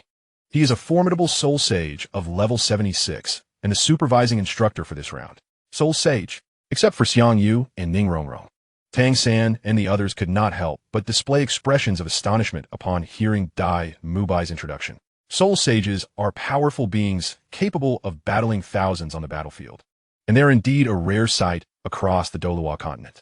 Noticing the astonished expressions on Tang San and the others, a flicker of pride passed through Dai Mubai's eyes as he continued. The assessment for the fourth round is straightforward. You five must work together to withstand my attacks for the duration of a single incense stick's burn to pass. Dai Mubai frowned at Xiao Wu, who suddenly burst into laughter. What is it? Was what I said amusing? He inquired. Not particularly, Xiao Wu replied, a mischievous glint in her eyes as she pointed at Xiang Yu. I just feel your confidence is a tad overblown. I doubt you could last even a single incense stick's burn against big brother Xiang alone. Dai Mubai, rather than displaying anger at Xiao Wu's words, appeared intrigued and asked, oh, is he truly that formidable? Indeed he is. Over the past few years, Xiao San and I have teamed up to challenge him more than 20 times. Yet we have never triumphed, Xiao Wu declared. Dai Mubai chuckled, shaking his head in amusement. The distinction between a great soul master and a soul respect is significant. It seems I, as your senior, must impart a valuable lesson today. Since Tang San and Xiao Wu had taken residence in Xiang Yu's estate upon their arrival in Suatawa City, Dai Mubai had not engaged in combat with Tang San as per the original storyline. Moreover, given that Tang San had showcased the blue silvergrass as his martial spirit, and Xiao Wu possessed the soft-bone rabbit, neither of which were considered exceptional martial spirits, Dai Mubai did not regard them as particularly strong, and consequently, he deemed Xiang Yu, who had bested them, as not overly impressive. Turning his gaze towards Xiang Yu, Dai Mubai beckoned him forward. Junior, since your classmate has such confidence in you, why not spar with me first? Xiang Yu, feeling somewhat resigned, shot a glance at Xiao Wu before stepping forward and cupping his hands in greeting. Xiang Yu, martial spirit, shadow mask, great soul master at level 29. I seek your guidance. Dai Mubai responded in kind, his expression serious. Dai Mubai, martial spirit, white tiger, battle soul master at level 37. I seek your guidance. Zhao Wujia, who had been feigning slumber, opened his keen eyes upon witnessing the impending duel between Xiang Yu and Dai Mubai, revealing a glimmer of interest. It was well known that Dai Mubai's White Tiger Martial Spirit was on par with the Blue Lightning Tyrant Dragon Martial Spirit, and with his soul power at level 37, he could easily overpower many who had just absorbed their fourth soul ring. This was precisely why Shrek Academy entrusted Dai Mubai with the role of examiner for the fourth round. They believed that none of the newly enrolled students could possibly rival him. White Tiger Possession, Dai Mubai Suddenly Belod, unleashing a torrent of intense pale light that erupted from his body, causing him to swell in size. As his White Tiger martial spirit fully fused with his being, his appearance underwent a dramatic transformation. His golden hair morphed into a mix of black and white, and 4 faint lines emerged on his forehead, forming a character that resembled a king. His hands nearly doubled in size, cloaked in white fur, with fingers transforming into razor-sharp claws. Simultaneously, 3 soul rings, 2 yellow and 1 purple, rose beneath him, exuding an aura reminiscent of a ferocious beast. Faced with the transformed and beastly Dai Mubai, Xiang Yu maintained an unperturbed demeanor and replied calmly, come forth. Whoosh! At the moment Xiang Yu's words fell, a shadowy ninja clad in dark scales leaped forth from the shadow beneath his feet. Xiao Wudi was momentarily taken aback upon witnessing the summoned shadow ninja. Murmuring to himself, is this a mutated martial spirit? Intriguing. Play with him for a bit. As Xiang Yu spoke, he added a reminder, by the way. No sharp weapons. Only use the staff and smoke bombs. Whoosh! The shadow ninja nodded lightly in acknowledgement and then vanished from sight in an instant. How swift! Dai Mubai was inwardly startled, his deep blue eyes scanning rapidly before he swung his tiger claw, sending forth 5 glimmers of cold light towards the spot behind him. Bang!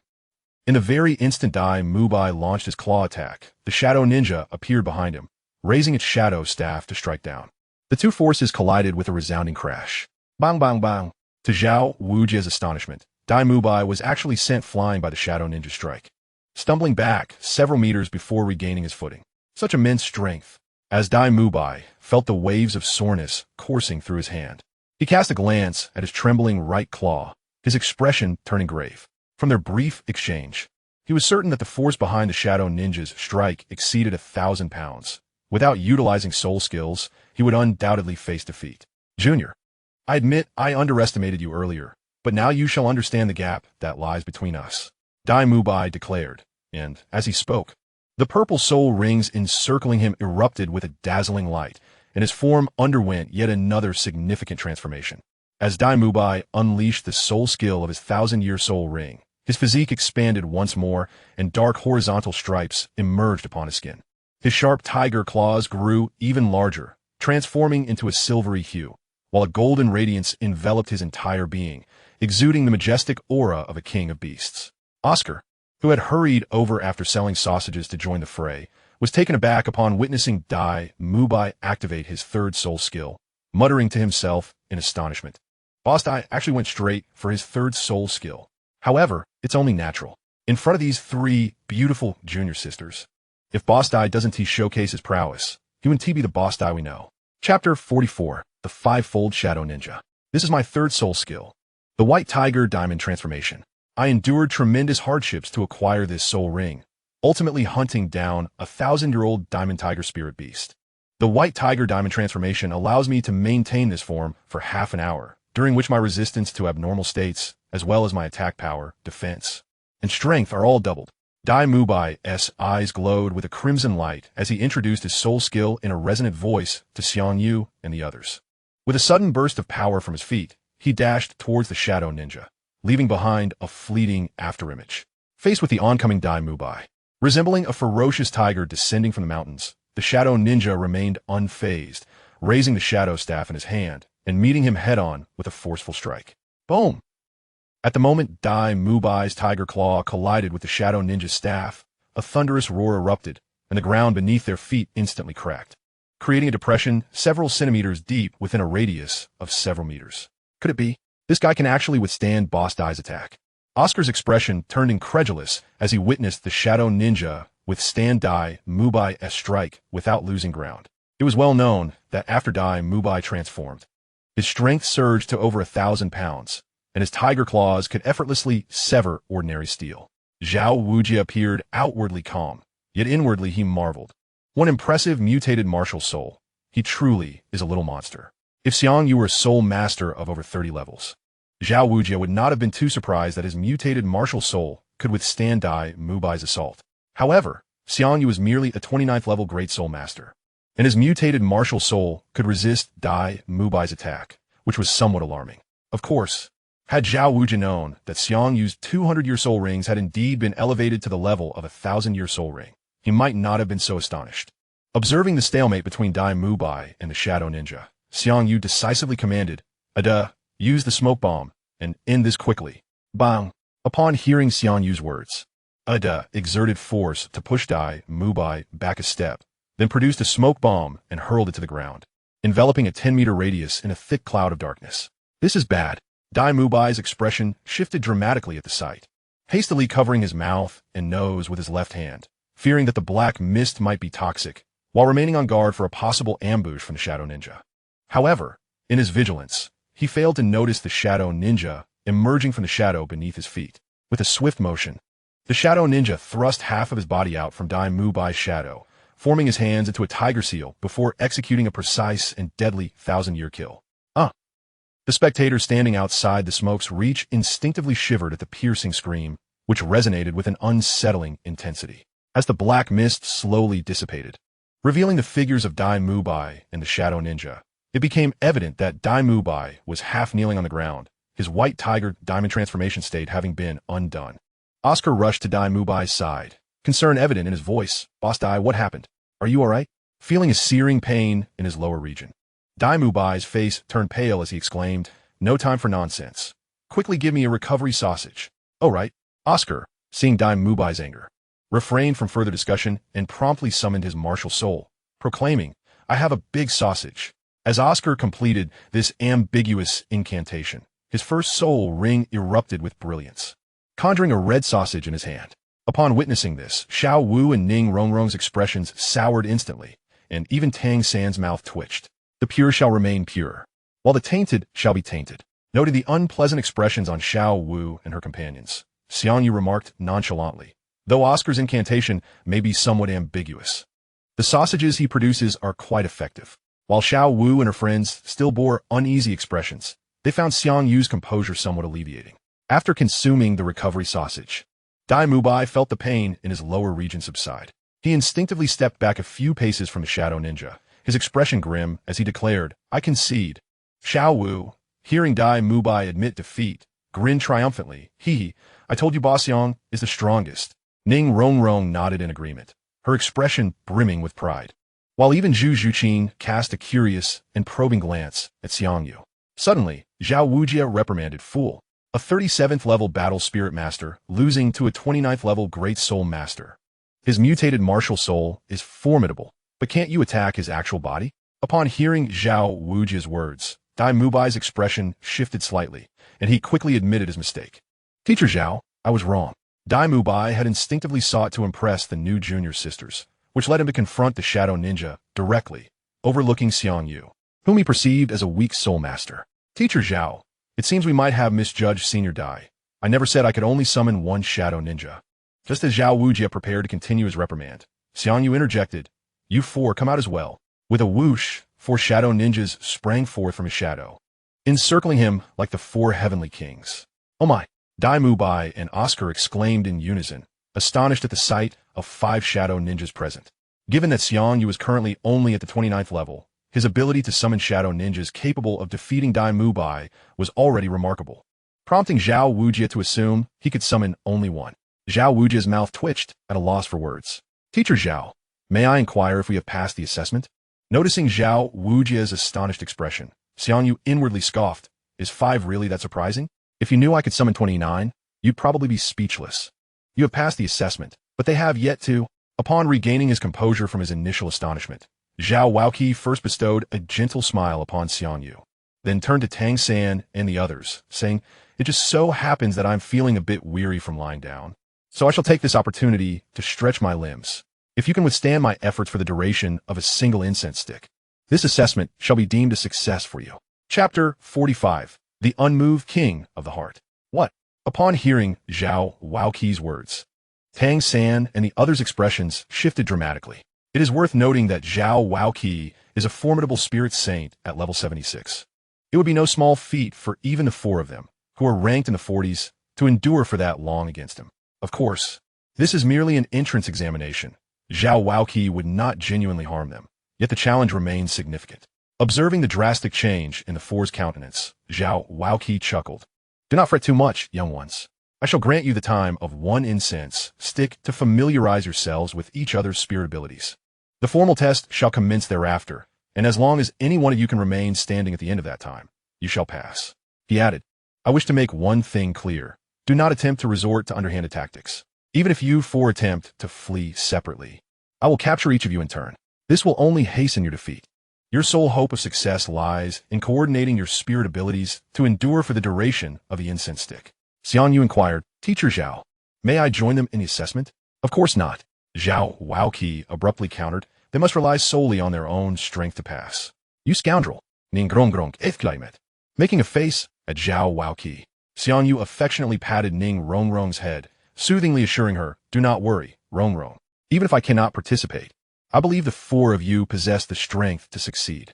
Enough of this chatter. Commence your discussions, Xiao Waoqi declared, producing an incense stick from seemingly nowhere and tossing it onto the ground, where the tip ignited from the friction of the air, firmly anchoring itself. Seeing this, Dai Mubai stepped closer to Tang San and the others, his expression grave as he stated, Teacher Zhao's martial spirit is the strengthened diamond bear, an exceptionally powerful beast spirit. Its defensive capabilities and strength are formidable, making it exceedingly difficult for even a standard spirit saint to breach its defenses. Although Teacher Zhao may not excel in speed, the disparity in levels is too great, allowing him to easily suppress you, let alone the four of you, even with my assistance. It will be a challenge to withstand for the duration of an incense stick, so we can only hope he does not take it too seriously. There are no weaknesses. After Dai Mubai's words, Tang San and the others grew increasingly somber. Ma Hongjun could not help but turn to Xiang Yu and ask Xiang, Do you have any good ideas? I certainly do not wish to fail even the entrance assessment. Xiang Yu replied with a reassuring smile, Do not fret. The entrance assessment for Shrek Academy merely required you to withstand Dai Mubai's efforts for the length of an incense stick to pass. The recent changes to the rules are merely a whim of Teacher Zhao. You need only give your utmost. Even if you inadvertently fail, Teacher Zhao would not expel you. If Dean Flender were to learn that he cast you out, he would surely not spare him. What a little rascal. Although Xiang Yu's voice was soft, it did not escape Xiao Waoqi's keen ears. Upon hearing Xiang Yu's words, the corners of his mouth twitched slightly. Before Xiao Waoqi could mentally lament, Xiang Yu continued, Moreover, Rongrong is the young master of the Seven Treasure Glazed Tile School. The Sword Douluo and Bone Douluo dote on her immensely, rather than worrying about you. I am more concerned for Teacher Zhao. Ma Hongjun inquired curiously, What do you mean by that? If Rongrong were to fail the Shrek Academy assessment due to her own strength, the sword and Bone Douluo would at most drag Dean Flender out for a good beating. However, Xiang Yu cast a discreet glance at Xiao Waoqi, threateningly adding, If Rongrong's failure were due to someone abusing their position as Vice Dean to maliciously alter the assessment rules and expel her from Shrek Academy, I believe those two old gentlemen would not let such an offense go unpunished. They may very well demolish Shrek Academy, and that person's life may not be spared. Xiao Waoqi felt a bead of cold sweat form on his forehead upon hearing Xiang Yu's blatant threat, cursing inwardly. Originally, his intention in altering the assessment rules was merely to have some fun with the new students and assert his authority as Vice Dean, not realizing the weight of Ning Rongrong's background.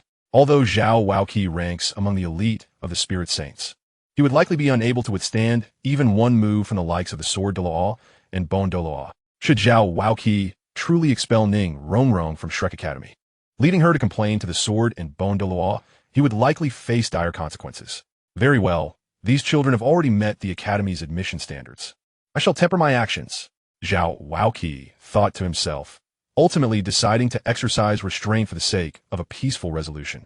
After Xiang Yu's thoughtful warning, Xiao Waoqi did not push the limits during the subsequent assessment, keeping his power restrained at the level of a spirit elder, allowing Tang San and the others to safely endure for the duration of the incense stick. Ahem, although you have passed the entrance assessment, I must remind you, there are always greater talents and challenges beyond your own. Once the entrance assessment had concluded, Xiao Waoqi cleared his throat and stated with a serious demeanor, Your talents are commendable, but do not relax your standards. Otherwise, you may find yourselves unable to pass even the graduation assessment. Xiang Yu, with a solemn expression, clasped his hands and replied, "Rest assured, Teacher Zhao, I will ensure they remain diligent. Should they show any signs of laxity in their studies, I shall impose extra training upon them." Zhao Oki nodded, addressing Xiang Yu. "Not just them. Should you become complacent in your studies, I shall personally oversee your additional training." "Understood, teacher." "Excellent. Welcome to Shrek Academy." Zhao Oki concluded, turning to Dai Mubai and the others, instructing Mubai, "Oscar, you two shall take the new students to prepare some dormitories. All right, follow me." Just as Dai Mubai was about to lead Xiang Yu and the others to their new quarters, Xiang Yu suddenly interjected, "Teacher Zhao, there is no need to prepare dormitories. I have purchased a manor on the outskirts of Soto City for us to reside in." Chapter 46, The Fairy Tale Town Card. Upon hearing Xiang Yu's words, Zhao Waoqi displayed a hint of surprise, curiously asking, "A manor? Are you quite wealthy?" "Not just wealthy, but extraordinarily affluent." Standing beside Xiang Yu, Xiao Wu could not resist chiming in, "Teacher Zhao, have you heard of Sunny Fairy Tales and Harry Potter?" These two best-selling books were authored by the illustrious Xiang Lao, whose annual royalties exceed a staggering 1 million gold soul coins. Upon hearing about Xiang Yu's impressive income, Zhao Wuji felt a sharp pang as he reflected on his own meager savings, which barely reached 1,000 gold soul coins, leaving him with a profound sense of discontent. Was he not in the presence of a literary titan? Zhu Zhuqing, upon hearing this, experienced a flicker of light in her beautiful eyes. Her gaze towards Xiang Yu infused with newfound warmth and joy.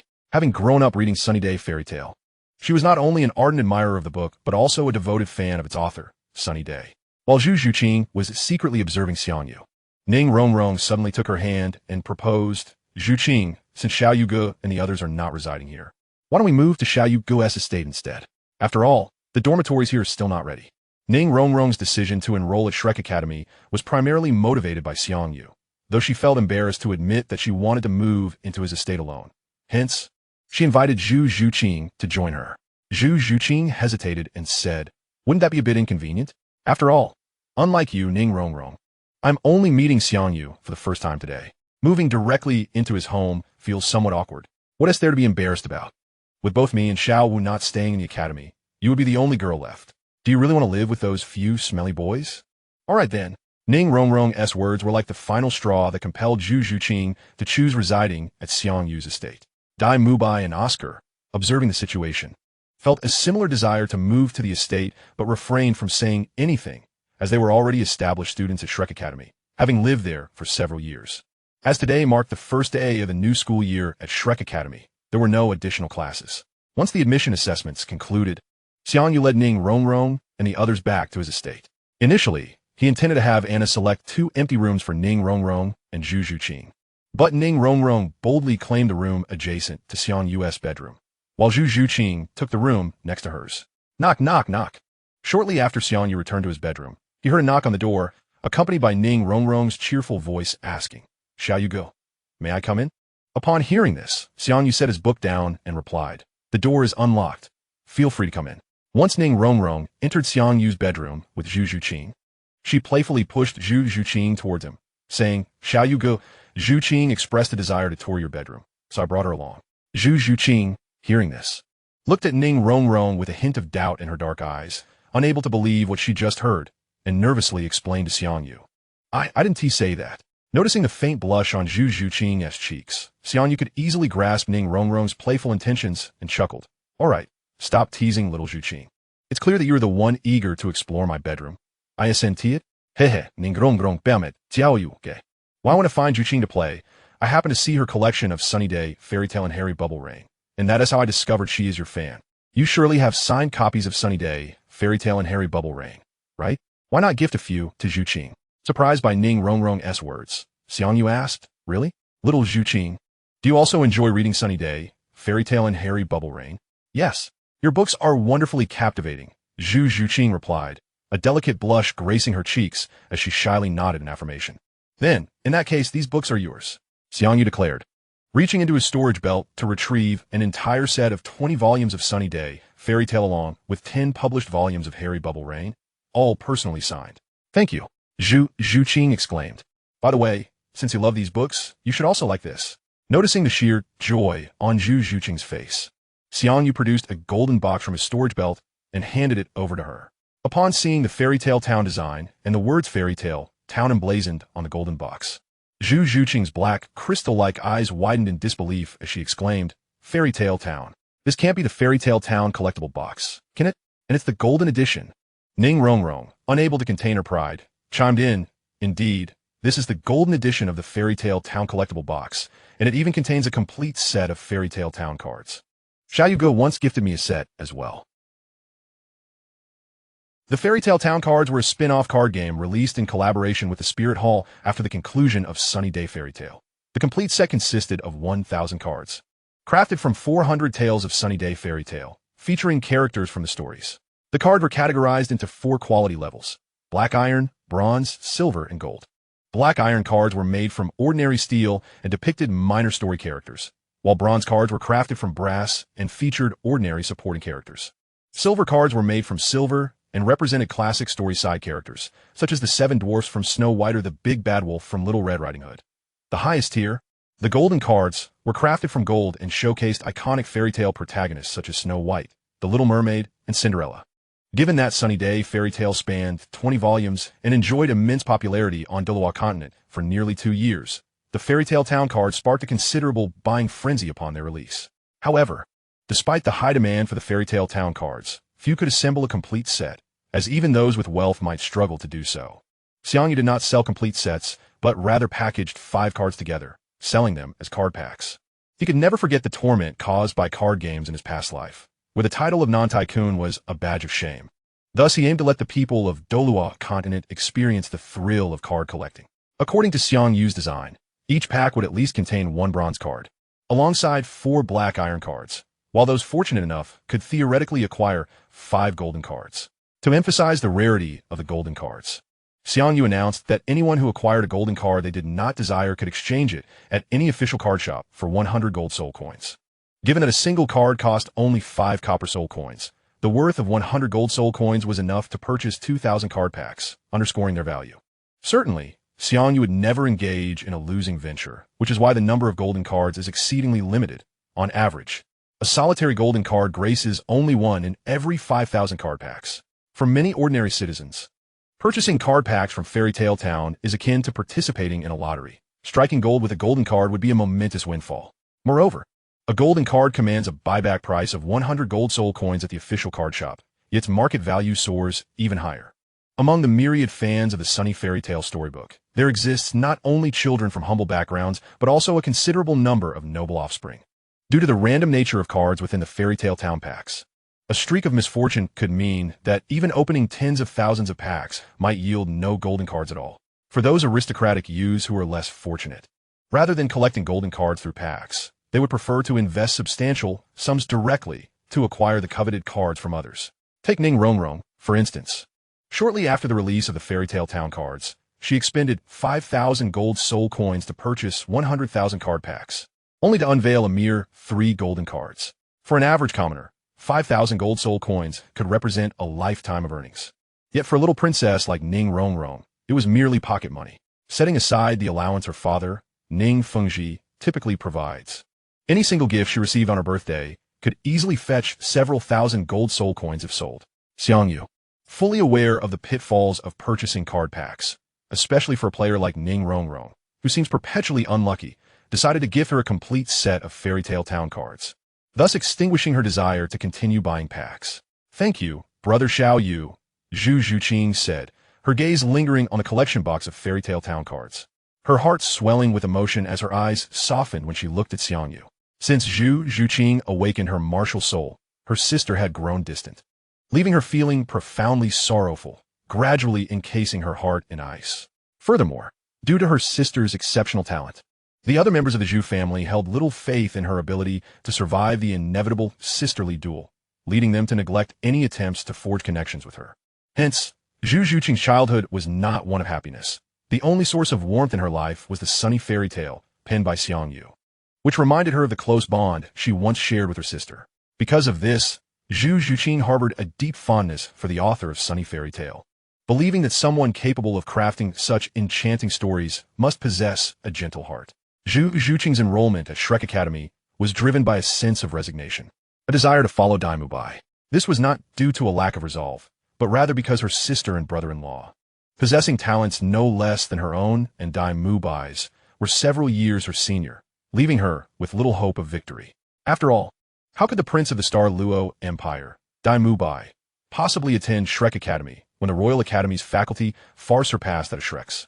However, Zhu Zhuqing did not anticipate crossing paths with Xiang Yu, who turned out to be just as she had envisioned, a remarkably gentle older brother, reminiscent of a prince from a fairy tale. Noticing the change in Zhu Zhuqing's eyes, Xiang Yu reached out to gently pat her head, his tone warm as he said, "There's no need for such formality. Since you call me Brother Xiao Yu, you are indeed my sister, and it is only natural for an elder brother to dote on his younger sister, isn't it?" Zhu Zhuqing, instead of feeling any discomfort from Xiang Yu's affectionate gesture, smiled genuinely, nodding in delight. Witnessing this scene, Ning Rongrong pouted in mild annoyance. Yet, seeing Zhu Zhuqing's rare, radiant smile, she felt no jealousy, merely a touch of envy. After Zhu Zhuqing composed herself, she earnestly declared, "Brother Xiao Yu, I will take great care of these storybooks and cards." Just as Ning Rongrong felt a twinge of jealousy creeping in, a series of knocks echoed through the room, followed by a melodious voice announcing, "Young master, lunch is ready." Instantly, Ning Rongrong's eyes brightened as she exclaimed, "That's wonderful. I'm rather hungry. Let's hasten to lunch." "Brother Xiao Yu, Rongrong, you go ahead. I will return to tidy up these books and cards," Zhu Zhuqing said, her attention still fixed on the treasures in her hands. "All right, we shall take our leave then." Ning Rongrong responded before Xiang Yu could utter a word, linking her arm with his as they made their way to the dining hall. Zhu Zhuqing, her focus solely on the storybooks and cards, remained blissfully unaware of Ning Rongrong's little gesture as she returned to her room, her heart brimming with happiness. Once Xiang Yu and the others were seated, the housekeeper, Anna, clapped her hands, signaling the maids to bring forth an array of over 20 delectable dishes. Upon seeing the nearly overflowing banquet lay before them, Xiao Wu could not contain her excitement, exclaiming, "Wow, today's spread is absolutely sumptuous." Xiang Yu chuckled. "This feast is to welcome Rongrong and Zhuqing, so I had the chefs prepare an abundance of dishes. And after we finish, there will be dessert." Chapter 48, The Infernal Phoenix. Xiao Wu, upon hearing Xiang Yu's words, suddenly shivered, a hint of worry lacing her voice as she inquired, "Xiang Laoda, the dessert you mentioned, it's not going to be carrots, is it?"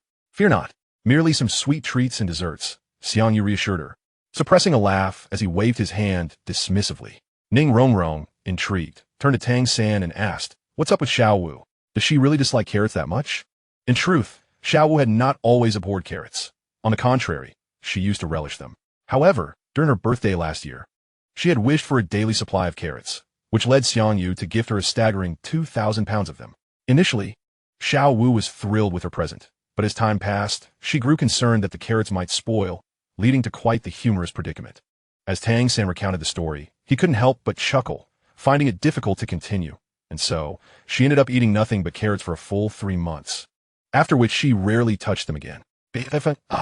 Both Ning Rongrong and Zhu Zhuqing erupted into laughter upon hearing this, feeling slightly embarrassed by the attention. Xiao Wu blushed and feigned nonchalance. Is it really that funny? Even the most delicious food, if consumed for 3 months straight, would become tiresome. All right. Let's not dwell on that," Xiang Yu said with a smile, deftly steering the conversation in another direction. "Yesterday, I had someone procure some meat from 1,000-year-old spirit beasts. The dishes prepared with that meat are truly exquisite, but they will lose their appeal if allowed to cool. Then I shan't hold back. Delicious." As Xiang Yu's words fell, Xiao Wu promptly seized a piece of soul beast meat and devoured it, her sparkling eyes instantly curving into crescent moons.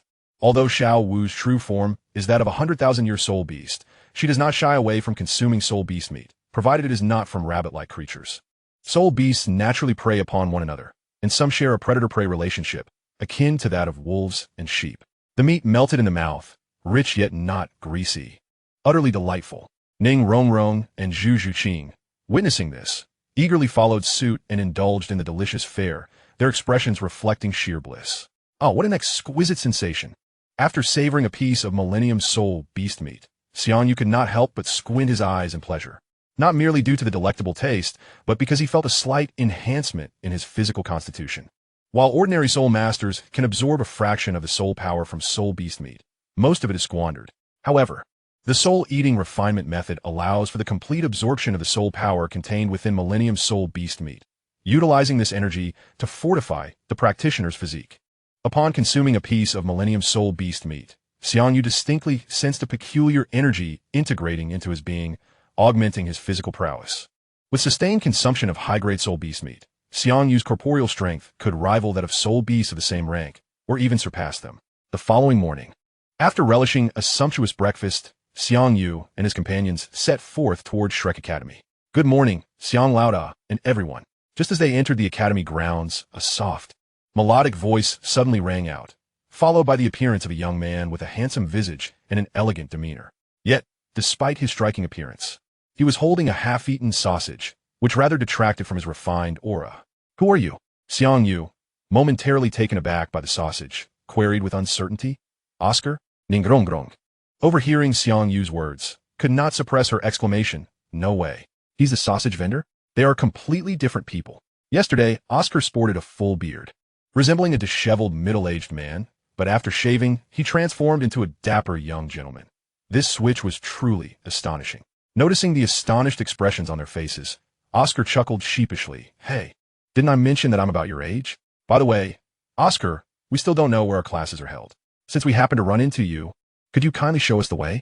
Sure, follow me, Oscar replied, leading Xiang Yu and the others towards the academy's playground. Wow, there are actually 5 new students this year, and 3 of them are beautiful senior sisters. Upon arriving at the playground, a chubby 12 or 13-year-old boy, Ma Hongjun, immediately lit up, his gaze fixated on Ning Rongrong and her companions. Seeing Ma Hongjun's lecherous expression, Dai Mubai remarked with exasperation, You glutton, I advise you not to entertain any ideas about these 3 senior sisters, or else don't blame me for the consequences. Ma Hongjun, mistaking Dai Mubai's warning as a possessive claim over the new students, retorted, Come on, Dai Lauda, we're all brothers here. You can't hog all the fun. How about you choose one first, and we'll share the others? Scram, am I that kind of person? Dai Mubai kicked Ma Hongjun in the backside and pointed at Xiang Yu, saying this is Xiang Yu. Although his soul power is only at the 29th level, I'm no match for him. If you're seeking trouble, I won't stop you. Ma Hongjun, incredulous, exclaimed, No way. Dai Lauda, you're a 37th level soul master, right? It is well known that Dai Mubai possesses the white tiger martial spirit, making him nearly invincible among his peers, which is why Ma Hongjun and Oscar willingly refer to him as their leader. Dai Mubai twitched his lips and shook his head. There's nothing I can do. That guy's mutated martial spirit is too bizarre. You'll understand once you see it for yourself. Observing Dai Mubai's resigned and bitter expression, Ma Hongjun wisely suppressed his earlier thoughts. He did not wish to be on the receiving end of a beating. Xiang Lauda, allow me to introduce you. This is Ma Hongjun, also a student of Shrek Academy, and his martial spirit is a mutated one known as the Evil Fire Phoenix. Oscar, upon seeing Ma Hongjun, quickly introduced Ma Hongjun. This is Xiang Yu, our esteemed leader, and these are Tang San, Ning Rongrong, Xiao Wu, and Zhu Zhuqing. With Oscar's introduction, the group began to familiarize themselves, and as the strongest among them, Xiang Yu naturally assumed the role of the new leader of Shrek Academy. Chapter 49, The Versatile Shadow Ninja. As Xiang Yu and the others chatted leisurely in the playground, a sudden, urgent bell rang. This was the class bell of Shrek Academy. Shortly after the bell tolled, a middle-aged man wearing black-framed glasses approached from across the playground. The man appeared to be in his 50s, robust in stature, with a uniquely shaped face. His chin protruded slightly, his cheekbones were broad, his face was somewhat flat, and he had a hawk-like nose. This man, known for his shoehorn-shaped face, was none other than the Academy's headmaster, Flinder, a level 78 soul saint. Flinder ambled over to the 8 students, his gaze lingering on Xiang Yu for a moment before he rasped, This year is quite remarkable. We have 5 new prodigies among us. I am Flinder, the headmaster of Shrek Academy, and I extend a warm welcome to you all. Upon seeing Flinder, Tang San and the others instinctively straightened their postures. They had heard from Oscar that Flinder was a level 78 soul saint, known for his somewhat petty nature and propensity for holding grudges, so they were keen to make a good impression. By the way, Mubai, please take them to Teacher Li, who oversees the finances, so each of them can pay the 100 gold soul coins for their tuition fees. Flinder continued, revealing his mercantile nature immediately after welcoming the students, indicating that even if Xiang Yu and his companions did not reside at Shrek Academy, they were still required to pay fees. Yes, headmaster, Dai Mubai replied, suppressing his inner frustration while maintaining an outwardly cordial demeanor. Mubai, afterward, please inform the newcomers of the academy rules, and then take them back to rest and adjust. The first class will commence in the evening. After giving his instructions to Dai Mubai, Flinder turned to Oscar and Ning Rongrong, saying, "You two are support-type soul masters. So there is no need to wait until tonight for class. Come with me." Worried that Ning Rongrong might slack off as in the original storyline, Xiang Yu encouraged her. "Rongrong, do your best. I have a reward waiting for you after your class." "Got it," Ning Rongrong responded, her beautiful eyes sparkling with anticipation as her steps became noticeably lighter. In a quaint wooden cabin at Shrek Academy, the freshly bathed Ning Rongrong reclined in a rocking chair, relishing the exquisite massage provided by the Shadow Ninja, while sipping the juice prepared by Xiang Yu, her face alight with excitement. Although she had engaged in physical training daily during her time at the Seven Treasure Glazed Tile School, she often took advantage of the indulgence bestowed upon her by the Sword Doa and the Bone Do, frequently shirking her training responsibilities. However, under the guidance of Flinder, her physical training regimen alongside Oscar required her to complete 20 laps around Shrek Academy. While the Academy's grounds are not particularly vast, each lap measures nearly 3 kilometers, culminating in an arduous total of approximately 60 kilometers. For a battle soul master skilled in close combat, 60 kilometers may not pose a significant challenge. Yet for Ning Rongrong, a support soul master, it represented a formidable test. Were it not for Oscar's sausages, which restored her stamina, and her own soul skill that enhanced her speed, completing this task would have been utterly impossible. During her grueling training, Ning Rongrong had contemplated slacking off. However, the thought of Xiang Yu dissuaded her from doing so. Her primary motivation for attending Shrek Academy was to spend more time with Xiang Yu, and the prospect of being expelled for laziness was unthinkable, as it would rob her of the chance to see him again. The reward Xiang Yu spoke of was, of course, the exclusive massage from the Shadow Ninja, whose unique techniques not only provided profound relaxation, but also effectively alleviated muscle fatigue. As she squinted her eyes in bliss, Ning Rongrong turned to Xiang Yu and remarked, "Brother Yu, others claim that the Seven Treasure Glazed Tile is the world's premier support soul. Yet I believe your Shadow Mask soul possesses even more formidable capabilities in this regard." Her words were not mere flattery. She genuinely found the Shadow Mask's abilities remarkably convenient, particularly the power to summon the Shadow Ninja. Not only did the Shadow Ninja boast formidable combat prowess, but also took care of cooking, laundry, and massages, rendering it the quintessential personal servant. In contrast, while the Seven Treasure Glazed Tile support capabilities were indeed powerful, Ning Rongrong's own combat strength was nearly negligible once separated from her teammates, leaving her envious of the Shadow Mask's prowess. Xiang Yu, upon hearing her praise, smiled and replied, "Is that so? It brings me great joy to receive such commendation from you, Rongrong." Just then, a sudden, urgent bell rang outside, signaling the commencement of classes at Shrek Academy. Observing the dusk settling outside, Xiang Yu turned to Ning Rongrong and inquired, "Rongrong, do you wish to join us for the festivities?" "Of course," Ning Rongrong replied without a moment's hesitation. Though as a support soul master, she was not required to attend classes with Xiang Yu and the others. Her primary reason for enrolling at Shrek Academy was to spend more time with him, and she was genuinely curious about the lessons they would undertake. "Very well. Since everyone has arrived, let us proceed." Flinder called out to the 6 battle soul master students gathered in the training ground, gracefully leaping towards the Academy's exit. The group swiftly followed suit, perhaps motivated by Flinder's intent to test their speed. He maintained a brisk pace, effortlessly outpacing them, revealing the disparities in their velocities. Surprisingly, it was not the mightiest Dai Mubai who trailed close behind Flinder, but rather Ning Rongrong, the support soul master. Concerned that Ning Rongrong might struggle to keep up, Xiang Yu had allowed Ada to carry her, thus propelling her to the front of the group. Behind her was the formidable Dai Mubai, followed closely by Xiang Yu and Zhu Zhuqing, with Xiao Wu and Tang Sen lagging slightly behind, while Ma Hongjun brought up the rear. Chapter 50, The Soto City Grand Soul Arena. Under Flinder's guidance, Xiang Yu and his companions entered the bustling Soto City, which, despite the nightfall, had become increasingly lively. Nestled within the heart of the Barak Kingdom, Soto City was free from the fear of external invasion and stood as the second largest city within the kingdom, boasting a vibrant nightlife. Although the sky had darkened, the streets were aglow with illuminated storefronts, and numerous vendors had already claimed their stalls, selling an array of snacks and trinkets. Compared to the somewhat bewildered Tang San and his companions, Ning Rongrong's spirits were considerably buoyed, gazing at the bustling street stalls. She cheerfully exclaimed, "Brother Yu, this place is so lively at night. It feels even more vibrant than during the day." With her physical training completed, she embraced a playful demeanor as she wandered the streets, her mood naturally lightened. Noticing her eager gaze, Xiang Yu affectionately ruffled her hair and said, "Rong, after our class, I shall accompany you for a thorough exploration of the night market here." "Great. You're the best, brother Yu," Ning Rong replied, feeling the warmth of his hand upon her head, her eyes blissfully closing in contentment. In contrast to Ning Rong's relaxed demeanor, Tang San and the others were more preoccupied with their forthcoming lessons, leaving them little energy to focus on anything else. Dai Mubai and Ma Hongjun, as seasoned students of Shrek Academy, were acutely aware of what lay ahead in their classes, their attention more absorbed by the passers-by.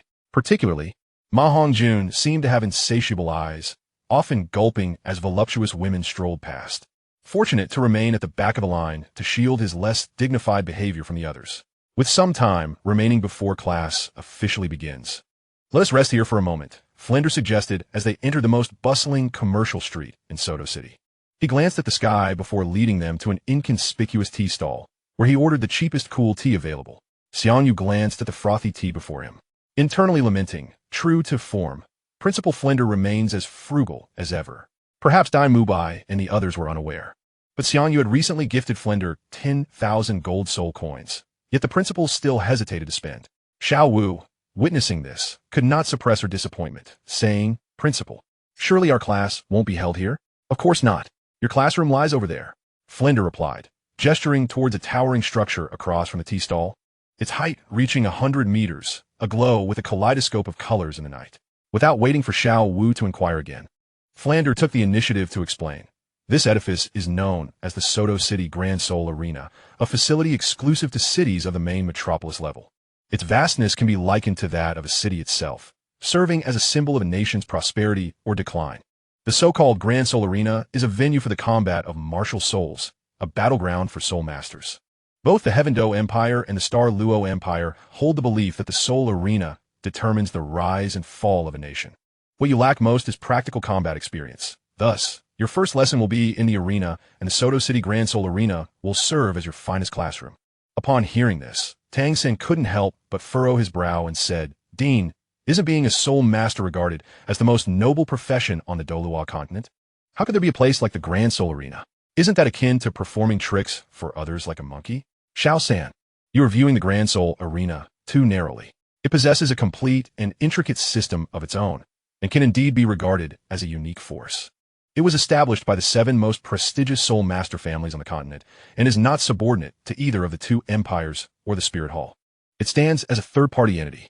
Before Flander could further elaborate, Xiang Yu interjected, "This place is more akin to a stage, allowing soul masters to showcase their abilities.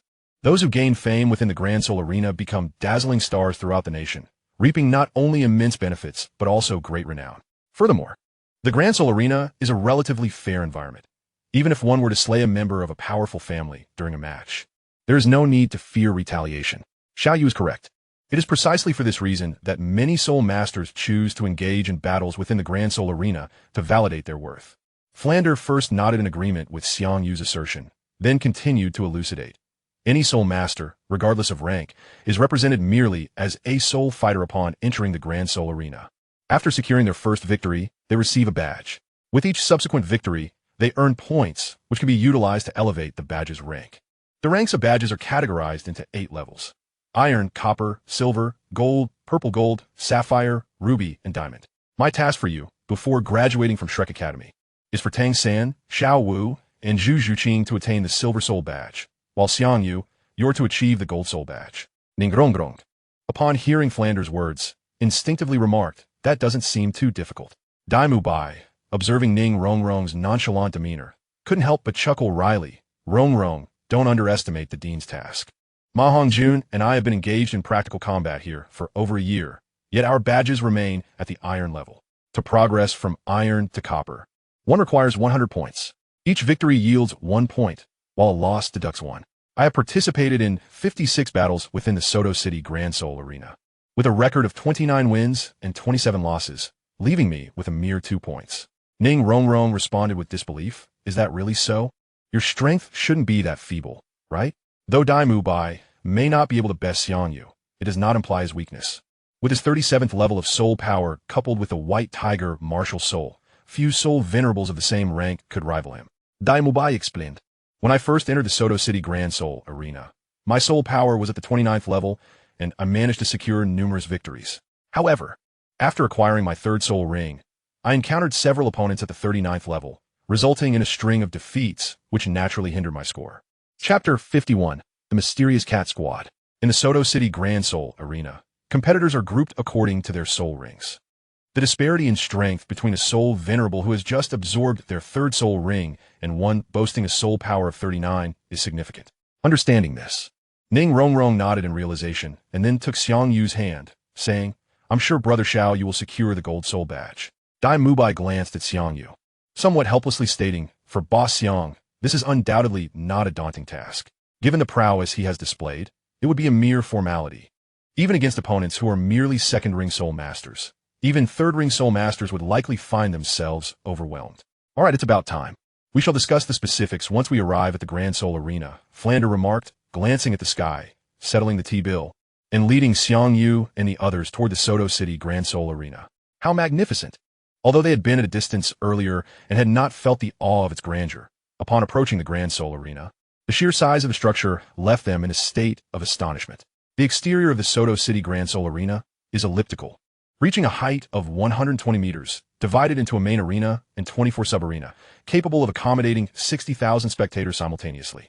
The combat formats within the Grand Soul Arena are categorized into three types: contest, life and death duel, and gamble fight. The contest entails friendly sparring, prohibiting lethal force, while the life and death duel is reserved for irreconcilable disputes, requiring both parties to sign a death contract, with victory granted only upon the demise of one. As for the gamble fight, it is overseen by the Grand Soul Arena, with both sides fielding an equal number of soul masters. The ultimate victor claims everything wagered. Many nobles or great powers opt for this method to resolve irreconcilable conflicts. The formats of competition consist of three styles: one-on-one, two-on-two, and group battles. The number of participants in group battles is typically negotiated, adhering to the Grand Soul Arena's regulations, which generally stipulate a limit of 7 to 10 individuals. As Flander guided Xiang Yu and the others into the Grand Soul Arena, he simultaneously introduced them to the various combat formats. Upon entering the Grand Soul Arena, Ning Rongrong's attention was instantly drawn to a large stone tablet at the entrance, prompting her to curiously inquire, "Dean, what do the names inscribed on this tablet signify?" The names etched upon this stone tablet all commemorate the souls lost in battle. Flander's expression shifted slightly at her words, and he responded with a serious demeanor. "Although you are participating in the most ordinary contest, where life-threatening dangers are absent, injuries and disabilities during such contests are not uncommon. I am bringing you here for the purpose of enhancing your practical experience, not to have you engage in life and death struggles. Therefore, should you encounter an opponent beyond your capabilities, do not hesitate to surrender." "We understand, Dean," Xiang Yu and the others replied earnestly, nodding in acknowledgement. Enrolling as a combatant in the Soto City Grand Soul Arena is relatively straightforward. One merely needs to fill out a basic information form, test their current level of soul power, and pay a registration fee of 10 gold soul coins. With the seasoned veterans Dai Mubai and Ma Hongjun present, Xiang Yu and his companions swiftly completed their registration, thereby acquiring the Iron Soul badge issued by the Grand Soul Arena. Once they finished their registration, Flinder instructed Dai Mubai and Ma Hongjun to guide them to the gambling area, while he himself took his leave. Upon witnessing Flinder's departure, both Dai Mubai and Ma Hongjun silently breathed a sigh of relief and began to cheerfully enlighten Xiang Yu and the others on some fundamental precautions. According to the regulations of the Soto City Grand Soul Arena, individuals like Xiang Yu, who possessed the lowest tier of Iron Soul, were not permitted to compete in the main arena and could only participate in matches at the sub-arena. To gain entry into the main arena, one must achieve 5 consecutive victories, possess a soul badge of a certain rank, or be of a sufficiently high rank as a soul master. Moreover, for those at the Iron Soul level, winning a match would yield a reward of 10 gold soul coins, while a loss would result in nothing. After absorbing Dai Mubai and Ma Hongjun's introduction, Xiang Yu contemplated the necessity of securing 5 consecutive victories. For him, the Grand Soul Arena, teeming with spectators, represented an excellent opportunity to amass shadow coins. By showcasing his prowess or charm on the competition stage, he could effortlessly garner a substantial sum of shadow coins. In contrast, the audience at the sub-arena was sparse, primarily consisting of curious commoners, who would not provide significant shadow coins. Thus, if Xiang Yu aspired to accrue more shadow coins, the optimal strategy would be to win 5 matches in a row and subsequently compete in the main arena. Zhu Zhuqing approached Xiang Yu with a hint of anticipation and suggested, "Brother Yu, I overheard Dai Mubai mention that although each Soul Master can only participate in one match per day, they can partake in different types of matches simultaneously. Why don't we form a 2v2 team? This way, we could engage in 2 matches each day and complete the Dean's assessment sooner." Upon hearing Zhu Zhuqing's words, Dai Mubai's expression soured, though he inwardly sighed. As a Soul Sovereign, he could not team up with Zhu Zhuqing, who was still merely a great Soul Master. Xiang Yu, smiling in agreement, remarked, "That sounds good. It will certainly enhance our practical experience." For Xiang Yu, each additional match translated into an opportunity to earn shadow coins, making Zhu Zhuqing's proposal quite appealing. Upon hearing this, Xiao Wu's eyes brightened, and she turned to Tang San, "Say, Lil San, let's form a team as well. Our soul power is both at level 29. Our chances of winning in a 2v2 match should be quite high." "All right, I'm in," Tang San replied.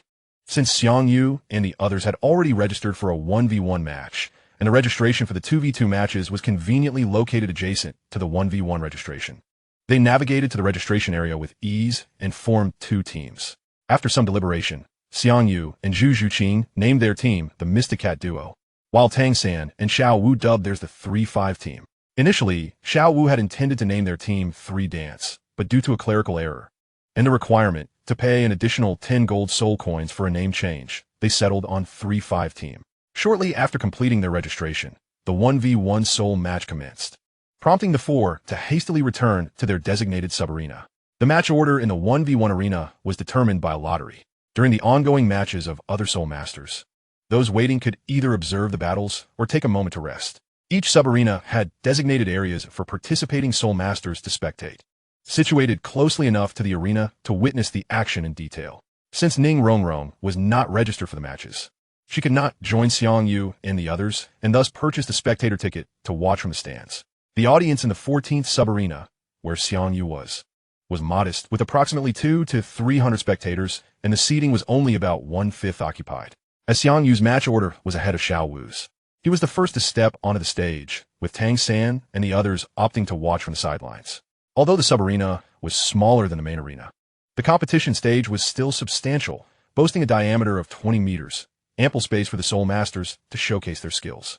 Once the 2 great Soul Masters in the arena determined a victor, a judge clad in a tailcoat briskly approached the stage and cleared his throat to announce, "We now proceed to the second match of the 1v1 competition at the 14th Soul Arena. Entering the stage are 2 great Soul Masters, the Battle Soul Master Xiang Yu, who wields the mutated Martial Spirit Shadow Mask, and the Battle Soul Master Yu Budong, who possesses the Beast Martial Spirit, the Fongboar, and has achieved 4 consecutive victories." As the announcer's voice faded, the audience erupted in fervent cheers for Yu Budong. It was well known that according to the Grand Soul Arena's rules, any Soul Master achieving 5 consecutive victories would gain entry to the main arena, making Yu Budong a particularly celebrated figure among the spectators of the sub-arena. Seizing the opportunity to heighten the audience's excitement, the announcer continued, "Will Great Soul Master Yu Budong create another triumph with 5 consecutive victories, or will the newcomer, Great Soul Master Xiang Yu, make a stunning debut? Let's welcome both Great Soul Masters to the stage."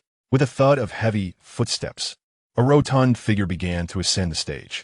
A hefty man, approximately 30 years of age, standing nearly 6 feet tall and weighing upwards of 300 pounds, lumbered onto the arena.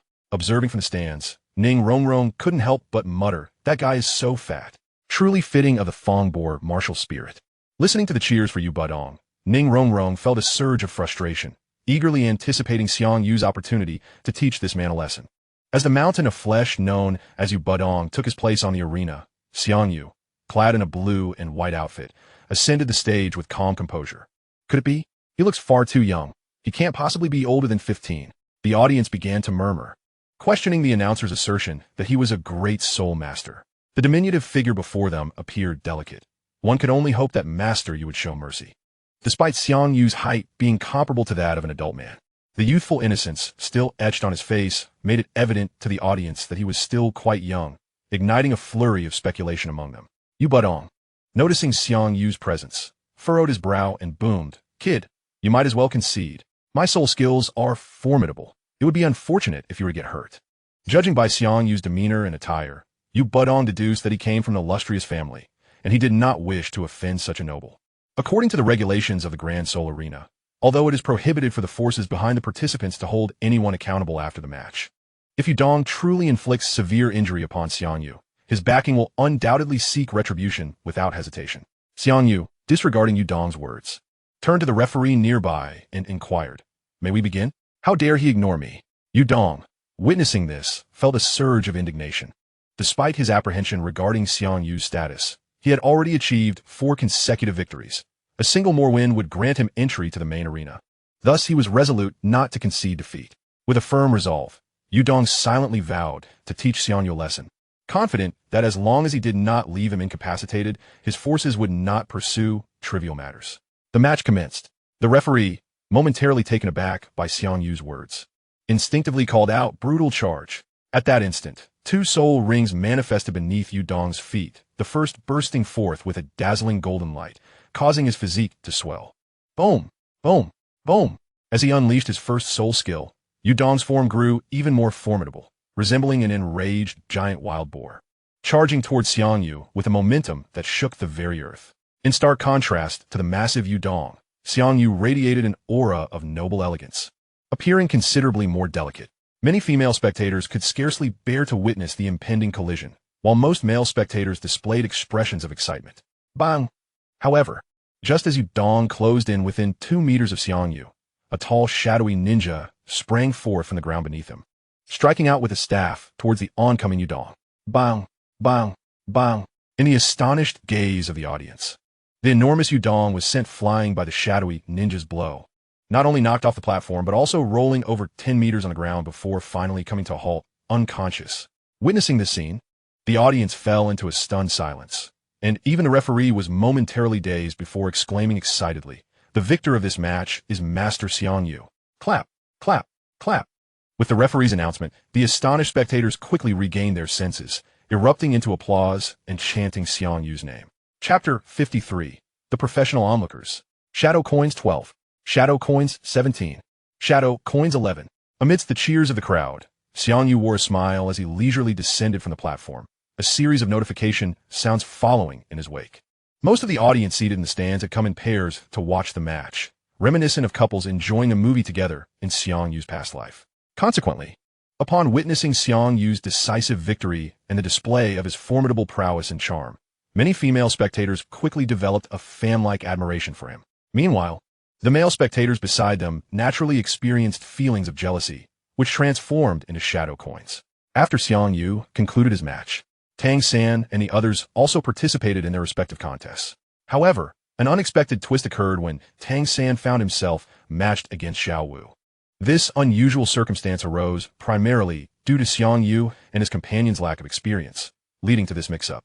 Previously, in order to facilitate matters, all 6 of them had registered at the 14th sub-arena, and the order of combat was determined by draw, making it easy for them to clash against one another within the same sub-arena. Dai Mubai and Ma Hongjun, due to not being of the same level, had not encountered such a situation before, hence they overlooked this detail. Nevertheless, with this experience, Xiang Yu and his companions will be better prepared for future registrations. By avoiding registration within the same sub-arena, or staggering their registration times, they could prevent facing their own teammates. Once Zhu Zhuqing completed her one-on-one match, Xiang Yu led her towards the 2-on-2 sub-arena, accompanied by Tang San and Xiao Wu. In the 4th round of the 2-on-2 matches, the Shin-Cat duo faces the Twin Strong duo. Please have the competitors enter the arena. Upon hearing the announcer's proclamation, Xiang Yu turned to Zhu Zhuqing and inquired, "Zhuqing, how is your soul power recovery?" "I am fully recovered." "That's good. It's our turn to take the stage now." With that, Xiang Yu and Zhu Zhuqing ascended the arena, which was significantly larger than the one-on-one platform.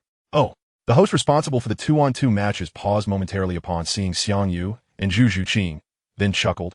"I didn't expect the 2 competitors of the Xian-Cat duo to be so young. They truly are remarkable. I wonder if they can overcome the Twin Strong duo. Let's wait and see." While the host stirred the audience's excitement, Xiang Yu discreetly assessed their opponents. The 2 soul masters of the Twin Strong duo appear to be around 18 or 19 years old, comprising 1 male and 1 female. The male soul master, standing nearly as tall as Xiang Yu, possessed an unremarkable appearance with short brown hair. However, he was surrounded by 2 yellow soul rings and wielded a long spear as his martial soul, indicating he was a formidable battle soul master. The female soul master, strikingly beautiful with vibrant red hair, bore a cold demeanor, exuding an air of icy elegance. Also encircled by 200-year soul rings, her martial soul being a red-scaled python. Gazing at the female soul master's long legs, Xiang Yu turned to Zhu Zhuqing and said, "Zhuqing, I have no penchant for fighting women. You can handle that long-legged lady, while I will take care of the man." "All right." Zhu Zhuqing nodded slightly, summoning her martial soul and soul rings. The match commenced. Whoosh, whoosh, whoosh. As the host whipped the audience into a frenzy, he declared the match officially underway, and simultaneously, all four competitors vanished from sight. Bang! Before the surrounding audience could react, the male battle soul master wielding the spear was sent flying by the shadowy ninja's blow. Squeak! After being struck, the spear-wielding soul master skidded several meters across the floor, finally dissipating the force of the attack. Incredible! Is that guy truly a great soul master? The spear-wielding soul master glanced down at his hands, only to see his palms split open, blood seeping from the wounds. He looked up at the shadowy ninja on the arena, his face a mask of disbelief. It was noteworthy that this spear-wielding soul master possessed a soul power level of 28, and his 2 soul rings were also 100-year rings, making him a relatively formidable presence among great soul masters. However, just moments ago, the spear-wielding soul master found himself utterly suppressed by the shadow ninja, as if he were not facing a great soul master, but rather a formidable battle spirit Douluo of immense strength. This was troubling. Meanwhile, the red-haired female soul master of the dual power combination, upon witnessing her companion being decisively defeated in a single strike, felt her pupils constrict sharply. While engaging with Zhu Zhuqing, she also began to cautiously guard against a potential ambush from Xiang Yu. The red-haired soul master's soul power reached an impressive level 28, surpassing Zhu Zhuqing's by a tier. Furthermore, both of her soul rings were of the 100-year variety, granting her a slight edge in strength over Zhu Zhuqing. However, as she began to split her focus to guard against Xiang Yu, her combat effectiveness inevitably waned, causing her to be steadily pressured by Zhu Zhuqing.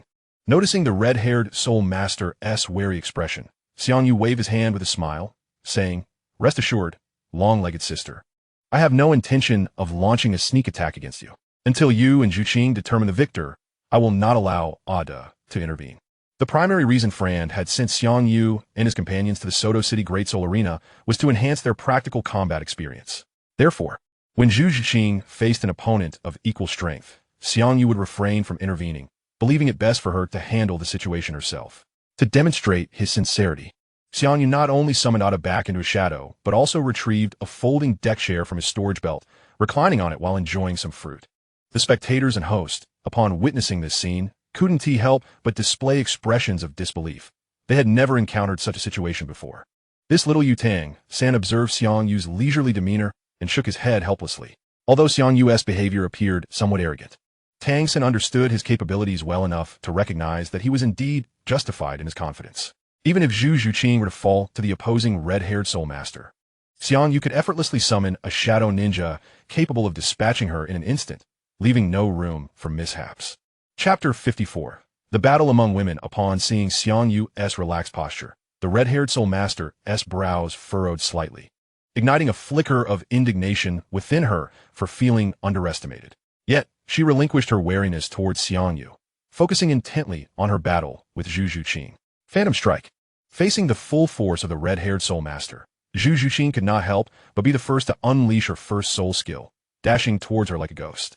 Her fingernails suddenly elongating dramatically, glinting with a chilling light as they aimed for her opponent's bosom. Flexible bones. Just as Zhu Zhuqing was about to crush the red-haired soul master's defenses, a cold smile crept onto the latter's lips. Instantly activating her first soul skill, she executed a remarkable twist of her body, evading Zhu Zhuqing's attack with impossible agility. Serpent's Embrace. While dodging Zhu Zhuqing's assault, the red-haired soul master unhesitatingly activated her second soul skill, coiling around Zhu Zhuqing like a sinuous python. Wow! Xiang Yu marveled inwardly, feeling a hint of envy. The spectacle of women fighting was indeed exhilarating. The red-haired soul master possessed a splendid figure, and the sight of her entangled with Zhu Zhuqing was not only devoid of bloodshed, but also strikingly alluring. Yet, Zhu Zhuqing felt no sense of joy. She was ensnared as if by a massive constrictor, her limbs immobilized, and with each breath, the grip tightened, leaving her gasping for air. Bang! Just as Zhu Zhuqing's consciousness began to waver, A dull thud echoed through the arena as the red-haired Soul Master collapsed, loosening her hold. The host, witnessing the red-haired Soul Master rendered unconscious by a blow from the Shadow Ninja, twitched his mouth slightly before announcing loudly, "In this 2-on-2 contest, the Xianmao combination triumphs." With the audience erupting in applause, Xiang Yu personally bent down to lift the still-dazed Zhu Zhuqing into his arms, leisurely descending from the battle platform. Upon reaching the spectator seats, Ning Rongrong immediately rushed to greet them, concern and envy evident in her voice. "Zhuqing, are you all right?" Since getting to know Xiang Yu, Ning Rongrong had never experienced being cradled in his arms like this. Seeing Zhu Zhuqing being held for such an extended time filled her with a mix of admiration and jealousy. Unfortunately, as a support Soul Master, she felt powerless. Had she been a Battle Soul Master, she would have eagerly sought to team up with Xiang Yu instead of allowing this opportunity to fall to Zhu Zhuqing. "I'm fine now."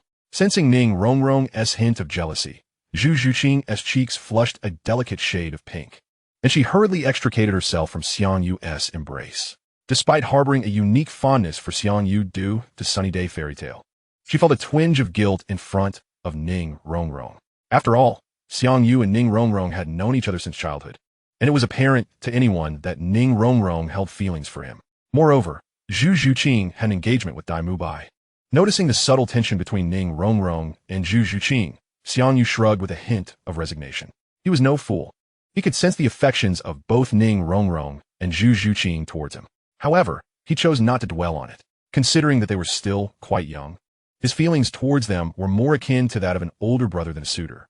Discussing romantic matters with them at this stage seemed premature, especially since there were no regulations regarding monogamy in the Douluo Continent. Should Ning Rongrong and Zhu Zhuqing still harbor feelings for him upon reaching adulthood, Xiang Yu would have no qualms about marrying them both. By the time Ning Rongrong and Zhu Zhuqing turned 18, Xiang Yu anticipated that his own strength would have grown significantly, and he might have amassed enough shadow coins to acquire several shadow title Douluos as trump cards.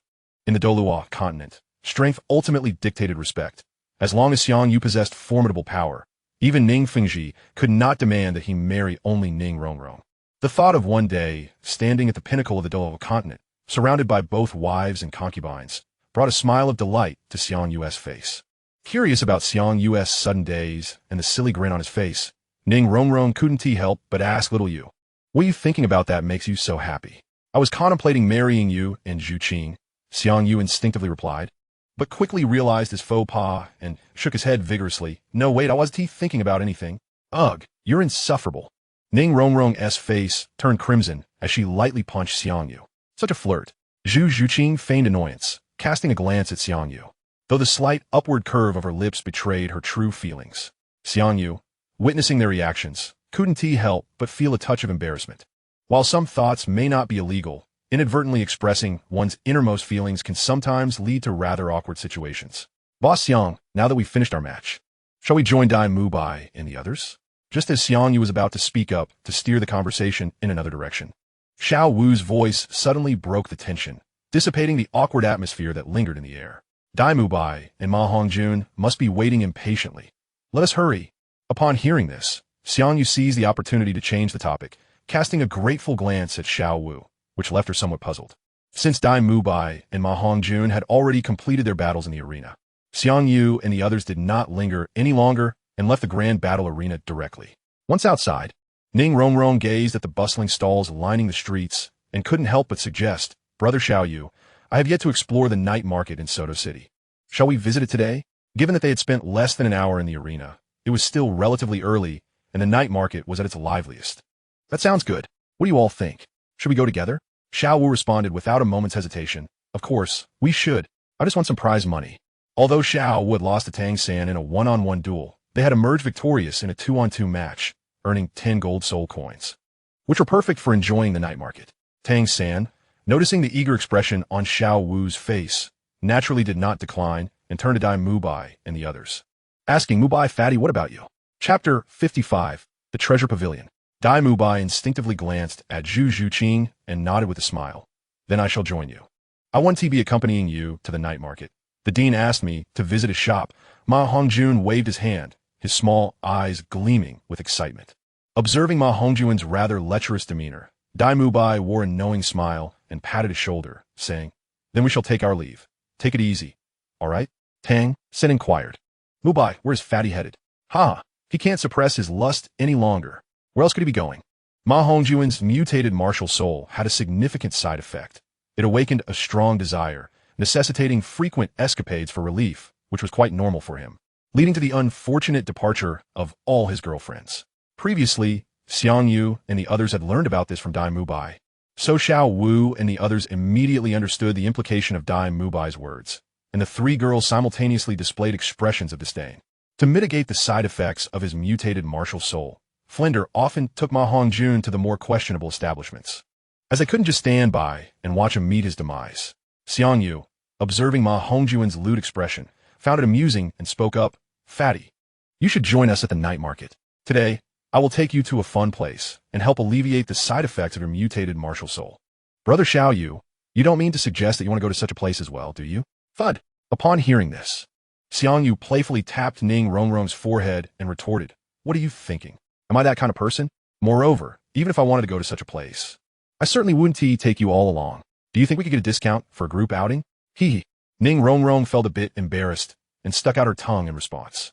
In the bustling west side of Soto City, there existed a vast trading market.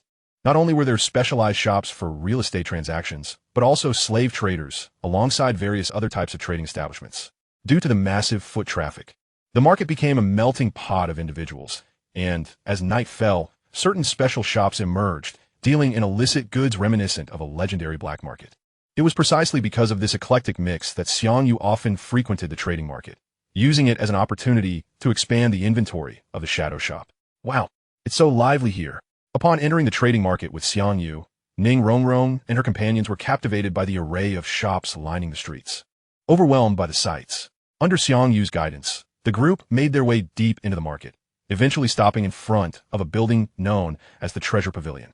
This pavilion boasted 6 stories, standing approximately 30 meters tall, although it was dwarfed by the Grand Battle Arena of Soto City. It ranked among the largest structures within this trading market. The Treasure Pavilion resembled a large shopping mall on Earth, supported by the City Lord's mansion and several noble factions, with the shops inside operated by various powers that merely required paying the corresponding rent. Gulp. Upon seeing the 8 welcoming maidens standing at the entrance of the Treasure Pavilion, Ma Hongjuan's eyes sparkled with excitement as he fixated on the maidens' fair faces, swallowing hard.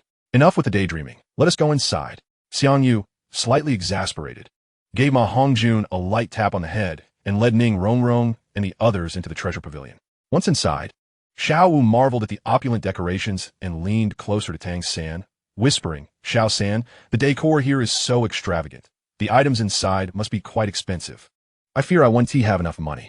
Tang San reassured her, patting his storage belt at his waist. No worries, I still have several hundred gold soul coins. That should suffice. Rongrong, the first and second floors of the Treasure Pavilion mainly sell jewelry and clothing. Here is a soul coin card with 10,000 gold soul coins. You could take Zhuqing and Xiao Wu to shop while I take Fatty to explore the 3rd floor. Xiang Yu handed a soul coin card to Ning Rongrong with a smile. Thank you, Brother Xiao Yu. Ning Rongrong accepted the card without hesitation and curiously asked, by the way, what is sold on the 3rd floor? The 3rd floor mainly offers various slaves. ISNT Fatty, always in need of assistance due to the side effects of his mutated martial soul. I plan to buy him a few maids, that way. It will not only help him with his predicament, but also provide him with some caretakers for his daily life. ISNT, that a win-win situation? Forget it. I won't bother with you boys. Zhuqing Xiao Wu, let us go. Ning Rongrong showed no interest in purchasing slaves and beckoned Zhuqing and Xiao Wu to join her in selecting clothes and jewelry. After watching Ning Rongrong and the others depart, Xiang Yu finally ascended to the 3rd floor of the Treasure Pavilion with Ma Hongjun. As they reached the 3rd floor, Ma Hongjun couldn't help but sidle up to Xiang Yu, a mischievous grin on his face as he asked, Boss Xiang, you seem quite familiar with this place. I take it this ISN to your first visit? The estate I purchased on the outskirts of Soto City was bought on the 4th floor of the Treasure Pavilion, and the 40 maids added to my household were also acquired here. So, do you think I'm familiar with it? Upon encountering Ma Hongjuan's lascivious expression, Xiang Yu cast him an exasperated glance before leading them into a specialized slave shop that sold maids. Is that you, young Master Xiang? I wondered why my left eye has been twitching today. It seems a distinguished guest is arriving. As soon as Xiang Yu stepped into the establishment, a resonant voice filled the air, followed by the entrance of a stunningly beautiful woman, her voluptuous figure radiating an aura of mature allure. With a sinuous grace, she approached them. If Ning Rongrong and her companions were akin to slightly immature green apples, then this woman, clad in a black gown, was undoubtedly a ripe, succulent peach, possessing a formidable charm for men.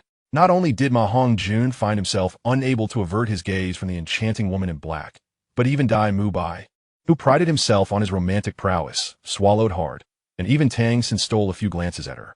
Having seen this woman before, Xiang Yu displayed no unusual reaction and calmly stated, "Sister Hua, I wish to purchase a few personal maids for my friends. Please bring forth the finest maids in your establishment." Chapter 56. You get what you pay for. Then, esteemed young masters, please take a seat in the VIP room for a moment while I summon our top-tier maids, Sister Hua replied, her smile growing ever more radiant as she ushered them into the VIP room, where the shop's attendants began to serve them. Observing Ma Hongjuan's excitement and enthusiasm, Xiang Yu sipped his fragrant tea and remarked, "Fatty, don't say I'm not looking out for you. When the time comes, you can select 4 maids of your liking, and I'll cover the bill." "Thank you, Boss Xiang. You are truly generous. From now on, you're my older brother. You tell me to go east, I won't go west. You tell me to catch a dog, I won't chase a chicken," Ma Hongjuan exclaimed, his eyes gleaming with fervor as he hurriedly pledged his loyalty to Xiang Yu, embodying the very image of a sycophant. "Enough, look at you, such an unseemly sight." While Xiang Yu feigned indifference, he felt quite satisfied. Capturing a future title Douluo for a mere few thousand gold soul coins was indeed a lucrative transaction. Tang San Mubai. If you're interested, you may also select a few maids of your preference. Today's expenses are on me. Xiao Yu, I appreciate your kindness, but I think I'll pass. Tang San replied, an involuntary image of Xiao Wu executing her 8-section brocade flashing through his mind, causing him to shiver instinctively. I have no need either, do you think? With this handsome face of mine, I would lack for women? ISNT that right, beautiful? Dai Mubai similarly declined Xiang Yu's offer, casting a flirtatious glance at the nearby waitress, leaving her blushing with shyness. Ma Hongjun winced at this scene, feeling a pang of envy and resentment. Whenever he was with Dai Mubai, he felt a sense of frustration, for Dai Mubai was simply too handsome. Whenever they went out together, all the beautiful women's attention was drawn to Dai Mubai, leaving Ma Hongjun, the portly fellow, in the shadows. If only he possessed Dai Mubai's looks, he could easily charm several women at once, instead of desperately seeking solace in the brothels. As Ma Hongjun lamented his appearance, the sound of light, crisp footsteps echoed from outside, and Sister Hua re-entered, accompanied by 20 tall and elegant maids, each exuding a mature allure. Upon seeing the stunning maids, Ma Hongjun momentarily forgot his grievances and widened his eyes in excitement, surveying the beautiful maidens before him. Sister Hua beamed, saying, "Young Master Xiang, these are our finest first-tier maids, both in appearance and stature, all of them flawless. Do any catch your eye?" Xiang Yu glanced at the now slack-jawed Ma Hongjun and laughed. "Fatty, you may choose 4 that you fancy." "Thank you, Boss Xiang. I shall not hold back." Ma Hongjun eagerly pointed at the 4 most voluptuous maids, exclaiming, her, and the one on the far right. "That fat lad certainly knows how to choose." Dai Mubai admitted, glancing at the 4 maids selected by Ma Hongjun, acknowledging that his choices were indeed the most impressive among the first-tier maids. "Are you certain you want these 4? "Yes, they're the ones." After Ma Hongjun made his selections, Xiang Yu turned to Sister Hua and inquired, "Sister Hua, how much for these 4? With a radiant smile, Sister Hua replied, "Young Master Xiang, all our first-tier maids are priced uniformly at 1,000 gold soul coins each." Ma Hongjun gasped, unable to contain himself. "So expensive?" Sister Hua chuckled, explaining, "Young Master, you jest. You get what you pay for. Our maids are categorized into 4 tiers. The 4th-tier maids are the lowest grade. They are of average appearance and rely on physical strength for labor, priced at 20 gold soul coins each. The 3rd-tier maids are slightly better, with above-average looks and a few skills in serving, priced between 50 and 100 gold soul coins each. The 2nd-tier maids are our main offerings, typically around 18 or 19 years old, beautiful and flawless, skilled in multiple arts of service, priced between 200 and 300 gold soul coins. Most customers who purchase maids from us opt for 2nd-tier maids. Not long ago, young Master Xiang purchased 40 2nd-tier maids from us. As for these 1st-tier maids, they are beauties selected from the best, cultivated from a young age. They are not only stunning, but also possess considerable talents, rivaling even some noble ladies. These 1st-tier maids are well-versed in various arts of service, and 1,000 gold soul coins is already a fair price. Boss Xiang, Ma Hongjun instinctively turned to Xiang Yu for confirmation after hearing Sister Hua's explanation. Xiang Yu, after considering the information, produced a soul coin card and, with a calm demeanor, stated, "All right, I'll take them." Young Master Xiang is indeed straightforward. If they were 10 years younger, you would surely have them enamored, Sister Hua remarked. Swiftly taking the soul coin card from Xiang Yu and expertly processing the transaction for 4,000 gold soul coins. She then cheerfully added, "By the way, the auction on the 5th floor will be commencing shortly. If young Master Xiang is interested, you might consider attending." "Oh, there is an auction at the Treasure Pavilion today? It seems my luck is fortuitous. I shall go join the festivities," Xiang Yu exclaimed, his eyes lighting up, murmuring to himself with a smile. The auctions at the Treasure Pavilion often featured valuable treasures, including 1 or 2 exceptional items. For Xiang Yu, such an auction presented an excellent opportunity to expand his shadowy shop, thus sparking his interest in the event. When Xiang Yu reunited with Ning Rongrong and her companions, Xiao Wu, upon seeing the 4 beautiful maids trailing behind Ma Hongjun, couldn't help but scold him in a sisterly tone. "You gluttonous fool. How greedy can you be to buy 4 maids at once?" Ma Hongjun, hearing Xiao Wu's words, wore an innocent smile and replied, "Sister Xiao Wu, you've wronged me. It was Boss Yang who instructed me to choose 4. Ning Rongrong, upon hearing this, let out a cold snort and remarked, "Humph. Just because Brother Xiao Yu tells you to buy 4 maids, you blindly follow? Couldn't you have bought just 2? Clearly, it's your own greed.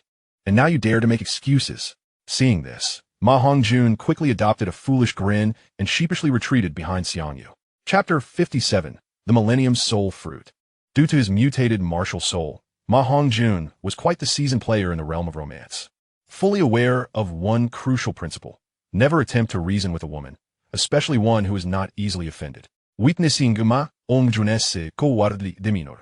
Xiang Yu couldn't help but chuckle internally and wisely shifted the topic, saying, Rong, I just heard that the auction on the 5th floor of the Baibao Pavilion is about to commence. There should be many treasures available. Would you like to join me for some excitement?" "Absolutely.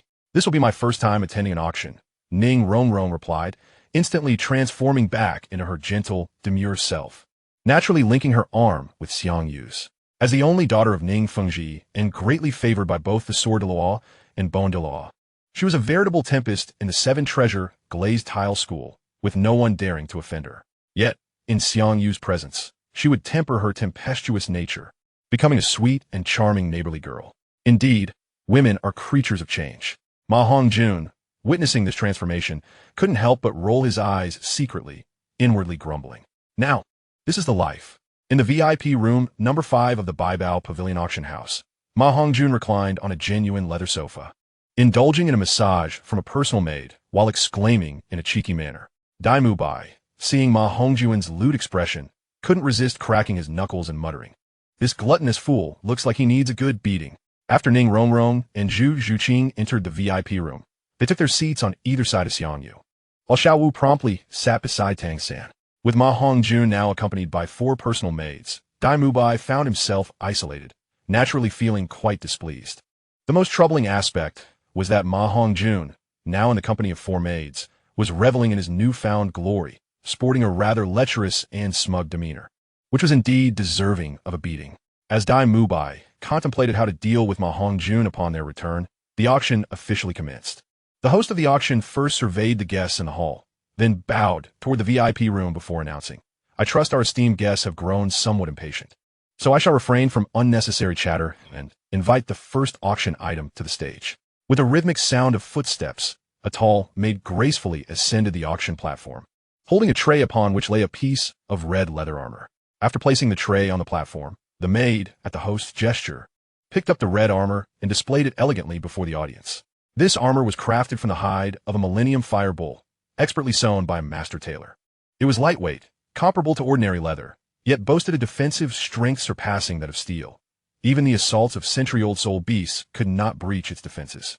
For those who frequently traveled, this armor was a life-saving treasure, and its value hardly needs further elaboration. As the host extolled the virtues of the armor, many guests in the hall displayed expressions of interest, prompting the host to seize the moment, stating, "The starting price for this armor is 800 gold soul coins, with each subsequent bid requiring a minimum increase of 100 gold soul coins. I bid 800 gold soul coins, 900 gold soul coins, 1,200 gold soul coins."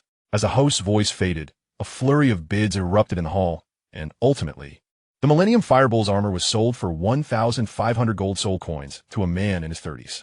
After the first item was auctioned off at a high price, the auction house swiftly proceeded to auction off more than 10 additional items, each of which caused Tang San and his companions to gasp in astonishment.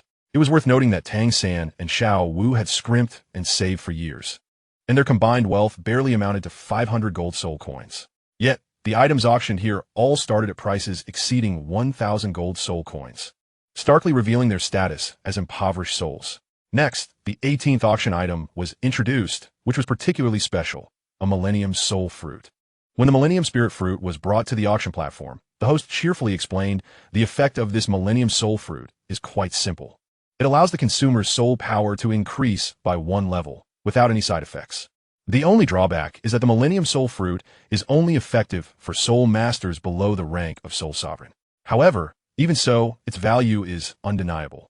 The starting price for this Millennium Soul Fruit was set at 5,000 gold soul coins, with each subsequent bid requiring a minimum increment of 100 gold soul coins. Guests interested should not let this opportunity slip away. However, when the host finished speaking, the guests remained silent, and the auction hall fell into a profound silence. It wasn't that the attendees lacked interest in the Millennium Soul Fruit. Rather, its price was prohibitively high, especially since it was only beneficial for soul masters below the rank of Soul Sovereign. This meant that the fruit could at most elevate a great soul master, who is already considered a low-level soul master, by 1 level, which was relatively easy to achieve. For instance, talents like Xiang Yu and the others, currently at around level 20, would only need 2 to 3 months to increase their soul power by 1 level. Although Tang San and his companions were intrigued by the Millennium Soul Fruit, even if they possessed enough gold soul coins, they would hesitate to spend such a significant sum on it, as it simply wasn't worth it. 5,000 gold soul coins. Just as Xiang Yu prepared to bid for the Millennium Soul Fruit, Ning Rongrong, sitting beside him, suddenly called out, "The guest from VIP room 5 bids 5,000 gold soul coins. Is there a higher offer?"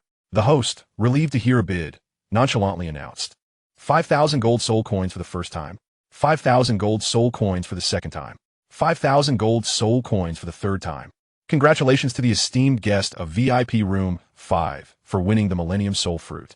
Due to the fruit's lack of cost-effectiveness, aside from Ning Rongrong's bid, no other guests continued to raise their offers, allowing her to acquire the Millennium Soul Fruit with ease. Soon, there was a knock at the door of VIP room 5. After Ning Rongrong completed her payment, a maid from the auction house delivered the Millennium Soul Fruit to the VIP room. Is this little thing really worth 5,000 gold soul coins? Ma Hongjun gazed at the fist-sized, fiery red fruit in Ning Rongrong's hand, unable to suppress his inner admiration. Truly, she is the little princess of the 7 treasure glazed tile sect, undoubtedly a wealthy heiress. Chapter 58, A Midnight Encounter. It is worth noting that Xiang Yu had just assisted Ma Hongjun in purchasing 4 first-class maids for a mere 4,000 gold soul coins, while 5,000 gold soul coins could procure 5 such maids. Although Ma Hongjun felt a twinge of envy for the Millennium Soul Fruit, if he possessed 5,000 gold soul coins, he would undoubtedly hesitate to spend such a sum on the fruit. He would rather invest in several new maids. "Brother Xiao Yu, this is for you," Ning Rongrong exclaimed, casting a glance at the Millennium Soul Fruit before promptly handing it to Xiang Yu. "Rongrong, this Millennium Soul Fruit is also beneficial for you. Why would you gift it to me?" Ning Rongrong giggled in response. "Hee, my soul power is only at level 26. Consuming this Millennium Soul Fruit would merely elevate it to level 27, which seems quite unworthy. Unlike you, Brother Xiao Yu, whose soul power has already reached level 29. Consuming this fruit would propel you to level 30 and allow you to break through to Soul Master. Furthermore, throughout the years, you have always taken great care to prepare gifts for my birthdays, and I have seldom reciprocated with anything of significance. Consider this Millennium Soul Fruit a token of my appreciation. You simply must accept it. My dear Rongrong has grown so thoughtful and considerate. Very well. I shall graciously accept this Millennium Soul Fruit," Xiang Yu replied, his heart swelling with emotion as he gently stroked Ning Rongrong's hair. Although the fruit held little intrinsic value for him, the sentiment behind Ning Rongrong's gift magnified its worth manifold. Zhu Zhuqing observed the intimate exchange between Xiang Yu and Ning Rongrong, a flicker of envy and self-doubt flashing within her dark eyes. Despite her affections for Xiang Yu, she felt that apart from her superior physique compared to Ning Rongrong, her background paled in comparison. leaving her lacking in confidence to compete.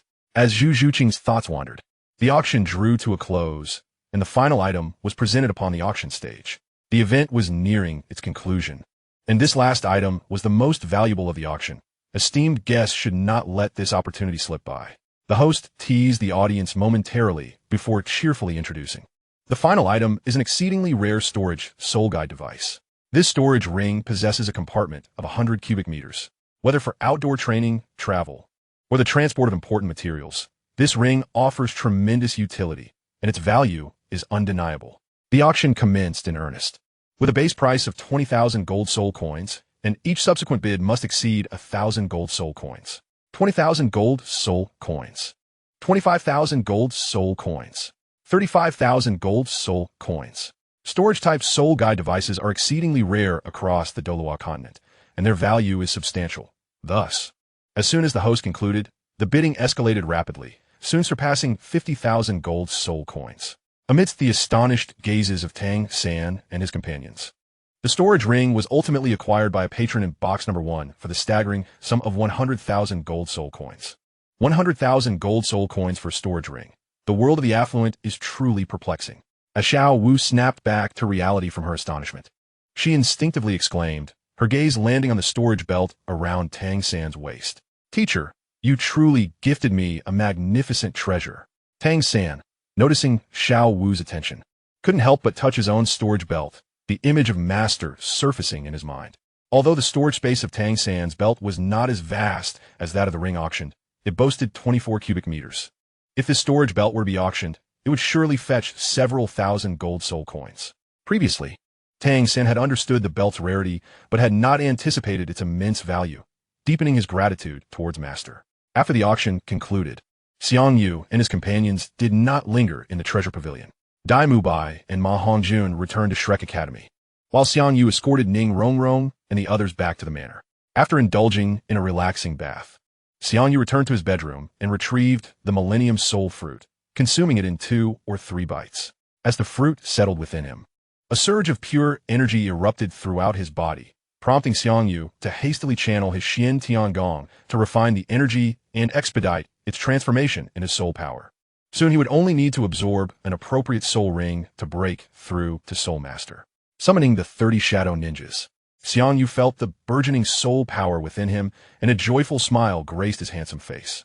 Once he absorbed the 3rd soul ring, the Shadow Ninjas would also receive corresponding enhancements, and the summoning limit for the Shadow Ninjas would increase, leading to a significant elevation in strength.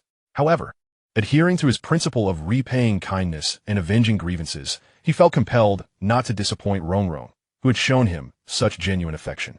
Having consumed the Millennium Soul Fruit, Xiang Yu summoned the Shadow Shop with a thought, spending 4,000 Shadow Coins to purchase 4 Shadow Millennium Soul Fruits. Earlier, at the Treasure Pavilion auction, he refrained from competing with Ning Rongrong for the Millennium Soul Fruit, knowing he could directly acquire new ones from the Shadow Shop, each priced at only 1,000 Shadow Coins. However, he had not anticipated that Ning Rongrong would graciously offer him the fruit she had won at auction, which touched him deeply. With Ning Rongrong's soul power now at level 26, Xiang Yu specifically purchased 4 Shadow Millennium Soul Fruits to help elevate her power to level 30. Given that he possessed over 500,000 Shadow Coins, and considering Ning Rongrong's unwavering support for him, spending 4,000 Shadow Coins to enhance her soul power seemed quite reasonable. To avoid revealing the secret of the Shadow Shop, Xiang Yu did not directly present the Shadow Millennium Soul Fruits to Ning Rongrong, but instead juiced them before knocking on her door. Knock, knock, knock. Upon opening the door, Ning Rongrong blushed slightly upon seeing Xiang Yu in his pajamas, timidly inquiring, Brother Xiao Yu, is there something you need? Chapter 59. Allow me to show you a grand treasure. Rongrong, I have a treasure I wish to gift you. Let's discuss it inside. Xiang Yu, oblivious to Ning Rongrong's bashful demeanor, glanced around mysteriously before sidling into her room. A treasure? A grand treasure? Ning Rongrong's mind conjured an image at Xiang Yu's words, envisioning him suddenly turning to reveal a magnificent treasure, causing her cheeks to flush with color. Rongrong, what do you see? Upon catching sight of Xiang Yu, Ning Rongrong instinctively brushed her waist without clearly discerning what he had produced. Overwhelmed by surprise, she swiftly covered her eyes with her hands, her cheeks flushed as she exclaimed, I won't look, Brother Xiao Yu. I'm not ready yet. Observing Ning Rongrong's intense reaction, Xiang Yu couldn't help but display a puzzled expression. However, before he could fully comprehend the situation, Ning Rongrong discreetly parted her index and middle fingers, peeking through the gap. Is that all? When Ning Rongrong caught sight of the crystal cup containing a dark liquid in Xiang Yu's hand, she secretly breathed a sigh of relief, though her pretty face was marred by disappointment. As she recognized the treasure in Xiang Yu's grasp, the rosy hue on her cheeks gradually faded. With an unruffled demeanor, she shifted the topic, asking, "Brother Xiao Yu, what is this thing?" "It's a good thing. You'll know once you drink it," Xiang Yu replied, disregarding her earlier exaggerated reaction as he presented the crystal cup to her, speaking in a tone laced with mystery. Gulp, gulp. Ning Rongrong stared at the cup filled with the enigmatic dark liquid for a moment before ultimately accepting it from Xiang Yu's hand and downing it in one go. To her surprise, while the liquid appeared rather peculiar, it was actually quite pleasant, possessing a sweet and tangy flavor that was not at all unpleasant. "Brother Xiao Yu now." Just as Ning Rongrong was about to engage Xiang Yu in conversation, she suddenly felt a surge of powerful energy spreading within her, prompting her to sit cross-legged and meditate. The soul power within her began to rise rapidly. The juice she had consumed was derived from 4 black shadow, Millennium Soul Fruit, necessitating nearly half an hour for her to fully absorb and convert that energy into soul power. "My soul power has actually reached level 30? Upon completely refining the black shadow Millennium Soul Fruit, Ning Rongrong sensed the saturation of her soul power within, her face reflecting disbelief. It is known that, compared to battle spirit masters, auxiliary spirit masters face greater challenges in their cultivation. Ning Rongrong had managed to attain level 26 soul power by the age of 12, thanks to the resources provided by the 7 treasure Glazed Tile School. Take Oscar, for instance. He possesses innate, full soul power and is the first auxiliary spirit master with such a gift on the Douluo Continent. Logically, his cultivation speed should be comparable to that of Xiao Wu and Tang San. Yet, due to the inherent difficulties faced by auxiliary spirit masters, he remained at level 29 at the age of 14. Conversely, with her innate soul power only at level 9, which was slightly inferior to Oscar's talent, Ning Rongrong had never anticipated raising her soul power to level 30 within a year. Little did she know that merely drinking a cup of Xiang Yu's beverage had propelled her soul power to level 30 in one fell swoop. Although Ning Rongrong did not recognize the origins of the drink, she understood that it was undoubtedly a treasure of extraordinary value. "Brother Xiao Yu, I love you." Upon regaining her composure from the shock, Ning Rongrong, brimming with excitement, threw her arms around Xiang Yu and planted a fervent kiss on his cheek. "You now." Xiang Yu observed Ning Rongrong's bashful expression and feigned discontent, shaking his head as he remarked, "Is this your way of thanking me? It seems more like you're taking advantage of me." He, Ning Rongrong, hearing this, refrained from retorting, instead letting out a triumphant giggle, for she indeed had an infatuation with Xiang Yu. "By the way, this is for you." With that, Xiang Yu removed the storage belt from his waist and presented it to Ning Rongrong, saying, "Rongrong, didn't you always have your eye on this storage belt? Now it belongs to you." "Thank you, Brother Xiao Yu. Now I won't have to carry things myself when I go shopping." Ning Rongrong exclaimed joyfully as she accepted the storage belt, before her curiosity got the better of her. "But what about you? What will you do without it?" "Don't worry. I recently acquired a storage ring," Xiang Yu replied, smiling as he showcased the black shadow storage ring adorning his index finger. The black shadow storage belt, while possessing 24 storage spaces, each only 1 cubic meter in size, amounted to a total of merely 24 cubic meters. In contrast, the newly added black shadow storage ring boasted a staggering 100 cubic meters of storage space, making it far more practical. And each ring cost only 1,000 black shadow coins, compared to the black shadow storage belt. The black shadow storage ring not only offered greater capacity, but was also more convenient to use. Thus, Xiang Yu decided to gift the outdated black shadow storage belt to Ning Rongrong. Rongrong. Suddenly, Xiang Yu cupped Ning Rongrong's cheeks with both hands and planted a firm kiss on her rosy lips, before saying to the slightly dazed girl, "Good night, sleep early." As Xiang Yu left Ning Rongrong's room with a nonchalant air, it took her quite some time to regain her composure. With cheeks aflame, she took several deep breaths and joyfully threw herself on her soft, plush bed.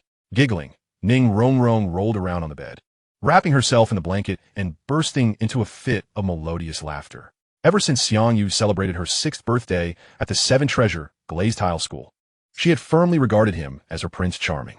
Yet, despite Xiang Yu's unwavering care for her, he had never crossed any boundaries, treating her more like a younger sister. Thus, the dynamic between Xiang Yu and Ning Rongrong had largely been characterized by her unreciprocated affection, or rather, her yearning for him. However, with Xiang Yu's spontaneous kiss, it not only signified a progression in their relationship, but also indicated that he was beginning to see her as a girlfriend rather than merely a little sister. Chapter 60, Breaking 2 Records.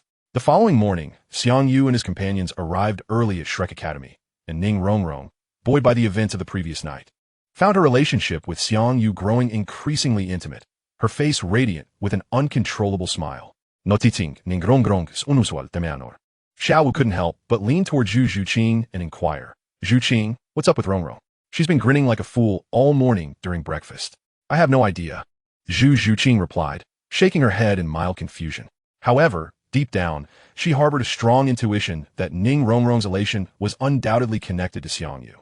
"Boss Xiang, good morning, everyone." A mischievous voice suddenly rang out, followed by the somewhat lewd grin of Ma Hongjun, who approached with a beaming face from the other side of the playground. Upon encountering the rather lewd demeanor of Ma Hongjun, Xiang Yu teasingly remarked, "Fatty, it seems you had quite a comfortable night last evening. Surely, this is thanks to Chief Xiang, is it not?" Hearing this, Ma Hongjun hurriedly approached Xiang Yu, adopting an exaggeratedly obsequious posture, and inquired with a grin, "Chief Xiang, are your shoulders sore? May I offer you a massage?" Xiang Yu, waving away Ma Hongjun's hand with an affected expression of disdain, retorted, "Spare me this charade. It's merely a matter of sending you a few maidens. Besides, I do not appreciate men assisting me with massages." Suddenly, a sharp school bell rang, prompting Xiang Yu and his companions to cease their idle chatter, adopting serious expressions as they awaited Flanders' arrival. "Is today our second class? Where's Oscar? Is he still indulging in slumber?" Upon Flanders' arrival at the playground, he cast a scrutinizing glance at Xiang Yu and the others, subsequently expressing his discontent. Dai Mu Bai, noticing his displeasure, quickly interjected, "Principal, this morning when I awakened, I found Oscar still meditating. Perhaps he has entered a deep trance, hence he did not hear the bell." "Is that so?" Then you, before Flanders could complete his sentence, Oscar's languid voice chimed in, "Principal, I'm here. I've just surpassed the 30th level of soul power." "What?" The expressions of everyone present shifted simultaneously, revealing their astonishment. It is well known that auxiliary soul masters face greater challenges in their cultivation than battle soul masters. And with Oscar being merely 14 years of age, achieving such a level at this tender age certainly justifies his reputation as a prodigy of Shrek Academy. Furthermore, for a soul master, reaching the 30th level represents a significant milestone. Only those whose soul power exceeds this threshold can be deemed true elite soul masters. Upon attaining the rank of soul sovereign, should they choose, they are entitled to receive a noble title from the state, becoming a baron of the lowest rank. If a soul sovereign opts to join the military, they may directly ascend to the rank of a 1,000-man commander, leading a contingent of over 1,000 soldiers. Although Oscar himself may lack formidable combat prowess, his food-based martial soul is an exceptionally powerful auxiliary weapon.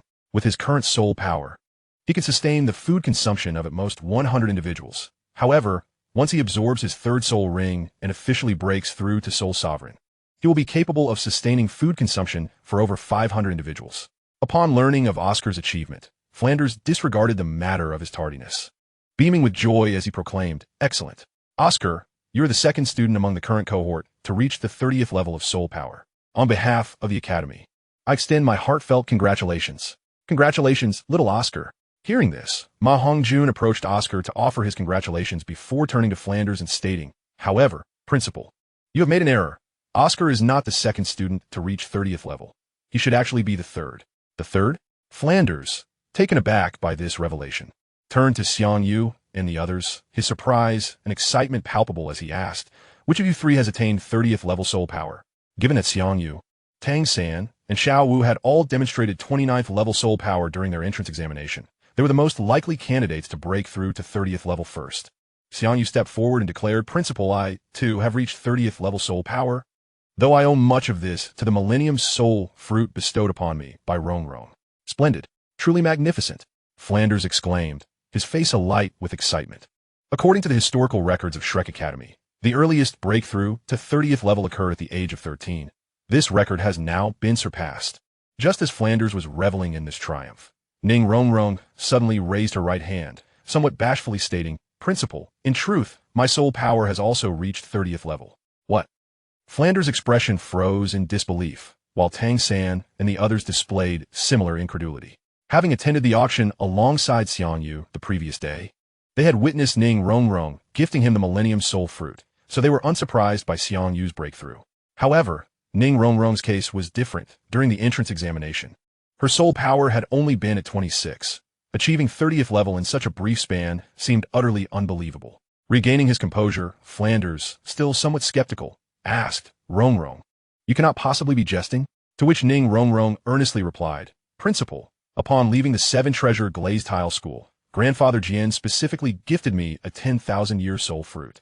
After consuming it last night, my soul power surged to 30th level. Having previously informed Ning Rongrong to refrain from discussing the events of the previous night, she deftly shifted the credit for her soul power enhancement to Sword Douluo. Ah, now I understand, Flanders remarked, a look of comprehension dawning upon his face. Although the notion of Ning Rongrong elevating her soul power by 4 levels overnight remained astonishing, her status as the little princess of the 7-treasure glazed tile school rendered it somewhat more acceptable. In the Douluo Continent, there exist numerous rare treasures capable of enhancing soul power, yet most are fiercely guarded by formidable soul beasts. Additionally, many of the fabled 10,000-year soul beasts have not genuinely lived for 10 millennia. Rather, their soul powers have reached that level, having consumed potent natural treasures.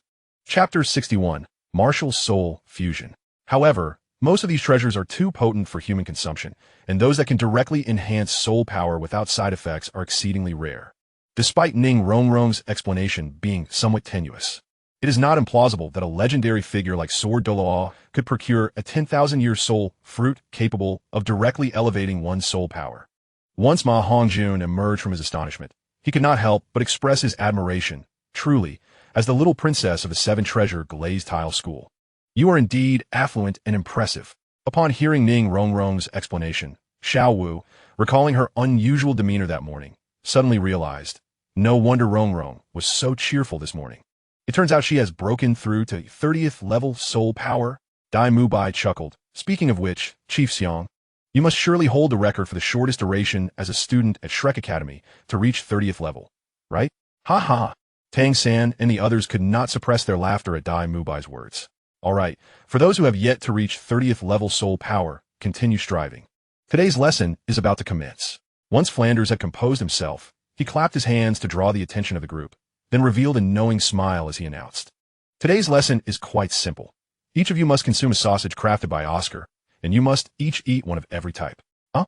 Upon hearing those words, Ning Rongrong and her companions simultaneously underwent a dramatic change in expression, with Xiao Wu unable to suppress her exclamation. Dean, what kind of lesson is this? This is called adaptive training. Have you not felt anything during your time at the academy? However, should you venture out into the world, there may be times when, in order to survive, you will need to resort to filling your stomachs with rats and earthworms. In response, Flanders spoke with a grave seriousness. Though Oscar's soul spell may be somewhat unsavory, the sausages he produces are of exceptional quality. If you cannot even adapt to such minor hardships, then there is no need for you to remain at Shrek Academy. Although Ning Rongrong and her companions regarded Flanders' stern expression with lingering discontent, they refrained from voicing any objections. Flanders then glanced at Oscar, his tone tinged with dissatisfaction. Oscar, what are you waiting for? I have a large sausage. I have a small sausage. Upon hearing this, Oscar promptly invoked his somewhat dubious soul spell, brandishing 2 sausages and teasingly waving them towards Xiang Yu and the others. Hee. Who want to go first? I'll go first. Without hesitation, Xiang Yu stepped forward, snatching the 2 sausages from Oscar's hands and devouring them in 2 or 3 bites. Nodding slightly, quite tasty. Seeing Xiang Yu take the lead, Tang San and the others followed suit without hesitation, indulging in the sausages crafted by Oscar, with even Ning Rongrong and her companions joining in. Not bad, Flanders observed this scene, secretly nodding in approval and revealing a satisfied smile. Every team of soul masters must have a core individual, and within Shrek Academy, it was evident that Xiang Yu was the nucleus of this team. As long as he led the way, the other members would not waver in the slightest. Today's lesson concludes here. Remember this, you are now a team, and Oscar is your logistical support, so you must forget about individual soul spells without consensus. Tomorrow morning, Teacher Zhao Wujia will take Xiang Yu and the others to the Stardow Forest to obtain their 3rd soul ring. This is not just a matter for the 3 of them. It will also be your first group collaboration. Prepare well today, as you will embark together tomorrow. Yes, in the 3rd round of the 2-on-2 competition, the Xian Cat duo and the Flying Feather duo were called to the stage. Amidst the enthusiastic cheers of the audience in the Soto City arena, Xiang Yu and Zhu Zhuqing strolled leisurely onto the battle platform. Given that Xiang Yu and his companions were set to travel with Zhao Wujia to the Stardow Forest the following day, Tang San and the others opted to rest well that night rather than attend the arena. However, Xiang Yu's primary purpose for engaging in the battle was to earn shadow coins. Gaining practical combat experience was merely a secondary consideration. Thus, unless time was truly of the essence, he would visit the Soto City arena every night. As Xiang Yu's teammate, Zhu Zhuqing naturally accompanied him to the competition. Once they ascended the battle platform, the members of the Flying Feather duo were already in position, showing no signs of underestimating their opponents. Since Xiang Yu and Zhu Zhuqing were not novices to the 2-on-2 battles, their combat information had been gathered by observant parties, revealing some of their soul skills effects. So this is the Xian duo? Quite young indeed. The little girl seems manageable, but that Xiang Yu will be a challenge. The double-strength duo suffered a significant defeat at his hands yesterday. The tall and slender young soul master of the Flying Feather duo fixed his gaze on Xiang Yu and Zhu Zhuqing, subtly instructing his companion beside him, Xiao. When a match begins, unleash your ultimate move immediately, lest we inadvertently fall into a trap. Understood, replied the shadowy-looking soul master in black, his expression remaining impassive. The battle begins. Whoosh, whoosh, whoosh. At the instant the host announced the commencement of the duel, to the astonishment of Xiang Yu and Zhu Zhuqing. The two members of the Flying Feather duo soared into the sky simultaneously. Are they both possessing flying beast martial souls? Xiang Yu pondered. Gazing at the two avian figures in the air, it seems a quick resolution is the only option. Originally, Xiang Yu had intended for Zhu Zhuqing to select an enemy to engage in combat, thereby gaining some practical experience. However, given that both members of the Flying Feather duo possessed flying capabilities and Zhu Zhuqing lacked any control-type soul skills, it appeared that her only fate would be to suffer in such a matchup. Air, bring them down for me. Xiang Yu snapped his fingers, and two robust shadow ninjas erupted from his shadow, akin to two black arrows shooting forth, their katanas aimed directly at the two birdmen's abdomens. Martial Soul Fusion. As the two shadow ninjas launched their attack, the members of the Flying Feather duo exchanged sinister smiles, their soul rings swirling around them as they fused into a massive eagle with a wingspan exceeding 4 meters. The 400-year soul rings encircling the giant eagle radiated an imposing aura, with a powerful flap of its enormous wings. The giant eagle conjured a visible whirlwind that forcefully propelled the shadow ninjas away at an even greater speed. Martial Soul Fusion Technique. Xiang Yu's expression shifted slightly, revealing his surprise, while Zhu Zhuqing gazed at the menacing giant eagle above, her countenance growing grim, her beautiful eyes filled with a sense of urgency. Is that a martial soul fusion technique? I never expected to witness such a marvel in the arena. This ticket was worth every coin. It seems the Xian duo is destined to lose this time, as the members of the Flying Feather duo executed the legendary martial soul fusion technique. The audience erupted into a frenzy, many spectators who understood the power of this technique standing in exhilaration. The martial soul fusion technique is a remarkably unique soul skill, resulting from a fusion of 2 or more soul masters' martial souls. The fused martial soul gains the enhancement of all the soul rings of the merging soul masters, yielding a power that far surpasses that of soul masters of the same rank. Although the two members of the Flying Feather duo were merely great soul masters, upon executing the martial soul fusion technique, their transformed giant eagle martial soul would be bolstered by the power of 400-year soul rings, rendering even a typical battle soul sovereign no match for them. Amidst the audience's cheers, a flicker of excitement glinted in the giant eagle's eyes, which soon transformed into a shadow, charging towards Xiang Yu. This is bad. Zhu Zhuqing's pupils constricted, and instinctively, she unleashed her netherworld stab, rushing to stand in front of Xiang Yu. Upon seeing Zhu Zhuqing suddenly blocking his path, Xiang Yu was momentarily taken aback, but quickly wrapped his arms around her slender waist, pulling her into his embrace. Boom! As the formidable eagle's claws were on the verge of tearing apart Xiang Yu and Zhu Zhuqing, a sudden surge of violet light erupted from his eyes, causing the ferocious bird to falter mid-flight, soaring over their heads and crashing violently onto the arena floor below. The spectators, witnessing this astonishing turn of events, found themselves momentarily stupefied, their cheers caught in their throats, plunging the entire number 19 arena into an eerie silence.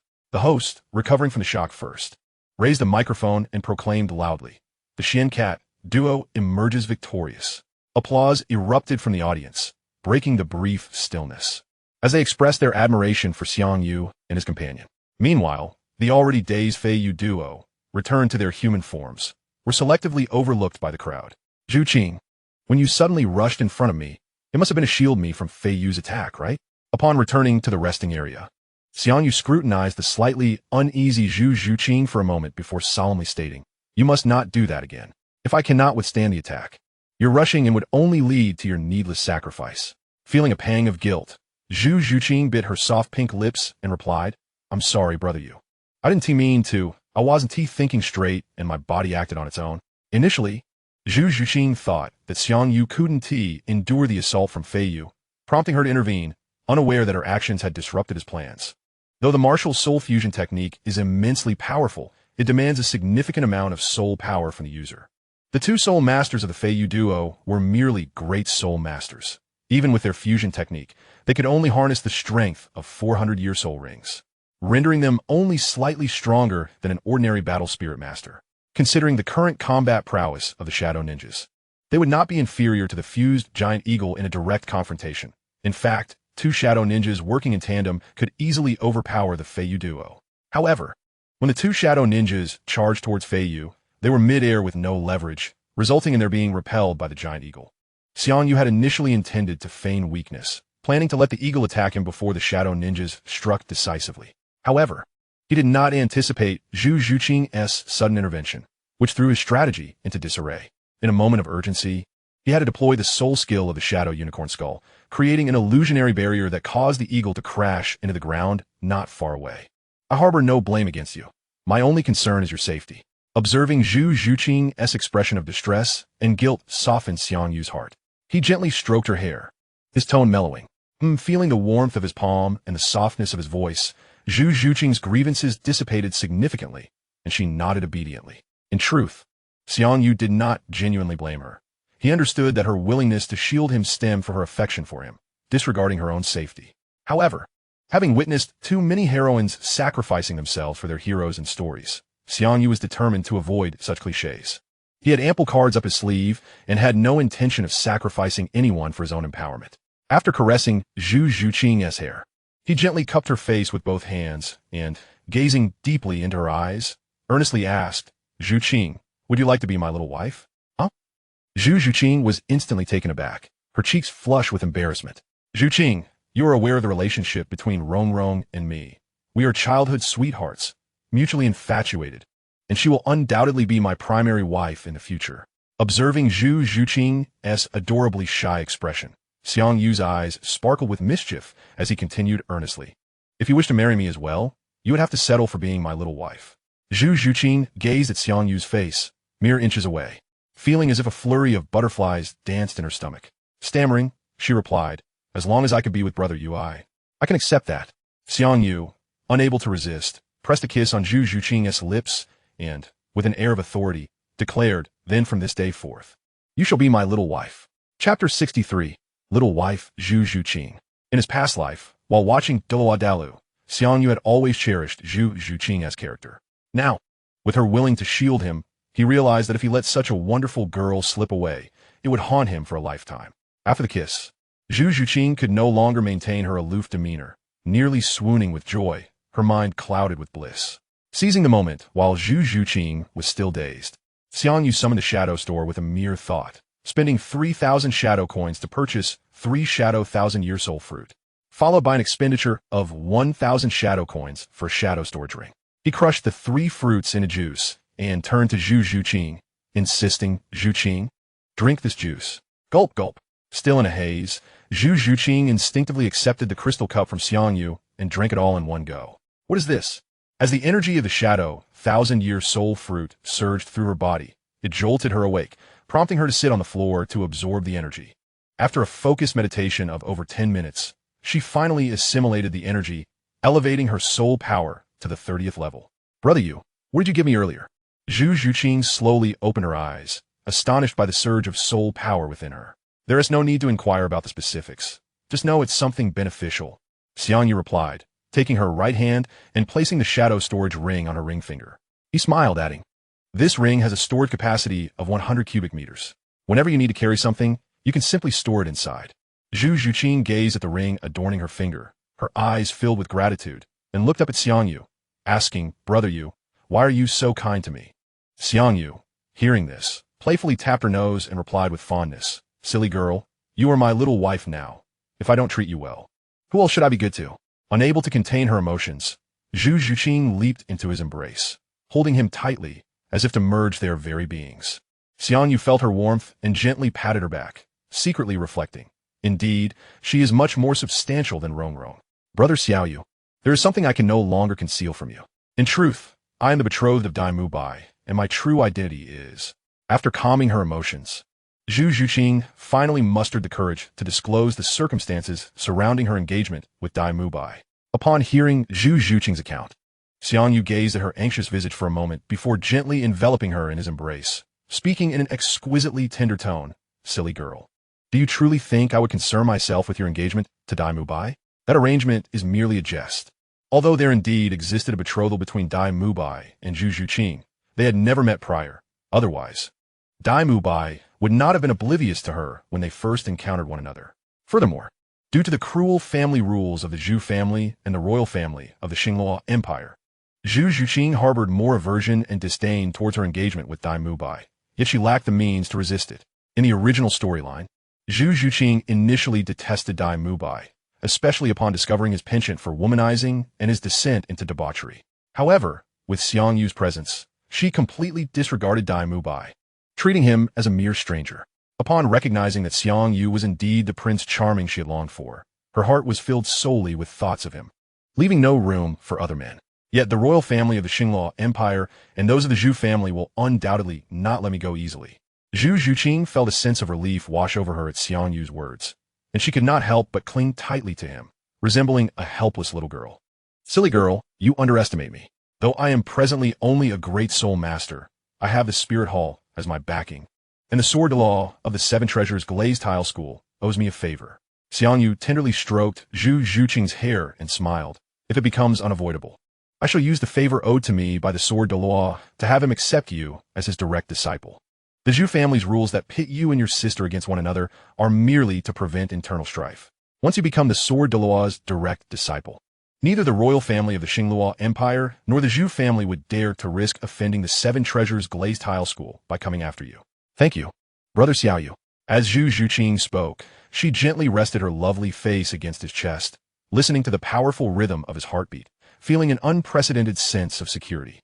The following morning, Xiang Yu and his companions gathered on the training grounds of Shrek Academy, and under the leadership of Zhao Waoqi, they set off on foot towards the Stardow Forest. After leading Xiang Yu and the others out of Soto City, Zhao Waoqi reflected, "Though I am responsible for leading this expedition, it also serves as a trial for you all. Therefore, once we enter the Stardow Forest, I will not intervene unless you encounter life-threatening danger or discover suitable soul rings." Xiang Yu, closely following Zhao Waoqi, replied with a smile, "Rest assured, Teacher Zhao. Unless we face an insurmountable problem, we shall not trouble you to take action."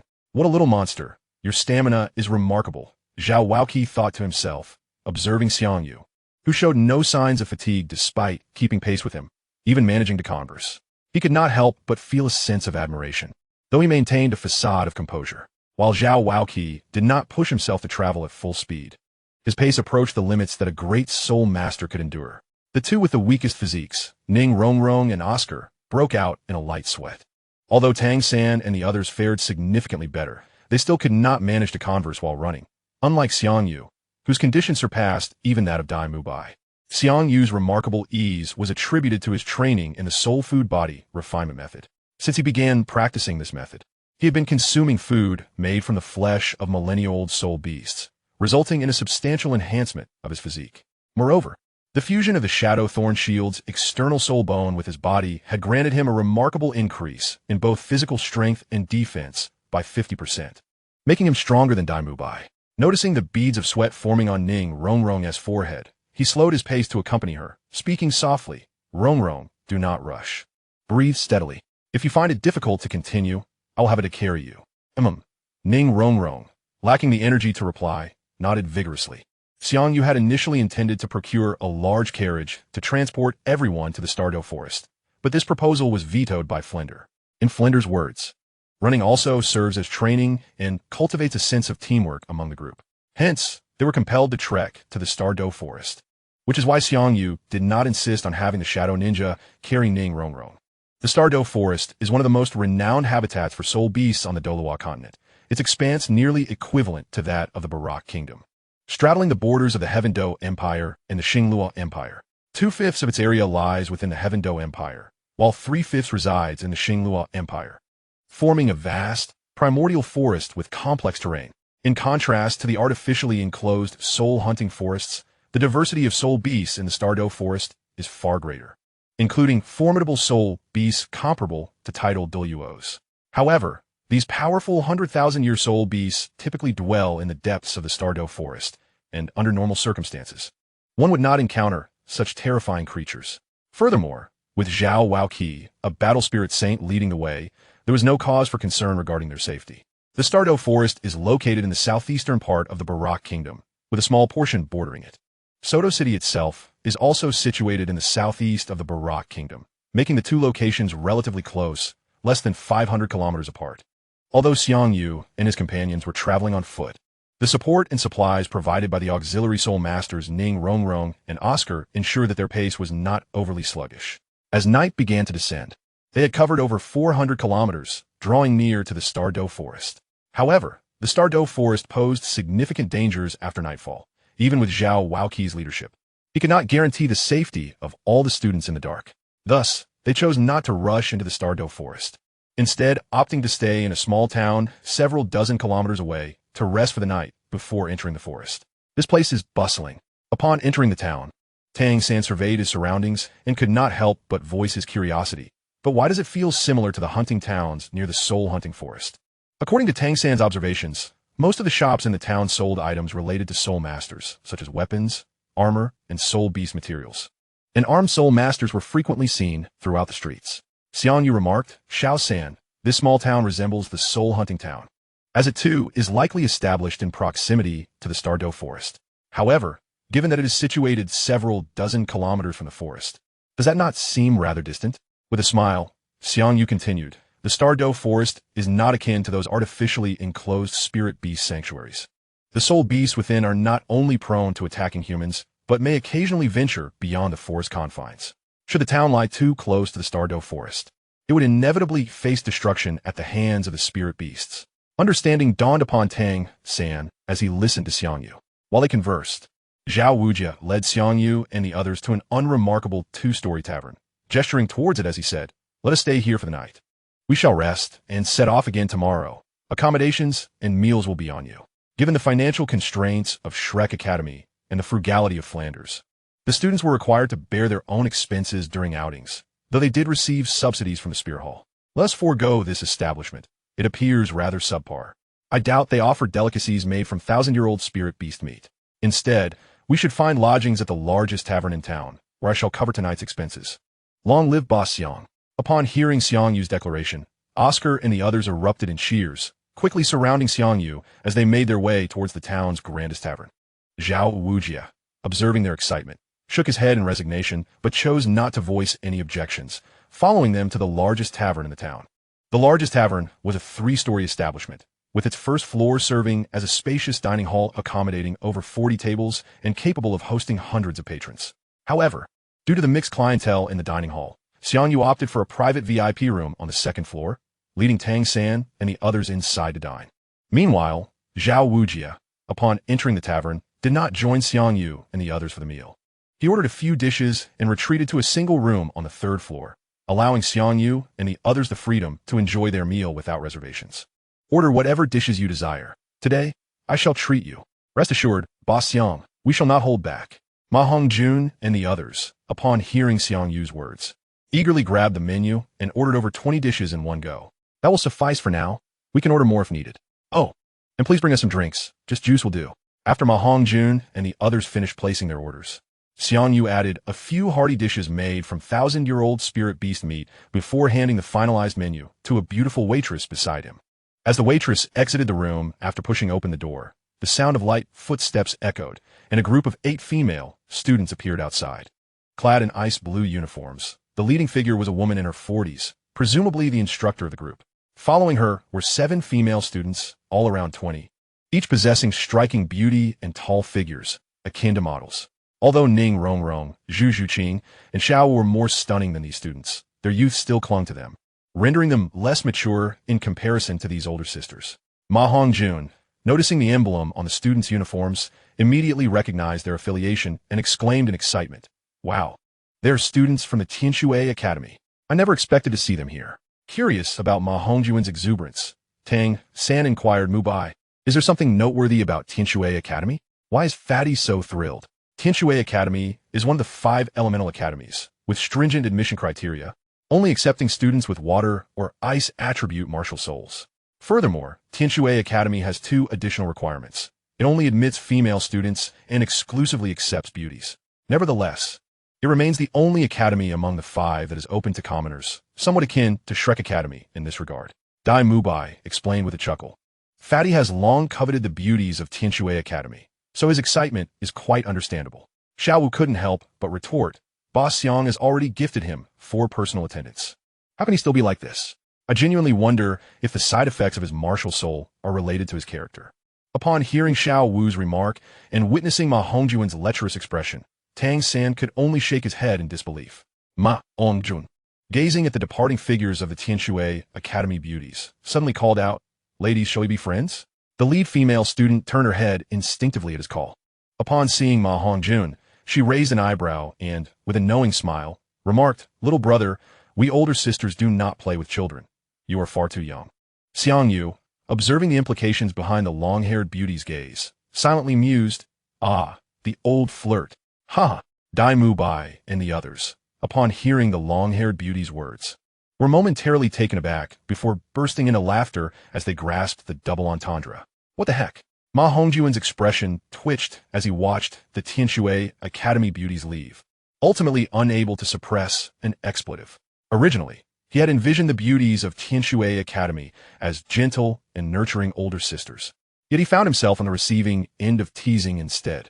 This was quite normal, as schools like Tianshui Academy, which only admitted beautiful female students, were akin to modern girls' schools. When the number of female students reached a certain threshold, their modesty and shyness would vanish entirely, transforming them into seasoned flirts. After this amusing interlude, Ma Hongjun slumped in a chair like a fish out of water, feeling as though all joy had been drained from his life. However, his gloom did not last long. When the beautiful waitress brought their ordered dishes, he quickly regained his vitality. For Ma Hongjun, the most vital elements in this world were beautiful women and delicious cuisine.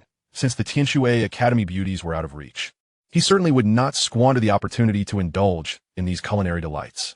Early the next morning, as the sun began to rise above the horizon, Zhao Wujia roused Xiang Yu and the others with his booming voice. After they finished washing up and had breakfast, Zhao Wujia led them towards the Stardow Forest. Given that the small town where Xiang Yu and his companions resided was less than 100 kilometers from the Stardow Forest, they swiftly arrived at the forest's outskirts. Xiang Yu gazed upon the Stardow Forest that unfolded before his eyes, unable to suppress his admiration. Truly, it is one of the 3 great gathering places for wild soul beasts. The contrast with those artificially cultivated soul-hunting forests is nothing short of staggering.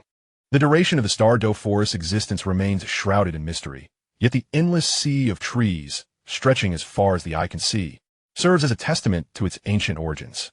As Xiang Yu stepped into the periphery of the Stardow Forest, he was immediately met with a refreshing aura, as if every pore in his body had opened up, granting him an indescribable sense of exhilaration. All right, let us halt for a moment. There are several matters I must address. After Zhao Wujia led Xiang Yu and the others to the Stardow Forest, he did not rush into its depths, but rather paused at the forest's edge, his expression grave. Listen carefully. The Stardow Forest is not akin to those artificially enclosed soul-hunting forests. It is fraught with peril, and, at any moment, you may encounter 1,000-year or even 10,000-year soul beasts. Once we enter the forest, none of you are to stray more than 20 meters from me, especially you. Ning Rongrong and Oscar, you must stay close at all times. Furthermore, without my explicit command, none of you are permitted to engage soul beasts on your own. Otherwise, should you inadvertently create too much commotion and attract formidable soul beasts, I cannot guarantee I will be able to protect you. Is that understood? Understood. Xiang Yu and the others responded, their faces reflecting the seriousness of the situation as they nodded in agreement. I possess a large sausage. I possess a small sausage. As soon as they finished speaking, Oscar began to chant a rather lewd soul incantation, conjuring a large sausage and a small sausage in his hands. However, after creating these two sausages, he did not cease his incantation. Instead, he quickly produced 8 more sausages and 8 small sausages, distributing them among the 8 of them. With a somewhat pale complexion, Oscar explained, "In the event of danger, I fear I will not have time to create sausages. So I prepared 1 sausage and 1 small sausage for each of you as a means of defense. My sausages can maintain their vitality in the air for 12 hours, and consuming them within that time frame will yield effective results." After days of acclimatization, even Ning Rongrong and her companions no longer rejected the sausages crafted by Oscar and had come to appreciate their efficacy, promptly stowing the sausages away. "Now that we are adequately prepared, let us embark," Xiang Wudi declared, waving his hand as he led Xiang Yu and the others into the Stardow Forest. To avert any unforeseen circumstances, Xiang Yu designated 2 shadow ninjas to scout the branches ahead and summoned the Shadow Dark Crow to keep watch from the skies. Chapter 66. The Misfortunate Phoenix-Tailed Coxcomb Snake. In addition to this, Xiang Yu and his companions formed an impromptu team, with Xiang Yu and Dai Mubai being the 2 most powerful students among them, thus taking the lead in clearing the path. Xiao Wu and Tang San were tasked with observing the situation on the left flank, while Zhu Zhuqing and Ma Hongjun were responsible for guarding the right. Ning Rongrong and Oscar, as support soul masters, positioned themselves in the center of the group, while Zhao Wujia safeguarded the rear, possessing an overview of the entire team to promptly assist any students under attack. The Stardow Forest was thick with vegetation, making it nearly impossible to traverse without a path, but the shadow ninjas cutting through with their katana did not significantly hinder Xiang Yu and his group. The outer regions of the Stardow Forest were predominantly inhabited by 10-year and 100-year soul beasts, with 1,000-year soul beasts being a rarity, allowing Xiang Yu and his party to avoid lingering in the periphery. As they ventured deeper into the forest, they encountered some 10-year and 100-year soul beasts. Yet under Xiang Yu's orders, the shadow ninjas refrained from outright killing these creatures, primarily focusing on driving them away. After more than an hour of progress through the Stardow Forest, Zhao Wujia glanced at the sky and announced, "All right, everyone, let us take a break." Upon hearing Zhao Wujia's words, Xiang Yu and the others exhaled a sigh of relief, quickly clearing a space to sit and rest. As they delved deeper, the surrounding soul beasts grew increasingly formidable, and to guard against hidden dangers, the group remained vigilant, leading to inevitable fatigue over time. Just as they had been resting for about half an hour, Xiang Yu, who had been meditating with closed eyes, suddenly opened them and shouted, "Everyone be cautious. Something is approaching." Zhao Wujia and Tang San paused momentarily at Xiang Yu's warning, but soon their gazes shifted toward the depths of the forest, their expressions growing grave. Swish! Swish, swish! Noticing the seriousness on Zhao Wujia and Tang San's faces, Zhu Zhuqing wasted no time in summoning her martial spirit. Rustle, rustle, rustle. The sound of branches scraping soon followed from deep within the forest, growing louder. Even Ning Rongrong and Oscar, the 2 support soul masters, could sense something swiftly drawing near. Xiang Yu had already surmised the identity of the approaching soul beast from the information relayed by the Shadow Dark Crow. Yet he refrained from stating it outright and turned to Zhu Zhuqing beside him, saying, "Zhuqing, climb the tree and take a look." Whoosh, whoosh, whoosh. Upon hearing Xiang Yu's instruction, Zhu Zhuqing's fingernails suddenly extended, and like an elegant black spirit cat, she swiftly scaled the trunk of a nearby tree, reaching the canopy in no time. When Zhu Zhuqing activated her martial spirit, her eyes transformed into orange-yellow cat-like pupils, and from her elevated position, she quickly discerned the appearance of the approaching creature. "I see it. It appears to be a flying snake, though it doesn't seem to soar too high. Only about 3 meters off the ground, with a red fleshy crown atop its head and a fan-shaped tail. It is the phoenix-tailed coxcomb snake." Upon hearing this, Xiang Yu's lips curled upwards slightly as he inquired, "Zhuqing, how long is this phoenix-tailed coxcomb snake? What color are its wings?" Zhu Zhuqing responded, "The wings are light pink, and its length is approximately 6 to 8 meters. Hearing the exchange between Xiang Yu and Zhu Zhuqing, Tang Xin couldn't help but chuckle. The light pink wings of the phoenix-tailed coxcomb snake are indicative of its evolution into a 1,000-year soul beast, and with a length of 6 to 8 meters. Its soul power should lie between 1,300 and 1,800 years, making it quite suitable as a 3rd soul ring. In that case, let us prepare to engage." With these words, Xiang Yu commanded, and the 5 shadow ninjas vanished from sight, blending into the shadows of the surrounding trees. Bang! Shortly after the shadow ninjas concealed themselves, the phoenix-tailed coxcomb snake burst forth from the underbrush, lunging towards Xiang Yu and the others. Engage. Swish, swish, swish. Upon witnessing the emergence of the phoenix-tailed coxcomb snake, Xiang Yu issued a sharp command, and simultaneously, the 5 shadow ninjas surged from shadows, their katana gleaming with cold light as they struck at the phoenix-tailed coxcomb snake. The weapons wielded by the shadow ninjas were forged from their own shadow energy. So as they gained strength from their soul rings, their weapons similarly grew in power. Although the phoenix-tailed coxcomb snake is a millennium soul beast, its soul power is merely a little over 1,000 years, rendering it comparable in strength to a soul master of approximately level 30. Amidst the assault of 5 shadowy ninjas, each formidable enough to rival a soul master, the phoenix-tailed coxcomb snake found itself utterly incapable of resistance. Its delicate, rose-hued wings were severed, and 3 deep gashes, exposing bone, marred its body. Upon witnessing the snake's woeful state, Xiao Wu's expression shifted slightly, and she turned her head away, unable to bear the sight. If the phoenix-tailed coxcomb snake could voice its thoughts, it would surely curse the heavens for their injustice. Having narrowly escaped from the clutches of 2 fearsome women, it now found itself ensnared once more in a den of tigers. To prevent any last-ditch retaliation from the phoenix-tailed coxcomb snake, the 5 shadow ninjas, after inflicting severe injuries, simultaneously raised their sharp katanas and plunged them into the gaps of the snake's 5 joints, rendering it completely incapable of further resistance. As the snake, shaken from its stupor, felt the excruciating pain coursing through its body, it could only emit a sorrowful hiss, tears of despair welling in its eyes. Upon seeing that the shadow ninjas had fully subdued the phoenix-tailed coxcomb snake, Xiang Yu retrieved a sharp short sword from a storage ring and presented it to Ning Rongrong, saying, "Rongrong, you may absorb the soul ring of this phoenix-tailed coxcomb snake." In the original storyline, this soul ring was absorbed by Oscar, granting him a soul skill that allowed flight. However, Xiang Yu had already regarded Ning Rongrong as his fiancée, and naturally, he wished to prioritize her absorption of such a rare and exquisite soul ring. Should Ning Rongrong absorb the soul ring of the phoenix-tailed coxcomb snake and acquire the ability to fly, it would serve as an invaluable safeguard for her life.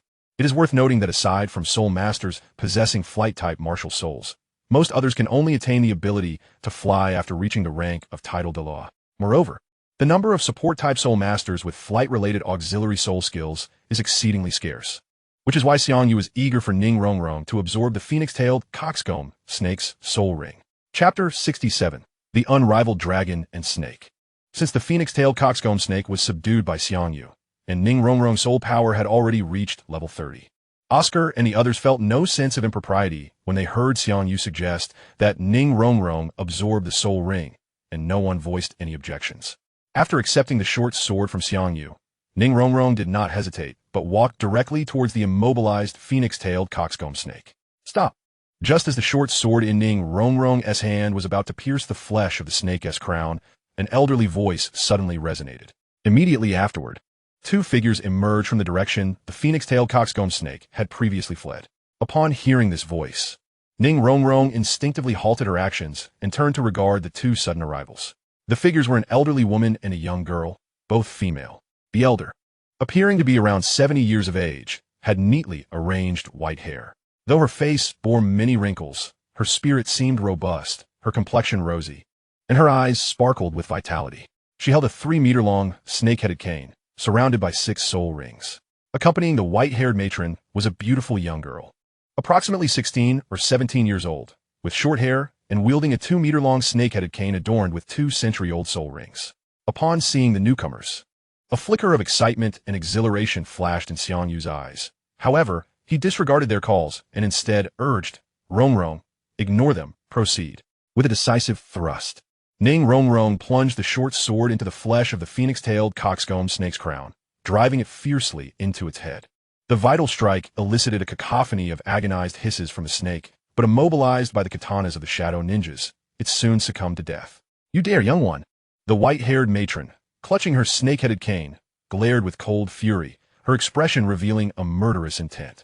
"What do you intend to do?" Just as the elderly matron prepared to unleash her wrath, Zhao Wujuan stepped forward, summoning his powerful golden bear martial soul, which manifested 7 soul rings around him.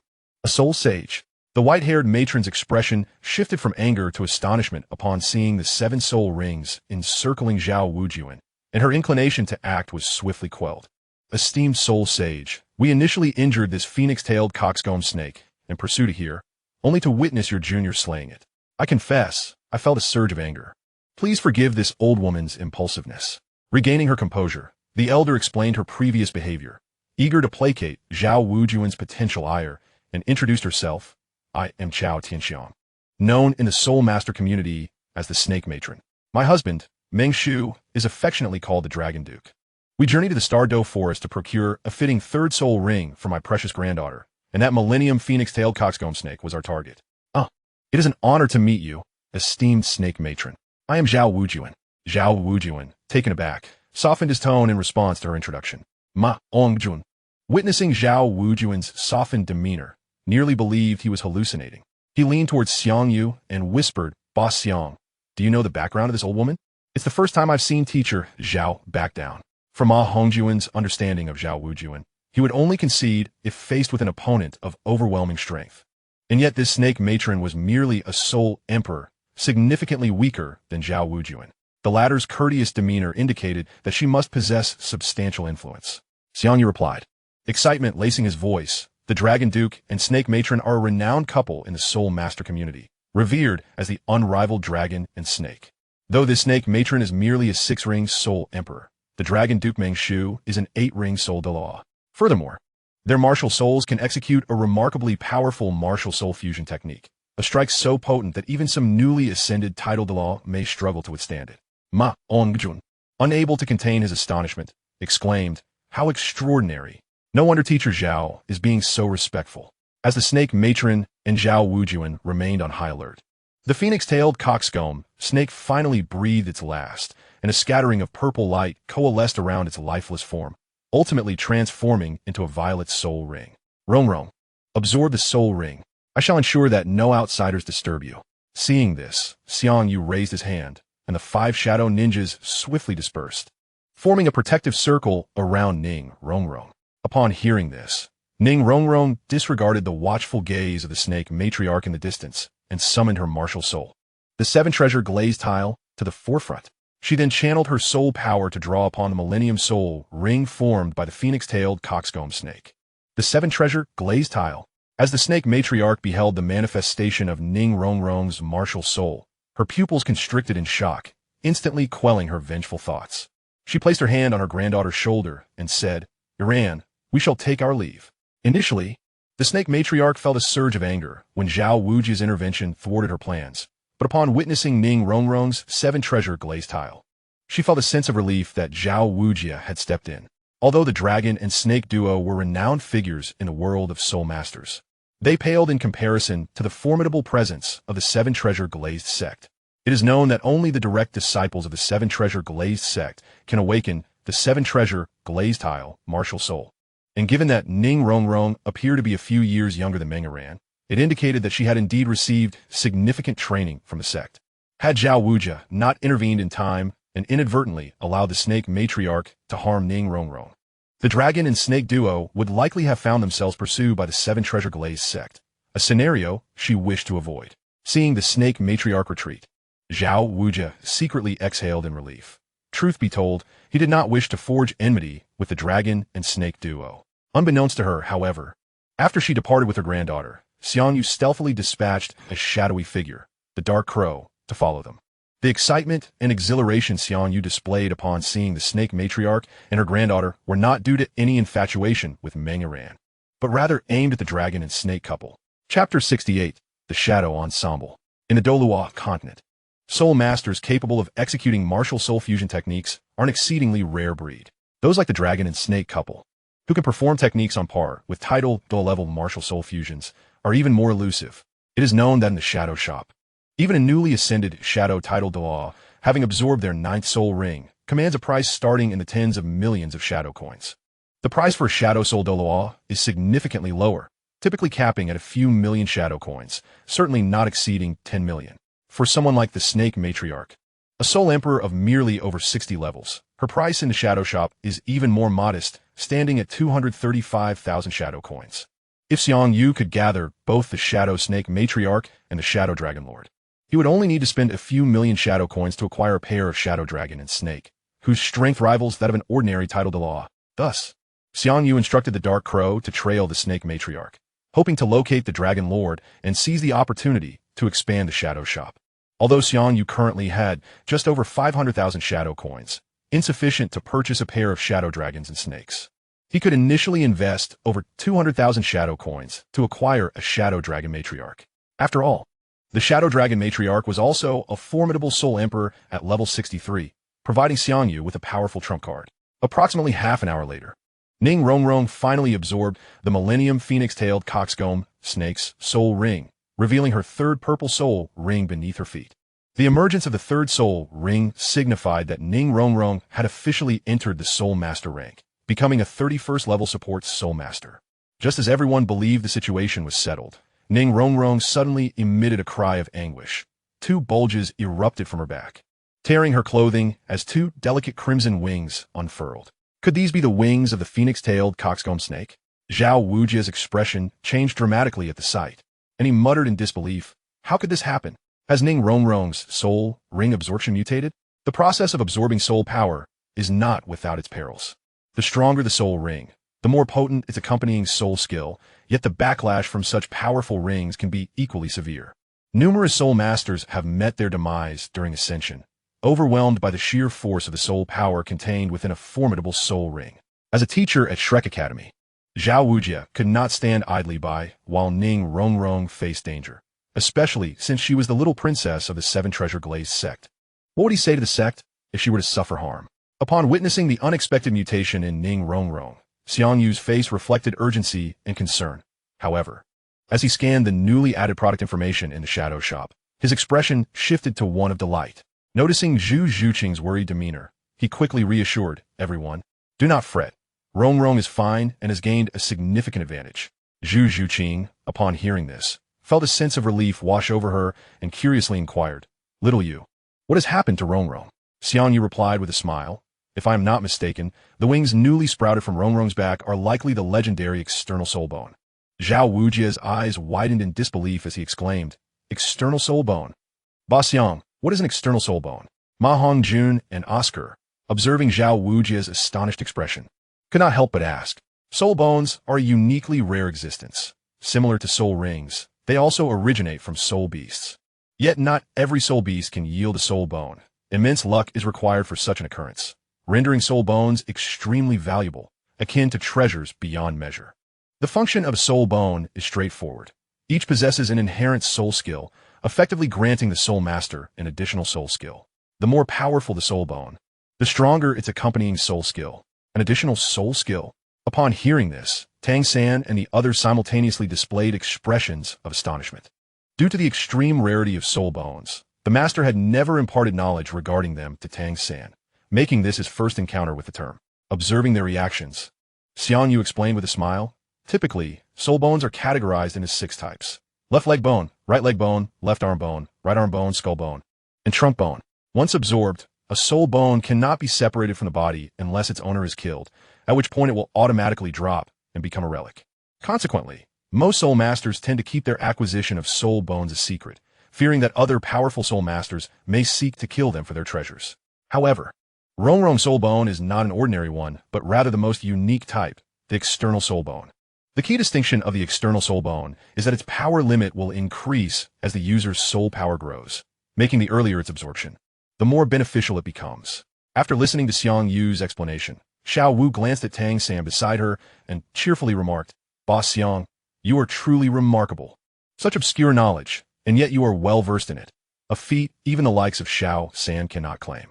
This is perhaps due to the fact that when Xiao Yu was merely 6 years old, he had already acquired a century-old soul bone, which accounts for his profound understanding of such matters. Before Xiang Yu could indulge in any semblance of modesty, a sweet and melodious voice rang out as Ning Rongrong, with her enchanting eyes wide open, gracefully rose from the ground.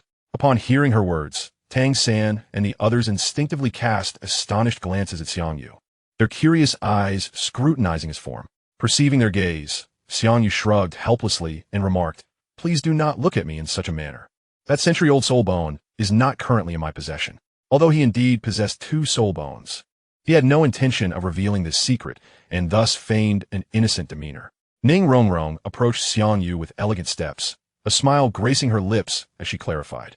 Please do not put Xiao Yu in a difficult position. That century-old soul bone belongs to me, a gift from Grandpa Jian on my 6th birthday. In fact, Grandpa Jian owes Xiao Yu a great favor for it. In the realm of soul masters, it would be expected for one to conceal the acquisition of a soul bone. Yet as the little princess of the 7 treasures glazed tile school, Ning Rongrong was not burdened by such concerns. After all, she possessed only one century-old soul bone and another external soul bone unique to her. The formidable soul masters would not dare provoke the colossal entity that is the 7 treasures glazed tile school over a mere century-old soul bone. Realization dawned on Zhu Zhuqing as she understood that Xiao Yu was not merely comforting her. Jianduo truly owed him a significant favor. Her gaze towards Xiang Yu softened considerably, sensing a newfound warmth. Considering Jianduo's debt to Xiang Yu, Zhu Zhuqing could indeed seek to apprentice under him without the constraints of her family's rules, allowing her to embrace her role as his beloved wife without hesitation. Once recovered from her astonishment, Xiao Wu inquired curiously, Rongrong, what is your 3rd soul skill? The others, including Zhao Wujin, also turned their inquisitive eyes towards Ning Rongrong. Noticing the curiosity in their expressions, Ning Rongrong beamed with a hint of pride and joy, declaring, the effect of my 3rd soul skill is flight. It allows me to employ an auxiliary flight ability.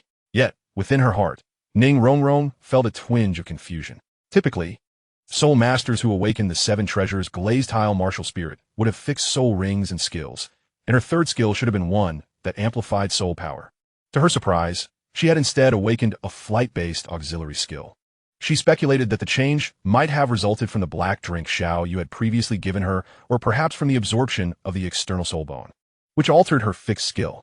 The moment the others heard Ning Rongrong's revelation, their expressions shifted from curiosity to sheer astonishment, while Oscar, being another auxiliary soul master, exhibited an expression of profound envy. After all, flight-based auxiliary skills were exceedingly rare, typically only granted when an auxiliary soul master attained their 6th soul ring. Flight skill. Zhao Wujin, after regaining his composure, eagerly asked, what is the specific effect of your 3rd soul skill? My 3rd auxiliary skill, flight, lasts for only 1 minute. Ning Rongrong winked, a mischievous glint in her eyes, pausing for effect before adding. However, the speed of flight is measured by that of a 1,000-year phoenix-tailed coxcomb snake. At that speed, one could easily soar over 2,000 meters in a minute, right? The moment the crowd absorbed the first part of her statement, their faces began to express disappointment, only to morph into astonishment as they heard the latter half. Ning Rongrong, amused by their expressive reactions, feigned nonchalance and said, why are you all so surprised?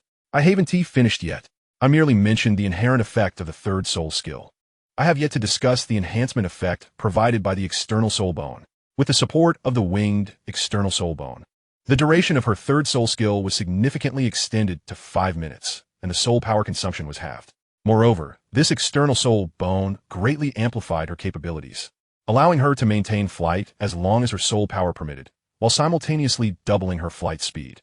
Wow! The crowd couldn't help but exclaim. Even Xiang Yu was no exception. Initially, he had encouraged Ning Rongrong to absorb the 1,000-year phoenix-tailed coxcomb snake's soul ring merely to grant her a flight-based auxiliary skill, never anticipating she would unveil an external soul bone. The synergy between the 1,000-year phoenix-tailed coxcomb snake's soul ring and the external soul bone resulted in a combined power that far exceeded mere arithmetic. However, as Xiang Yu had already embraced Ning Rongrong as his own, her burgeoning strength only brought him joy. Wow! Ma Hongjun, jolted from his shock, couldn't suppress a gasp, exclaiming, the effects of his soul bone are utterly terrifying. While he had been aware of the immense value of soul bones from Xiang Yu's earlier explanations, he had yet to grasp their true potency. If Ning Rongrong's 3rd soul skill was initially a rare 1,000-year skill, after the enhancement by the external soul bone, its power likely rivaled that of a 4th soul ring skill belonging to a soul sovereign. Xiang Yu tenderly ruffled Ning Rongrong's hair, a proud smile adorning his face as he remarked, indeed, only through the harmonious interplay of soul bones and soul rings can the true might of soul bone be unleashed. This is why external soul bones rank just below the 10,000-year soul rings in the soul master's dream hierarchy. Zhu Zhuqing, observing Xiang Yu's affectionate gesture towards Ning Rongrong, felt a flicker of envy in her eyes, simultaneously beginning to anticipate her own 3rd soul ring. Zhao Wujin surveyed the group, clapping his hands to regain their attention. All right, Since Ning Rongrong has successfully absorbed her third soul ring, let us continue our journey to seek soul rings suitable for Xiang Yu and Oscar. Unbeknownst to Zhao Wujin, Xiang Yu had asked Zhu Zhuqing to keep her soul power reaching level 30 a secret, so he was unaware that she too had surpassed the 30-level threshold. Perhaps inspired by Ning Rongrong's success, Oscar and the others appeared excited at Zhao Wujin's words, eagerly anticipating their own third soul rings as they set forth with enthusiasm. However, finding suitable thousand-year soul beasts for Xiang Yu and the others would not be an easy task, and the Stardow Forest was fraught with peril. Even Zhao Wujin was cautious about leading them too deep.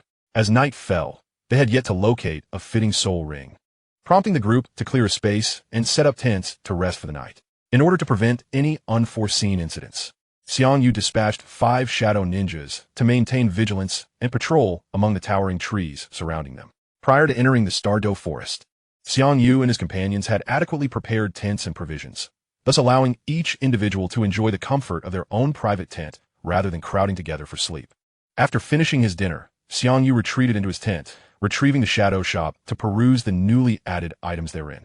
Having previously been engaged with Zhao Wuji and the others, he had not found the opportunity to procure any items from the shadow shop.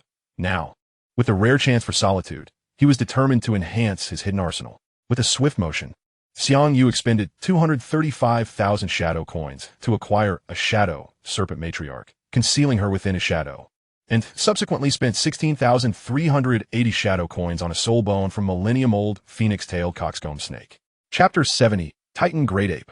The fact that Ning Rongrong was able to obtain a soul bone from the millennium phoenix-tailed coxcomb snake truly took Xiang Yu by surprise. However, now that the soul bone had been acquired, he had no intention of letting it slip away. Unlike ordinary soul bones, shadow soul bones bore fewer restrictions, allowing Xiang Yu to effortlessly integrate the wings of the shadow phoenix-tailed coxcomb snake into his back, subsequently absorbing it into his body. The inherent soul skill of the phoenix-tailed coxcomb snake's wings, named Rapid Flight, could achieve speeds exceeding 60 meters per second. As long as Xiang Yu's internal soul power was sufficient, he could maintain flight indefinitely, making it a formidable, life-saving skill.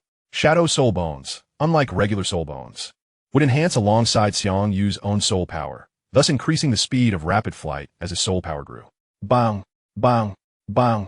Due to Xiang Yu assigning the shadow ninjas to keep watch during the night, Zhao Wuji did not send additional personnel for the night watch. However, in the latter half of the night, a heavy rumbling suddenly emanated from the distance, rapidly approaching their location. Everyone out of tents, quickly, Zhao Wuji bellowed as he burst from his tent, his booming voice instantly rousing the slumbering group. He promptly summoned his martial spirit, the mighty King Kong bear, and gazed apprehensively in the direction of the sound. Swish, swish, swish. Given the ever-present dangers lurking in the Stardow Forest, Xiang Yu and his companions had been sleeping in their clothes, allowing them to swiftly exit their tents. Alarm! It's the Forest King, the Titan Great Ape. Upon receiving intel from the Shadow Ninjas, Xiang Yu feigned shock, exclaiming, Rongrong, quickly bestow flight enhancement upon everyone. Understood. Ning Rongrong instinctively summoned the 7-treasure glazed tile martial spirit, then applied her third soul skill, granting the others a pair of light red wings sprouting from their backs. Run, hurry. What are you waiting for? Upon hearing Xiang Yu's words, Zhao Wuji's complexion changed drastically. He led the group skyward, soaring towards the outskirts of the Stardow Forest. Earlier, Zhao Wuji had merely heard the commotion caused by the Titan Great Ape and did not realize they were facing a 100,000-year soul beast. Thus, he had only assumed a defensive stance. However, upon Xiang Yu's revelation that it was indeed the Titan Great Ape, Zhao Wuji understood they could not afford to linger, lest they meet utter destruction. It is well known that the Titan Great Ape is an exceedingly powerful soul beast, its bloodline ranking among the elite within the soul beast hierarchy. The combat prowess of a century-old Titan Great Ape is sufficient to rival that of an ordinary 10,000-year soul beast, let alone one that is 100,000 years old. Even a typical Tidal Douluo would face certain doom against a 100,000-year Titan Great Ape, let alone Zhao Wuji, a 7-ring soul sage. As they ascended into the sky, following Zhao Wuji, they finally caught sight of the colossal creature in the distance. It was a Titan Great Ape, towering over 15 meters. Every inch of its physique adorned with muscles more formidable than granite, bulging like small hills. Its dark fur shimmered faintly under the moonlight, reflecting an eerie glow. Bang, bang, bang. Under Zhao Wuji's solemn gaze, the Titan Great Ape charged forward, its path obliterating everything in its wake. This is untenable. That creature is far too swift. Zhao Wuji's expression grew increasingly grim as he observed the relentless approach of the Titan Great Ape. Finally, with a resolute countenance, he declared, "Do not stop. I will try to hold it off." Compared to the Titan Great Ape's speed, the flight speed of Xiang Yu and his companions was woefully inadequate. Without someone to impede the Titan Great Ape, it seemed unlikely that any of them would escape unscathed. Teacher Zhao, do not act recklessly with your strength. Even if you charge to intercept the Titan Great Ape, it would be difficult to withstand its casual strike, and you would not be able to delay its advance. Xiang Yu interjected urgently, his expression grave. The best course of action now is to scatter and flee. This way, at least we won't all perish. However, we must not stray too far apart in this perilous Star-Do forest. Xiao, Ao, and Fatty are the weakest. I implore you to take them with you. Rong Rong, Zhu Qing, and I will form one team, while the remaining Dai Mu Bai, Xiao Wu, and Xiao San will comprise another. I will attempt to slow the Titan Great Ape's pursuit. Let's split up and escape. If we manage to survive, we shall regroup outside the Star-Do forest. Upon finishing, Xiang Yu grasped Ning Rongrong and Zhu Zhuqing's hands and surged toward the left. Follow Xiang Yu's lead. Let us scatter. Faced with the Titan Great Ape's relentless pursuit, Zhao Wuji felt a surge of panic. Instinctively, he began to act on Xiang Yu's proposal, leading Ma Hongjun and Oscar in another direction. Seeing this unfold, Dai Mubai had no choice but to team up with Tang San and Xiao Wu, soaring away in yet another direction. However, in contrast to the alarmed expressions of Dai Mubai and Tang San, Xiao Wu bore a more resigned demeanor, for she understood that the Titan Great Ape was specifically seeking her out, back when she had yet to transform into human form and was merely a 100,000-year soul beast. She had been friends with the Titan Great Ape and the Sky Blue Bull Python, affectionately referring to the Titan Great Ape as Erming and the Sky Blue Bull Python as Daming. Now, with the Titan Great Ape suddenly appearing at the forest periphery, it had undoubtedly sensed Xiao Wu's presence and had come specifically in search of her. Swish, swish, swish, grasping the hands of Zhu Zhuqing and Ning Rongrong, Xiang Yu soared for nearly 5 minutes before landing, just as the wings on their backs began to dissipate. Once on solid ground, Xiang Yu turned to glance back in the direction they had come from, feigning nonchalance as he remarked, "It seems fortune is on our side. That creature did not pursue us." In truth, Xiang Yu had long been aware that the Titan Great Ape's target was Xiao Wu. However, he seized the opportunity to separate from Zhao Wujia and the others for a while. Although Dai Mubai and his companions were teamed with Xiao Wu and would undoubtedly be pursued by the Titan Great Ape with Xiao Wu present, Tang San and Dai Mubai's safety was significantly assured, alleviating Xiang Yu's concerns for their well-being. Chapter 71, Thousand Gene Ant. I wonder how Teacher Zhao and the others are faring? Ning Rongrong sighed in relief upon hearing Xiang Yu's words, but soon her thoughts drifted to the safety of the others. Brother Xiao Yu, what should we do next? Should we regroup with Teacher Zhao? Zhu Zhuqing's eyes were filled with concern, though she remained relatively calm. Xiang Yu shook his head and replied, "There's no rush to reunite with Teacher Zhao. After the commotion caused by the Titan Great Ape, many spirit beasts near the outskirts of the Soul Beast Forest are likely thrown into disarray, making it the perfect opportunity for us to seek out suitable Millennium Spirit Beasts and absorb our third spirit ring." Ning Rongrong furrowed her brow slightly, then exclaimed in surprise, "Zhu Qing, has your spirit power also broken through to level 30? Zhu Zhuqing, hearing Ning Rongrong's words, did not hide her intentions and nodded slightly, saying, "Yes, this is all thanks to Brother Xiao Yu's assistance." Ning Rongrong stared at Xiang Yu for a moment and then pouted playfully, "You flirtatious rascal." Earlier, Ning Rongrong had managed to elevate her spirit power to level 30 in one go, thanks to the juice Xiang Yu had given her. So she had already deduced the general circumstances from Zhu Zhuqing's response. Is this really the time for jealousy? Observing her reaction, Xiang Yu opened his arms and embraced both Ning Rongrong and Zhu Zhuqing, saying to Ning Rongrong, "I've already discussed it with Zhu Qing. From now on, you will be my principal wife, and she will be my secondary wife. She will also listen to your guidance."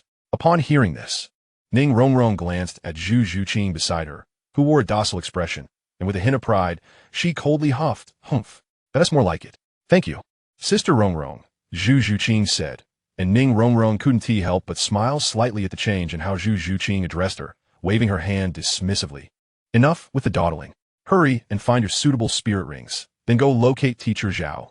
Previously, during their time in the Soto City Great Spirit Arena, Xiang Yu had inadvertently let slip his interest in Zhu Zhuqing, so Ning Rongrong was not overly surprised by the budding relationship between the two. However, she had long considered Xiang Yu to be her Prince Charming, and thus, even if he were to establish a harem in the future, she would undoubtedly claim the position of the queen.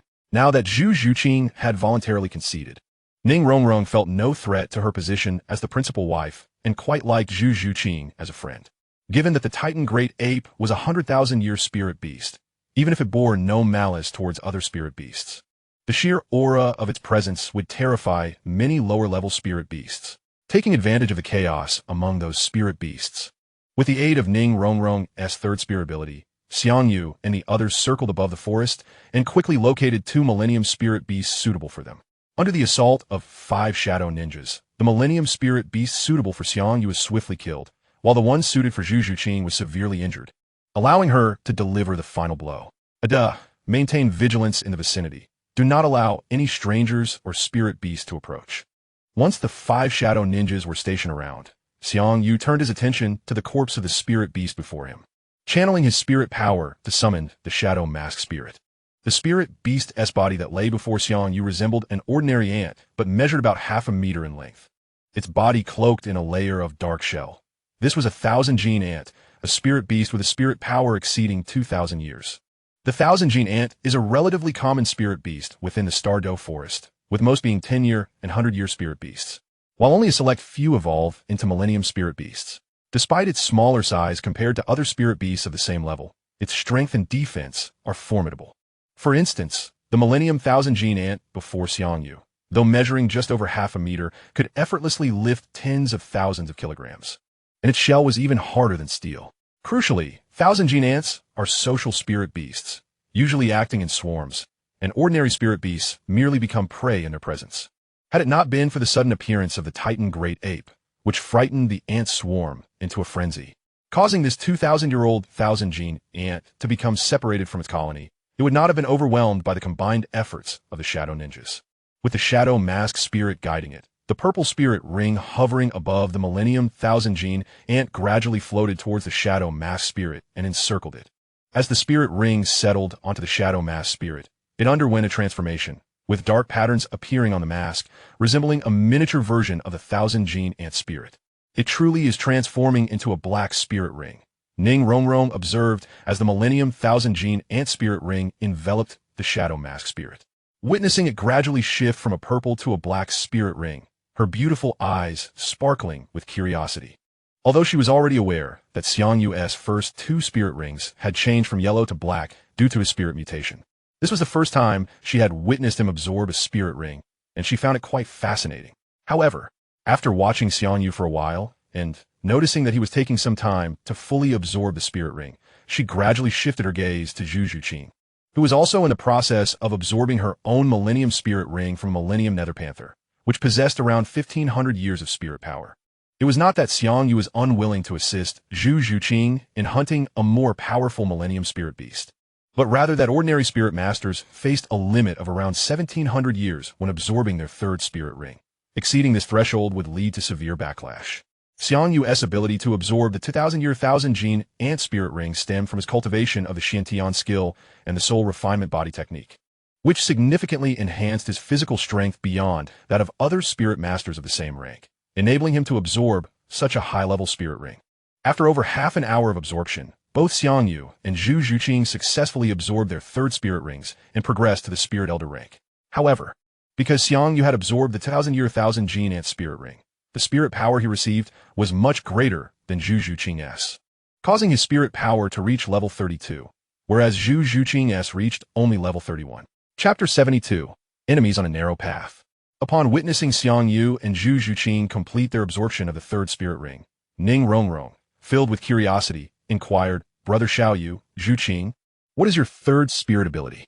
Zhu Zhuqing promptly replied without hesitation, "My 3rd spirit ability is called Nether Slash, which allows me to unleash a blade-like strike measuring 1 foot in length. My 3rd soul skill is called 1,000 June Transformation, which allows me to double my strength and defense for a duration of half an hour."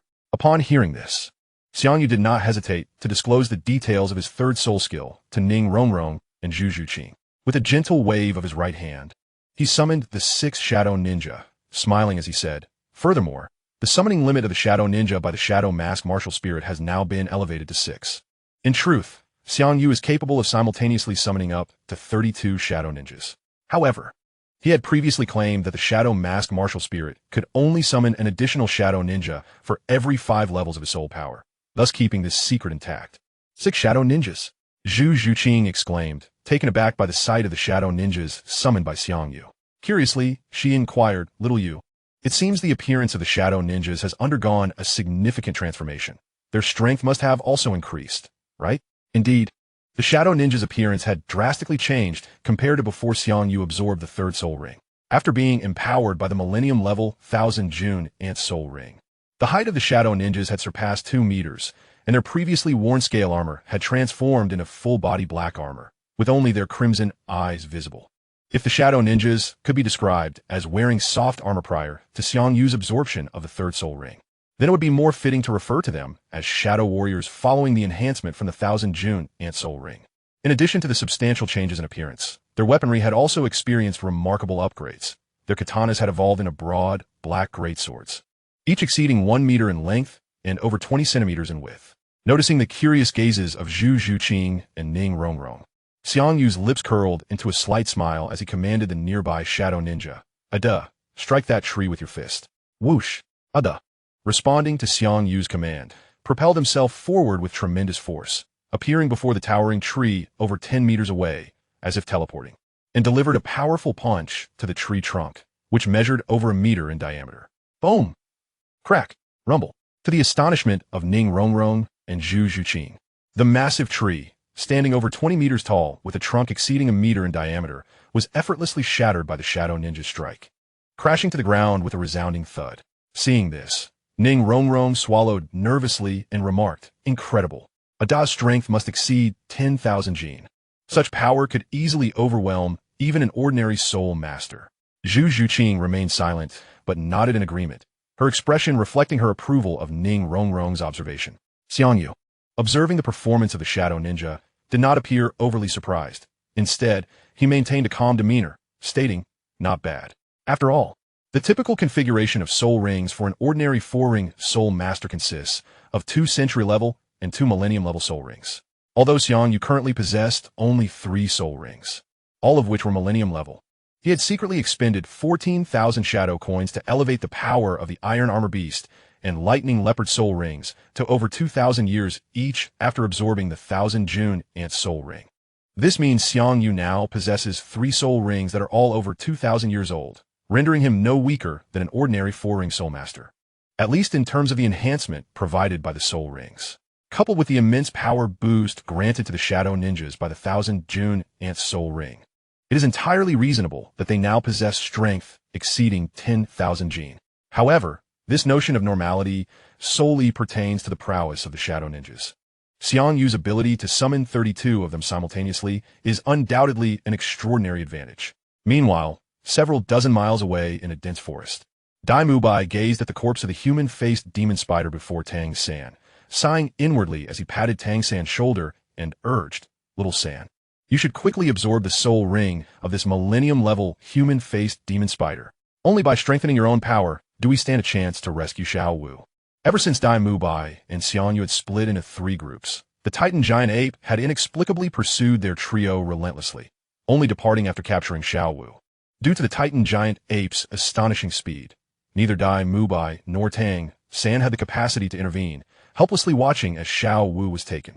Originally, Dai Mubai had intended to lead Tang San to rendezvous with Zhao Wuji, where they could devise a strategy for rescuing Xiao Wu. However, upon witnessing Xiao Wu's abduction, Tang San lost all sense of reason, recklessly pursuing the direction in which the Titan Giant Ape had fled. Concerned for Tang San's safety, Dai Mubai had no choice but to follow suit. Not long after they began their pursuit, they encountered a severely injured millennium-level human-faced demon spider, which they swiftly dispatched. Unfortunately, this delay hindered their chances of catching up with the Titan Giant Ape. After the intense battle with the human-faced demon spider, Tang San regained his composure, and his soul power had progressed to level 30. Hearing Dai Mubai's words, Tang San's expression remained grave as he nodded slightly and replied, "I understand. Only by becoming stronger can I hope to save Xiao Wu." Deep down, Tang San was acutely aware that even if he were to break through to the Soul Sovereign level, rescuing Xiao Wu from the Titan Giant Ape would be nearly impossible. Nevertheless, as long as he had not witnessed Xiao Wu's lifeless body, he clung to a glimmer of hope, refusing to believe that she was gone. Whoosh! Under the influence of Tang San's soul power, the soul ring of the millennium-level human-faced demon spider surged towards his blue-silver grass martial spirit. He began to channel all his energy into the Xiantian skill, striving to absorb the third soul ring swiftly. Rustle, rustle. Just as Tang San commenced the absorption of the third soul ring, a sudden sound of rustling leaves broke the silence, and 3 figures emerged from a thicket. Upon recognizing the newcomers, Dai Mubai's expression shifted, feeling a sense of foreboding. Among the 3 figures were 2 familiar faces, Snake Lady Zhao Tianxiang and her granddaughter Mangaran. However, what left Dai Mubai feeling most helpless was the elderly man at the forefront, wielding a dragon-headed cane exceeding 4 meters in length and surrounded by 8 soul rings. He was a bona fide 8-ring soul Douluo, though his soul ring configuration consisted of 2 yellow, 3 purple, and 3 black rings.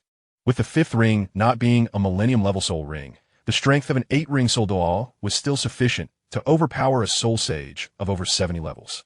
Not only was Zhao Wuji absent from their ranks, but even if he were present, he would likely be no match for this white-haired elder. Upon seeing the elder, Dai Mubai instantly recognized his identity as Meng Shu, the Dragon Lord of the legendary dragon and serpent. "My human-faced demon spider, how could it possibly be you again?" exclaimed Meng Aran, her anger flaring as she gazed upon the corpse of the human-faced demon spider before Tang San. "Do you harbor a grudge against me?" Having seized a millennium-old phoenix-tailed chicken-crown snake was not sufficient. Now they sought to snatch my millennium-old human-faced demon spider. Upon witnessing Meng Iran's expression, which radiated a fierce desire to devour, Dai Mubai couldn't help but reveal a bitter smile. To continuously pilfer another soul beast twice within the Stardow Forest is indeed a peculiar twist of fate.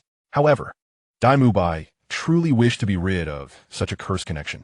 After disrupting the good fortune of my granddaughter twice in succession, do they truly believe I will not unleash my wrath? The Snake Lady glanced at Tang San, who was absorbing his soul ring, and could not resist striking the ground heavily with her serpent-headed staff, causing the earth to tremble. Soul Masters are most vulnerable to interruption while absorbing soul rings.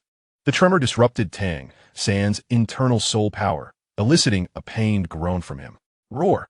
Observing this, Dai Mubai's expression shifted drastically as he activated his 3rd soul skill, the White Tiger's Diamond Transformation, adopting a posture of desperation. Although he understood that even with all his might, he could not hope to match the Snake Lady, he could not bear to watch as she harmed Tang San. Stop! Just as Dai Mubai was about to lose control and confront the Snake Lady, a resounding shout echoed from afar, followed by 3 figures descending from the heavens to land beside him. Thanks to Xiang Yu's prior decision to have the shadowy figure Shadow Crow follow the Snake Lady and Meng Yiran in secret, he was able to arrive in time with Ning Rongrong and Zhu Zhuqing. "Boss Xiang, you have arrived." Upon seeing Xiang Yu alongside Ning Rongrong and Zhu Zhuqing, Dai Mubai breathed a sigh of relief, abandoning his reckless intentions. Xiang Yu paid no heed to Meng Yiran's furious countenance and respectfully addressed Long Gong and the Snake Lady. "I am Xiang Yu, honored to meet the esteemed Long Gong and Snake Lady." The Snake Lady snorted disdainfully. "You little brat, do not mock me. Do you think that by wearing a grin, I will spare you? Preposterous, esteemed elder. The power to act lies solely in your hands. Naturally, I would not dare to speak further. However, before both esteemed elders engage in action, might I request an opportunity to analyze the pros and cons of this matter?" Unfazed, Xiang Yu continued, "The millennium-old human-faced demon spider has already been slain by Xiao San, and he is in the process of absorbing the soul ring. Even if the esteemed elders were to act now, you would only be able to vent your anger, consequently forging a deadly enmity with us. Unless you intend to eliminate us all today, our elders behind us would surely not let this matter rest easily. Of course, when you do consider silencing us, do exercise caution. Should word escape, the pursuit from the 7 Treasures Glazed Tile School alone would be enough to cause you considerable distress." The expressions of Long Gong and the Snake Lady darkened at Xiang Yu's words, while Ning Rongrong and the others wore incredulous expressions. With a smile, Xiang Yu continued, "Aside from silencing us, esteemed elders have another option: to reconcile. Should you wish for peace, we will certainly remember your kindness. While our current strength may seem insignificant, considering our talents, we could become top-tier soul masters within 2 decades. Such a favor would be quite valuable. What a sharp-tongued lad. Remember the words you have spoken today. Long Gong remarked as he stroked his beard, turning to the snake lady beside him. Since this young fellow has already laid out the advantages and disadvantages, would it not appear as if we are bullying the weak if we were strike? My dear wife, let's depart. The snake lady, upon hearing this, made no attempt to argue, instead reaching out to caress Meng Iran's hair. Iran, grandmother will find you a more suitable soul ring, just as Xiang Yu had analyzed. Unless Long Gong and the snake lady intended to eliminate them all, word of this incident would inevitably attract the wrath of the Seven Treasures Glazed Tile School. Long Gong and the snake lady were not like Zhao Wujia, a rogue soul master. They had their own families behind them. If they were to provoke the Seven Treasures Glazed Tile School, even if they escaped, other family members would not be so fortunate.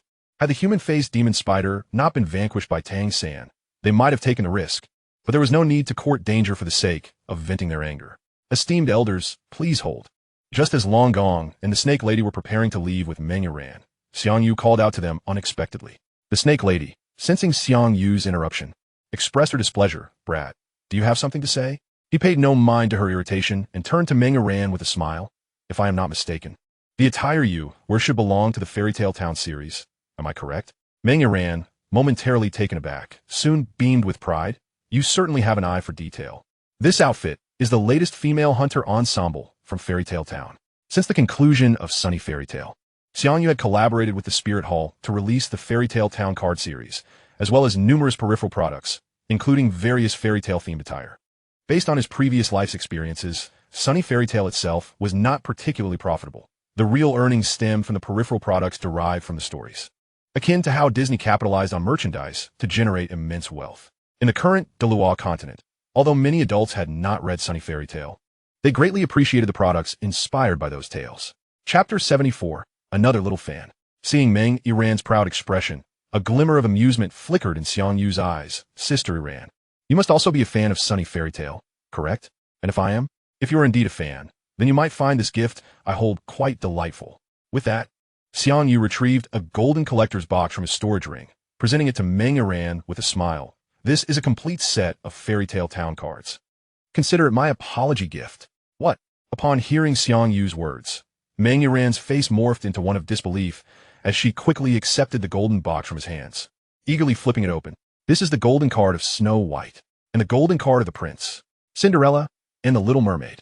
Zhu Zhuqing, observing Meng Iran's excitement, suddenly felt a kindred spirit, understanding the elation of receiving a complete set of Fairy Tale Town cards as a devoted fan.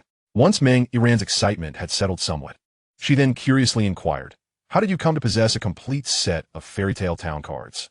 I have been collecting for quite some time and have yet to gather them all. Ning Rongrong, unable to contain herself, threw her arms around Xiang Yu's right arm, beaming with pride, because Sunny Fairy Tale was written by my older brother Xiao Yu.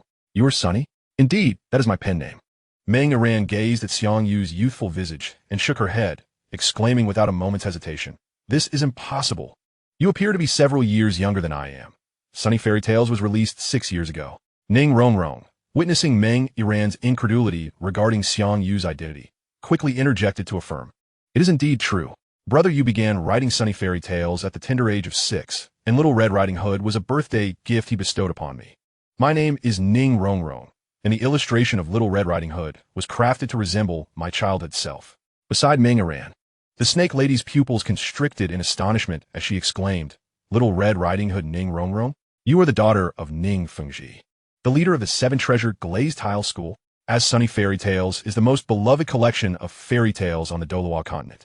It is customary for families with children to acquire several volumes and share these enchanting tales as bedtime stories. When Sunny Fairy Tales was first published, Meng Iran was merely 10 years old, and the Snake Lady had specifically purchased a selection of these storybooks for her, which included Little Red Riding Hood and the Wild Swans, because Little Red Riding Hood was a gift from Xiang Yu for Ning Rongrong's 6th birthday. He had inscribed a heartfelt birthday greeting to her at the conclusion of the tale. To the average person, Little Red Riding Hood is merely an amusing fairy tale. However, for venerable figures like the Snake Lady in the Spirit Master Realm, the story contains the names of several notable characters.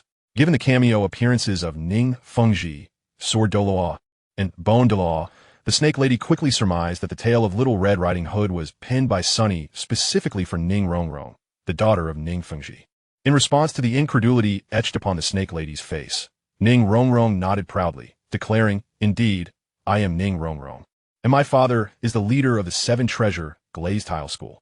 The snake lady, upon hearing this, appeared enlightened, remarking, "Ah, so you are the little princess of the Seven Treasure Glazed Tile School. No wonder your talents are so exceptional." Previously, when the snake lady had witnessed Ning Rongrong absorbing the 1,000-year phoenix, tail, chicken crown, serpent martial spirit, and displaying the Seven Treasure Glazed Tower martial spirit, she had already suspected her to be a direct descendant of the Seven Treasure Glazed Tile School, and thus had harbored no doubts about her identity. Once Meng Iran confirmed Xiang Yu's identity, she transformed into a fervent admirer, sweetly asking, "So you truly are Sunny? Would you be so kind as to gift me another one of your sign books? Should Sister Iran not be displeased, I can provide as many signed copies as you desire," Xiang Yu replied, reaching into his storage ring to present a complete set of Sunny Fairy Tales books, all bearing his autograph. To Meng Iran, "Let us not dwell on past grievances. After all, we are strangers who have yet to become acquainted." Meng Iran exclaimed joyfully as she accepted the signed books, smiling radiantly. "Little Yu, I shall not intrude upon you any longer. Farewell, little one, may our paths cross again."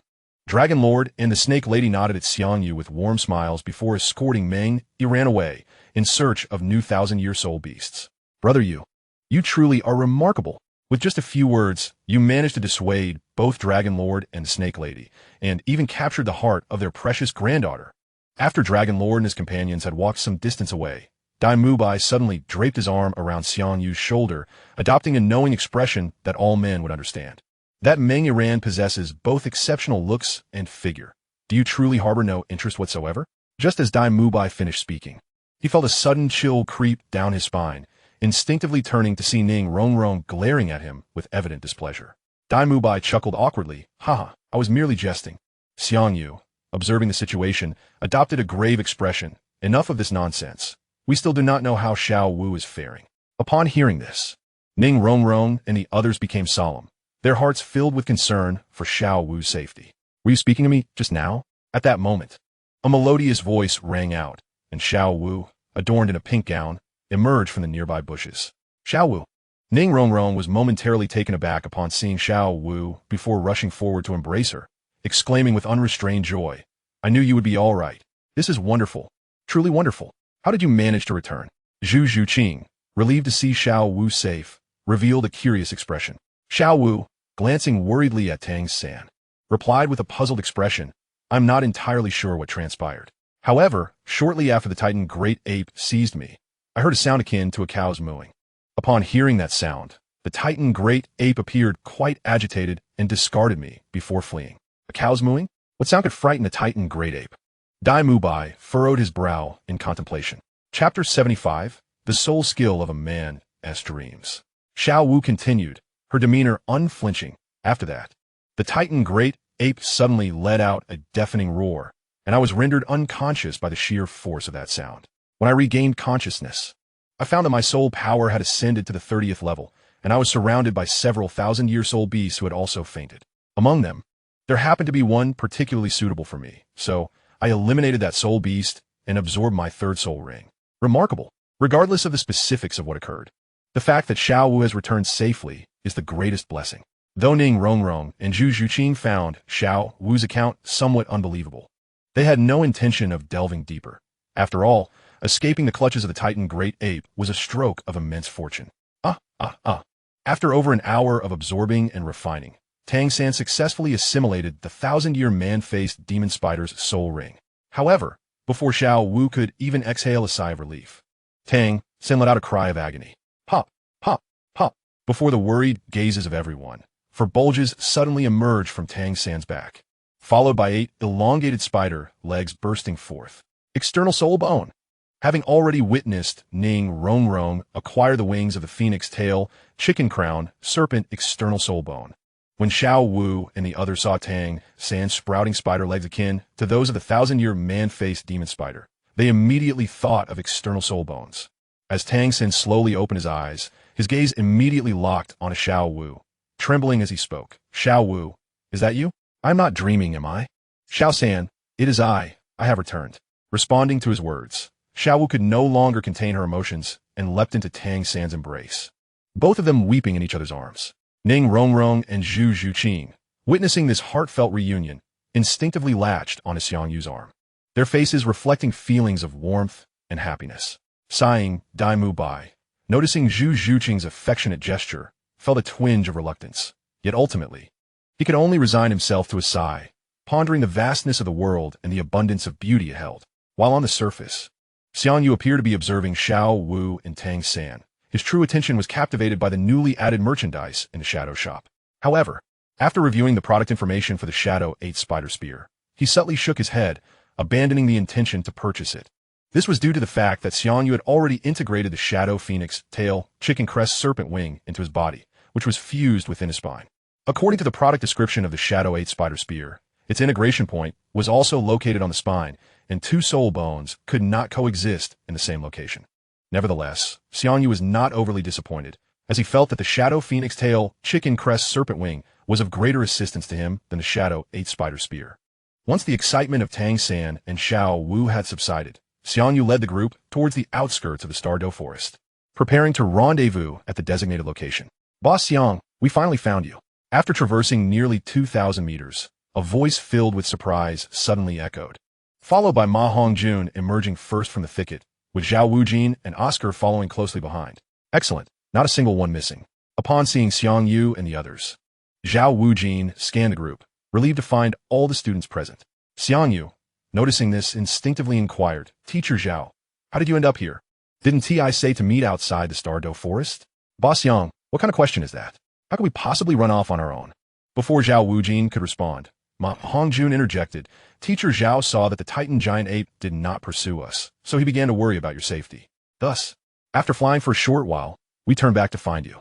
However, during our search, we were ambushed by a 1,000-year color-changing lizard, and its soul ring was quite suitable for Oscar, so he absorbed it, which delayed us considerably. Dai Mubai's eyes brightened at Ma Hongjun's words, and he curiously asked, Oscar absorbed his third soul ring. What is the effect of the soul skill? Ma Hongjun suddenly wore a mischievous grin, wrapping an arm around Oscar's shoulders and smirking. Mubai, Oscar's third soul skill is called Color Changing Sausage.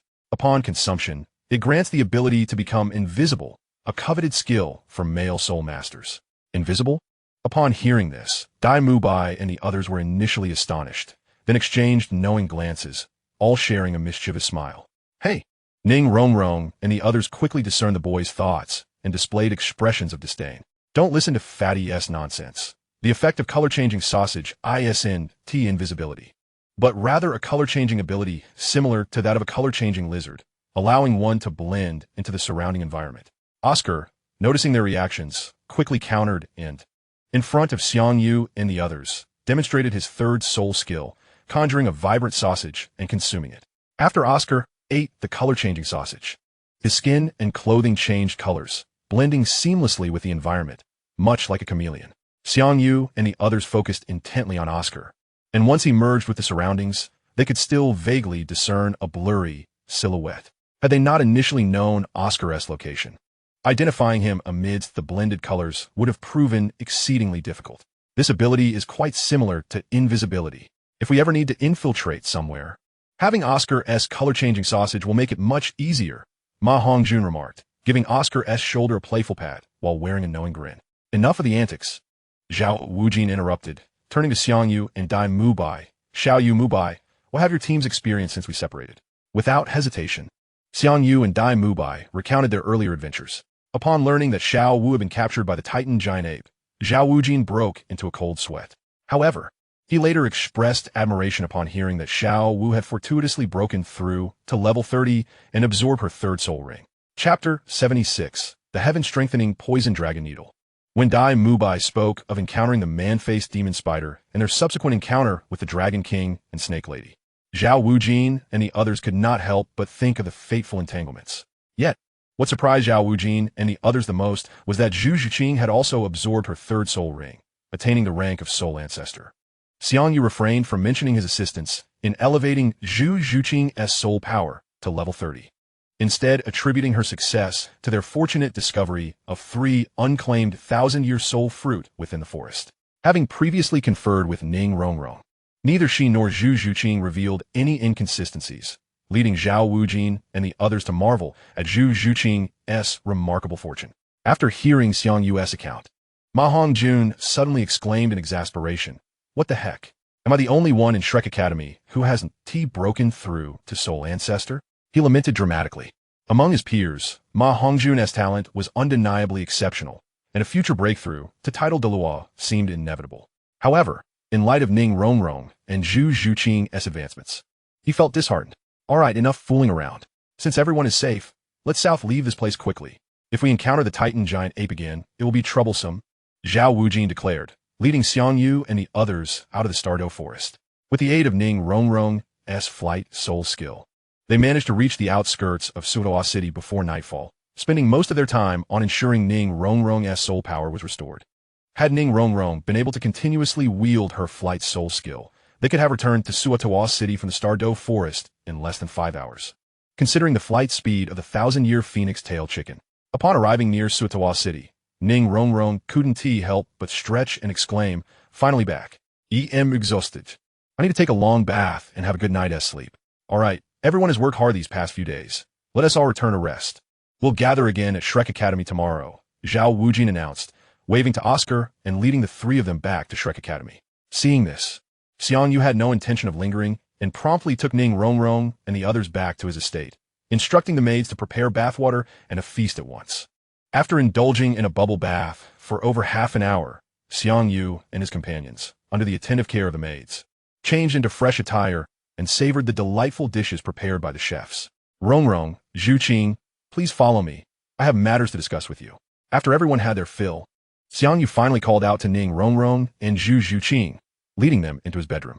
"Xiao-san, I think it's not too late now. How about we take a stroll through the night market?" Xiao Wu suggested to Tang-san, her big, glistening eyes sparkling with excitement as she noticed Xiang Yu's departure. Tang-san, slightly irritated by Xiao Wu's words, retorted, "After what happened with the Titan giant ape, you still have the mood to go shopping?" He had nearly succumbed to despair when he witnessed Xiao Wu being captured by the Titan giant ape, and the memory still haunted him. Logically, Xiao Wu, being the protagonist of that incident, should be more frightened than anyone else, exhausted in body and spirit. Yet here she was, eager to go shopping, leaving Tang-san at a loss for whether to commend her optimism or chastise her carelessness. Realizing the gravity of her words, Xiao Wu feigned a pitiful demeanor and said, "It's precisely because I was nearly lost to the Titan giant ape that I want to spend more time with you when I can." Despite her innocent nature, Xiao Wu was not devoid of cunning. Otherwise, she would never have been able to join the Nodding Soul Master Academy as a working student and become an enrolled disciple. Seeing Xiao Wu's pitiable expression melted Tang-san's heart, and he gently stroked her hair, saying, "All right, let us go to the night market. Xiao-san, you're the best." Meanwhile, upon entering Xiang Yu's bedroom, Ning Rongrong immediately flung herself onto the soft bed, rolling around without a hint of reservation. Zhu Zhuqing, though not as exuberant, chose to sit on the edge of the bed, her curiosity piqued as she asked, "Xiao Yu, why did you call us here?" Xiang Yu glanced at Ning Rongrong and Zhu Zhuqing, a ripple of warmth stirring within him, but he quickly regained his composure and said solemnly, "After the incident with the Titan giant ape, I feel your safety is still inadequately assured, so I have prepared some protective treasures for you both." "What treasures?" Ning Rongrong asked eagerly, scrambling to sit beside Zhu Zhuqing, her expression filled with anticipation. With a wave of his right hand, 2 iron-crafted cylinders appeared before them. "Xiao Yu, what are these?" Ning Rongrong inquired, intrigued as she picked one up to examine it. The cylinder measured about 15 centimeters in length and had numerous small holes at one end. Xiang Yu explained, "This is the Tianshi Poison Dragon Needle, a meticulously crafted concealed weapon. Each contains 36 venomous dragon whisker needles, capable of easily penetrating the defenses of soul masters below level 60. And the poison can lethally affect those below level 40. With a startled gasp, Ning Rongrong dropped the Tianshi Poison Dragon Needle onto the floor. Xiang Yu chuckled, saying, "Rongrong, there's no need to fear. This needle only fires when you infuse it with soul power while simultaneously pressing the mechanism. Otherwise, it poses no danger. Additionally, I have prepared corresponding antidotes to prevent accidental harm. As long as you take the antidote within 10 breaths after being poisoned, you'll be fine." Relieved, Ning Rongrong picked up the needle, pouting, "You should have said so sooner. You nearly scared me to death." Zhu Zhuqing, holding her own Tianshi Poison Dragon Needle, asked curiously, "Xiao Yu, how do we use this?" "You simply hold it this way, infuse it with soul power, and press this button," Xiang Yu instructed, demonstrating. He added earnestly, Although the Tianshi Poison Dragon Needle is powerful, its effective range is only 20 meters, so be sure to gauge your distance from the enemy when using it. After mastering the usage of the Tianshi Poison Dragon Needle, Ning Rongrong's eyes sparkled with mischief, and she grinned.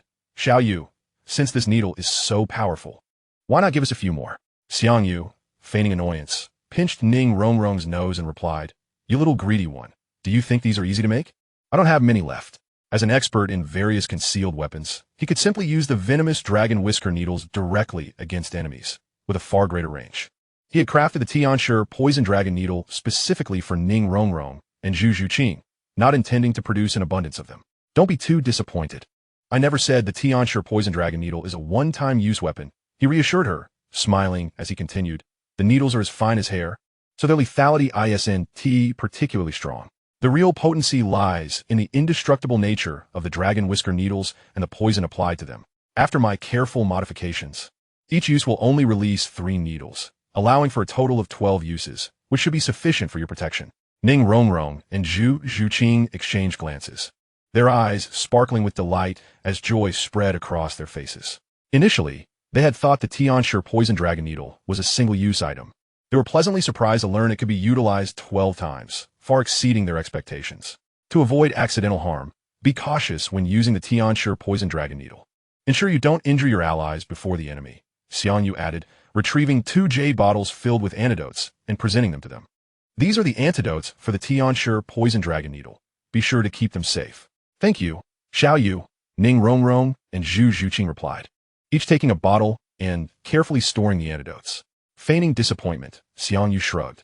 Is that how you show your gratitude? It seems rather insincere.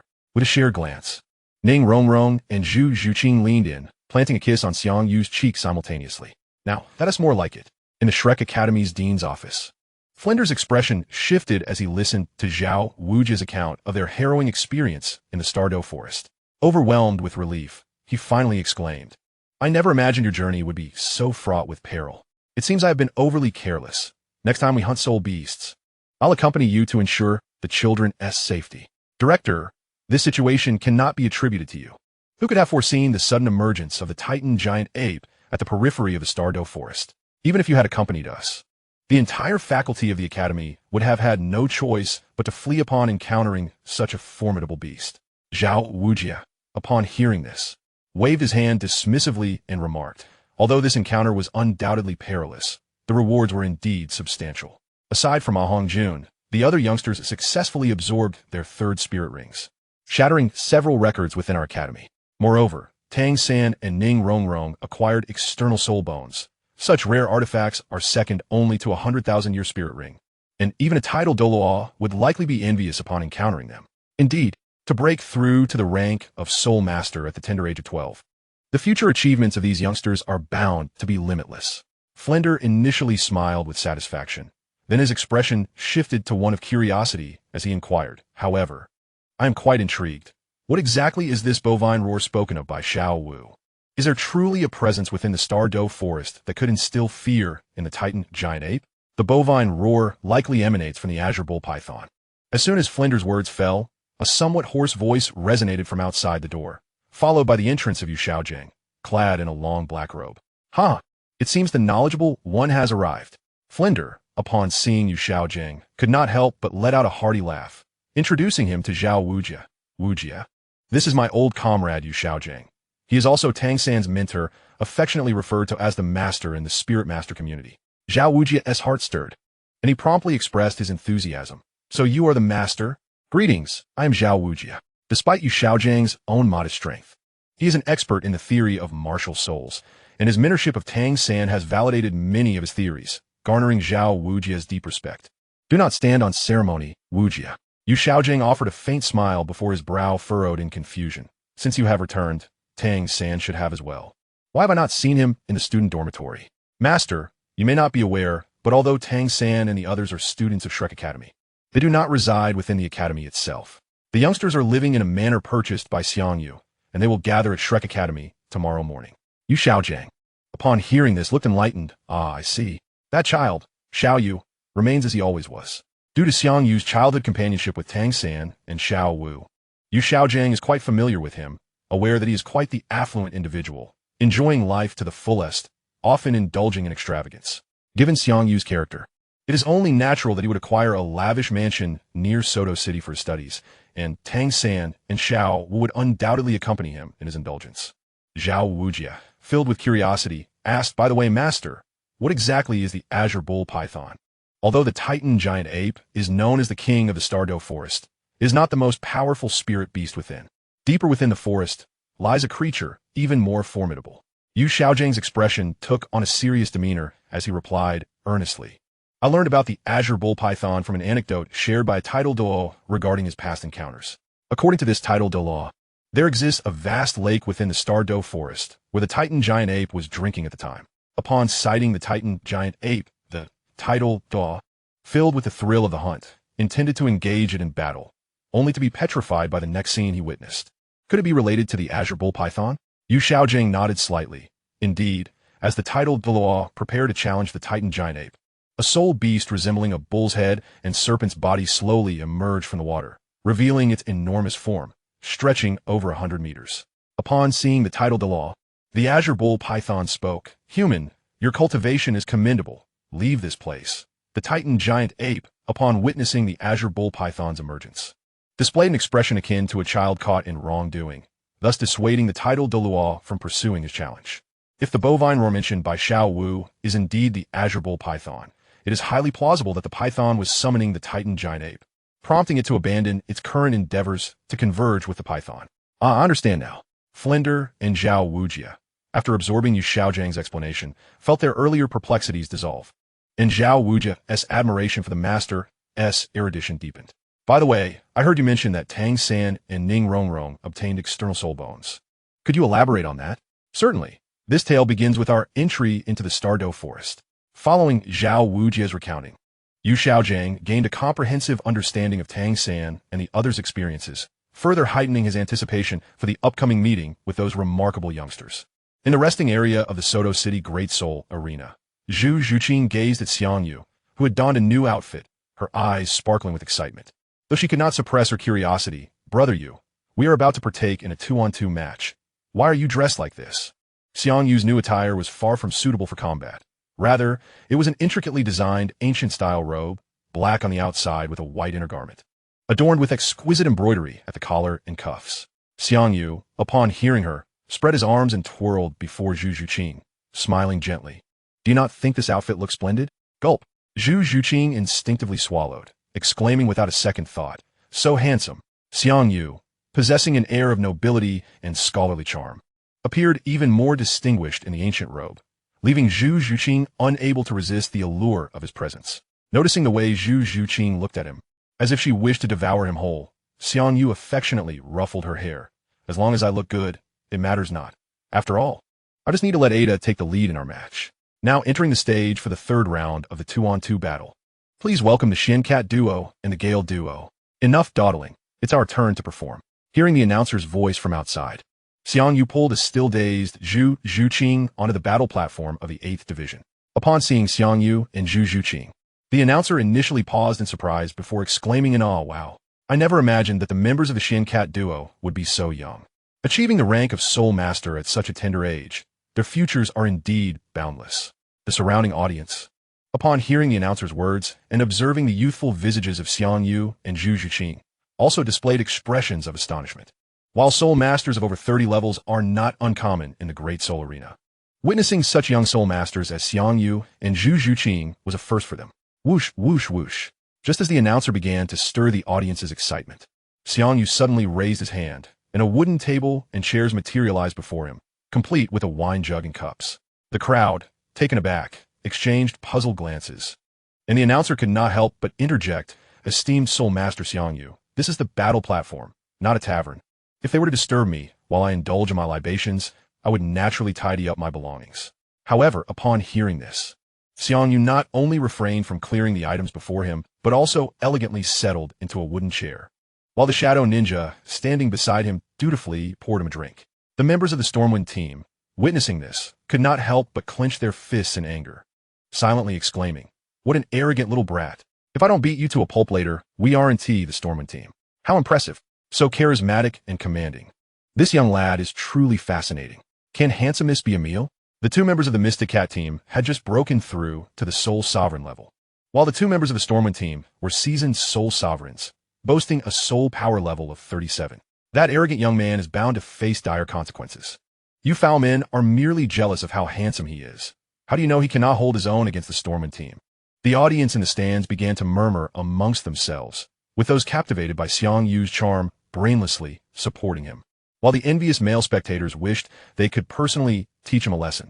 Shadow coins 36. Shadow coins 42. Shadow coins 54. As the notifications continued to ring in Xiang Yu's ears, his smile blossomed ever more radiantly, though to the members of the Stormwind team, his grin only grew more infuriating. The reason Xiang Yu donned this cumbersome ancient-style robe was precisely to attract the attention of the female spectators, thus inciting the jealousy of the male audience. It seemed his strategy was proving effective, though the number of spectators in the Soul Duel arena was not vast. Xiang Yu's antics swiftly garnered him over 1,000 shadow coins, marking a significant windfall. The competition commenced. Roar! Roar!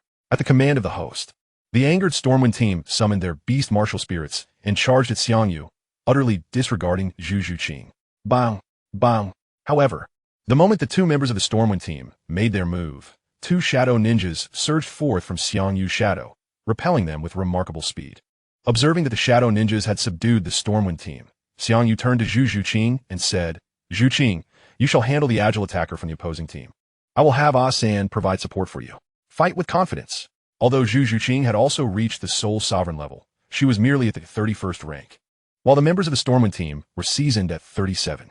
If Zhu Zhuqing were to face the opposing agile attacker in a one-on-one duel, the outcome would undoubtedly be unfavorable for her. However, with the shadow ninjas providing backup, Zhu Zhuqing could engage in the battle without worry, treating it merely as practical training. Chapter 79, 1 against 7. To prevent the Stormwind team from losing too swiftly, Xiang Yu deliberately instructed the shadow ninjas to restrain some of their power, just enough to keep the opponents at bay. Despite this restraint, the audience could clearly see that the Stormwind team was destined for defeat. After all, merely two shadow ninjas had rendered the Stormwind team utterly defenseless, and there was still one more ninja at Xiang Yu's side pouring drinks. Amidst the bemused gazes of the crowd, Xiang Yu leisurely sipped his drink, entirely at odds with the chaotic scene unfolding with the Stormwind team. Bang! Bang! After more than 10 minutes of fierce competition, Zhu Zhuqing ultimately succumbed to the opposing Agile Soul Sovereign due to insufficient soul power.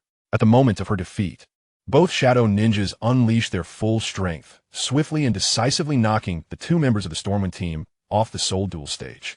The host, witnessing the simultaneous fall of the two members of the Stormwind team, paused momentarily before excitedly declaring, the victors of this duel are the Mystic Cat team. Mystic Cat team. Mystic Cat team. Mystic Cat team. Once the audience recovered from their shock, they could not help but chant the name of the Mystic Cat team in unison.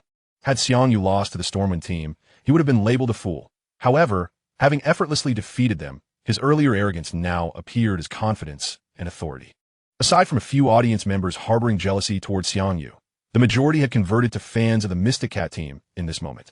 After the duo competition concluded, Xiang Yu did not immediately depart from the Grand Soul Arena, but instead headed to the number 9 sub-arena to register for a one-on-one duel. For Xiang Yu, each duel presented an opportunity to amass more shadow coins, and he would not easily forego such chances. Zhu Zhuqing, however, chose not to participate in the one-on-one duel, as her opponents would now be of the Soul Sovereign level, many of whom were seasoned veterans. Given Zhu Zhuqing's current strength, if she were to engage in a one-on-one duel, the outcome would likely be unfavorable, and she could easily sustain injuries. Therefore, Xiang Yu specifically advised Zhu Zhuqing to refrain from entering the one-on-one duel for the time being. He could create conditions for a practical training during the duo competitions. Only once Zhu Zhuqing's combat experience improved and she possessed the capability to face opponents of higher ranks would Xiang Yu allow her to participate in one-on-one duels. The following morning, Xiang Yu and his companions arrived early at Shrek Academy, where Flander introduced them to Yu Xiaojiang, officially announcing him as a teacher at Shrek. Ding! Ding! As the urgent school bell rang, Xiang Yu and the others promptly gathered on the playground, with their instructor being the newly arrived Yu Xiaojiang. I have gained some understanding of your martial spirits and soul skills from Flander, but I need to observe you firsthand to devise an appropriate training regimen, Yu Xiaojiang declared. His gaze filled with authority as he surveyed Xiang Yu and the others, ultimately resting his eyes on Xiang Yu. Xiang Yu stepped forward. Without hesitation, Xiang Yu complied and approached Yu Xiaojiang.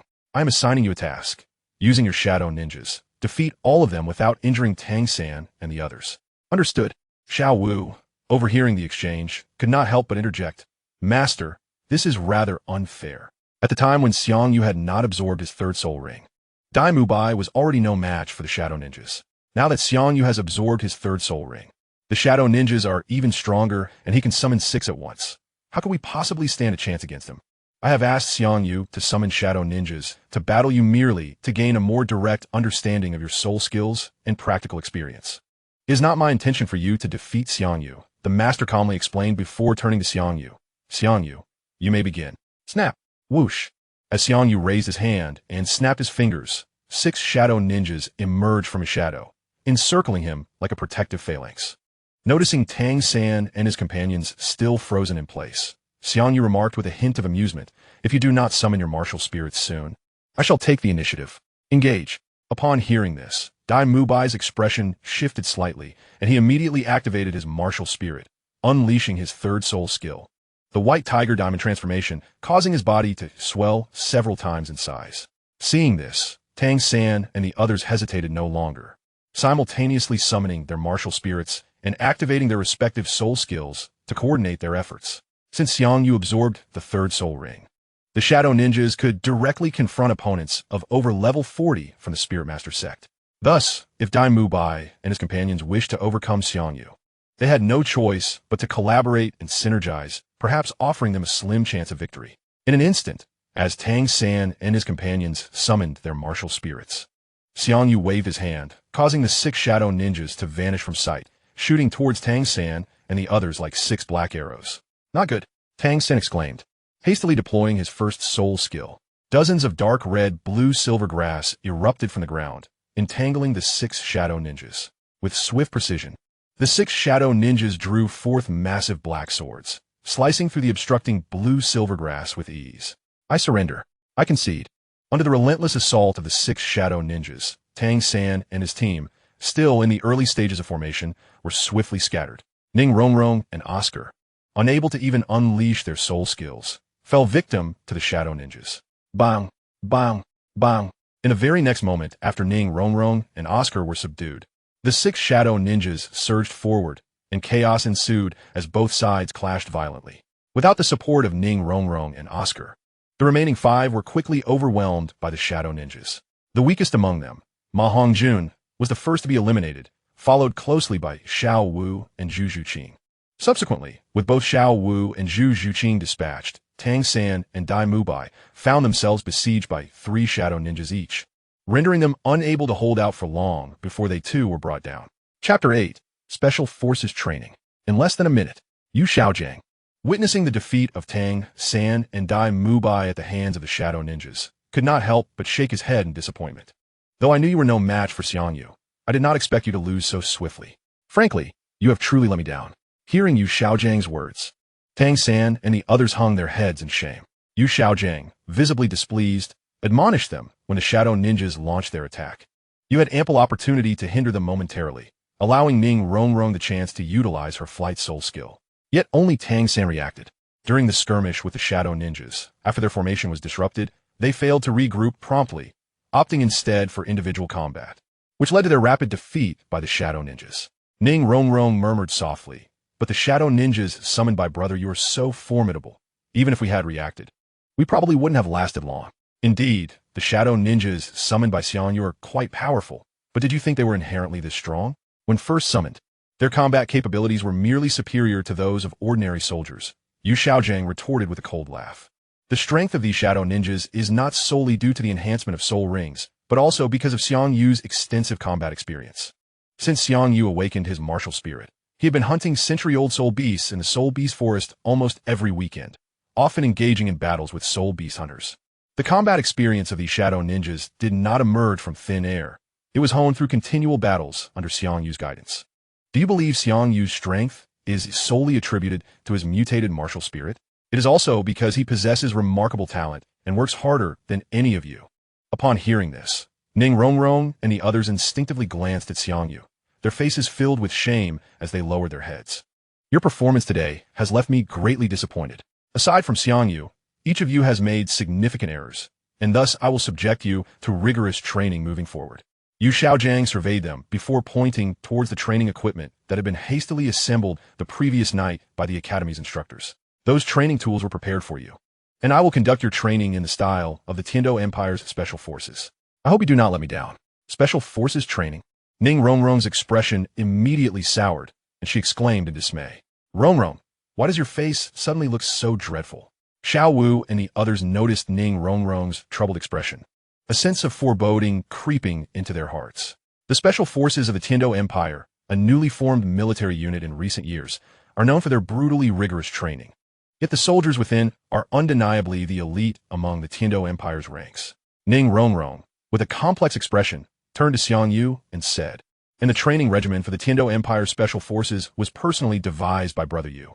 Yu Xiaojiang, taken aback by Ning Rongrong's words, curiously inquired, "Xiang Yu, is that truly the case?" Although Yu Xiaojiang had acquired the training materials for the Tiando Empire's Special Forces, he had not realized that Xiang Yu was the one who formulated the training protocols. Indeed, I did create these training projects. The Crown Prince of the Tiando Empire, Xue Qinghe, is the apprentice of Uncle Ning, making him Rongrong's senior brother. Therefore, he personally celebrates Rongrong's birthday every year. Xiang Yu, noticing the curious gazes of Tang San and the others, shyly added, I casually mentioned the idea of Special Forces training to Brother Qinghe, and following his enthusiastic invitation, I assisted in outlining the specifics of the training regimen. Once Yu Xiaojiang recovered from his astonishment, he smiled and said, Xiang Yu, since you devised these training projects, why don't you introduce them to the others in detail? What a predicament! Noticing the fleeting mischievous smile on Yu Xiaojiang's face, Xiang Yu felt a wave of exasperation wash over him. He then turned to Tang San and the others, stating, according to the Special Forces training regimen I designed, you must rise at 5:30 every morning, each bearing an additional 20 kilograms of weight, and run 5 kilometers without utilizing soul power. What? Are you joking, old Xiang? Oscar exclaimed, alarmed at the first training task outlined by Xiang Yu. In the absence of soul power, even for someone like Dai Mubai, a battle soul master, carrying 20 kilograms while running 5 kilometers would be an arduous challenge, let alone for a support-type soul master like Oscar. Ning Rongrong, witnessing this, lamented with a despondent expression. Don't get too worked up. This is merely the first training task. With an expression devoid of emotion, Xiang Yu announced, the second training session will commence at 8 a.m., consisting of 300 ascents and descents on a climbing ladder, followed by 300 traverses through a 30-meter barbed wire obstacle. The third training session begins at 10 a.m., involving 150 repetitions with a 15-kilogram dumbbell, 100 pulls with a resistance band, and 100 repetitions with an arm strength bar. The fourth training session will start at 1 p.m., requiring participants to hold a long gun horizontally, with a 1-kilogram stone suspended by a rope at the junction of the gun barrel, remaining motionless under the sun for 2 hours. The fifth training session will take place at 4 p.m., focusing on military-specific combat techniques for 1 hour.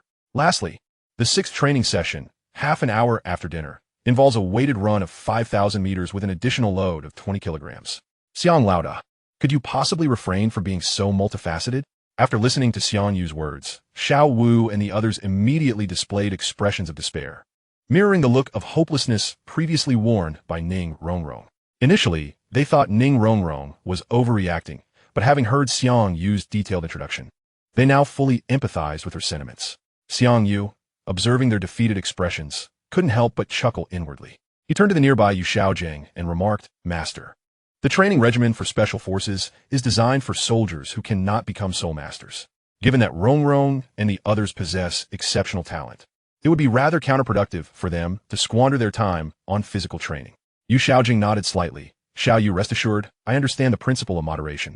The training regimen I devised is merely a portion of the Special Forces training program. They only need to complete a weighted long-distance run of 5,000 meters each morning, followed by 300 traverses through the 30-meter barbed wire. Upon hearing this, Tang San and the others exhaled in relief. Chapter 81. The Annoying Instructor. What naive children they are. Xiang Yu mused as he observed the relieved expressions of Tang San and his companions, unable to suppress a smirk. In truth, Yu Xiaojiang had never intended to train them as rigorously as Special Forces. He merely had Xiang Yu present the training program to frighten them. Had Yu Xiaojiang revealed his actual training plan from the outset, Ning Rongrong and Oscar would have likely resisted vehemently upon hearing the mention of a 5,000-meter weighted run. However, after Xiang Yu's introduction of the Special Forces program, When Yu Xiaojiang disclosed his training plan, it seemed to significantly diminish the burden in their minds. Ning Rongrong and her companions, relieved by the sudden reduction of the training load, were far from resistant to Yu Xiaojiang's proposed regimen. Just as they were secretly celebrating, Xiang Yu suddenly declared to Yu Xiaojiang, "Master, I shall abstain from participating in these training sessions." Yu Xiaojiang furrowed his brow. "Why is that?" Xiang Yu glanced at the puzzled expressions of the others and smugly replied, "Because I have cultivated a unique physical enhancement soul skill that allows me to rapidly improve my physique merely by consuming high-energy foods. Thus, rather than waste time on physical training, I would rather indulge in an additional meal." Yu Xiaojiang, surprised by Xiang Yu's revelation, nodded slightly. "If that is the case, you need not partake in the physical training alongside Tang San and the others." "Master, while I do not need to join them in physical training, I still wish to train alongside them to foster team spirit. How about I supervise their physical training?" Xiang Yu suggested. "Very well. Since you devised the Special Forces training program, it is indeed most fitting for you to oversee their training. Rest assured, I will ensure they train diligently," Xiang Yu proclaimed, turning to Tang San and the others with a knowing smile. Gulp. Tang San and the others felt a wave of unease wash over them at Xiang Yu's peculiar grin. Sensing an ominous premonition, quickly, everyone start running. Sweat more in training to bleed less in battle. After more than half an hour of running under Xiang Yu's commands, Tang San and his companions, burdened with 20-kilogram weights, were drenched in sweat. As Ning Rongrong struggled to keep pace, she gritted her teeth and vowed, "That insufferable Xiao Yu. Once this training is over, I will settle the score with you." After over half an hour of weighted running, even Dai Mubai and the Battle Soul Masters were exhausted, let alone Ning Rongrong and Oscar, who were auxiliary Soul Masters. However, Ning Rongrong and Oscar dared not cease their movements. Two shadow ninjas wielding long whips followed closely behind. Should they dare to stop, a whip would surely crack down upon them. Of course, Xiang Yu was not a tyrant. Although he had the shadow ninjas monitor Ning Rongrong and the others from behind, he did not impose excessive demands. As long as they did not come to a complete stop, even if their pace was slower than walking, the shadow ninjas would refrain from striking. "Hang in there, everyone. Just 1 more kilometer to go. I know you're all exhausted, but I am also here with you, so you must persevere." Xiang Yu encouraged them while munching on fruit, nodding in satisfaction, juicy, crisp, and sweet. Quite delectable. Shadow coins, 32. Shadow coins, 45. Shadow coins, 21. As Xiang Yu spoke, a series of notifications chimed at his ears. The shadow coins being provided by Tang San and his companions. If Xiang Yu had merely acted as an instructor, overseeing their physical training, the group would not have harbored any grievances. However, during their weighted running, Xiang Yu had 4 shadow ninjas carrying a bamboo sedan chair, leisurely reclining in it while snacking and sipping drinks, creating a stark contrast. In light of such disparity, not only did Tang San and his companions desire to give Xiang Yu a thorough beating, but even Ning Rongrong and Zhu Zhuqing felt the urge to strike him. Noticing the exasperated expressions of Tang San and the others, Xiang Yu feigned innocence, boasting, "I know you are all quite fatigued, but I am equally tired. Eating is also a form of training for me. Consuming so much food daily places a significant burden on my stomach." Tang San and the others felt a surge of anger ignite within them, and despite their exhaustion, an inexplicable strength surged, compelling them to sprint through the final kilometer and exact their vengeance on Xiang Yu. Xiao Gong. Is it truly all right for Xiang Yu to train Tang San and the others? From a small wooden house on the 2nd floor adjacent to the training ground, Flinder observed Xiang Yu's smug demeanor with growing concern. Yu Xiaojiang smiled and waved his hand, observing the group accelerating once more. "It's fine. Anger can be a powerful motivator, and Xiao Yu is quite adept in that regard." Over the years, Xiang Yu has flaunted his shadow coins before others, unabashedly displaying his prowess. Were it not for his considerable strength and the formidable backing of the Spirit Hall, he would have likely met a grim fate long ago. However, while he relishes in inciting animosity, he typically maintains a delicate balance, provoking merely a desire among others to teach him a lesson rather than inciting murderous intent. Under Xiang Yu's taunts and ostentation, Tang San and his companions ultimately mustered their resolve to complete a 5-kilometer run, encircling Xiang Yu for a thorough thrashing. Yet, their ability to finish this arduous task while laden with weights stemmed from pent-up frustration, and after venting their anger, they found themselves utterly exhausted before they could truly hurt him. Fortunately, Oscar's sausages possessed restorative properties, or else Ning Rongrong and the others would have lacked the stamina to endure the subsequent training of traversing a 30-meter barbed wire back and forth 300 times. Upon completing the morning's physical training, They resembled overheated fowls, all appearing utterly listless. Even the vivacious Xiao Wu hesitated to suggest a shopping trip. For after a grueling morning of training, their legs felt as if they belonged to another, and all they yearned for was a good, restful slumber. Chapter 82. The Value of Self-Created Soul Skills. Knock, knock, knock. Upon hearing the sound of knocking, Xiang Yu removed his shadow mask. Halting the shadow ninja, who was diligently transcribing the 8 souls of the heavenly dragon, and summoned them all back into his shadow. Rong Rong, Zhu Qing, what brings you here?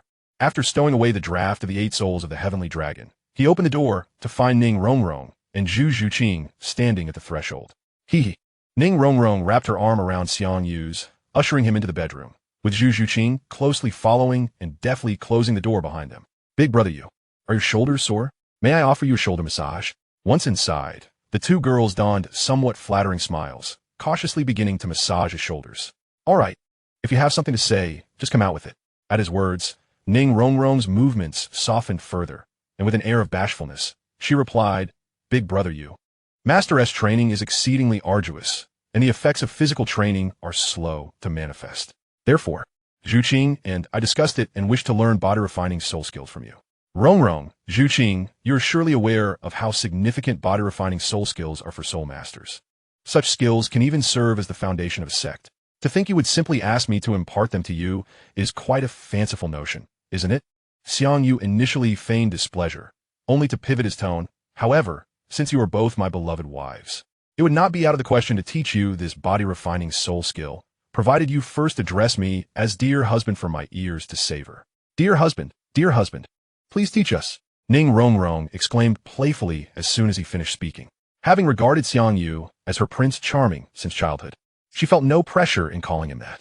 Dear husband, Zhu Qing, typically aloof, blushed and shyly echoed the phrase. Very well. I shall impart the soul food body refinement method to you both. With a smile, Xiang Yu embraced Ning Rongrong and Zhu Qing, planting a kiss on each of their lips before beginning to teach them the cultivation methods of the soul food body refinement method. As he shared this knowledge, the bond among the 3 deepened significantly. Apart from not having consummated their union, Ning Rongrong and Zhu Qing effectively functioned as Xiang Yu's wives. Having engaged in nearly all other activities, in the Douluo Continent, many self-created soul skills exist, yet they are predominantly held within the grasp of various factions, representing their heritage and closely guarded secrets.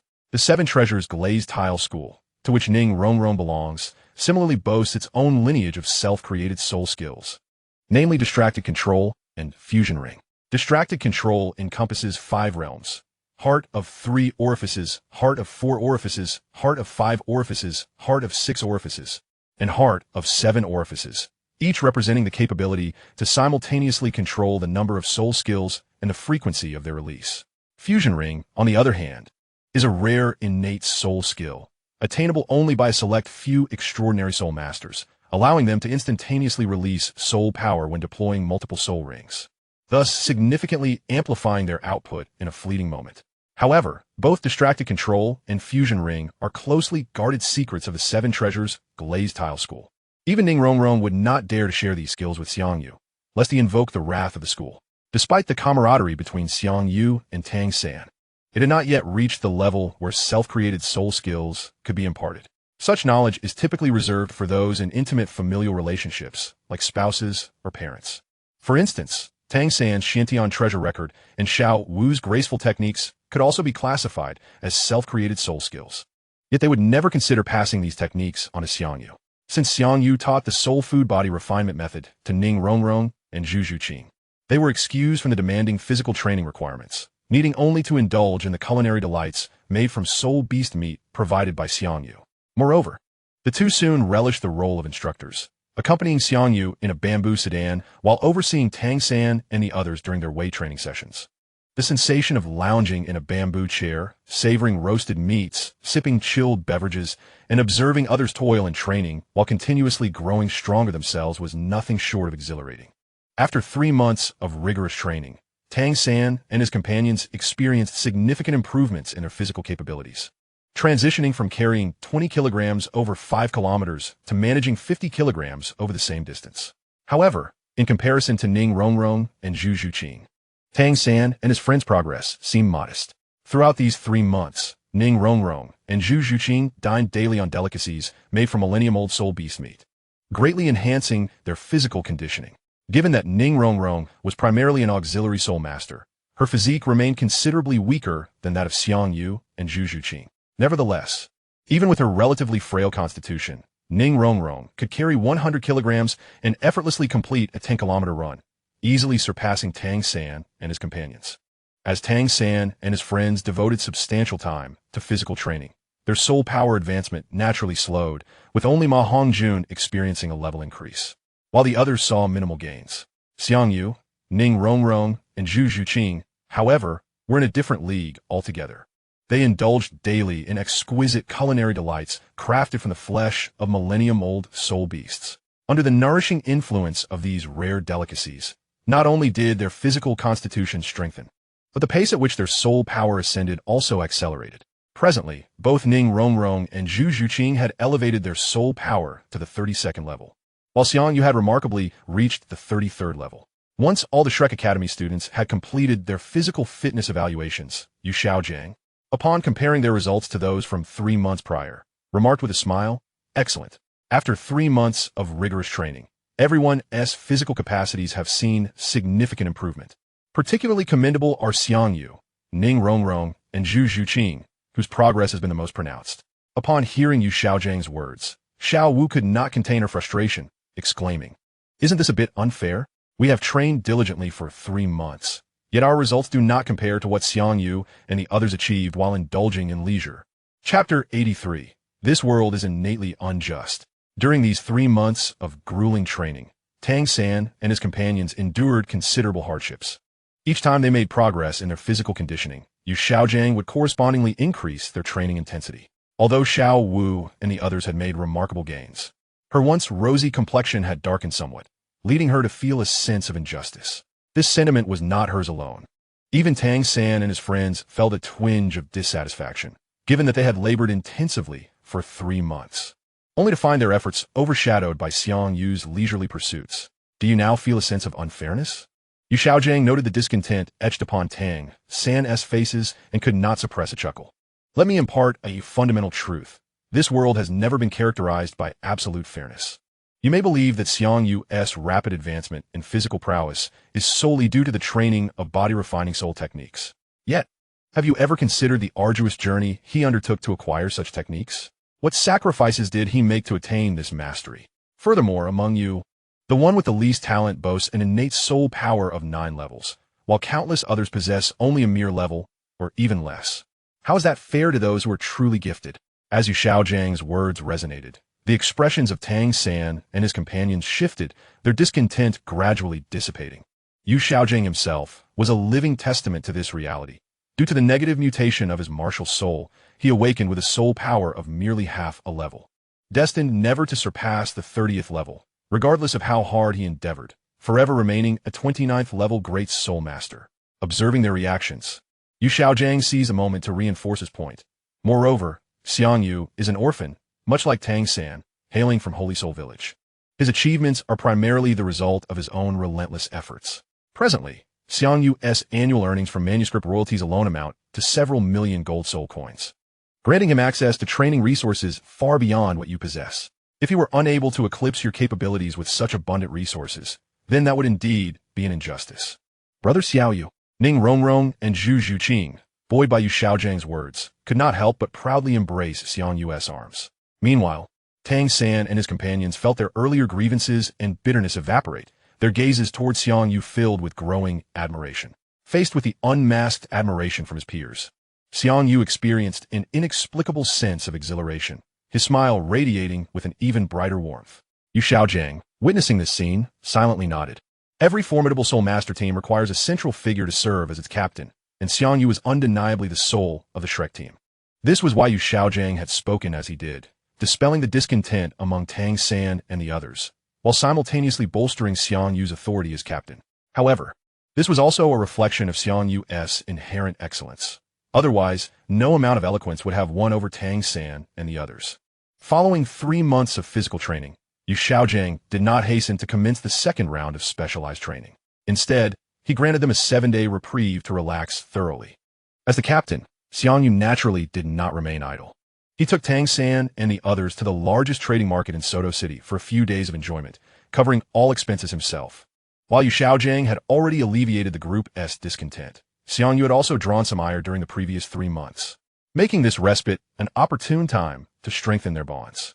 However, the period of relaxation invariably passed swiftly. The 7-day holiday vanished in the blink of an eye, and as the school bell rang, Xiang Yu and the others hastily assembled on the academy's playground. After 3 months of training, their physical capabilities had significantly improved. However, sheer physical strength alone was insufficient to become an exceptional soul master. Yu Xiaojiang surveyed the group and nodded slightly, declaring, from today onward, I shall initiate the second phase of specialized training. I have heard from Flandra that you have already visited the Soto City Grand Soul Arena, which will serve as your training ground for this phase. This session does not have a specific time limit. It will conclude once you all acquire the Silver Soul Arena emblem. Upon hearing Yu Xiaojiang's announcement, relief washed over Tang San and the others, as the prospect of battling in the Soto City Grand Soul Arena seemed far less daunting than their prior physical training. Zhu Zhuqing shyly raised her hand, saying, Master, I have already obtained the Silver Soul Arena emblem. Seeing this, Xiang Yu produced his Golden Soul Arena emblem, waving it before the group. I have also acquired the Golden Soul Arena emblem. Over the past 3 months, Zhu Zhuqing and I have been engaging in soul battles at the Grand Soul Arena every night whenever we had the chance, and unconsciously, we have elevated the level of our emblems. Tang San and the others gazed at the Golden Soul Arena emblem in Xiang Yu's hand, their expressions shifting slightly, their admiration for him deepening. Previously, during the physical training, they had only witnessed Xiang Yu, Zhu Zhuqing, and Ning Rongrong enjoying themselves on the playground, unaware that they had been diligently competing at the Grand Soul Arena at night, significantly boosting their emblem levels.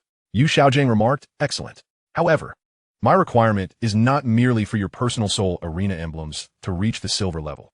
I require that your team emblem also achieves the silver level. You will compete under the name of the Shrek 8 Monsters. Team battles not only allow each member to earn personal points, but also contribute to a collective team score, a feature absent in 2-on-2 soul battles. If you wish to expedite your acquisition of the Silver Soul Arena title, you may freely form combinations for 2-on-2 battles, or even 1-on-1 soul battles, as long as you manage your soul power consumption effectively. Additionally, there are a few restrictions I need you to keep in mind. First, do not reveal your identities or names during the battles. Each of you must devise a pseudonym for combat. Second, the use of hidden weapons is strictly prohibited, including for Tang San and Xiang Yu. Third, regardless of the outcomes of the battles, each of you must participate in at least 2 soul battles per day. Oscar could not help but voice his curiosity upon hearing Yu Xiaojiang's words.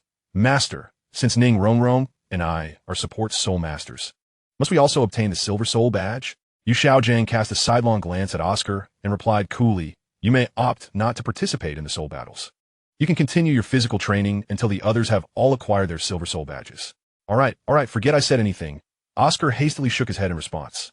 Yu Xiaojiang, with decisive authority, declared, Since there are no further questions, everyone should return and prepare. The second phase of special training will commence tonight. After leaving Shrek Academy, Ning Rongrong clung to Xiang Yu, playfully tugging at his hand and cooing, Brother Yu, as a mere support soul master. It's quite challenging for me to obtain the Silver Soul badge. Would you consider teaming up with me to guide me along? Upon hearing this, Xiang Yu did not rush to respond, but instead turned to Zhu Zhuqing beside him and inquired, Zhuqing, what are your thoughts? According to the regulations of the Great Soul Arena, although Xiang Yu could directly form a duo with Ning Rongrong, he was limited to participating in only 1 2-on-2 match each day. This meant that if he teamed up with Ning Rongrong for a 2-on-2 battle, he could not partner with Zhu Zhuqing for another. Noticing the pleading look Ning Rongrong cast her way, Zhu Zhuqing smiled warmly and said, I have no objections. My soul badge has already reached the silver tier. You're so understanding, Zhuqing, Ning Rongrong exclaimed joyously, embracing her and planting a kiss on her cheek. Since Zhuqing has said so, I will form a duo with Rongrong. As for the team name, I'll leave that to you, Rongrong, Xiang Yu said, wrapping an arm around both girls and adding with a grin, the most crucial task ahead is to design several sets of team uniforms. They must be sufficiently stylish. In the original storyline, Flinder and the others had turned the uniforms of the Shrek 7 into advertisements to generate teaching funds, resulting in numerous humorous incidents. Xiang Yu had no desire to wear such ludicrous uniforms, as being perceived as a clown upon entering the arena would severely hinder his ability to earn shadow coins. As night gradually descended, The lights of the Soto City Great Soul Arena began to twinkle, and the surrounding streets erupted with excitement. In a tavern room near the Great Soul Arena, Yu Xiaojing glanced at the already illuminated arena, retrieved 8 prepared masks from his storage bracelet, and handed them to Xiang Yu and the others, saying, "The time is nigh. Wear these masks when you take the stage." Monster masks? The masks prepared by Yu Xiaojing were indeed the emblem of Shrek Academy, resembling the visage of the Shrek monster. Although their craftsmanship was somewhat rudimentary, they fit well upon wearing. By the way, I have also prepared team uniforms for everyone. Remember to change into them before we appear on stage. As the group received the monster masks, Xiang Yu took out 8 black robes with red cloud from his storage ring and cheerfully distributed them to Tang San and the others. The design of these robes was inspired by the Akatsuki cloaks from Naruto, which he had commissioned from Taylor. How splendid! Ma Ongjun marveled, admiring the texture of his robe. Boss Xiang, this outfit must have cost a fortune. Ning Rongrong chimed in eagerly. Of course it wasn't cheap. These uniforms were specially made for us by Brother Yu, costing 100 gold soul coins just for the processing fee. Moreover, the fabric is made from the hide of a 1,000-year-old soul beast, providing remarkable defensive properties. Xiang Yu replied nonchalantly, "As long as you all like them. That is what matters. After all, we are now a soul battle team. It would be quite embarrassing to compete without stylish uniforms. Indeed, one's appearance can greatly enhance their spirit." Yu Xiaojing observed as the group donned their black robes adorned with red clouds, feeling that they exuded an air of mystery and dominance. He then spoke, "All right, next, you should each come up with a code name. In future soul battles, you will simply need to announce your code name. It's best to keep your real names confidential. Due to their young ages, if they did not conceal their identities, they would likely attract the attention of many factions seeking to recruit them after just a few matches, leading to considerable complications."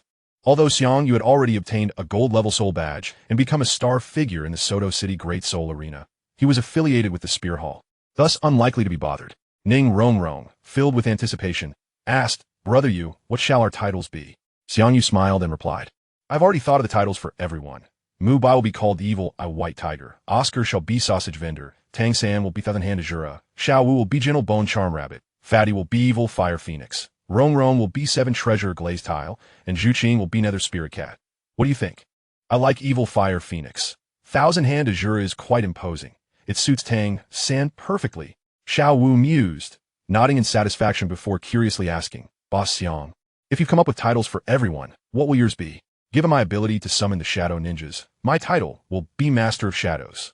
Ningronggrong Lauket. Master of Shadows? That title is truly cool. I love it. Now that we've settled on your titles, let the second phase of special training commence. I look forward to your performances ahead. Let us set off. With that, Yu Xiaojing beckoned to Xiang Yu and the others, leading them toward the nearby Great Soul Arena. After registering at the Great Soul Arena, Ning Rongrong, now aware of the advancement rules for the soul badges, furrowed her brows and remarked, "Brother Yu, I feel as though advancing from Iron Soul to Silver Soul is quite difficult." Based on the information Ning Rongrong had just gathered, one could only earn 1 point for each victory in the soul battles. To progress from Iron to Copper Soul Badge required 100 points, while advancing from Copper to Silver Soul Badge necessitated a staggering 1,000 points. Ning Rongrong could hardly believe that Xiang Yu had managed to rise from an Iron Soul Badge to a Gold Soul Badge in just 3 short months. Xiang Yu, noticing her concern, gently stroked Ning Rongrong's hair and reassured her, "Rongrong, advancing through the soul badges isn't as daunting as you imagine. Although you earn only 1 point per victory, if you achieve 5 consecutive wins, each subsequent victory will grant you an additional 10 points. If you surpass 10 consecutive wins, each one thereafter will yield 100 points." Though Ning Rongrong was merely a support soul master and could not participate in one-on-one battles, she could team up with Xiang Yu for 2-on-2 and team soul battles. As long as Xiang Yu ensured victory in every match, Ning Rongrong could ascend from Iron to Silver Soul Badge in less than half a month. The reason why Zhu Zhuqing has not ascended to the Golden Spirit Arena is that during her one-on-one battles, she encountered several level 39 Spirit Sages, resulting in a few defeats that interrupted her winning streak, leaving her with merely a Silver Spirit. Under the guidance of Xiang Yu, Ning Rongrong swiftly participated in her first 2-on-2 battle, which, as expected, concluded with a resounding victory. Meanwhile, Tang San and his companions engaged in various 2-on-2 matches at different arenas, yet their overall results were disappointing, with more losses than wins. After all, Tang San and his friends had just recently broken through to the Spirit Sage level, with their powers mostly lingering around levels 31 and 32. Thus, when facing opponents with a formidable power level of 39, their chances of victory were understandably diminished. Once everyone had engaged in their respective battles, Yu Xiaojiang led Xiang Yu and the others to the team battle registration area, where they officially formed the Shrek team. In the Soto City Grand Spirit Arena, team battles are the most exhilarating spectacles, with all such contests taking place in the main arena, which operates for significantly longer hours. Although the Shrek team was newly established as a Black Iron level team, they were permitted to compete in the main arena according to the arena's regulations. In comparison to the sub-arena, the audience in the main arena is exponentially larger. While the sub-arena typically hosts around 300 spectators, the main arena's audience often exceeds 1,000, providing ample opportunity for Xiang Yu to earn shadow coins. Despite Xiang Yu's addition to the Shrek team, which increased their roster, it did not significantly affect their upcoming battles. According to the regulations of the Grand Arena, team sizes must range from 7 to 10 members. As long as they remain within this limit, it is not considered a violation. Moreover, not all members of a team are required to participate in every battle, allowing for adjustments based on the situation. Since only a handful of teams have reached the maximum of 10 members, the number of participants in a team battle is determined by the team with fewer members. For instance, if the Shrek team consists of 8 members and they face a team of only 7 members will compete, leaving 1 as a substitute.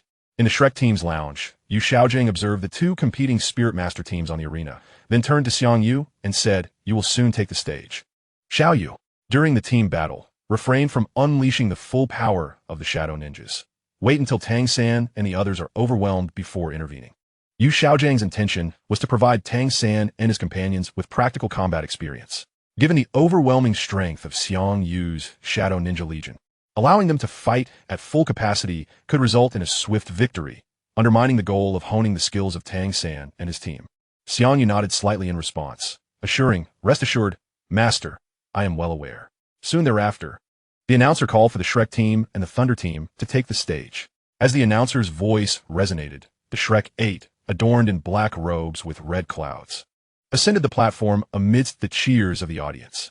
The diameter of the team battle arena spans 40 meters, covering an area of over 1,000 square meters, ensuring that even when both teams field a total of 16 members, it does not feel crowded. Although the Shrek team is merely a newly established Black Iron level team, their striking black and red uniforms and Shrek masks imbue them with an air of mystery. Without delving into the Shrek team's strength, the mere fact that they don matching, stylish uniforms grants them a distinct advantage in appearance over the Thunder team, instantly earning the audience's favor. The 8 members of the Thunder team, upon seeing Xiang Yu and his companions, exhibited serious expressions, bracing themselves for the confrontation. While the members of the Thunder team scrutinized Xiang Yu and his team, Xiang Yu reciprocated by assessing the Thunder team's members. The Thunder team comprised 7 men and 1 woman, and from their appearances, the youngest member appeared to be in their 20s, while the oldest likely surpassed 30. Once the announcer confirmed the presence of both teams, he raised his microphone and introduced, "In the 3rd round of the team battle, we have the Thunder team versus the Shrek team. I trust everyone is familiar with the Thunder team. They have secured 8 consecutive victories in team battles. If they continue this winning streak in the upcoming matches, they may set a new record for advancing to the Copper Spirit level in the Soto City Grand Arena." He then turned his attention to the Shrek team, stating, "This is their first team battle as a newly registered team tonight." The audience eagerly anticipated whether the Thunder team would achieve a remarkable 9th consecutive victory, or if the Shrek team would make a stunning debut. Seizing the opportunity while the announcer stirred the crowd's excitement, both the Shrek team and the Thunder team rapidly arranged their formations. Shrek's formation was 4-2-2, with Xiang Yu, Zhu Zhuqing, Xiao Wu, and Dai Mubai in the front row, while Tang San and Ma Hongjun occupied the second row, and Ning Rongrong and Oscar took their positions in the third row. The Thunder team adopted a 4-3-1 formation, indicating that their front 4 members were likely melee-oriented spirit sages, while the second row comprised those skilled in control and ranged attacks, with the sole support spirit sage occupying the back row. Thunder shall prevail. Thunder shall prevail. Thunder shall prevail. The chants from the audience surged as the Shrek team and the Thunder team settled into their formations. The enthusiastic cries belonged to the Thunder team supporters, who, having seen their team achieve 8 consecutive victories, have become devoted fans. The Grand Arena also hosted betting on team battles, and those who placed their bets on the Thunder team's victory had seized the opportunity to profit, further solidifying their loyalty. Chapter 86, The Terrifying Shadow Spirit Ring. Ultimately, the Shrek team remained a novice squad. While their stylish uniforms were eye-catching, they would need to demonstrate their prowess in the ensuing battles to convert the audience into ardent supporters.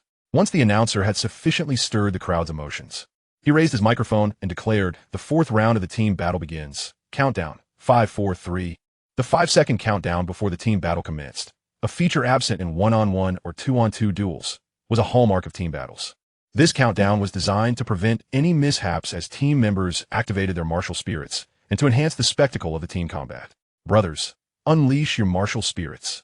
The captain of the Thunder team shouted as the countdown commenced, prompting all 8 members to activate their martial spirits and summon their 3 spirit rings.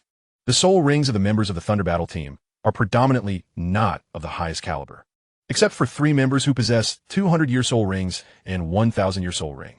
The remaining 5 members each have 1 10-year soul ring, 100-year soul ring, and 1,000-year soul ring. In stark contrast, the lineup of the Shrek Battle team is considerably more luxurious, aside from Ma Hongjun, who has only 200-year soul rings. All other members boast 200-year soul rings and 1,000-year soul ring. As everyone summoned their martial souls, Xiang Yu decided to join the fray. Observing the others calling forth their martial souls, a faint smile graced his lips as he slowly raised his right hand, summoning the Shadow Mask martial soul. With 3 black Shadow Soul rings materializing beneath his feet. Black soul rings? 10,000-year soul rings. To possess 3 10,000-year soul rings is utterly inconceivable. Am I dreaming?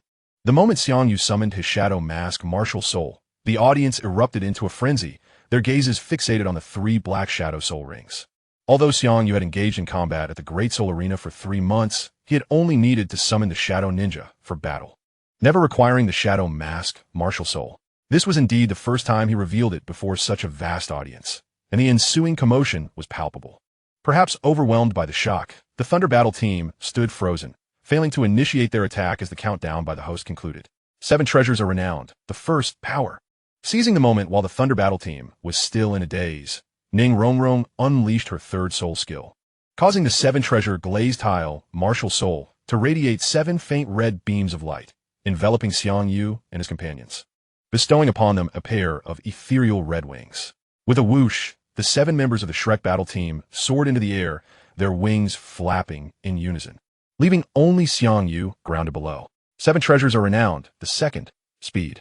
After ascending, Ning Rongrong promptly activated her 1st and 2nd soul skills, augmenting the strength and speed of her comrades by 40%. As the members of the Thunder Battle team witnessed Ning Rongrong and her companions take to the skies, they finally snapped out of their astonishment. The support soul masters among them brandished their staves, activating their 1st and 3rd soul rings simultaneously, enveloping the Thunder Battle team members in a blend of yellow and purple light. White Tiger Transformation. Dai Mubai unleashed his 3rd soul skill, transforming into a colossal tiger man, his wings unfurling as he lunged toward the captain of the Thunder Battle team. Unfazed, the captain retaliated by activating his own 3rd soul skill, morphing into a towering gorilla over 2 meters tall to counter the charge. The ensuing clash between Dai Mubai and the Thunder Battle team captain ignited a fierce melee, akin to the spark that ignites a powder keg. Although the members of the Thunder Battle team boasted soul power exceeding level 35. Under the influence of Ning Rongrong's flight-enhancing soul skills, the Shrek members maneuvered with ease, dominating the battlefield. In the original narrative, Oscar's 3rd soul skill, while also a flight assistant skill, lacked the ability to draw forth an external soul bone from the 1,000-year phoenix-tailed rooster coxcomb snake, rendering its duration a mere minute, limiting its application to critical moments. Ning Rongrong's 3rd soul skill, however, benefited from an external soul bone, extending its duration to 5 minutes, ample time for a team battle. Had she not wished to retain a hidden card, she could have simply summoned the external soul bone to achieve flight. How dull. So very dull.